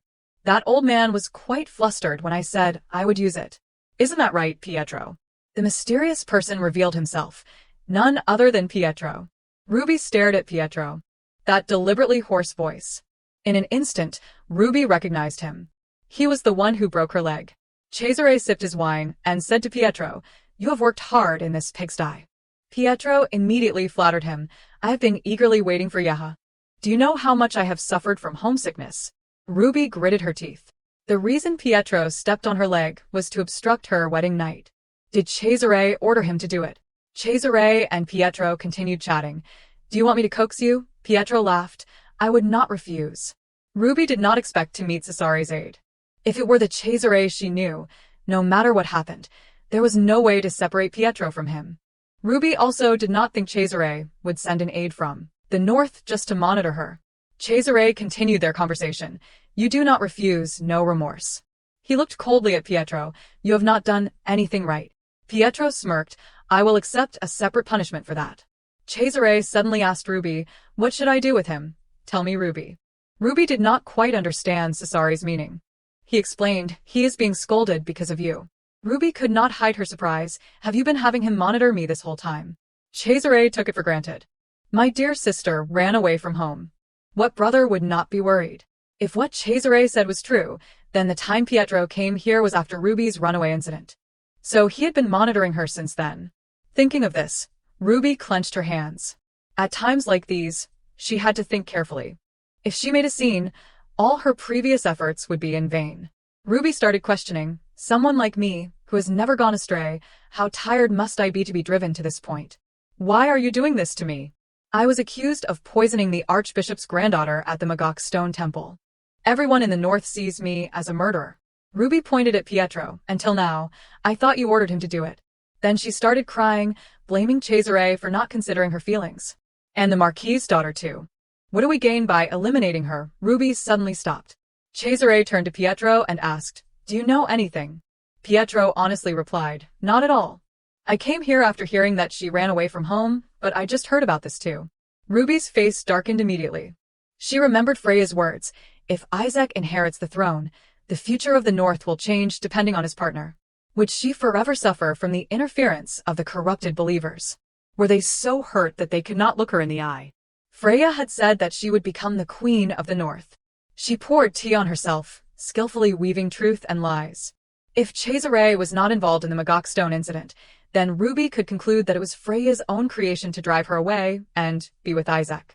And the shortest way for Freya to find the Magok stone.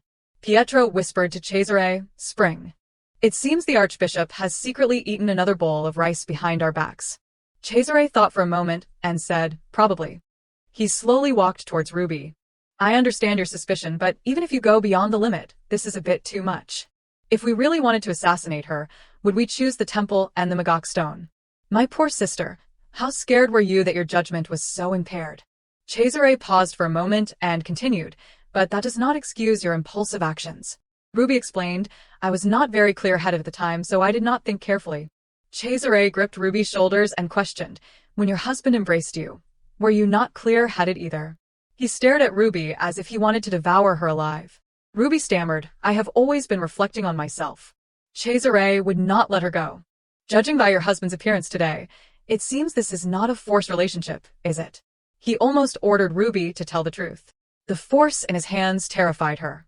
Ruby did not understand. Even if she ruined his plans, there was no need for Cesare to be so furious.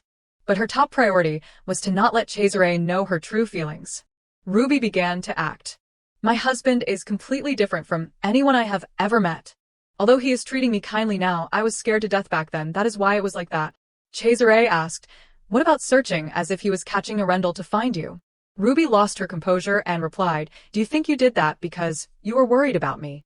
How many times do I have to say it? I was really scared," Ruby said as she cried. "Do you know, I wanted to die because everyone was saying I was the same as that vicious Porfia girl." Cesare said coldly, "Did he hit you?" Ruby had not processed it yet, asking blankly. Cesare glared menacingly and repeated, "Did that bastard dare to hit you?" Ruby still had not recovered. After a moment, she hurriedly explained, "I worked hard to please him, so he no longer treats me roughly. It was then that I realized what the only thing I could do was. Survival was important to me at that time. If I could go back, I would do anything." Cesare clenched his fist, then released it. He gently took Ruby's hand and said softly, "This place has been a burden to you from the beginning. I was afraid you would become like this, so I objected. This time, no matter what father says, I won't care." But Cesare's tone suddenly changed. He scolded her, saying that even so, Ruby's use of desire to achieve her wishes was an act of utter disrespect. Not just anyone but Sistina's angel doing this, he could not accept it. Cesare lifted Ruby's face, forcing her to look at him. He repeatedly questioned, "Aren't you the Pope's only daughter? Why have you changed so much?" Ruby stammered, too frightened to retort. Without waiting for her answer, Cesare continued, "Of course, I can't blame you alone.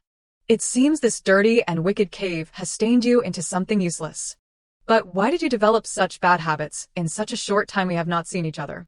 He gently wiped away Ruby's tears. But his eyes looking at her were cruel. Cesare finally let go of her hand. He turned and nodded to Pietro. Cesare believed that Ruby's self-reflection proved that she could improve. A terrifying silence filled the air. Cesare did not say anything more, turning to fetch a whip. Ruby suddenly spoke up, "My husband will notice." Cesare chuckled. "Don't you two not have time to see each other during the festival?" Ruby said Isaac could come to her in the evening. Even during the festival, even if Ruby lived in Onban Palace, if it were Isaac, he would definitely come. Cesare did not seem to care. He approached Ruby, telling her to behave as usual. Did he really have to teach her those things again? Cesare ordered, "Lie face down on the table and lift your skirt. I have to correct all your bad habits. Don't hate me." "It is all because I care about you too much." Ruby trembled with fear. Cesare held the whip and began to brainwash Ruby. "Your husband is blinded by lust. Since your wedding night, he has acted as if he would give you all his affection. But do not forget, Ruby, feelings born from the body cannot last. Even with physical contact, feelings do not just sprout." After whipping Ruby thoroughly, Cesare gently caressed her face. "Since you are so tired, I will give you a solution. If your husband treats you so badly, then come back today and say you will stay with your brother." All Ruby felt now was extreme pain and exhaustion. She could not take it anymore. Instinctively, she cried and begged Cesare for forgiveness. But he did not seem to intend to let her go, violently forcing her to look him in the eye. He cruelly announced, "Tonight will be a long night, sister.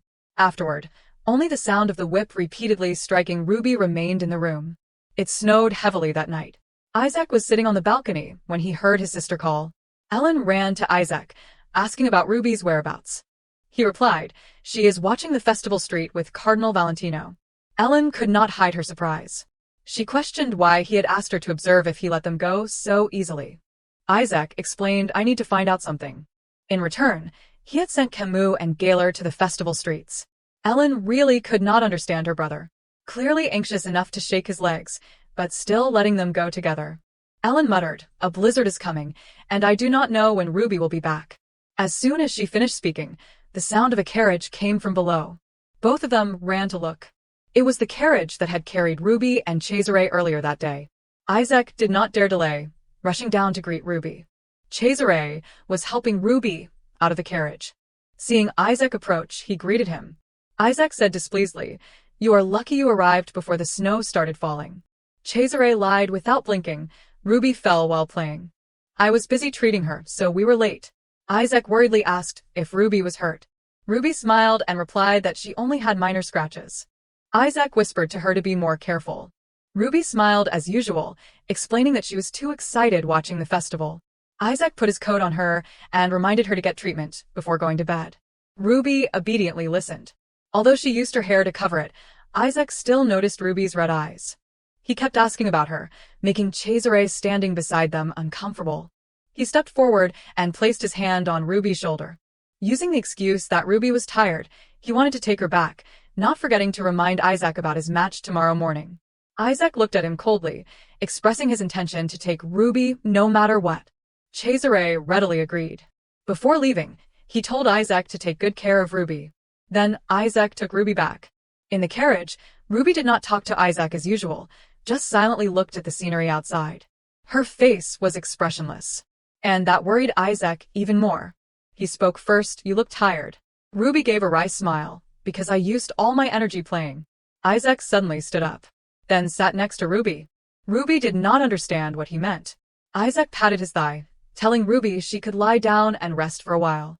His eyes held only infinite love and tenderness for Ruby. Looking at Isaac like that, she felt her heart stir again. Then, letting go of everything, she wearily lay down on Isaac's thigh. He did not say anything, just gently brushed her hair aside, so she could be more comfortable. Although he had many questions in his mind, he could not bring himself to pressure her. The two of them remained like that until they arrived back at the castle. Isaac carefully carried Ruby all the way to her room. He wanted to call a maid to attend to her, but Ruby immediately refused, saying she wanted to bathe alone today. Isaac was still worried, concerned that if she bathed herself, she would aggravate her scratches. Ruby smiled reassuringly, "I am really okay." Looking at her like that, Isaac froze for a moment. He knew she was lying. Isaac asked directly, "Did something happen, Ruby?" But Ruby still did not want to say. She replied wearily, "There are days like this. Today I just want to be alone." At this point, Isaac could not do anything more. His hands, wanting to reach out, could only clench helplessly. He did not try to pry any further, only reminding her to treat her injuries well and get plenty of rest. Ruby obediently said, "Of course." After giving his instructions, Isaac left, lost in thought. Suddenly Ruby called him back, encouraging him, "Dear best tomorrow." Isaac slightly bowed. Although disappointed, he still managed to smile and agree with her. Only when Isaac was out of sight did Ruby close the door. The last of her pretense finally crumbled. She sat down on the floor, terrified. Cesari's voice echoed relentlessly in her head. "Remember, Ruby, even with physical contact, feelings won't develop. Compared to a scoundrel, this is something a human should not do." Ruby only dared to express her feelings silently, that she was so scared that she was trembling, that she could not even tell the truth to Isaac, the one who loved her most in the world. Because she was afraid that when she faced him without her mask, she would lose the feelings she had given him for so long. Ruby gently clasped her hands together as if praying to God, asking him to send an apology to Isaac on her behalf. Isaac was currently sitting in the carriage. He had realized Ruby was lying a long time ago, because every time she lied, she gave a small smile. Isaac blamed himself. "If only I had asked one more question, maybe Ruby would have told me, but I was afraid she would break down, so I kept my mouth shut." He recalled the conversation with his subordinates. They said they had lost track of Ruby midway. Ruby and Cesare had donned monastic robes and headed straight for a temple. The main gate of the temple was closed every night, and when they arrived, it was already closed, so they had no choice but to wait outside. When they came out, both Ruby and Cesare seemed perfectly normal, but because they had spent quite a bit of time inside, they still had some suspicions. They guessed the two had prayed for something. Isaac thought for a moment and felt it was not unreasonable. In conclusion, they felt Isaac did not need to worry because it seemed like Ruby had a pretty good time, but there was still one issue. A very shady person had entered with Ruby and Cesare, someone with a large scar on their face. Isaac finally had a clue. He immediately asked them if they could recognize the person if they saw them again. Isaac remembered Ruby's tired appearance and the redness around her eyes. He did not understand why letting her go out had resulted in this, but no matter what happened, he would always be on her side. Even though he had tried so hard, the distance between them kept growing. Looking at the quiet night, Isaac finally voiced his thoughts. "Tell me what I can do for you." The next morning, inside the stadium, the atmosphere was hotter than ever as everyone eagerly awaited the event. There were many murmurs and cheers in the air. Black birds circled overhead. Ellen and Freya Van Furiana were both in attendance, but their expressions were tense. Freya Van Furiana said, "I do not want to sound like a nitpicker, but is not this a bit strange?" Ellen's face was somber and worried. She gestured, "Look over there, Ellen. Shouldn't the madam be sitting in this direction? But now she is sitting on the cardinal's side." On the other side, Duke Vichelier Alfonso and Ruby were seated together. Freya Van Furiana remarked, "Indeed, the rumors are true." She whispered in Ellen's ear, "You have not heard about it either. Why are sisters like this?" Ellen, annoyed, glared at her. "Freya, that is none of your business." She was worried but still wanted to ask Ellen, "Do you feel any regret?" Ellen calmly replied, "There is no reason to interfere in other people's family affairs." Freya was irritated. She retorted, "Is there any reason to talk about this?" Ellen, clutching her fan tightly, responded, "And besides, Ruby is my family. If you do this again in front of me, then do not talk to me anymore." Freya could not say anything more to Ellen. She turned away, muttering, "I just thought everyone was talking about it." Ellen sighed, "I think there are many things I want to ask Freya. But if I ask right now, it will clearly benefit her. So after this festival ends, I will try to have a proper conversation with Freya." Her gaze shifted towards Duke Alfonso and Ruby's platform. "Now, "I have to focus on something else." Alfonso asked kindly, "Ruby, are you cold?" "No, I am fine." He gently said, "If you feel uncomfortable in this position, you can tell me anytime." Ruby smiled and said, "Everything is comfortable. However, I am quite worried that people will criticize us for violating etiquette." Alfonso reassured her, "You have not done anything to be criticized for." Ruby looked towards the audience with worried eyes. "I do not mean brother-in-law sitting in the audience seats. King Phenol was sitting with Duke Omerta." Ruby shared, "Even my father, who values authority greatly, has no objections to the current seating arrangement.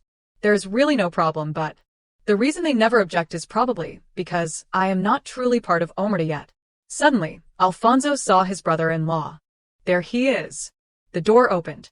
Cheers of joy erupted. They eagerly awaited the festival. The knights stepped onto the stage, ready to showcase their skills. Isaac and his warhorse appeared. Ruby was extremely surprised.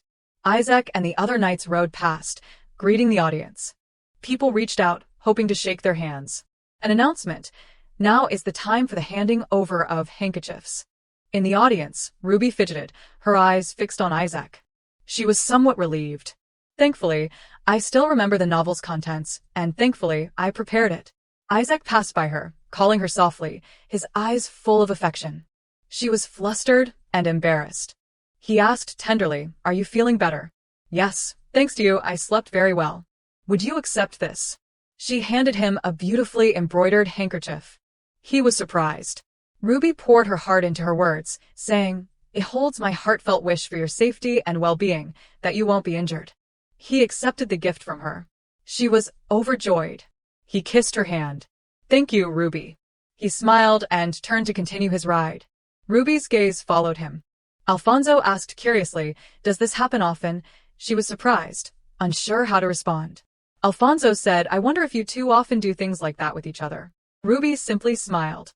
An announcement, a pledge of fairness, and a blessing for all.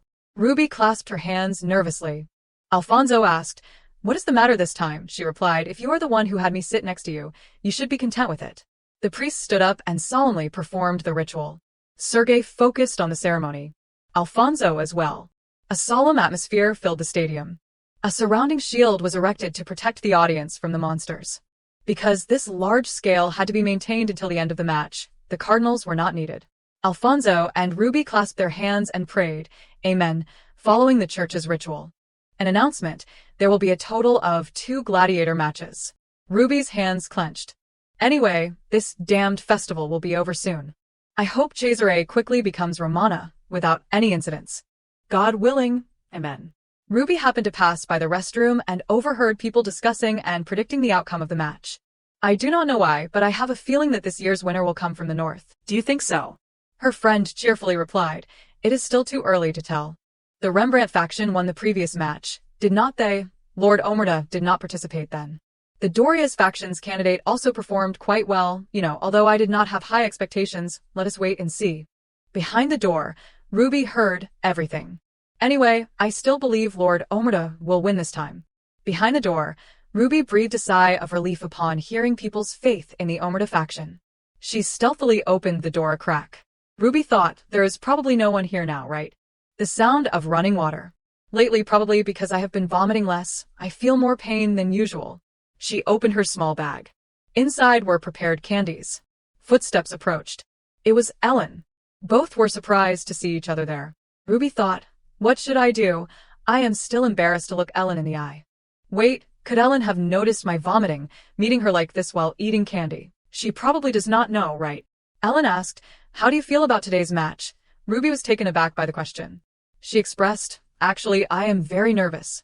Especially when the monsters appeared, I was so worried that something might happen to Isaac. The monsters I saw in the arena today are clearly much different from the ones I have encountered before. Ruby sighed and said, maybe that is why I feel a bit more uneasy. Ellen shared, I understand. But you do not need to worry too much. The year my brother won, it was much scarier. Ruby, surprised, exclaimed, is that so? Fortunately, Isaac returned without a scratch. But today, the abilities of some of the other candidates are still a mystery. Ruby looked at Ellen and thought, I thought it would be difficult to talk to Ellen after the tea party, but I am grateful that she is talking to me so casually. Ellen's gaze shifted, startling her. Flustered, she said, I am done. I will excuse myself. Suddenly, Ellen called her back to ask something. Is there anything else you wanted to say? What do you mean? Ellen clutched her bag and said, oh, nothing. Then I will excuse myself, Ellen. Ruby quickly slammed the door shut. Ellen paused, feeling a sense of regret. The match ended, followed by a luxurious banquet hosted by the Omerta family. Ruby was present. In here, there is someone I never want to see again in my life. She sat at the same table as Cesare de Borgia. He smiled warmly upon recognizing her. She smiled faintly. But she was thinking, is it because Isaac is not here, I keep feeling violated? The tournament for the swordsman lasted for 2 consecutive days. Leaving the palace would be considered cheating and could even result in disqualification. Therefore, the swordsman had to stay at the palace. Ruby stood up and bowed politely. She pulled out a chair and sat down. She was still anxious, thinking, if only Isaac were here too. Everyone began to enjoy the banquet. However, Ruby was startled by Duke Omerta's words. We welcome Lady Rebecca. She politely responded. Outwardly respectful, but inwardly she expressed her discomfort. What kind of monstrous combination is this? The man I have not married, yet has become a eunuch. My current father-in-law, and Cesare, the cause of all this. Alfonso whispered to her. She was very surprised. Right, I have something to discuss with Duke Omerta, so I stayed. She was taken aback. She was embarrassed. It seems like I am the only one who feels uncomfortable here. Omerta asked, Madam, I heard this is your first time watching the tournament. What do you think? She readily shared. All the participants were even more amazing than I imagined. But I am scared. He understood. You do not need to worry about my son. If he were easily eliminated in a bland match like today's, would the Pope send his precious daughter to our house? Cesare said, It is truly impossible to doubt the Duke's discerning eye, but to be honest, I am also quite worried about my brother-in-law.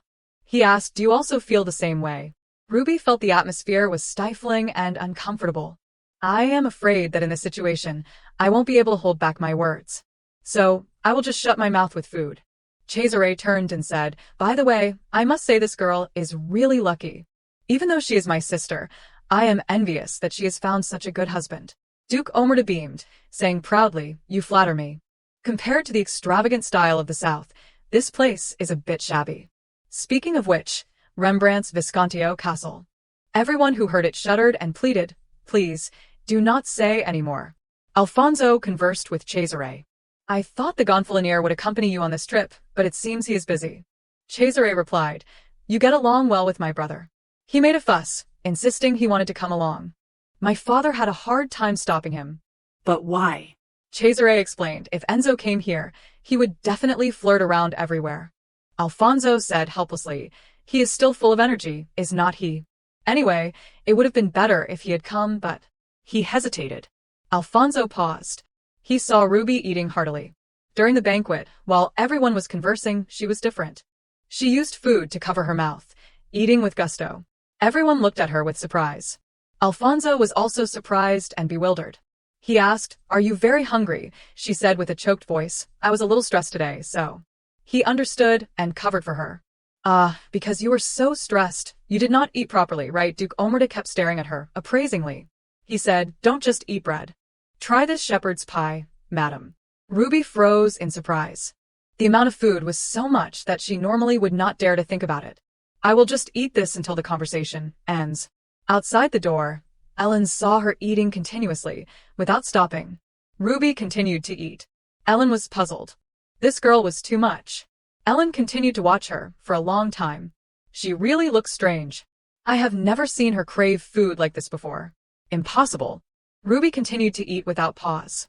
Ellen was worried, remembering her mother. "No way, Ruby and my mother are different." Meanwhile, Ivan called her. She turned around, startled. Ivan scratched his head, embarrassed. "I am sorry. Did I scare you?" She covered her mouth with her hand, regaining her composure. "It is okay. I am fine." "Did you need something?"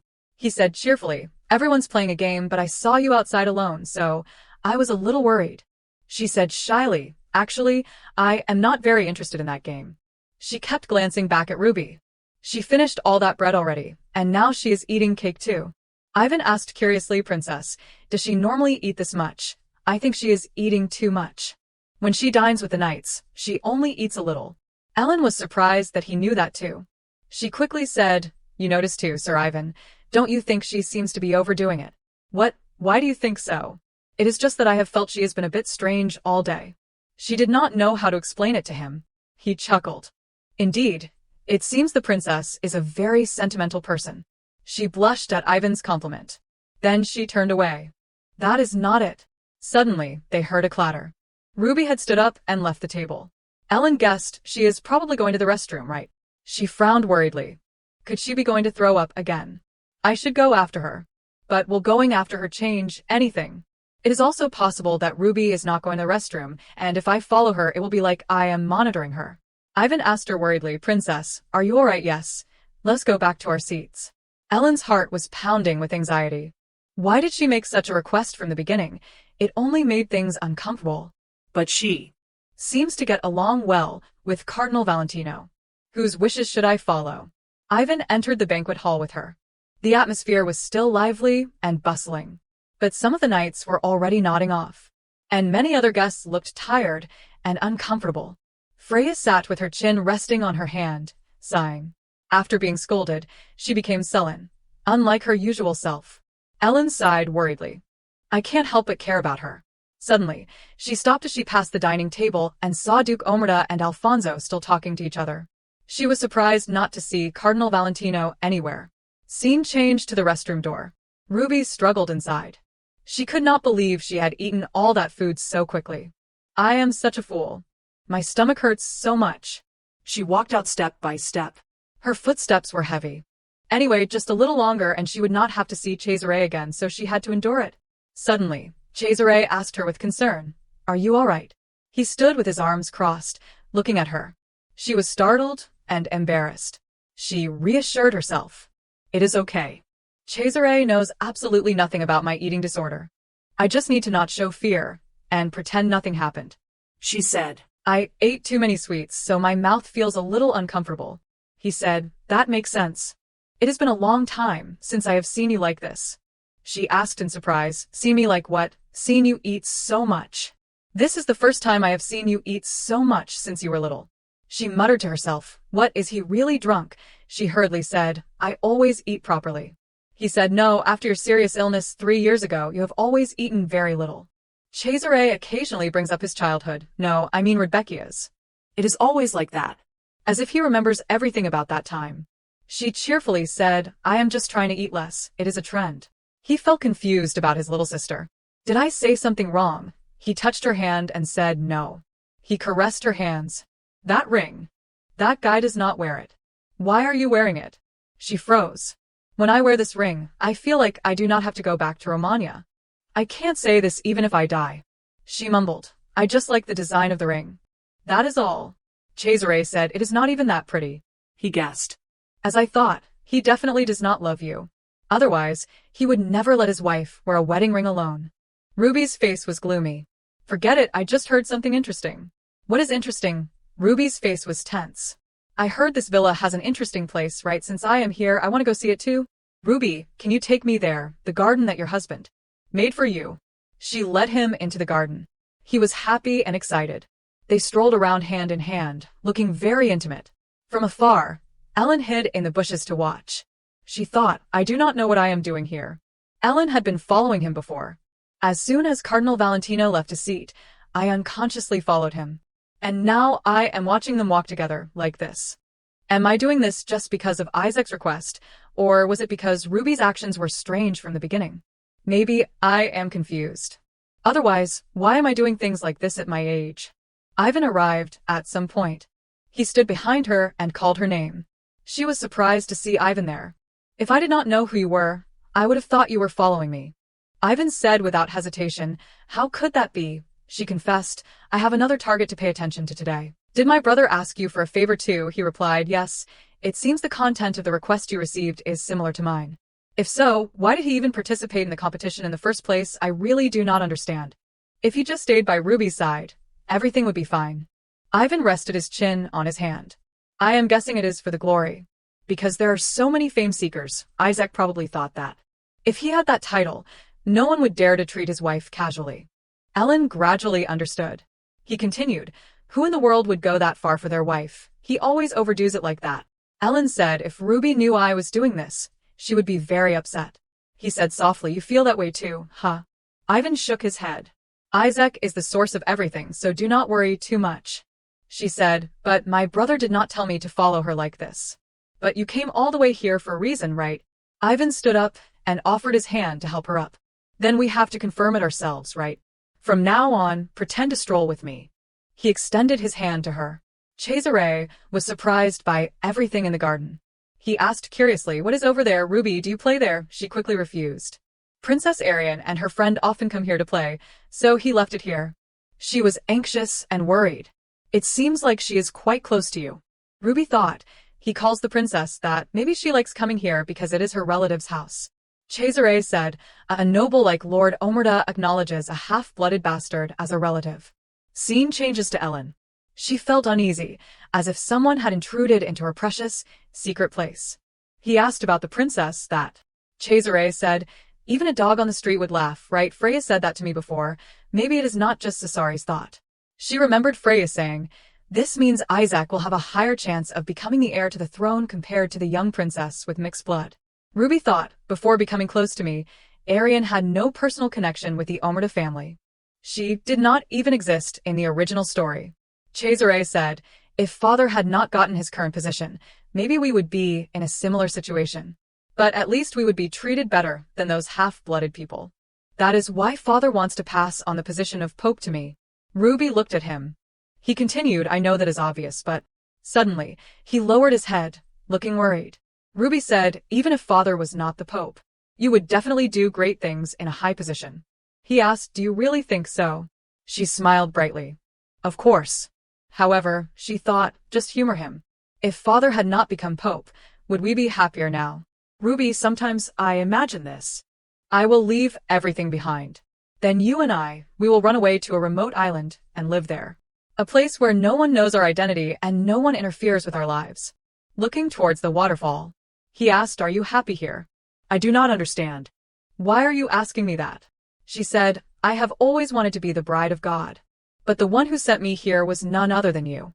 And now you ask me if I am happy. He hesitated. The bride of God. Ruby glanced at him. He said, perhaps you can't imagine what happened behind the gray walls of the monastery. How the corrupt and greedy nuns at the Romanian monastery lived. And the Romanian Pope too. Everyone there is disgusting. Cesare felt helpless saying such words. He put his hand on her shoulder and cheerfully said, my Ruby seems to be blaming me a lot, right? I would not dare blame you. Anyway, I can't be a nun anymore. I only said that because you asked a strange question. Was that question strange? She sighed a little. So what you said earlier was strange too. She asked back, what did I say? You said that. You wanted to give up everything and run away with me. Scene changes to Ellen and Ivan strolling in the garden. She gently took out a handkerchief and wiped his hand.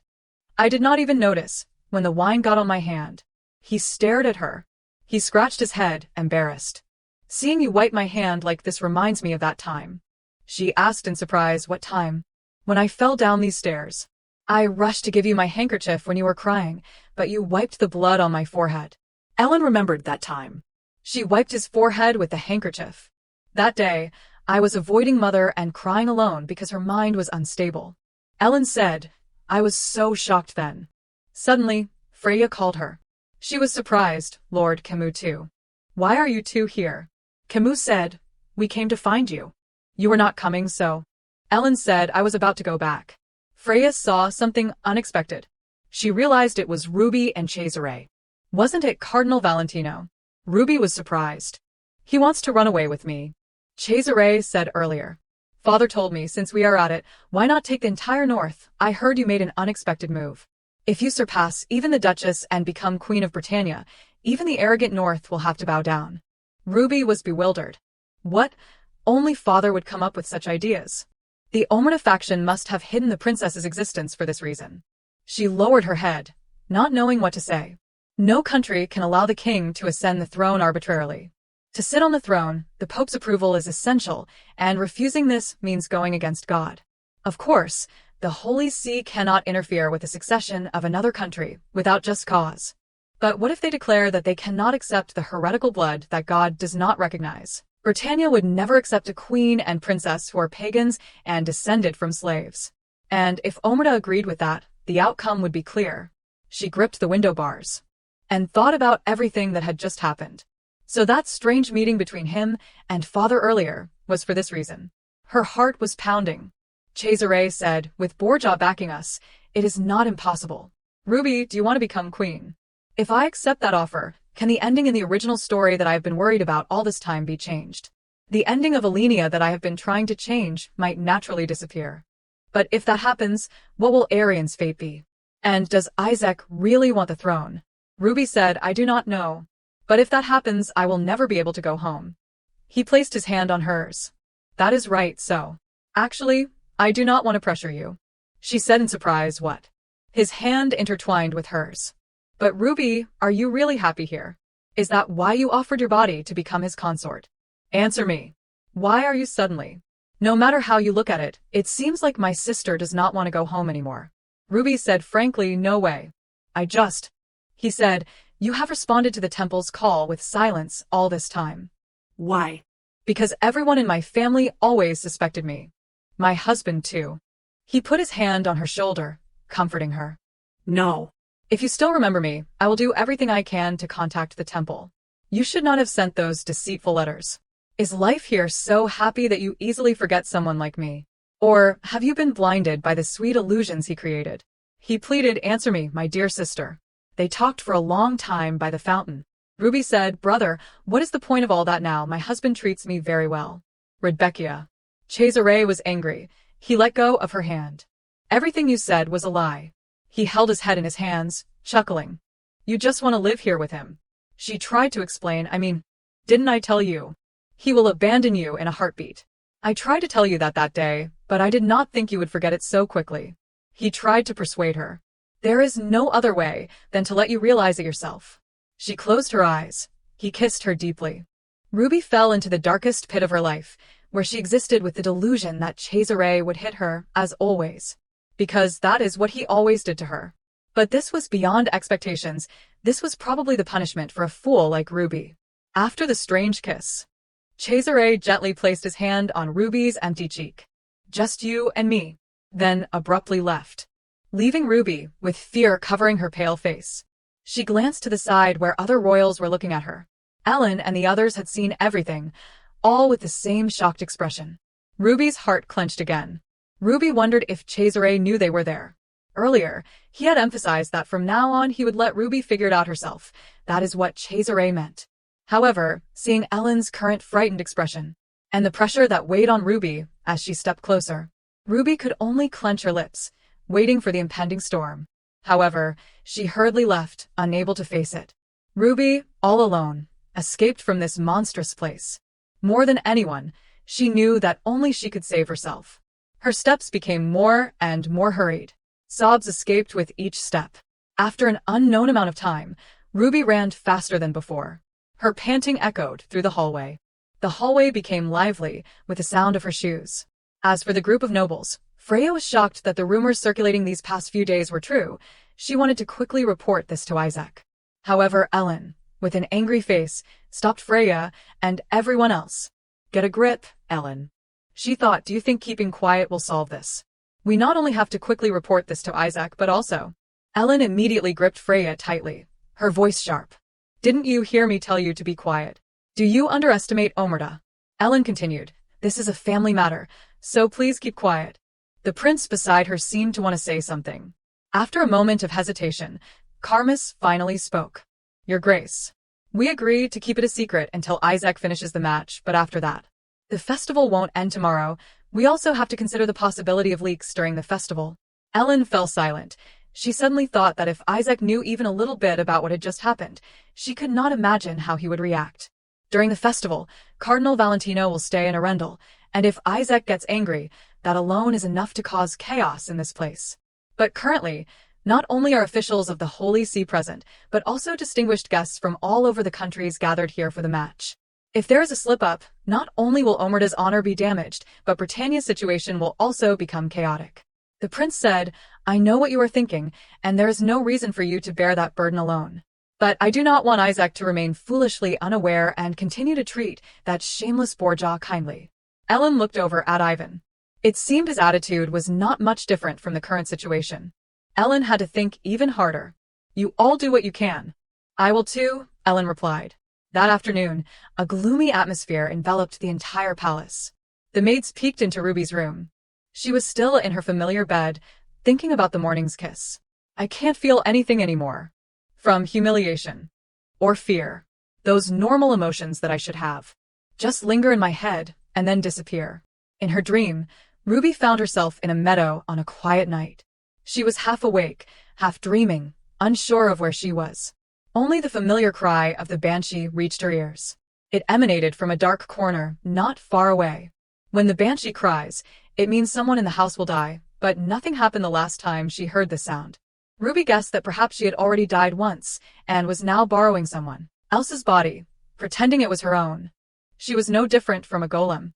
She walked step by step towards the crying sound. So that is it. The reason the monsters like me is because I am the same species as them. Standing before a lake, Ruby stepped down into it. She unexpectedly let out a few giggles. Then her expression changed, because from behind Ellen appeared. Stop, Ruby. Ruby glanced in the direction of the familiar voice. Where are you going this time? The wind howled through the space between them. Ellen's sadness was evident. Ruby replied, I do not know. Is there anywhere else for me to go? Anyway, this is the first time Ellen has appeared in my dream. Ellen just said that this was not a dream. Ruby gazed at her reflection in the still lake. That is right. There is no way Ellen would see that and still talk to me like this. I know that better than anyone. Ellen tried to say something, but Ruby's suffocating indifference stopped her. Ruby saw the snow mushrooms appearing in the garden through a hallucination. In a blink, Ruby appeared in another corner. She was in the tulip garden, whispering to herself. I heard that if a wounded monster uses this, it can recover. I wonder if it will work on me. Saying that, Ruby took a bite, then devoured it frantically. Wait, what are you doing? I am just rinsing my lips with snow mushrooms. Besides healing, it also has a purifying effect. It is effective for someone who is already dead like me. Huh. Ellen could not believe her eyes. After a pathetic cry, the snow mushrooms Ruby was eating fell to the ground. Come to your senses. That is not a snow mushroom. And what do you mean, dead? Why are you saying those things? Ellen held Ruby tightly, restraining her. If I do not wash it off quickly, I can't go to Isaac. Ellen received another shock. Her gaze had fallen countless times. All right. Ellen gently placed her hand on Ruby's cheek. It is all over, so please stop. The space became stifling. Lies. It is all lies. If this was not a dream, there would be no reason for Ellen to make this expression. The wind blew stronger and stronger. Ruby said she wanted to see Isaac immediately. Ellen hesitated for a moment, then promised that she would allow Ruby to see Isaac until the competition ended tomorrow, but not after. Ruby rejected this promise, believing that she would disappear from this place by tomorrow. What are you talking about? Ruby looked in a vague direction. I will go wherever my sister is. As soon as she finished speaking, Ruby slowly fell backward. Then she slumped down below. She was sleeping in such a windy place, muttering, "Nothing interesting. I am going back to sleep, Ellen." Looking at the soulless woman in front of her, Ellen suddenly thought, what if she never wakes up like this? Ruby, come inside. It is better if tomorrow. We do not have to struggle in pain. In another corner of the mansion, Duke Omerta was gazing at the portrait of his late wife. From afar, he heard hurried footsteps. It turned out to be Ellen. Did you put her to bed? Father, I want to hear you say more than that. I just saw an unbelievable sight, so I wanted to ask the person in charge. An unbelievable sight. It was the sight of my daughter embracing my daughter-in-law, sneaking past. Is playing house at night trending these days? Ellen did not answer, nor did she look at her father's face. She walked away directly. She went to the table in her father's room and saw several empty bottles of alcohol. Are you worried about him? Why worry about that brat? If I had to compare, my daughter-in-law is more worrying, the Duke replied. You did not answer, but you used such strange words. Ellen sat on the sofa and said, Ruby is fine. Maybe she drank a bit too much today. So, she is fine now. When we were eating together earlier, I saw that she seemed uncomfortable. Ellen was quite surprised by this question. She immediately asked back, since when did you start caring about her? Didn't you not care about Ruby before? He placed his glass back on the table, his voice slightly slurred. If I make excuses and deny it now, would you accept it? Why did you change your mind? At first, thanks to her, I felt guilty with the selfish thought that I could protect my daughter. But seeing your brother truly love her, I had to reconsider everything. Ellen's face darkened. If he truly loves Ruby, just suppose something happens, would you be willing to side with Ruby? Ellen's behavior confirmed the Duke's suspicions. He knew something had happened to Ruby. Something serious enough to make you have that expression in front of me, Ellen. Ellen fell into the abyss of conscience. Father, I am scared. I am scared that she will suddenly disappear, just like Mother disappeared. That is what I am most afraid of. I felt guilty before too, but I never thought the fear of her leaving would be this great. I always see my mother in her eyes, and I have to try my best not to let this tragedy happen again. I do not know what to do or how to do it. After a moment of Ellen's silence, the Duke spoke. You look too worried. You two have always been the same. You always keep everything bottled up, no matter how sad you are. So I just want to say this. The person you need to worry about is not your brother, but your sister-in-law. Ellen's eyes widened in surprise. No matter how much a husband shields everything, if the wife does not open her heart, it is useless. Like me and Isaac. It was now the final day of the competition. Seeing the free bird soaring in the sky, Ruby was trapped in her tangled thoughts. She would rather be blinded by the sun. Beside Ruby was Cesare. She glanced at the frightening man. He pretended that nothing had happened yesterday. Then, I guess I do not need to look at that shameless face anymore. The terrible face of someone she thought she understood better than anyone else. Now she only felt alienated from him. Everything seemed like a joke, and the fear within her had disappeared. Even the ending she would face after this chaos. Isaac must have heard about what happened yesterday, because there were so many witnesses. Even if I do not say a word, they will just interpret everything themselves and tell others as always. Perhaps it suits them well. Ruby had been silent for a while. Until now, she still did not know what she needed to do, because she was too exhausted. The stands began to buzz. Ivan called Gaylor and asked him something. What do you think the chances are of the young master breaking the sacred barrier and jumping into the match? Gaylor just listened and assumed Ivan was still drunk. I think you are more likely to jump in there. Useless. You are no help at all. However, when he glanced at Karmas, Gaylor said, this guy is acting strangely today. As he said, Karmas's expression was not very good. Gaylor immediately asked, are you two hiding something? What are you talking about? We are not hiding anything. Karmas became flustered.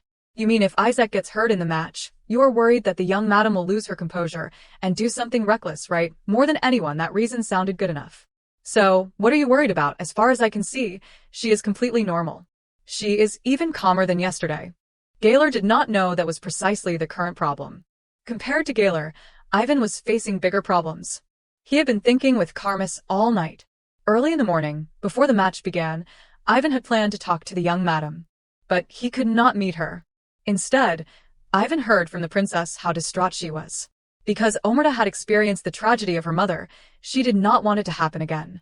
Here, Ivan discovered many unusual things, such as the fact that the young madam was so strange today that he thought Ruby had suddenly become a different person.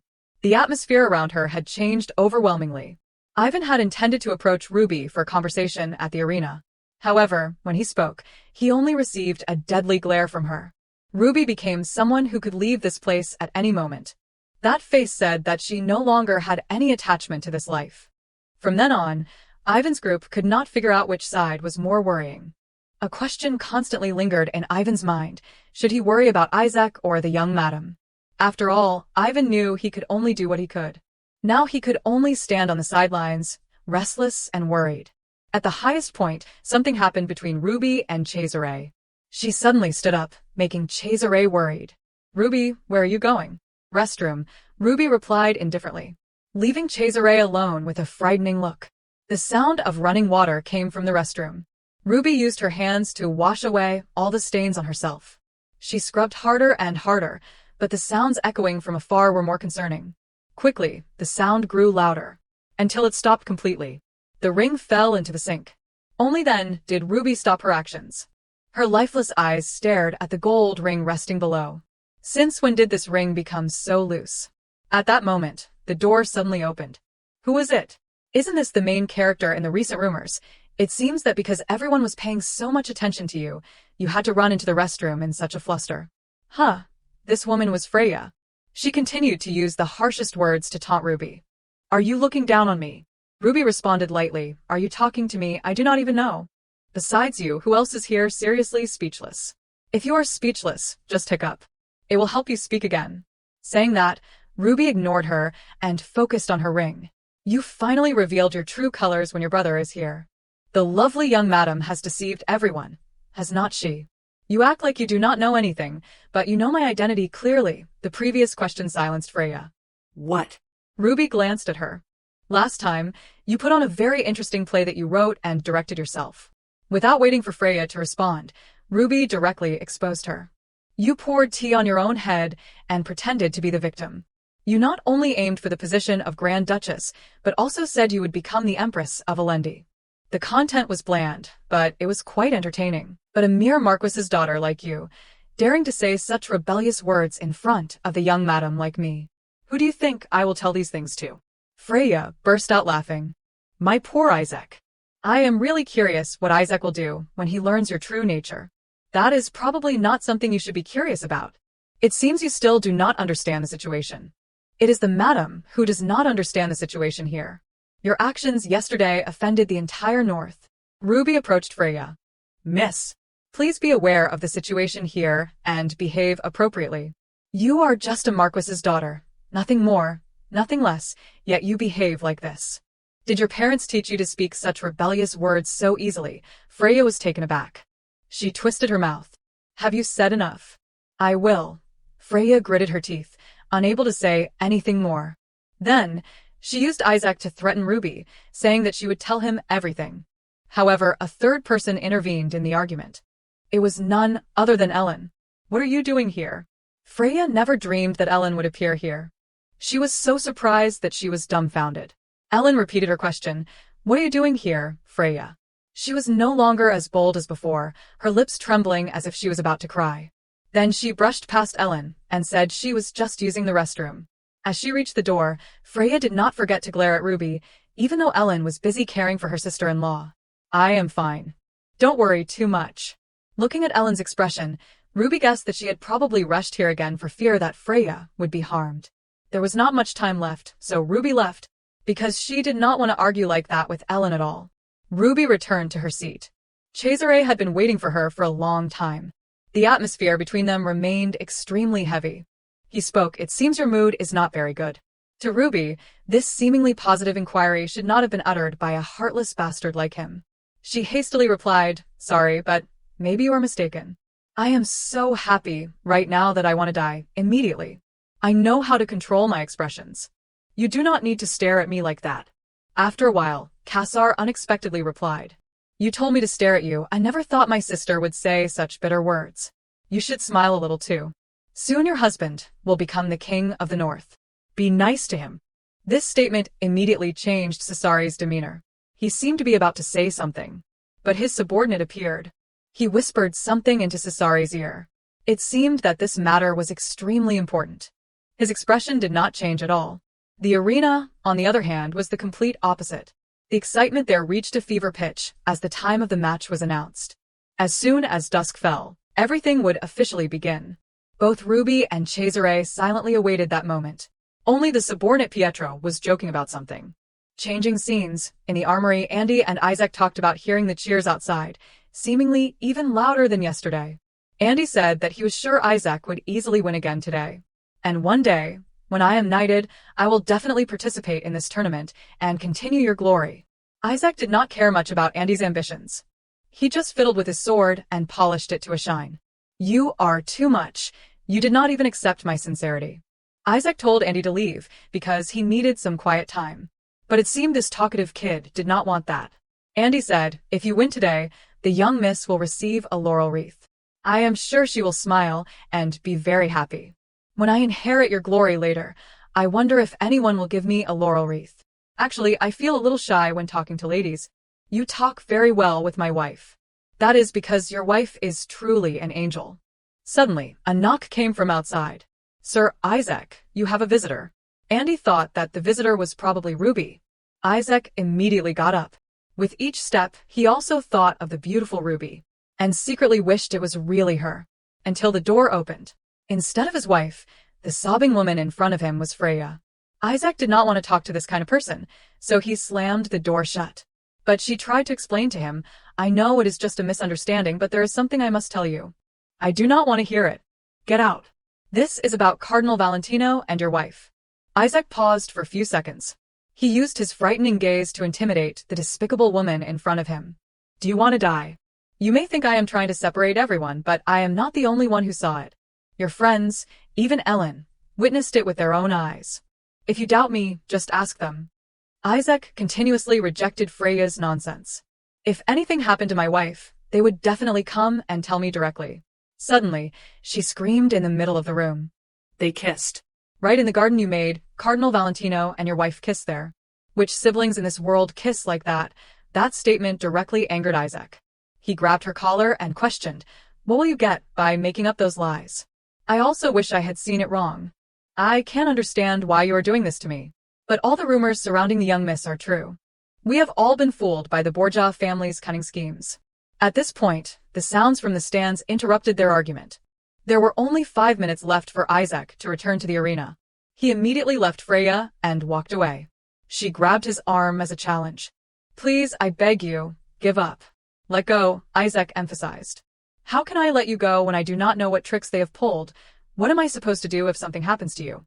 The next second, a shrill scream came from Freya. She was once again rejected by Isaac. You fool, that woman has been playing with you from the start. If this continues, you will be the one who dies. Please, come to your senses, Isaac. In a small town, there lived a pair of siblings. They played together every day. Until today, while playing tag. The older brother suddenly tripped over something, causing him to fall. What is wrong, brother? What happened? What did you trip on? The older brother picked up a small black drawstring bag. It must be this. What is inside? Out of curiosity, the younger sister opened it directly to see. Meanwhile, in the arena of death, the giant monster appeared with the players. Many spectators were dissatisfied with the way that warrior behaved. He seemed too insignificant. On the contrary, Ruby could not focus on the excitement below because she felt dizzy. That player was hit by the monster. It blew him into the wall, instantly taking the player's life. Its breath roared as a way to celebrate, unaware that it was about to pay a heavy price. It wiggled its body just to warm up a bit, but Isaac appeared from behind. Isaac, in his armor, was ready to confront the beast. It smelled a strong opponent and roared in excitement. But in just a few seconds, Isaac finished it off with a single slash. The massive body suddenly collapsed like a landslide. His talent was recognized after the overwhelming victory. A series of cheers focused on the only player in the arena. The result is clear. Is it because the shield was cast too strongly? The things I worried about became meaningless when the monsters in the arena did not even notice me a bit. Now I realized that all my previous worries and struggles to survive were meaningless. Watching the organizers clean up the monster's body, Ruby casually complained, "How boring." "I did not expect you to say that, Ruby," Cesare replied. "Who here cares about the life and death of others? You are the same." He smirked. "So, you do not care about your husband. Why should I worry?" She knew full well that Isaac could easily win this tournament without her concern. Cesare laughed meaningfully. "Is that so?" A new event occurred. The players were all affected by something. They all widened their eyes and coughed hysterically. Carmus realized that this was the legendary ghoul army. Gaylor also knew the name. It was a magical beast that caused extreme mental pain. The fighters below were enduring the worst and most painful things in their memories. Carmus continued, "It is understandable that the other participants are having a hard time, but even in that situation, the fact that Isaac is still holding on is truly amazing." The players began to deform. Only Isaac remained unaffected, as he suppressed it with his absolute power. Moreover, Isaac infused energy into his blade, leaving a spectrum of light enveloping the weapon. Next, he immediately stepped forward, aiming directly at the ghoul wreaking havoc. It was not an exaggeration to say that Isaac once again struck down the beast. In just one blow, he maintained his sharpness. Cesare in the stands exclaimed, "It seems the final winner has been determined. Although I have heard of him for a long time, witnessing it firsthand is truly amazing." Ruby maintained her complaints until the last minute. She said she was going to sleep and told Cesare not to wake her up. "Last night, because of someone, I lost sleep. I am very tired now." Interesting reason. What is interesting about it? He kept chattering next to me, so annoying. I just made an excuse to go to sleep, so I would not have to listen to him anymore. Suddenly, a numbing sensation appeared, as if waking Ruby up. Did I really fall asleep just now? What was that noise? Looking closely at the arena, the entire audience held their breath at the massive thing emerging from the smoke. A monstrous beast resembling the Grim Reaper tore through the smoke to get out. It was 3 times the size of the ghoul. It was the first time Ruby had seen something so disgusting. It was known throughout the world as a lich, an immortal magical creature created by humans using the body of a suicidal priest. Bringing out a lich required the special permission of the Pope. Ruby realized this was probably her father's doing. Besides, it also needed the approval of most members of the Cardinalate and Cesare. She unconsciously turned to him. A sinister smile suddenly appeared. Ruby seemed to understand everything. She glanced towards the arena to search for Isaac urgently. What caught her eye were scraps of metal and crimson stains flowing from the lich's feet. It was none other than Isaac lying motionless there, probably gasping for his last breath. The horrifying scene before her eyes left Ruby stunned. Her heart pounded relentlessly, without stopping. Having to witness such an event made Ruby's heart heavy with complex emotions. Why is it so quiet? Shouldn't he be able to easily escape from there? "Isaac, you are not like the others. You are the main character." And then those blood-red eyes stared at Ruby without leaving her. "Why are you looking at me like that? Are you blaming me? Do you think that the time we spent together was just a trick created by a witch, right? But me, sometimes I also thought that if I were to die by your hand, it would not be so bad." Suddenly, Ruby screamed, "No. Isaac, no." Ruby's screams grew louder and louder. As she was about to rush down there, Cesare stopped her. "Ruby, stay away from the shield." At some point, the Grim Reaper had stood before them. It regarded them as prey, sniffing them intently. At this moment, Isaac was finally relieved of the burden from its feet. His legs began to move slowly. The mages felt fear. Is it coming this way? Using magic to attack, it has no effect. Ruby could only helplessly collapse. It was like a nightmare, facing something so gigantic. Cesare was filled with rage. He prepared to attack it. "This is bad." The plan is ruined. It was not clear what surprised him so much.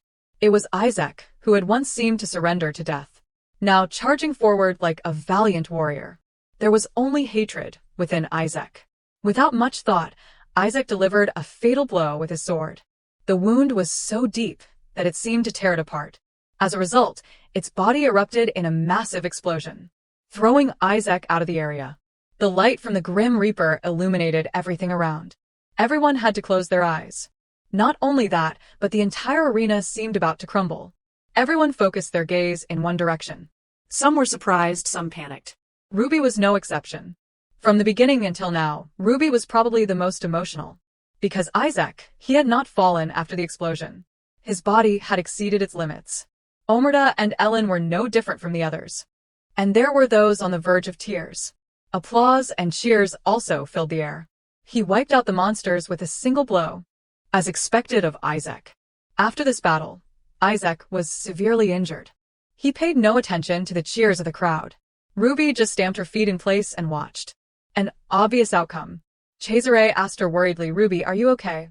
You looked like you were about to faint just now." Ruby mumbled, "You did it, did not you?" allowing the Lich to appear in the match. On the contrary, Cesare did not show much emotion. The one who will become the husband of my beloved sister can't withstand this, so it can't be helped. Ruby, you do not need to worry about anything. Even after this match ends, your husband can't do anything to you. Even if he heard about what happened yesterday. These words cut into Ruby's heart. Not only did he push an ordinary person to their death, but he also spoke casually about that horrible event.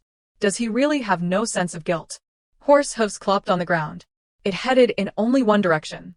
Isaac's eyes looked sad. He looked at Ruby but did nothing else.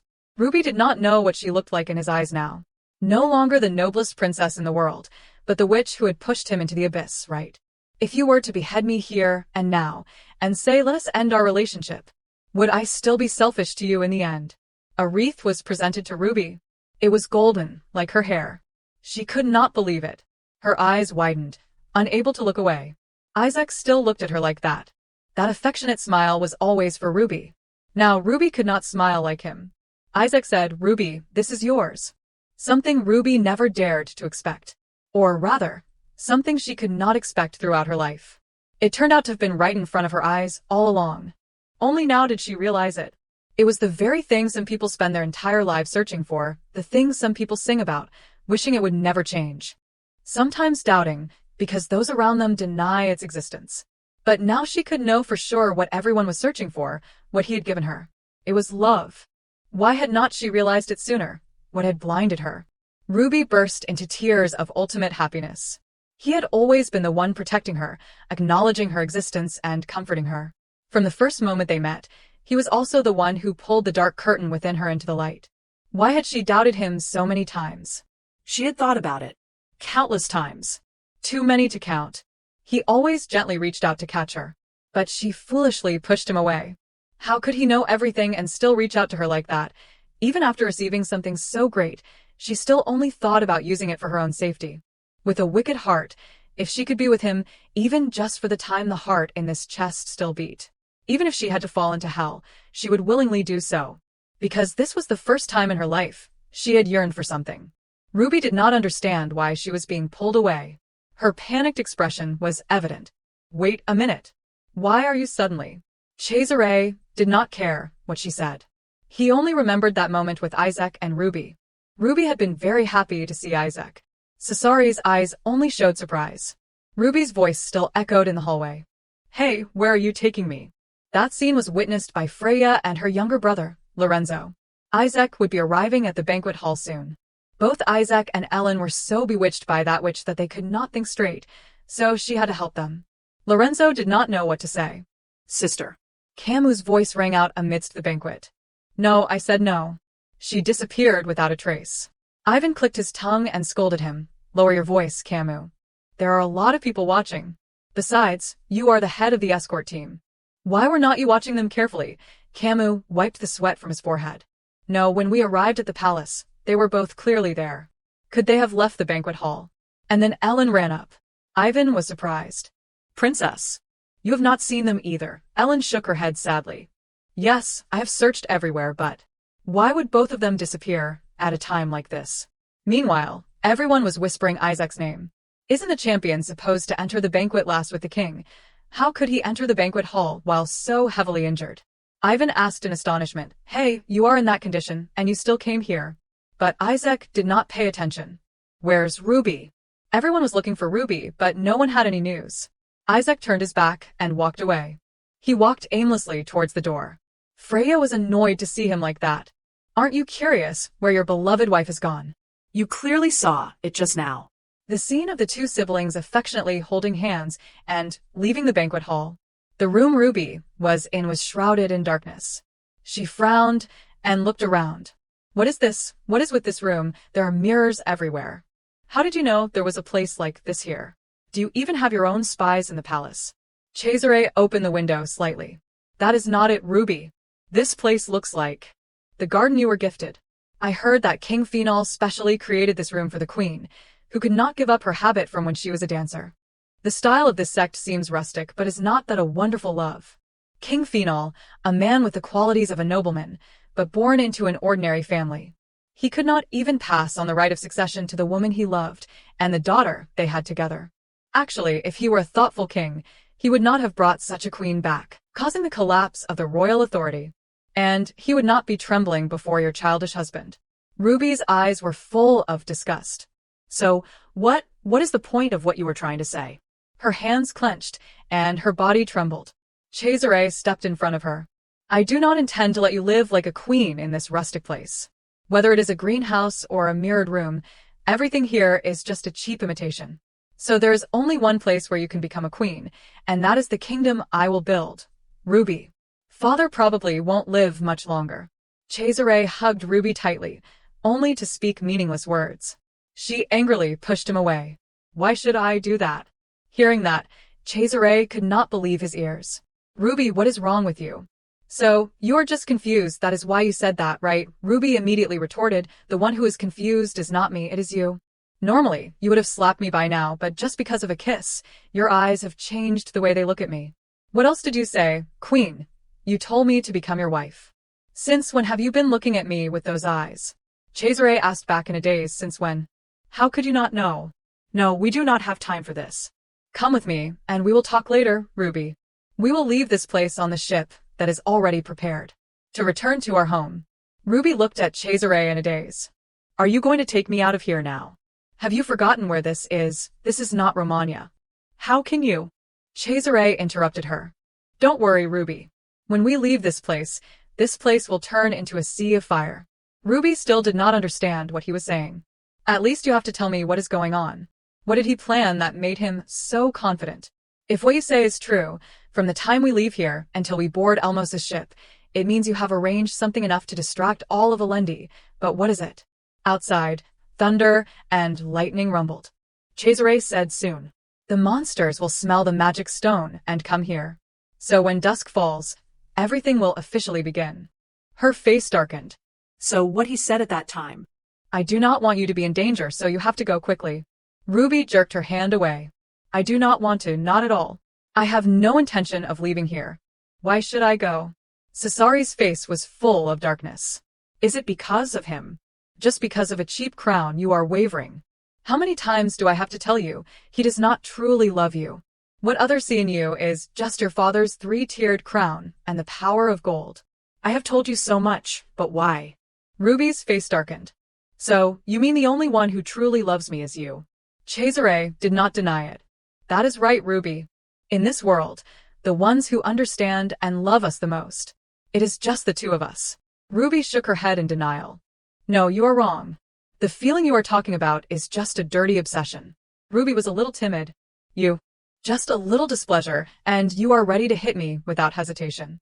Moreover, you arbitrarily sold me to others." Cesare was speechless. That. His eyes had not held any joy for a long time. That. "It might be hard for you to understand now, so I did that." "But "I do not know." Ruby interrupted him. "That thing can never be called love, brother.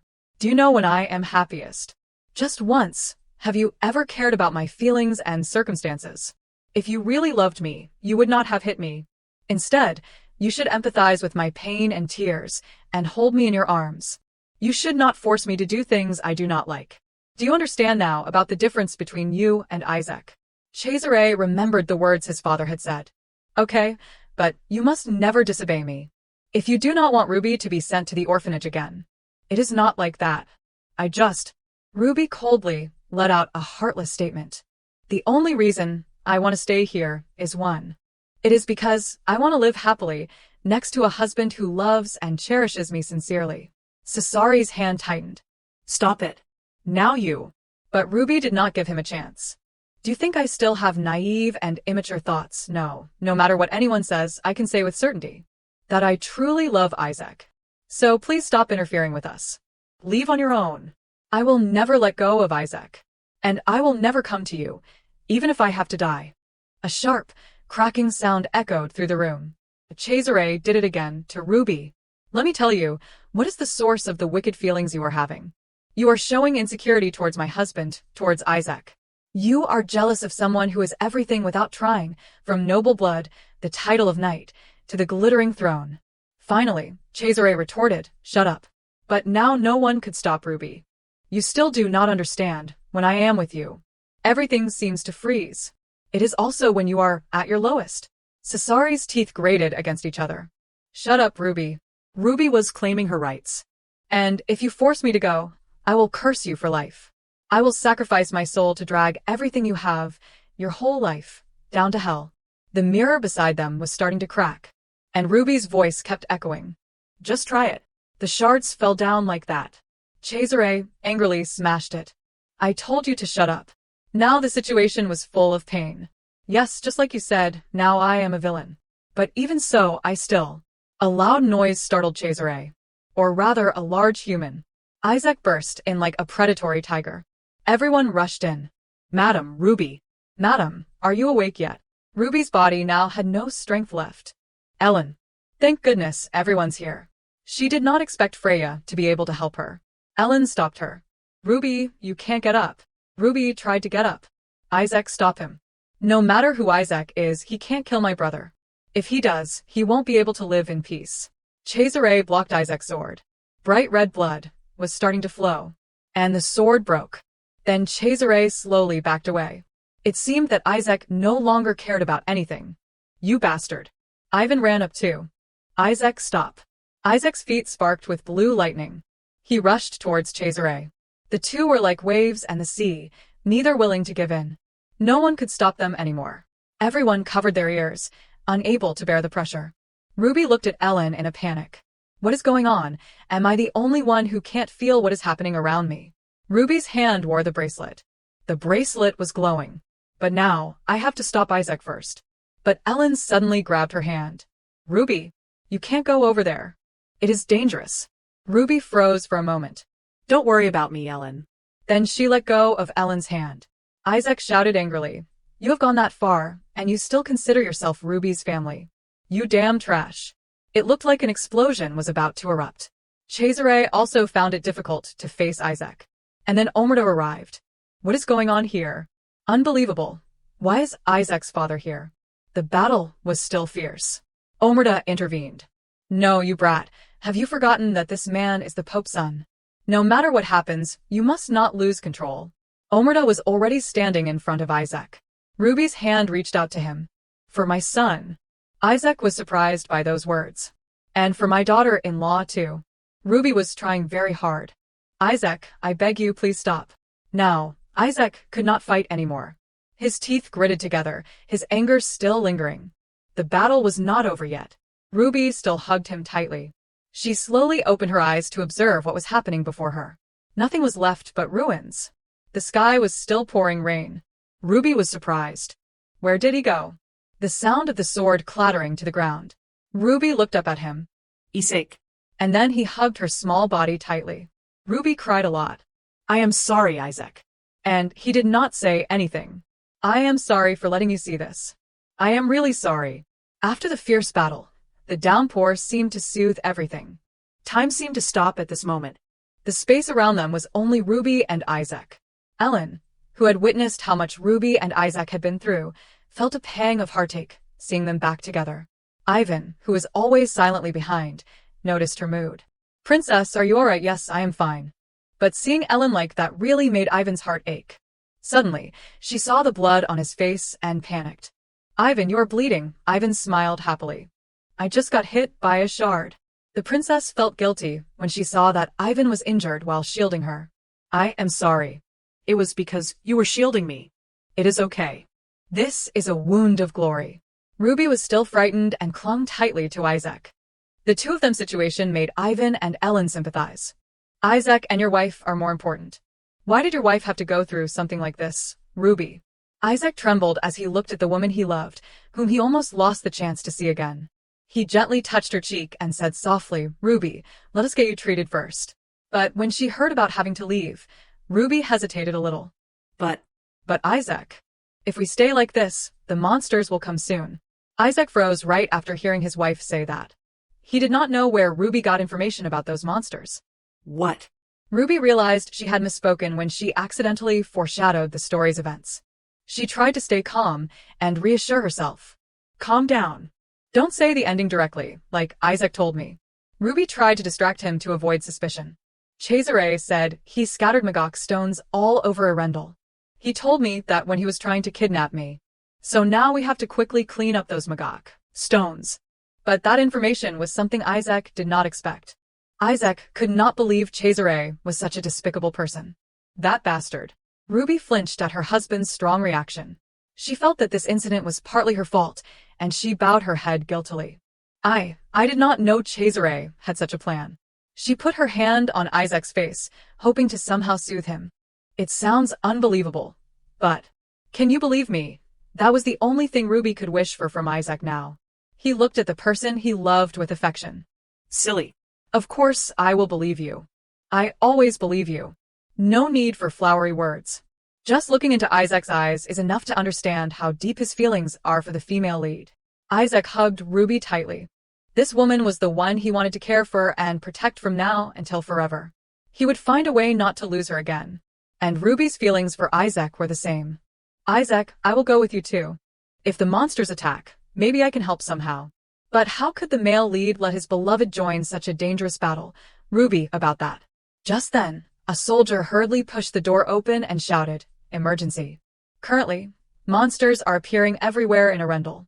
There is even an ice dragon flying towards the moon tower. This news was truly terrible for everyone.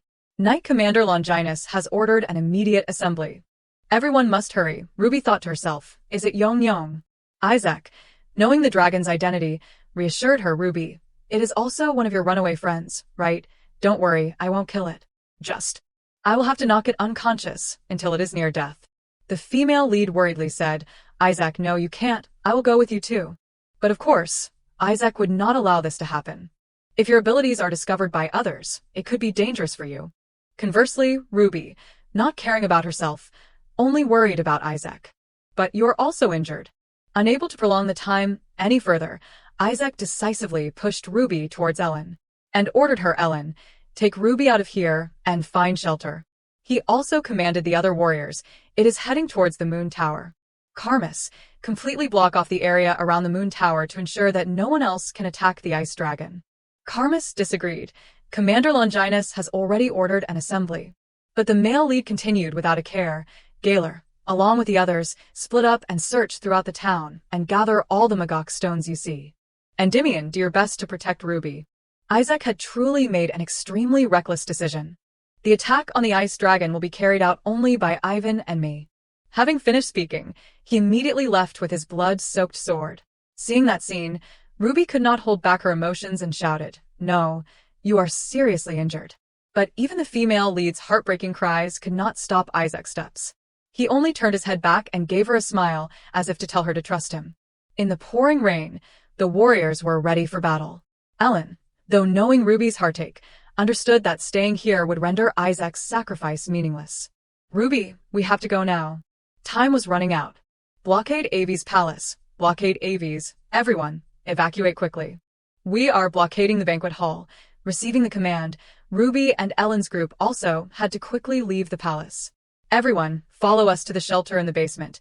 Ruby's mind was no longer clear, even though the surrounding scenery was a chaotic mess. In her mind, only Isaac's words echoed, In this place, where your friends are, you want to be by my side forever. The more she thought about those happy moments, the more guilt-ridden Ruby felt. I should not have done that. After all, Yong will try to kill Isaac. Just thinking of Isaac's whole body stained with fresh blood, with his injured body and weak breath, Ruby could not bear to think any further. In the hurried flow of evacuating people, she stopped. This action worried Ellen and Endymion. Ruby, my lady. There is no more time, we have to hurry. But Ruby had made up her mind. I have to quickly go to Isaac. Only I can do this. Ellen and Endymion still did not understand the meaning of those words. Only Ruby can do it. Endymion, with a panicked expression, said, My lady, this is a man-made situation. Currently, the monsters are bewitched by Magok stones and have lost all reason. It is very dangerous now. The ice dragon is no exception. Now even my lady should avoid it. Because of Endymion's words, Ruby also remembered that Isaac was not the only one who knew about her abilities. Sir Endymion, you also know that I am the only one who can resolve this situation. The only one who did not know here was Ellen. I do not understand what you guys are talking about. Endymion, please explain it to me. Faced with the princess's question, Endymion hesitated, not daring to speak. But in this situation, we do not have time to explain. Ruby spoke up, Ellen, I will explain everything later. You two evacuate everyone first. Ellen could not let Ruby go to such a dangerous place. No, Ruby, in this situation, where are you going? Just like Ruby could not stand by when Isaac was in danger, when this was over, she would understand. Really? You will understand everything, Ellen, she said while tightly holding the princess's hand as a promise. With pleading eyes, Ruby at this moment could only beg, Now, can you trust me? Please, I beg you. In this chaotic time, leaving could be the last time they saw each other. If Isaac gets injured again like when he was attacked by Lich, if anything happens. Ellen looked at Ruby with hesitation. But she knew she could not stop Ruby's intentions. She then said, Actually, I also found it strange that my brother only allowed Sir Ivan to go with him and did not allow other knights to directly attack the ice dragon. Perhaps he intends to deal with the ice dragon himself.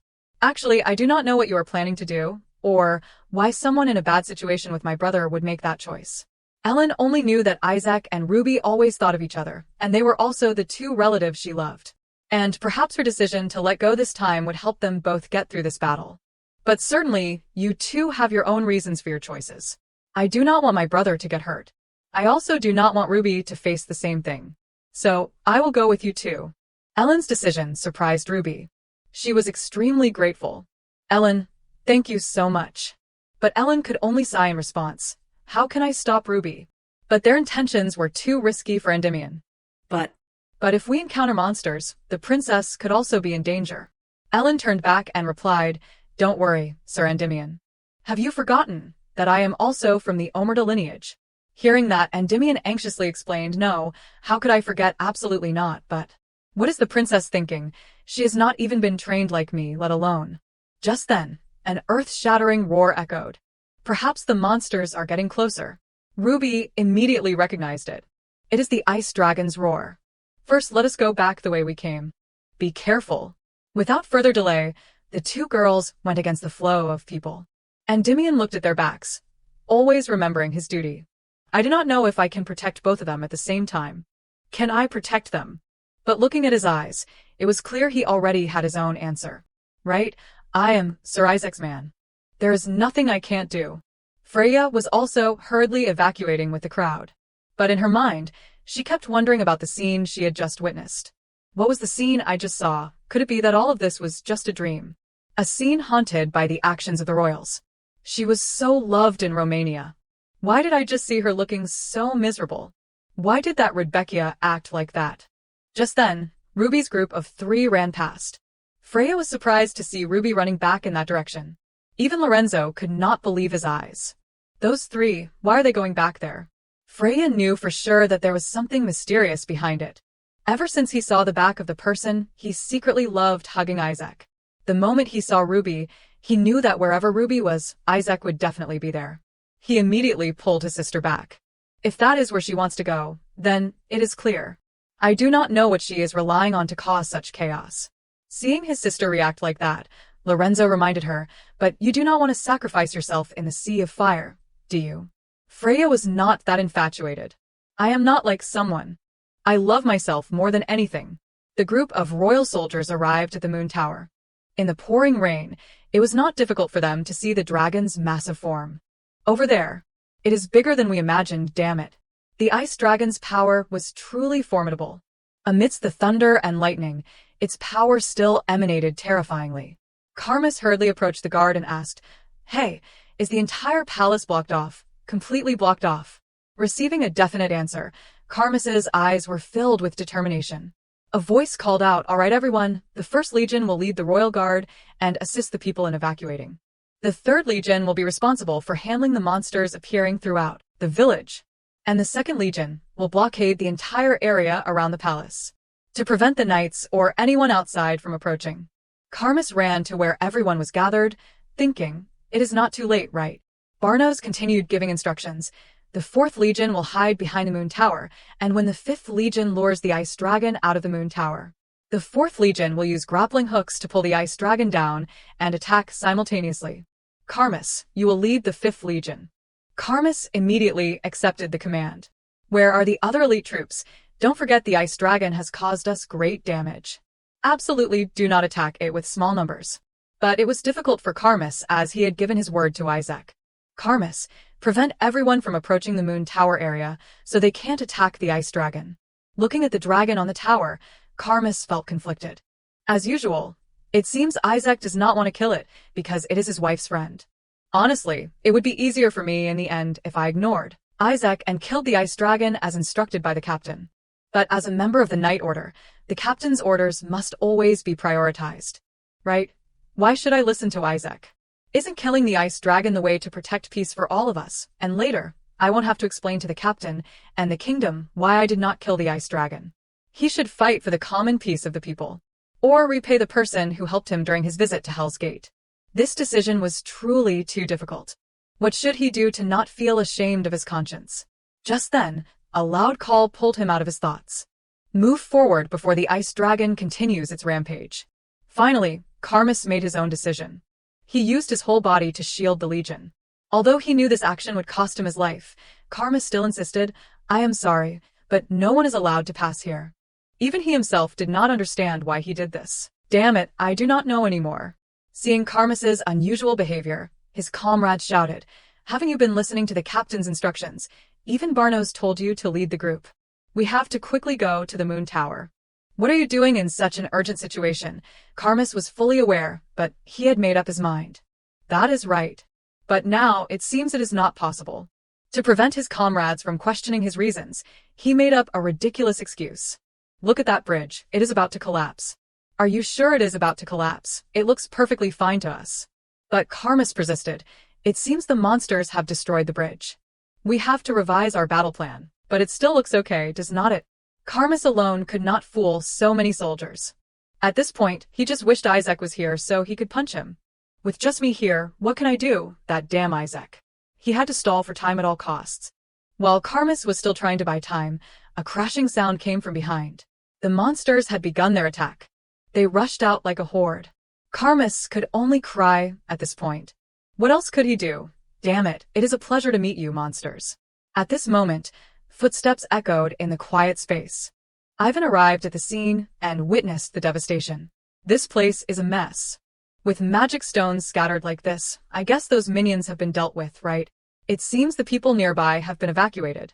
"Is it true that Cardinal Valentian orchestrated all of this?" Ivan asked Isaac. Even Isaac had not expected him to be capable of such things. Yes. "I heard," he admitted to hiding Magok stones everywhere. Ivan despised the actions of a royal like Valentian. He looked suspicious, and it turns out he is really crazy. Did he really cause all of this by himself? 3221. The problem is you almost killed the Pope's son, so in this situation, the outcome won't be good. Isaac was well aware of that.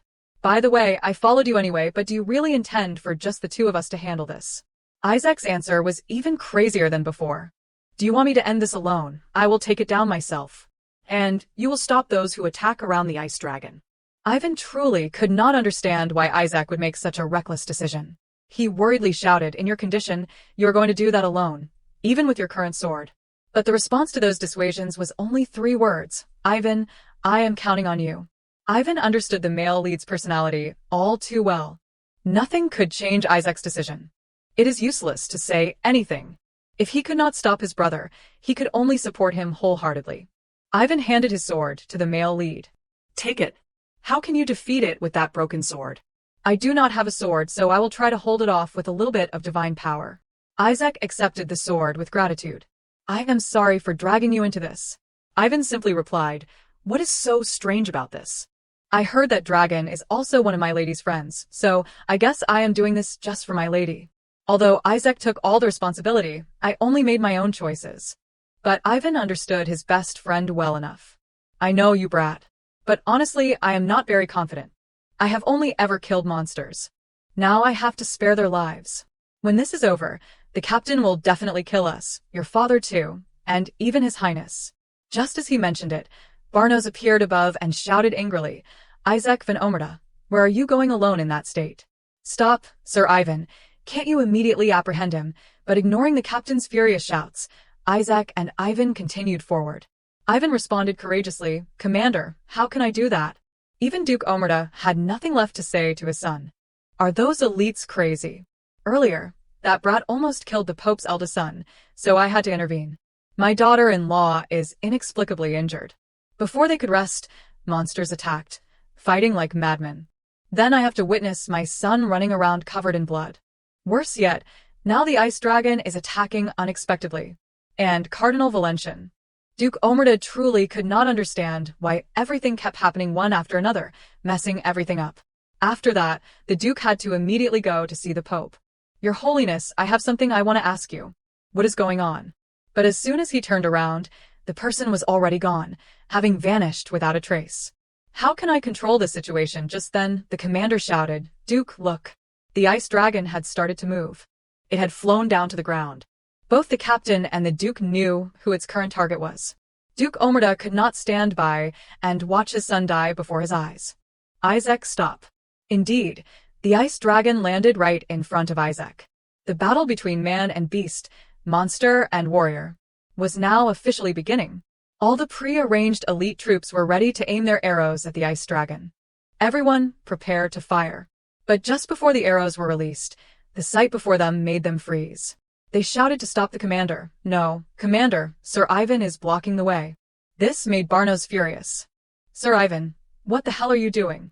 But Ivan had decided to side with Isaac. Commander, please wait a moment. Just a moment, and it will be over. Just a little bit. Please trust our elite troops. What are they doing? Is Isaac planning to face the ice dragon alone? Does he realize the monstrous power of that creature? Isaac never underestimated the dragon's power, but for the promise to his wife, he would sacrifice himself. Facing the vigorous and savage beast, Isaac's fighting strength was weakening. What was even more worrying now was, damn it, the magic to stop the bleeding has worn off. This meant Isaac would quickly faint from blood loss. I have to quickly defeat it and resolve this troublesome situation. Only then could he return to Ruby, the woman who had suffered so much and longed for a happy life, the one he would give his life to protect. Her image was now his greatest motivation to fight. Just this once, and Ruby and I will have a fulfilling life, together forever in that beautiful land, where our friends are too. Ruby's group of 3 was also quickly approaching the Moon Tower, where the battle was taking place. Ruby's face was filled with worry. She only prayed she would not end up serving her master until death. At the same time, the battle between Isaac and the ice dragon was gradually reaching its final conclusion. Isaac's condition. Ruby seemed to have used all her strength to run towards Isaac. The scene before her was truly too much for a small girl to bear. As the door opened, the battle became fiercest. Even more terrifying were the monsters, soaring in the sky. Despite trying to take down one after another, it seemed they showed no signs of weakening. As Ruby and Ellen were about to go out the gate, a hand suddenly stopped them. It was Karmus. It is dangerous ahead, you two. Seeing them, Karmus froze. Princess, and my lady too, didn't you two go to the shelter? What are you doing here? Karmus, what the hell are you doing? I do not have time to explain. Get out of the way. Hearing Ellen say that, Karmus still tried to stop them. Where are you going in this situation? However, this was a request from Lady Omerta. Blocking the way in this situation was truly inappropriate. But Karmus still persisted. No, monsters are constantly appearing now. It is really dangerous here. His stubbornness really made Ellen lose her patience, directly using her divine power in front of them. With just a small amount of divine power, Ellen reduced a dying monster on the ground to ashes. Karmas looked at her with utter astonishment. Did the princess just use divine power? You do not need to worry needlessly, Sir Karmas. However, I think the most reassured people right now are probably Ruby and Endymion. Both of them looked at Ellen as if they had seen God. One was so surprised that their jaw dropped, while the other's eyes lit up like car headlights. It took Ruby a few minutes to remember that Ellen had also reminded her, "Have you forgotten that I am also an Omerta?" Now she realized that this was what Ellen meant. Karmas, out of worry, still insisted on not letting them out until Ruby spoke up. The female lead did not say anything more, just looked at him with extremely pleading eyes, as if wanting to tell him to trust them. Karmas then just bowed his head silently for a while. Fortunately, they have calmed down for now, but who knows when they will come again, so you two have to go through quickly. Receiving his consent, Ruby even clasped her hands together to thank him. In this case, Karmas had truly done the right thing. He only stopped them out of concern for their safety. His eyes said it all. Just seconds ago, he was touched by the clear sky, but the next second, Karmas turned back and shouted at the soldiers, "These bastards dare to block the way of the young master and his wife. Before we are surrounded, be ready to move to the designated location." Soon, he led the three of them to the bridge. Go straight across this bridge, then cross the long bridge to the right of the moon tower. After that, you two will see Isaac confronting the ice dragon. After giving them directions, Karmas quickly urged them to leave. "I believe, madam, you will definitely be able to resolve this situation." The words Karmas spoke to Ruby were like words of encouragement, encouraging the female lead to protect Isaac and all the warriors under their command. The three of them quickly departed, leaving only Karmas at the head of the bridge, watching their figures. Karmas's figure also faded as they walked away. "Hey, Ellen, so you can also use divine power." "Yes, because I am also an Omerta. The divine blood of Omerta still flows within me. After my mother passed away, in order to survive in this harsh land, my father taught me to protect myself." It seemed like Ellen wanted to say something more, but she suddenly stopped, her breath becoming more rapid. Ellen's running steps became staggered, and Ruby quickly noticed this abnormality. Just a few seconds later, Ellen's condition became even more serious. She seemed to lose her direction and collapsed. Ellen clutched her head. "I am fine, it is just a side effect." But what side effect is it? At this point, Ellen could not hide it from them anymore. In reality, to be able to use divine power, she had to undergo an oath ceremony with the church, but she had not performed the ritual yet, which was why she experienced such side effects. Ruby was truly heartbroken by Ellen's sacrifice. Suddenly, she felt like it was her own fault. I am sorry, it is my fault." Ellen held Ruby's hand tightly. "It is not because of you, Ruby, that I did this. I have to protect my family." The more Ellen spoke, the more Ruby's tears flowed. Ellen also looked at her sister-in-law affectionately. Under the pouring rain, Pietro was being tortured half to death by Gaylor's men. "So the face I saw that day was yours." Gaylor drew his sword and held it to Pietro's throat. "Where is the Magok stone?" Pietro's appearance at this moment was truly miserable. Although he had been beaten to a pulp, he still resolutely refused to reveal any information about the Magok stone. "Don't you dare hide it anymore. If you do not know, then who does?" No matter how much these people beat and threatened him, Pietro maintained a contemptuous attitude. Every word he uttered was a denial of their questions. After a while of unsuccessful interrogation, Gaylor became impatient.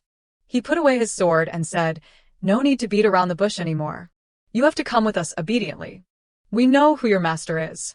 Follow us obediently." Saying such words was truly meaningless to him. Even if they knew who his master was, it no longer mattered to Pietro. "Master, the Northern Knights are only good at doing useless things, are not they?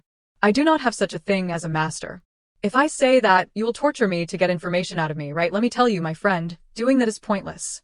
This Pietro is really tight-lipped. He is also very good at talking nonsense. From just now until now, he has been trying to waste time. It is better to tie him up and throw him in the dungeon to save us the headache. The rain was getting heavier and heavier.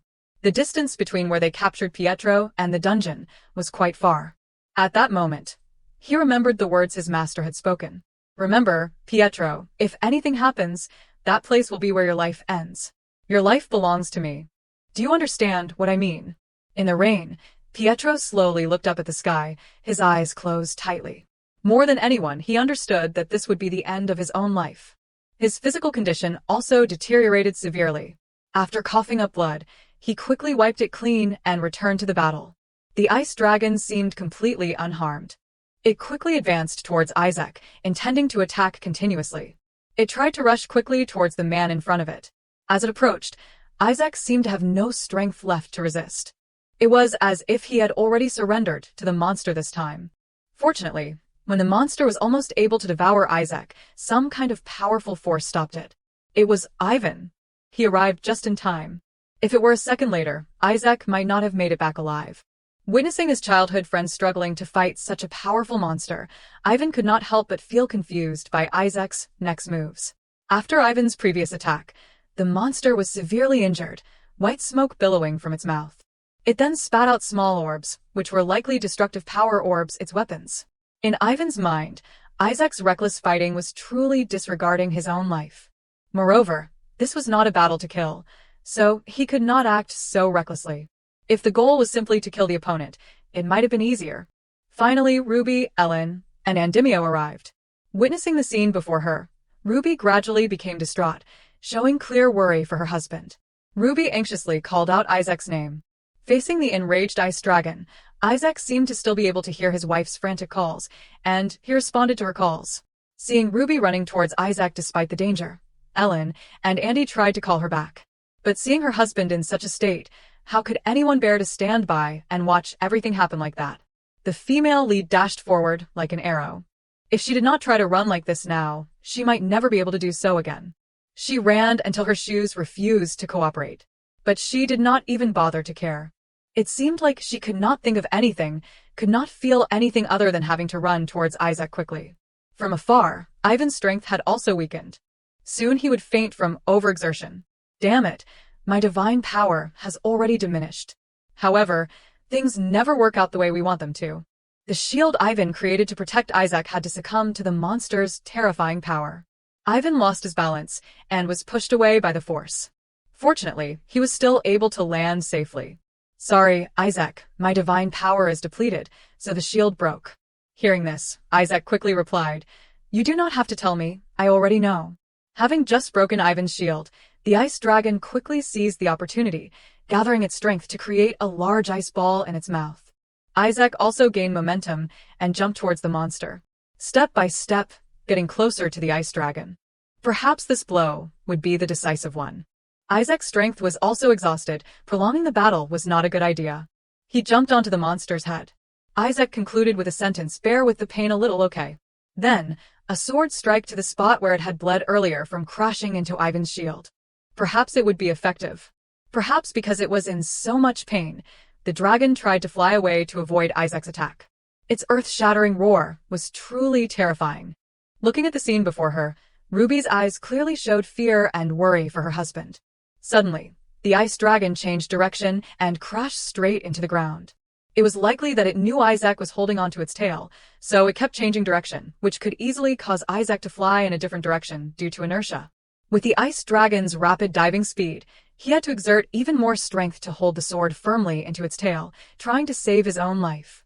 At this point, Isaac realized that the dragon's direction was very strange. At this height, it was about to land, but it did not reduce its speed. It was very likely that it wanted to end its own life and also finish off Isaac. In the end, they could only see thousands upon thousands of ice shards scattering everywhere. The white smoke that arose enveloped the entire space. Ivan hid behind a block of ice, so he was not injured. Did it finally succeed? The monster now had only a little life left, struggling after the impact. Seeing that it was no longer moving, Ivan quickly ran over to check. As he was approaching, he suddenly stopped. It turned out that Ivan had seen Isaac's body buried in the rubble. As Ivan was running towards it, a dark shadow flashed past. It was Ruby.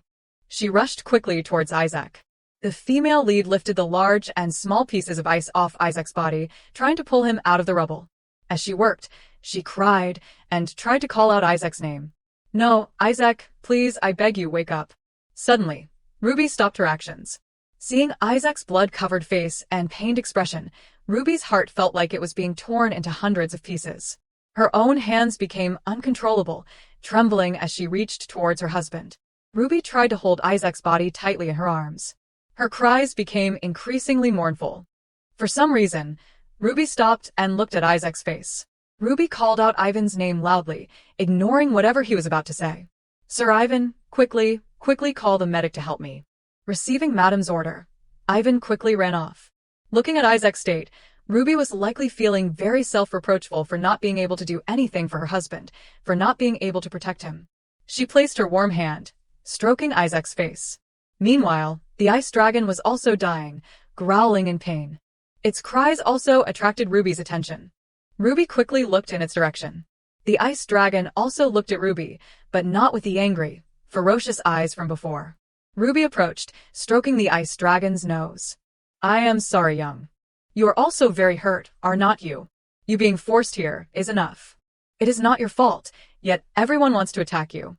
Actually, you are all very obedient children. I am truly sorry. From now on, I won't let anyone hurt you anymore. So, you must also not threaten humans anymore, okay?" The ice dragon seemed to understand Ruby's words. It tried to growl a few times to respond to what the female lead said. Ruby nuzzled her head affectionately against the dragon, saying that she missed it very much. When she opened her eyes, she realized that the soldiers had already arrived. They were all standing there looking at her, the ice dragon and Isaac. At that moment, a familiar voice rang out. Ruby quickly ran over to support Isaac, who had regained consciousness. Seeing Isaac looking at the ice dragon, his eyes filled with sadness. Isaac, despite being in pain, still tried to speak to comfort his wife. "Everything is all right now, so no matter what people say, do not worry, okay?" The more Isaac acted like this, the more pained Ruby became, her eyes welling up with tears. "Isaac, why are you like this? Why do you risk your life like this just for me?" Isaac struggled to raise his hand, stroking Ruby's face. "I told you, I am always on your side." The more Isaac spoke, the more Ruby's tears flowed. Ruby reached out and took Isaac's hand, then hugged him tightly. "You are such a fool." Standing on the wall, Duke Omerta had witnessed everything. Seeing the couple before him suffering like this, his eyes became sympathetic and sad. In the illusion, Isaac walked barefoot. Before him was a grave with a sword stuck in it. As he approached, he could see the grave more clearly. The woman lying there looked quite strange to Isaac. Not only that, her eyes were still open, and she was calling Isaac's name. Fortunately, it was just his nightmare. He raised his hand to his forehead, rubbing it hard a few times. According to what he said, it seemed like this was not the first time he had experienced such a dream. After Ruby arrived here, he would occasionally dream of that woman. Although this person looked exactly like Ruby, there was something slightly different, something that he himself could not figure out. When he unconsciously placed his hand on the bed, it took Isaac a few seconds to regain his composure. Butler Rattler was also walking towards Isaac's room. Reaching the door, he suddenly flinched. "Young master, you have finally woken up. We are so happy for you."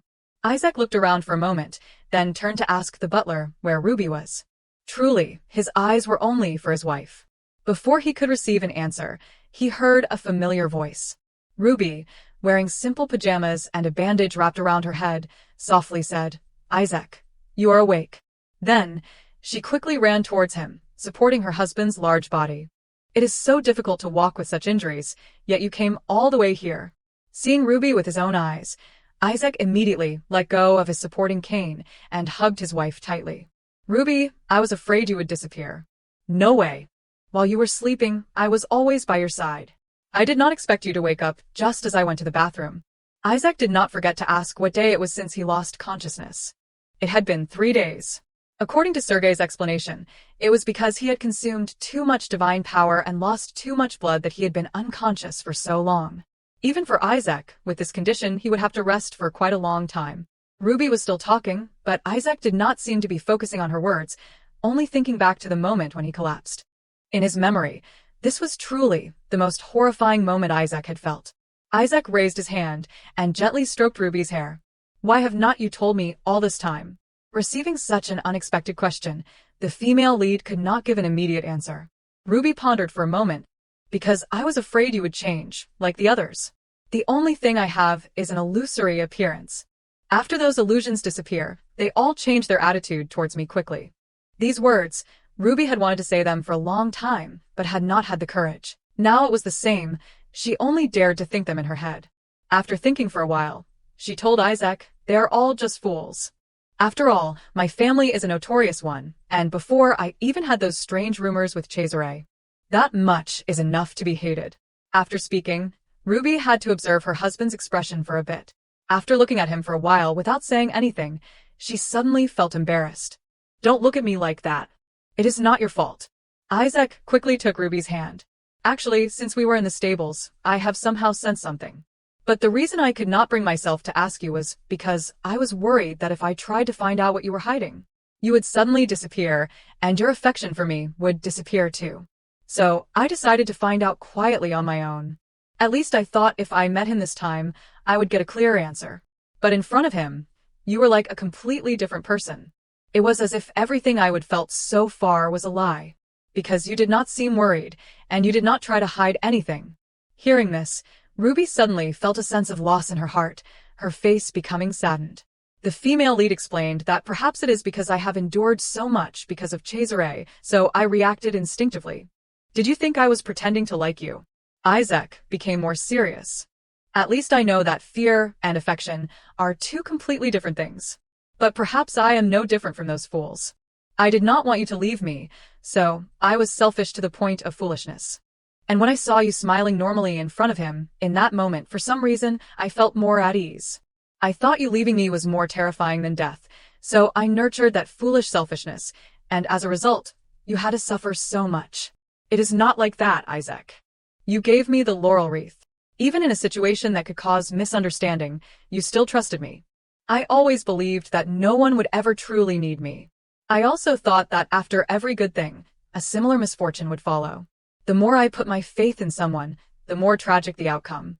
So I have lived like I have been acting in a play my whole life. Isaac, I told you there was a time I pretended to like you, right? At first, I did wear that mask in front of you because I wanted to stay here and because I did not want to return to Romagna. I was always full of suspicion and prejudice, to the point that even when there were misunderstandings, I did not dare to clear them up. I did not trust anyone, but I was afraid of being abandoned.